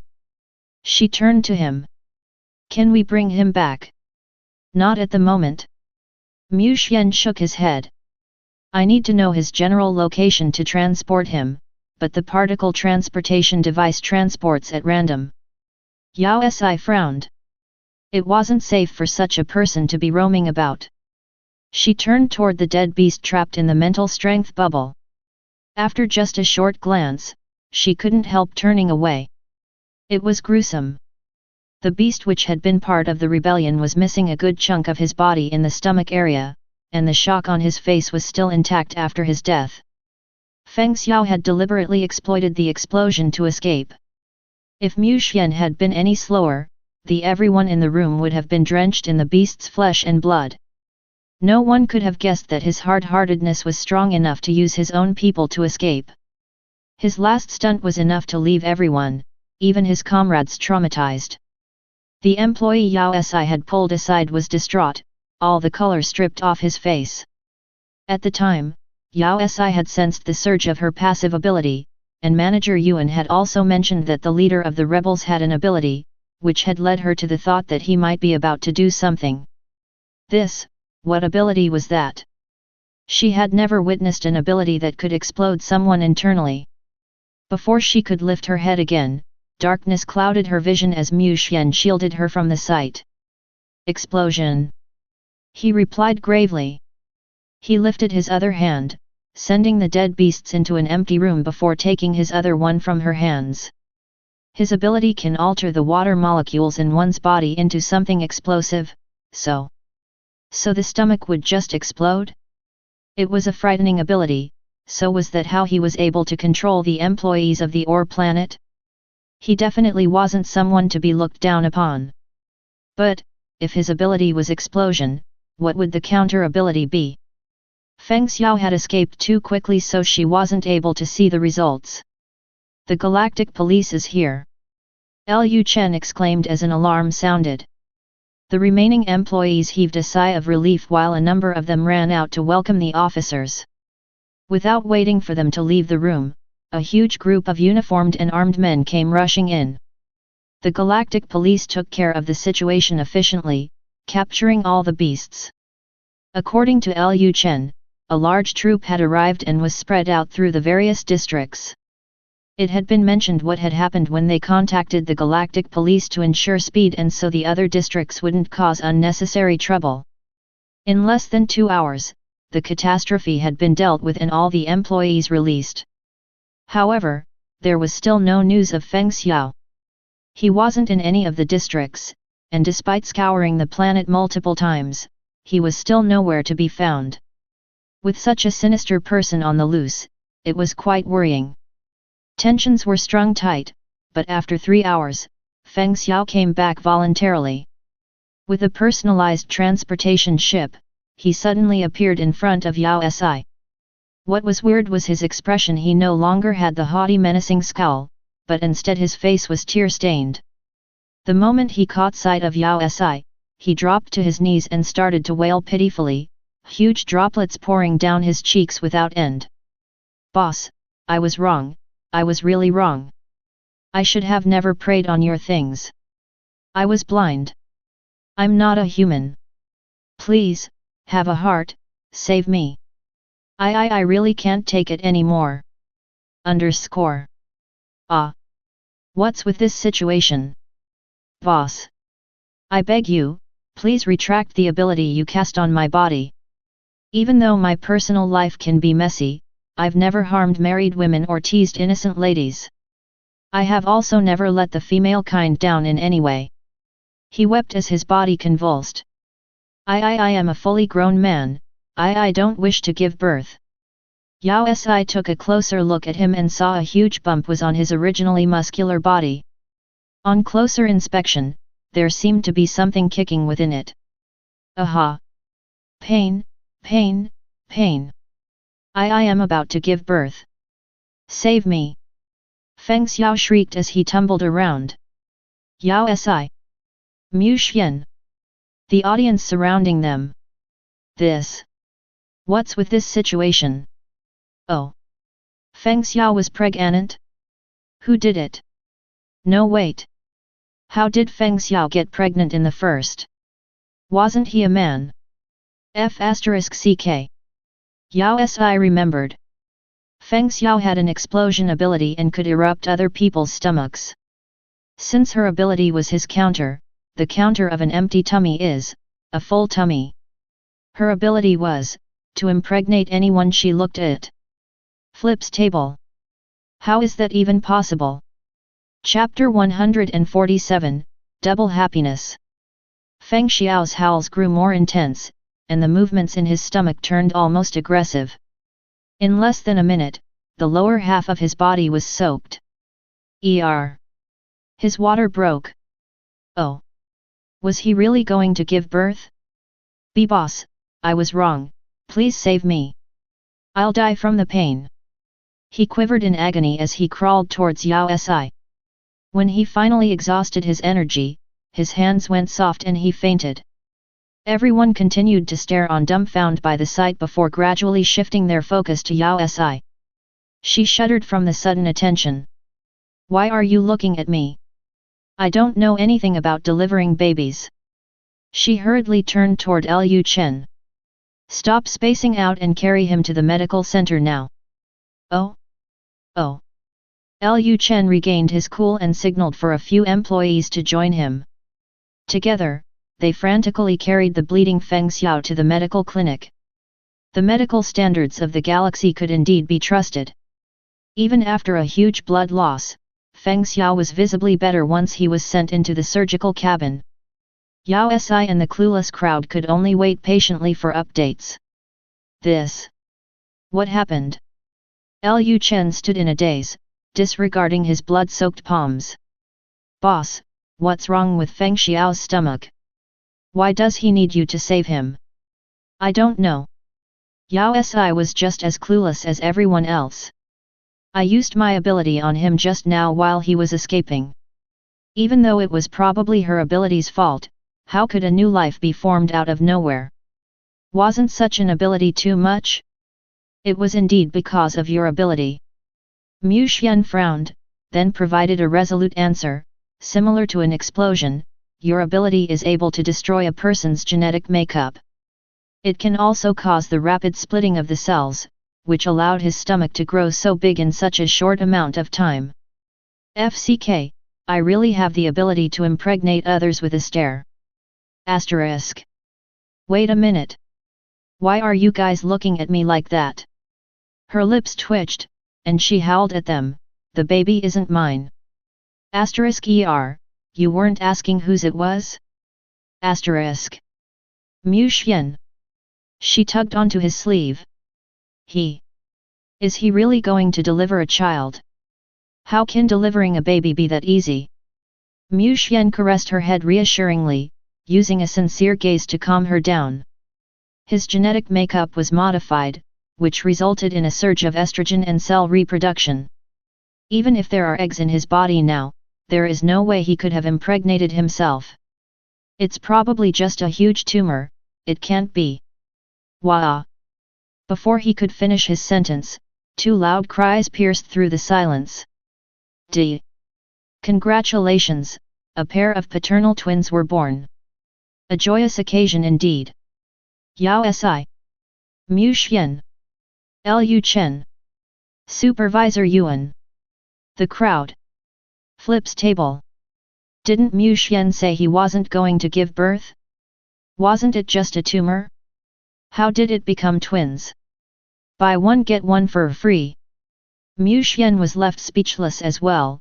He then turned to the surgical room screen to inspect the data. His face darkened with each passing second. After a few minutes, he turned the screen off, looking at her with a perplexed expression. What's wrong? Yao Si shuddered from his gaze. Is the child really mine? Don't scare me like that. Something's wrong. His expression looked odd. He paused before selecting a suitable term. Coincidence. What do you mean? What coincidence? Your ability had indeed altered his genetic makeup and allowed him to possess reproduction features. He coughed, struggling to maintain a straight face. This means he is practically a female now, but since there were remnants of male. Cough. That, what is required for reproduction? Because of your ability, his cells multiplied rapidly, forming a pair of twins. Could you simplify your explanation? English is fine as well. Which means? He inhaled deeply before concluding. He really gave birth to a pair of twins. What? What? What? What are you saying? Why can't I understand a thing? Wait a minute, let me process this. Mu Xian meant that her ability turned the rebellion's leader Feng Xiao into a half-woman with reproduction abilities. Still, he couldn't have impregnated himself. He would have had to participate in some R-rated act with a male for something like that to happen. However, coincidentally, there was such a substance from someone else still within him, resulting in a pregnancy. So the main point was. A light bulb flashed Yao Si's mind as everything connected, and her eyes went wide in shock. Feng Xiao is a gay. Mu Xian nodded. CK. Feng Xiao had to have had a rendezvous recently, and he hadn't taken a bath afterwards, so remnants of their time were still present. This allowed the impregnation to be possible. It was indeed a drama scene come to life. This also emphasized the importance of personal hygiene. More problems had surfaced. Supervisor Yuan. Yao Si turned to the others who seemed more informed about the situation, but at some point, they had retreated 5 meters away from her. Only Mu Xian was near her. Why are you guys doing so far away? They were all crammed into a corner. FCK, even Lu Chen is gone. B boss. Do you need anything? Yao Si's lips twitched. Don't worry, I won't use my ability on you guys. Besides, hers was a passive ability, so she couldn't summon it even if she wanted. You guys should be better acquainted with him. I wanted to ask, do any of you know the father/mother of the children? This. I'm not sure either. Supervisor Yuan stumbled back meekly as he shook his head.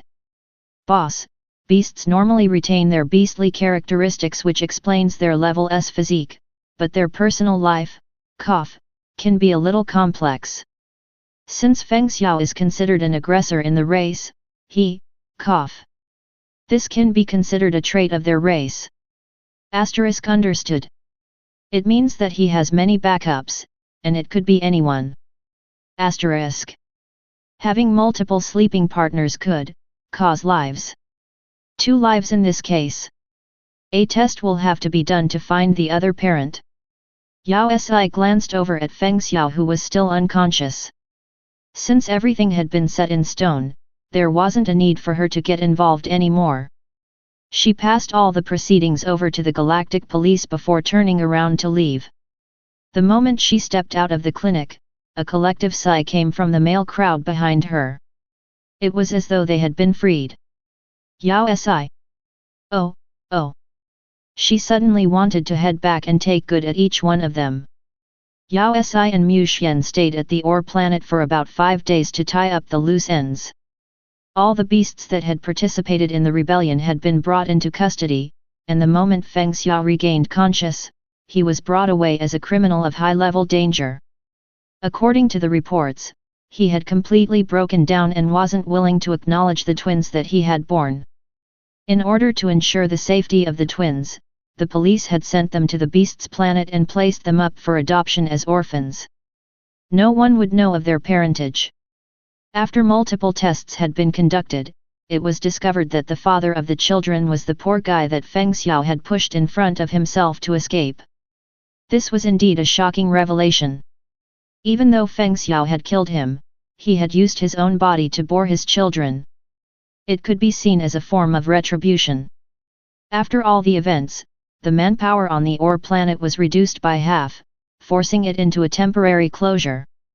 As the boss, Yao Si was required to remain a few more days to inspect the new employees. Yet ever since the news about the pregnancy had spread, she seemed to have met with an even bigger problem. Chapter 148, The Financial Whiz. Yao Si had originally planned to tour the Ore planet since it was after all the first time she had visited such a place, and besides, it was hers. She wasn't satisfied with a wasted trip. However, she realized that she wouldn't be able to remain for long. Because, she was about to be buried in the galactic currency. Ever since the news about the pregnancy had erupted and operations were terminated temporarily, the employees were left idle. Their attitude toward her were of two extremes: one half would bolt at the sight of her while the other would use all means to get close to her. The latter would always approach her in pairs. Regardless of how much Yao Si explained, everyone still carried on with the misconception, seeing her as a celestial that everyone wanted to get hold of. With groups of couples chasing after her, even using the toilet was a challenge. Yao Si was at her wits' end as she hid at home. But that couldn't stop the passionate requests for her blessings. It started escalating from a casual touch to tossing galactic currency in her direction. What was worst was the thick stacks they tossed. In less than 3 days, her yard was flooded with golden shimmery galactic money, to the point that even the grass could no longer be seen. Oh, please. She wasn't a wishing well nor a fertility goddess. Yao Si was rendered helpless. Once the galactic police settled the issue, she immediately took off on Liu Chen's aircraft. The moment they left the Ore planet, she sighed, a weight finally having been lifted from her shoulders. She was finally out of there. Any longer and they would have started to offer her joss sticks. Boss, the Alliance has taken care of the rebellion, Liu Chen said while opening a screen professionally. The beasts are willing to compensate the damages incurred on the Ore planet. All the necessary works will be completed within the next month. Oh. Yao Si had no clue what he was saying. Liu Chen, why don't you just do whatever you deem is best? Besides, haven't you always been in charge of the planet's operations? You can just continue what you have been doing. Yes, boss. Liu Chen nodded. He then pointed to the screen once more. One more thing, even though the beasts have agreed to compensate us for the loss, the damage caused to our reputation is posing a much greater problem. What do you mean? Yao Si stilled. Due to the incident, we weren't able to fulfill 3 shipments punctually and these 3 clients happen to be our most important clients. His expression turned grave. The late shipment cost them huge losses, prompting them to terminate their cooperation with us. This will reduce our profits by up to 80%. That much? Are you trying to tell me that I'm about to go bankrupt? Don't do this. It hasn't been that long since I discovered my newfound fortune. How can it disappear in a few months? It isn't to that extent. Liu Chen shook his head. I held several meetings with the various departments and reported back to the headquarters. With them, we decided to have an emergency change of plans which would probably cover some losses. What's the plan?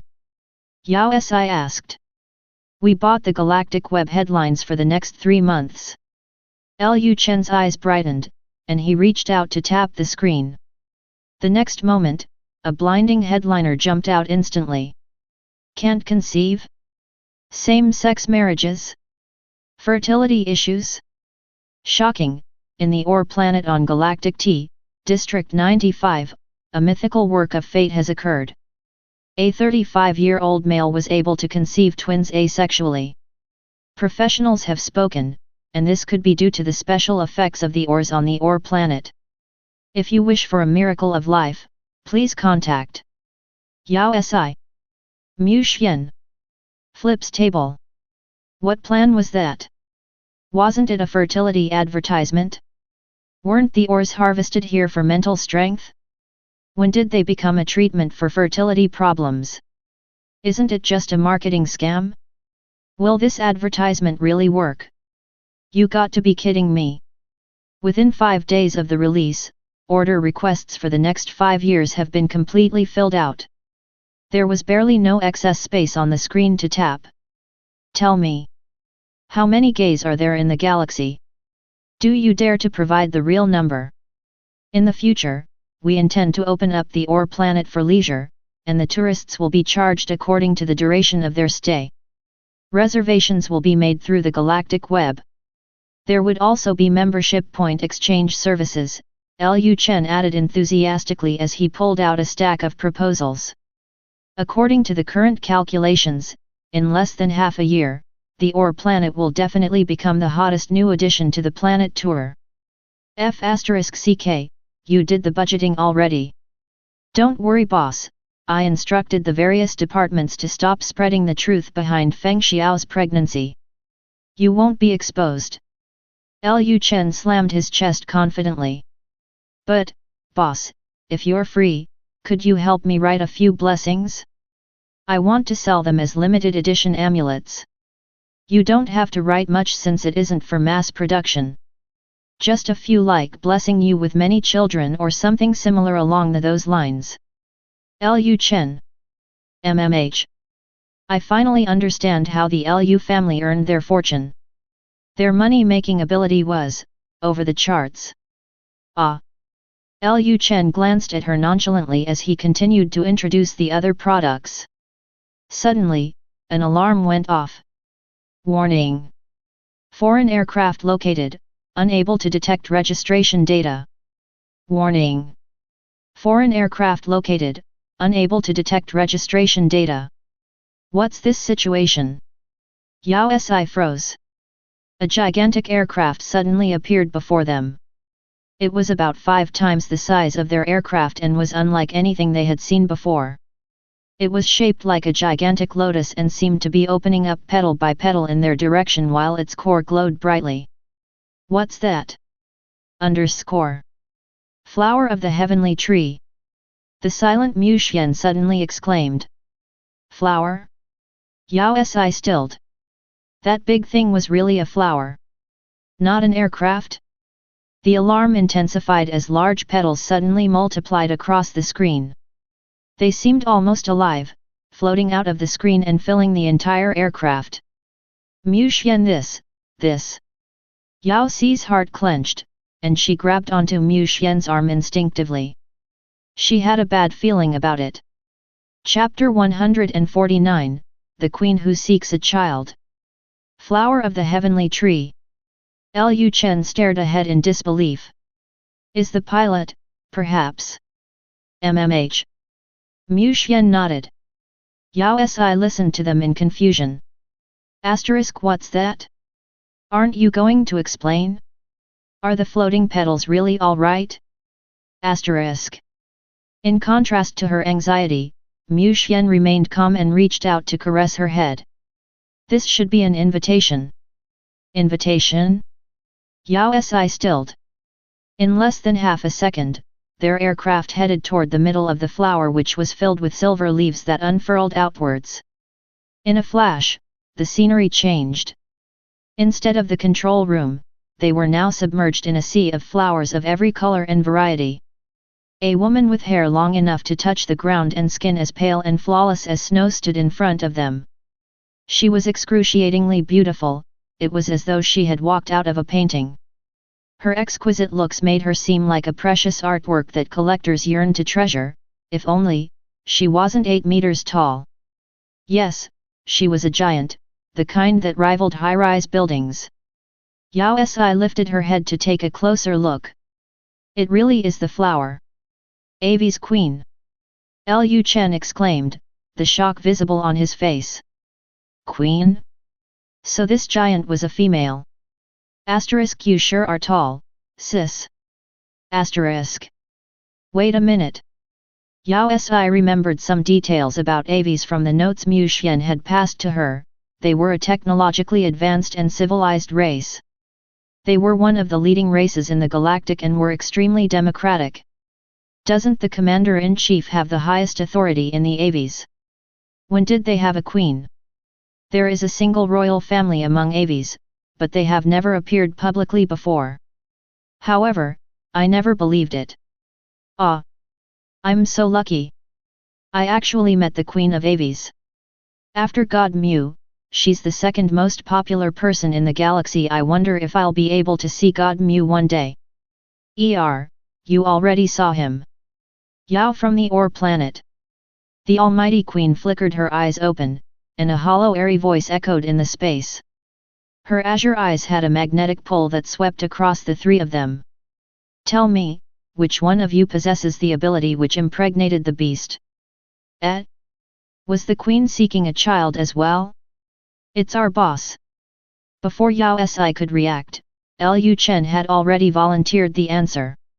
Liu Chen. Didn't we promise not to expose the truth?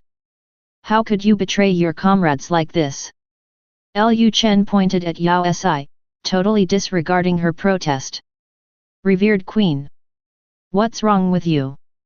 Great. The queen nodded, turning toward Yao Si. She could feel a force descending upon her, and a power surged within her. Was it an ability? He is bewitched by her seduction ability. Mu Xian frowned and activated his mental strength. The vigor of his strength sent a ripple through Yao Si as it radiated outwards. That. The queen frowned. You're not necessary. She waved her hands, and both Mu Xian and Liu Chen started to distort before disappearing. Mu Xian! Yao Si exclaimed. What had the woman done?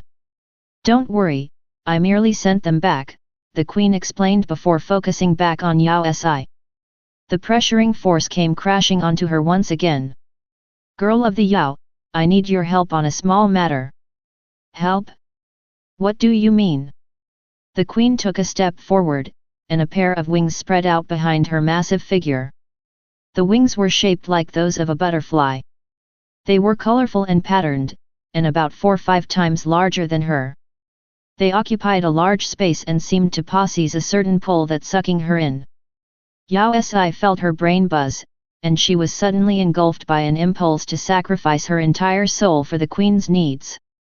It was an odd thought that appeared abruptly, and she could feel her mind growing heavy. The queen's hollow but clear voice entered her thoughts. Yao girl from the Ore planet, please use your special ability on me and give me the ability to conceive.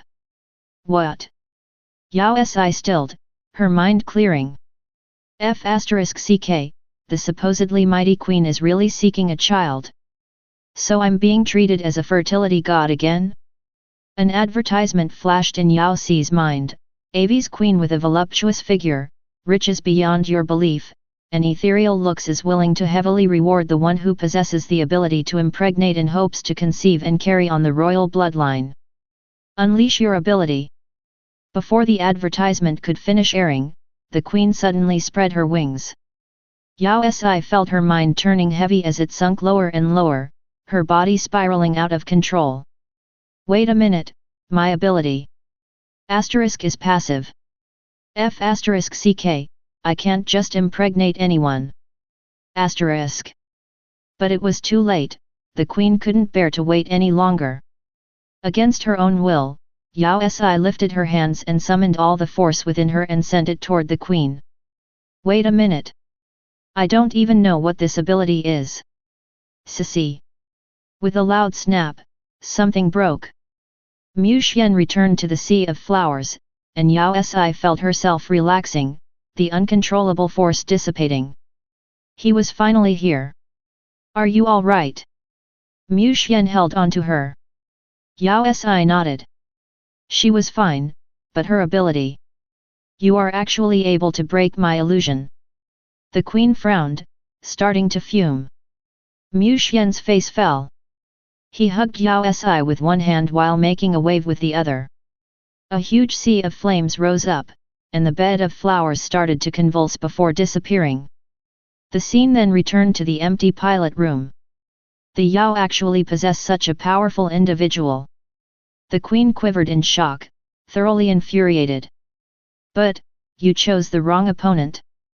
Her large wings flapped, creating a gust of frosty air. Rows of ice shards started to form in mid-air.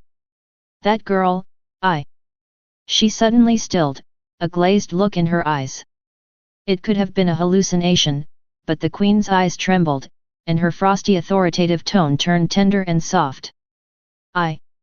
I want to marry her. Ah! Before Yao Si could react, she felt her vision blur, and the gigantic queen shrunk down to a normal height. She came in front of Yao Si and took her head in her palms tenderly. Suddenly, the queen inched closer and pecked Yao Si's cheek. What's with this situation? Weren't you seeking a child? Why did your goals change so abruptly? Chapter 150, The Queen's Forceful Pairing. I really like you. The queen pecked Yao Si several times, pulling her into a tight embrace. With a height advantage, she pressed Yao Si deeply into her bosom. Before Yao Si could react, her body weakened. She couldn't breathe. Save me. At the crucial moment, her dependable nanny dad came forward to forcefully tear her away from the queen, allowing air to enter her lungs once more. Yao Si took in a long deep breath. Women with big bosom were sure freaky. What are you doing? The queen flew into a rage, glaring at Mu Xian. Why did you separate me from dearest? Who is your dearest? It hasn't been 5 minutes since we met. Mu Xian's face sank, his brows deeply furrowed as he spat, she is mine. She was his cub. The queen froze, her expression as though she had just received devastating news. Her entire body swayed as she trembled, and even her wings paled. She seemed in great agony as her eyes reddened with unshed tears. Her pitiful, shattered expression was quite sympathetic. After half a minute, she turned an accusatory glare at Yao Si. Dearest, you. I love you so much, how could you? Before she could even finish her sentence, huge droplets started to stream down her face. You, don't cry. Yao Si was instantly engulfed with guilt. She instinctively inched forward, prepared to comfort her. Sissy. Mu Xian tightened his grip around her, pulling her back. Yao Si took a moment to regain her senses. Wait a minute. Why was she even guilty? She barely knew that woman. As expected, those with good looks always got the easy way out. Your Majesty, you must have mistaken me for someone else. Yao Si inhaled, struggling to disregard her devastated look before adding calmly, I don't even know you. I'm called Lian Yu. The queen said hurriedly. I'm sure this isn't just about a name? You're called Sissy, right? She inched closer, love and admiration apparent in her gaze. Lian Yu. Sissy, doesn't it sound like a couple? How does it sound like a couple? Stop forcing such a pairing. Dearest, why don't you return to the feather folk with me? Don't be swayed by the stray flowers out there, I'm your true love. Stray flower Mu Xian. Yao Si's lips twitched, and she said slowly, emphasizing each syllable, I am a woman. I don't mind. Lian Yu continued to gaze at her without blinking. But I mind. FCK. What is going on, how did the queen fall for me? From the moment I set my eyes on you, I was sure that you are the one I'll spend the rest of my life with. Sissy, come home with me. The queen confessed bashfully. Wait a minute. Didn't you capture me for my ability just now? That was a while back, I don't need it anymore. What do you mean? Asterisk, how could you be so fickle? Asterisk. Previously, I sought you out for your ability. Since I'm the last feather royal of the feather folk, I'm afraid that there will no longer be any pure-blooded royals in our family. I heard that you have the ability to impregnate someone, so I... She raised her palms to shield her embarrassment, her face blazing a fiery shade of red. But I never expected you to be so amazing. So I decided. I don't need any pure-blooded royals. Sissy, let's get married. Let me bear you kids. Shouldn't a queen be resolute and responsible? How could you be so fickle and reckless? Are your people even aware of what you're thinking? Enough. Mu Xian was grim. He glared at the queen coldly as though he was at his last straw. Get lost. With a wave of his hand, a flash of light flew over. The queen stumbled backward while Mu Xian held onto Yao Si, and the next moment they were back on the aircraft.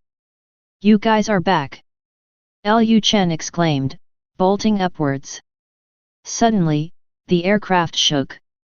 Above them, the gigantic Lotus aircraft had split into two and was floating toward them. It split apart? Nanny Dad. Is that angry? This. What happened? Liu Chen looked on in disbelief. The flower of the heavenly tree, how? Isn't it the most advanced aircraft in the galaxy? My aircraft. Liu Chen was still in a daze when a screen suddenly popped up. The queen's enraged expression filled the screen, and she glanced around before focusing on Mu Xian. You despicable bastard, you dare destroy my aircraft. Return Sissy back to me now. She screamed before sending a tender and pitiful look to Yao Si. Sissy, are you really going to leave me? I entrusted you with my heart, so how could you believe him? All men are bad. Asterisk, I didn't abandon you. Asterisk. Start the aircraft. Mu Xian disregarded the woman entirely, directing a chilling glare at Liu Chen. All right. Liu Chen trembled from his intense gaze and started the aircraft almost instinctively. He had no idea how the situation had become like that. Stop! Where are you bringing my Sissy? The queen screamed frantically. You can't leave. Did you hear me? Enter the galactic portal, we're heading to the next realm, Mu Xian instructed. Liu Chen stilled. Didn't they want to explore the main planets of the various races? Why were they leaving so abruptly? However, he kept silent after catching sight of Mu Xian's intimidating aura. It seemed as though any resistance would send him to his grave. You! The queen started to panic at Mu Xian's disregard, and she turned toward Liu Chen. Does the Yao really want to go against my people? This. Liu Chen trembled and accidentally hit a wrong button. How did it escalate into a race issue? He wasn't ready to bear such consequences. Sensing him wavering, Lian Yu added, open the portal for your aircraft now and I won't pursue the destruction of my aircraft. Before she could even finish her sentence, Mu Xian lifted his hand. Once again, a ray of light flashed, and the aircraft that had split into two was dissected into countless tiny pieces, its original appearance no longer visible. Mu Xian's expression darkened.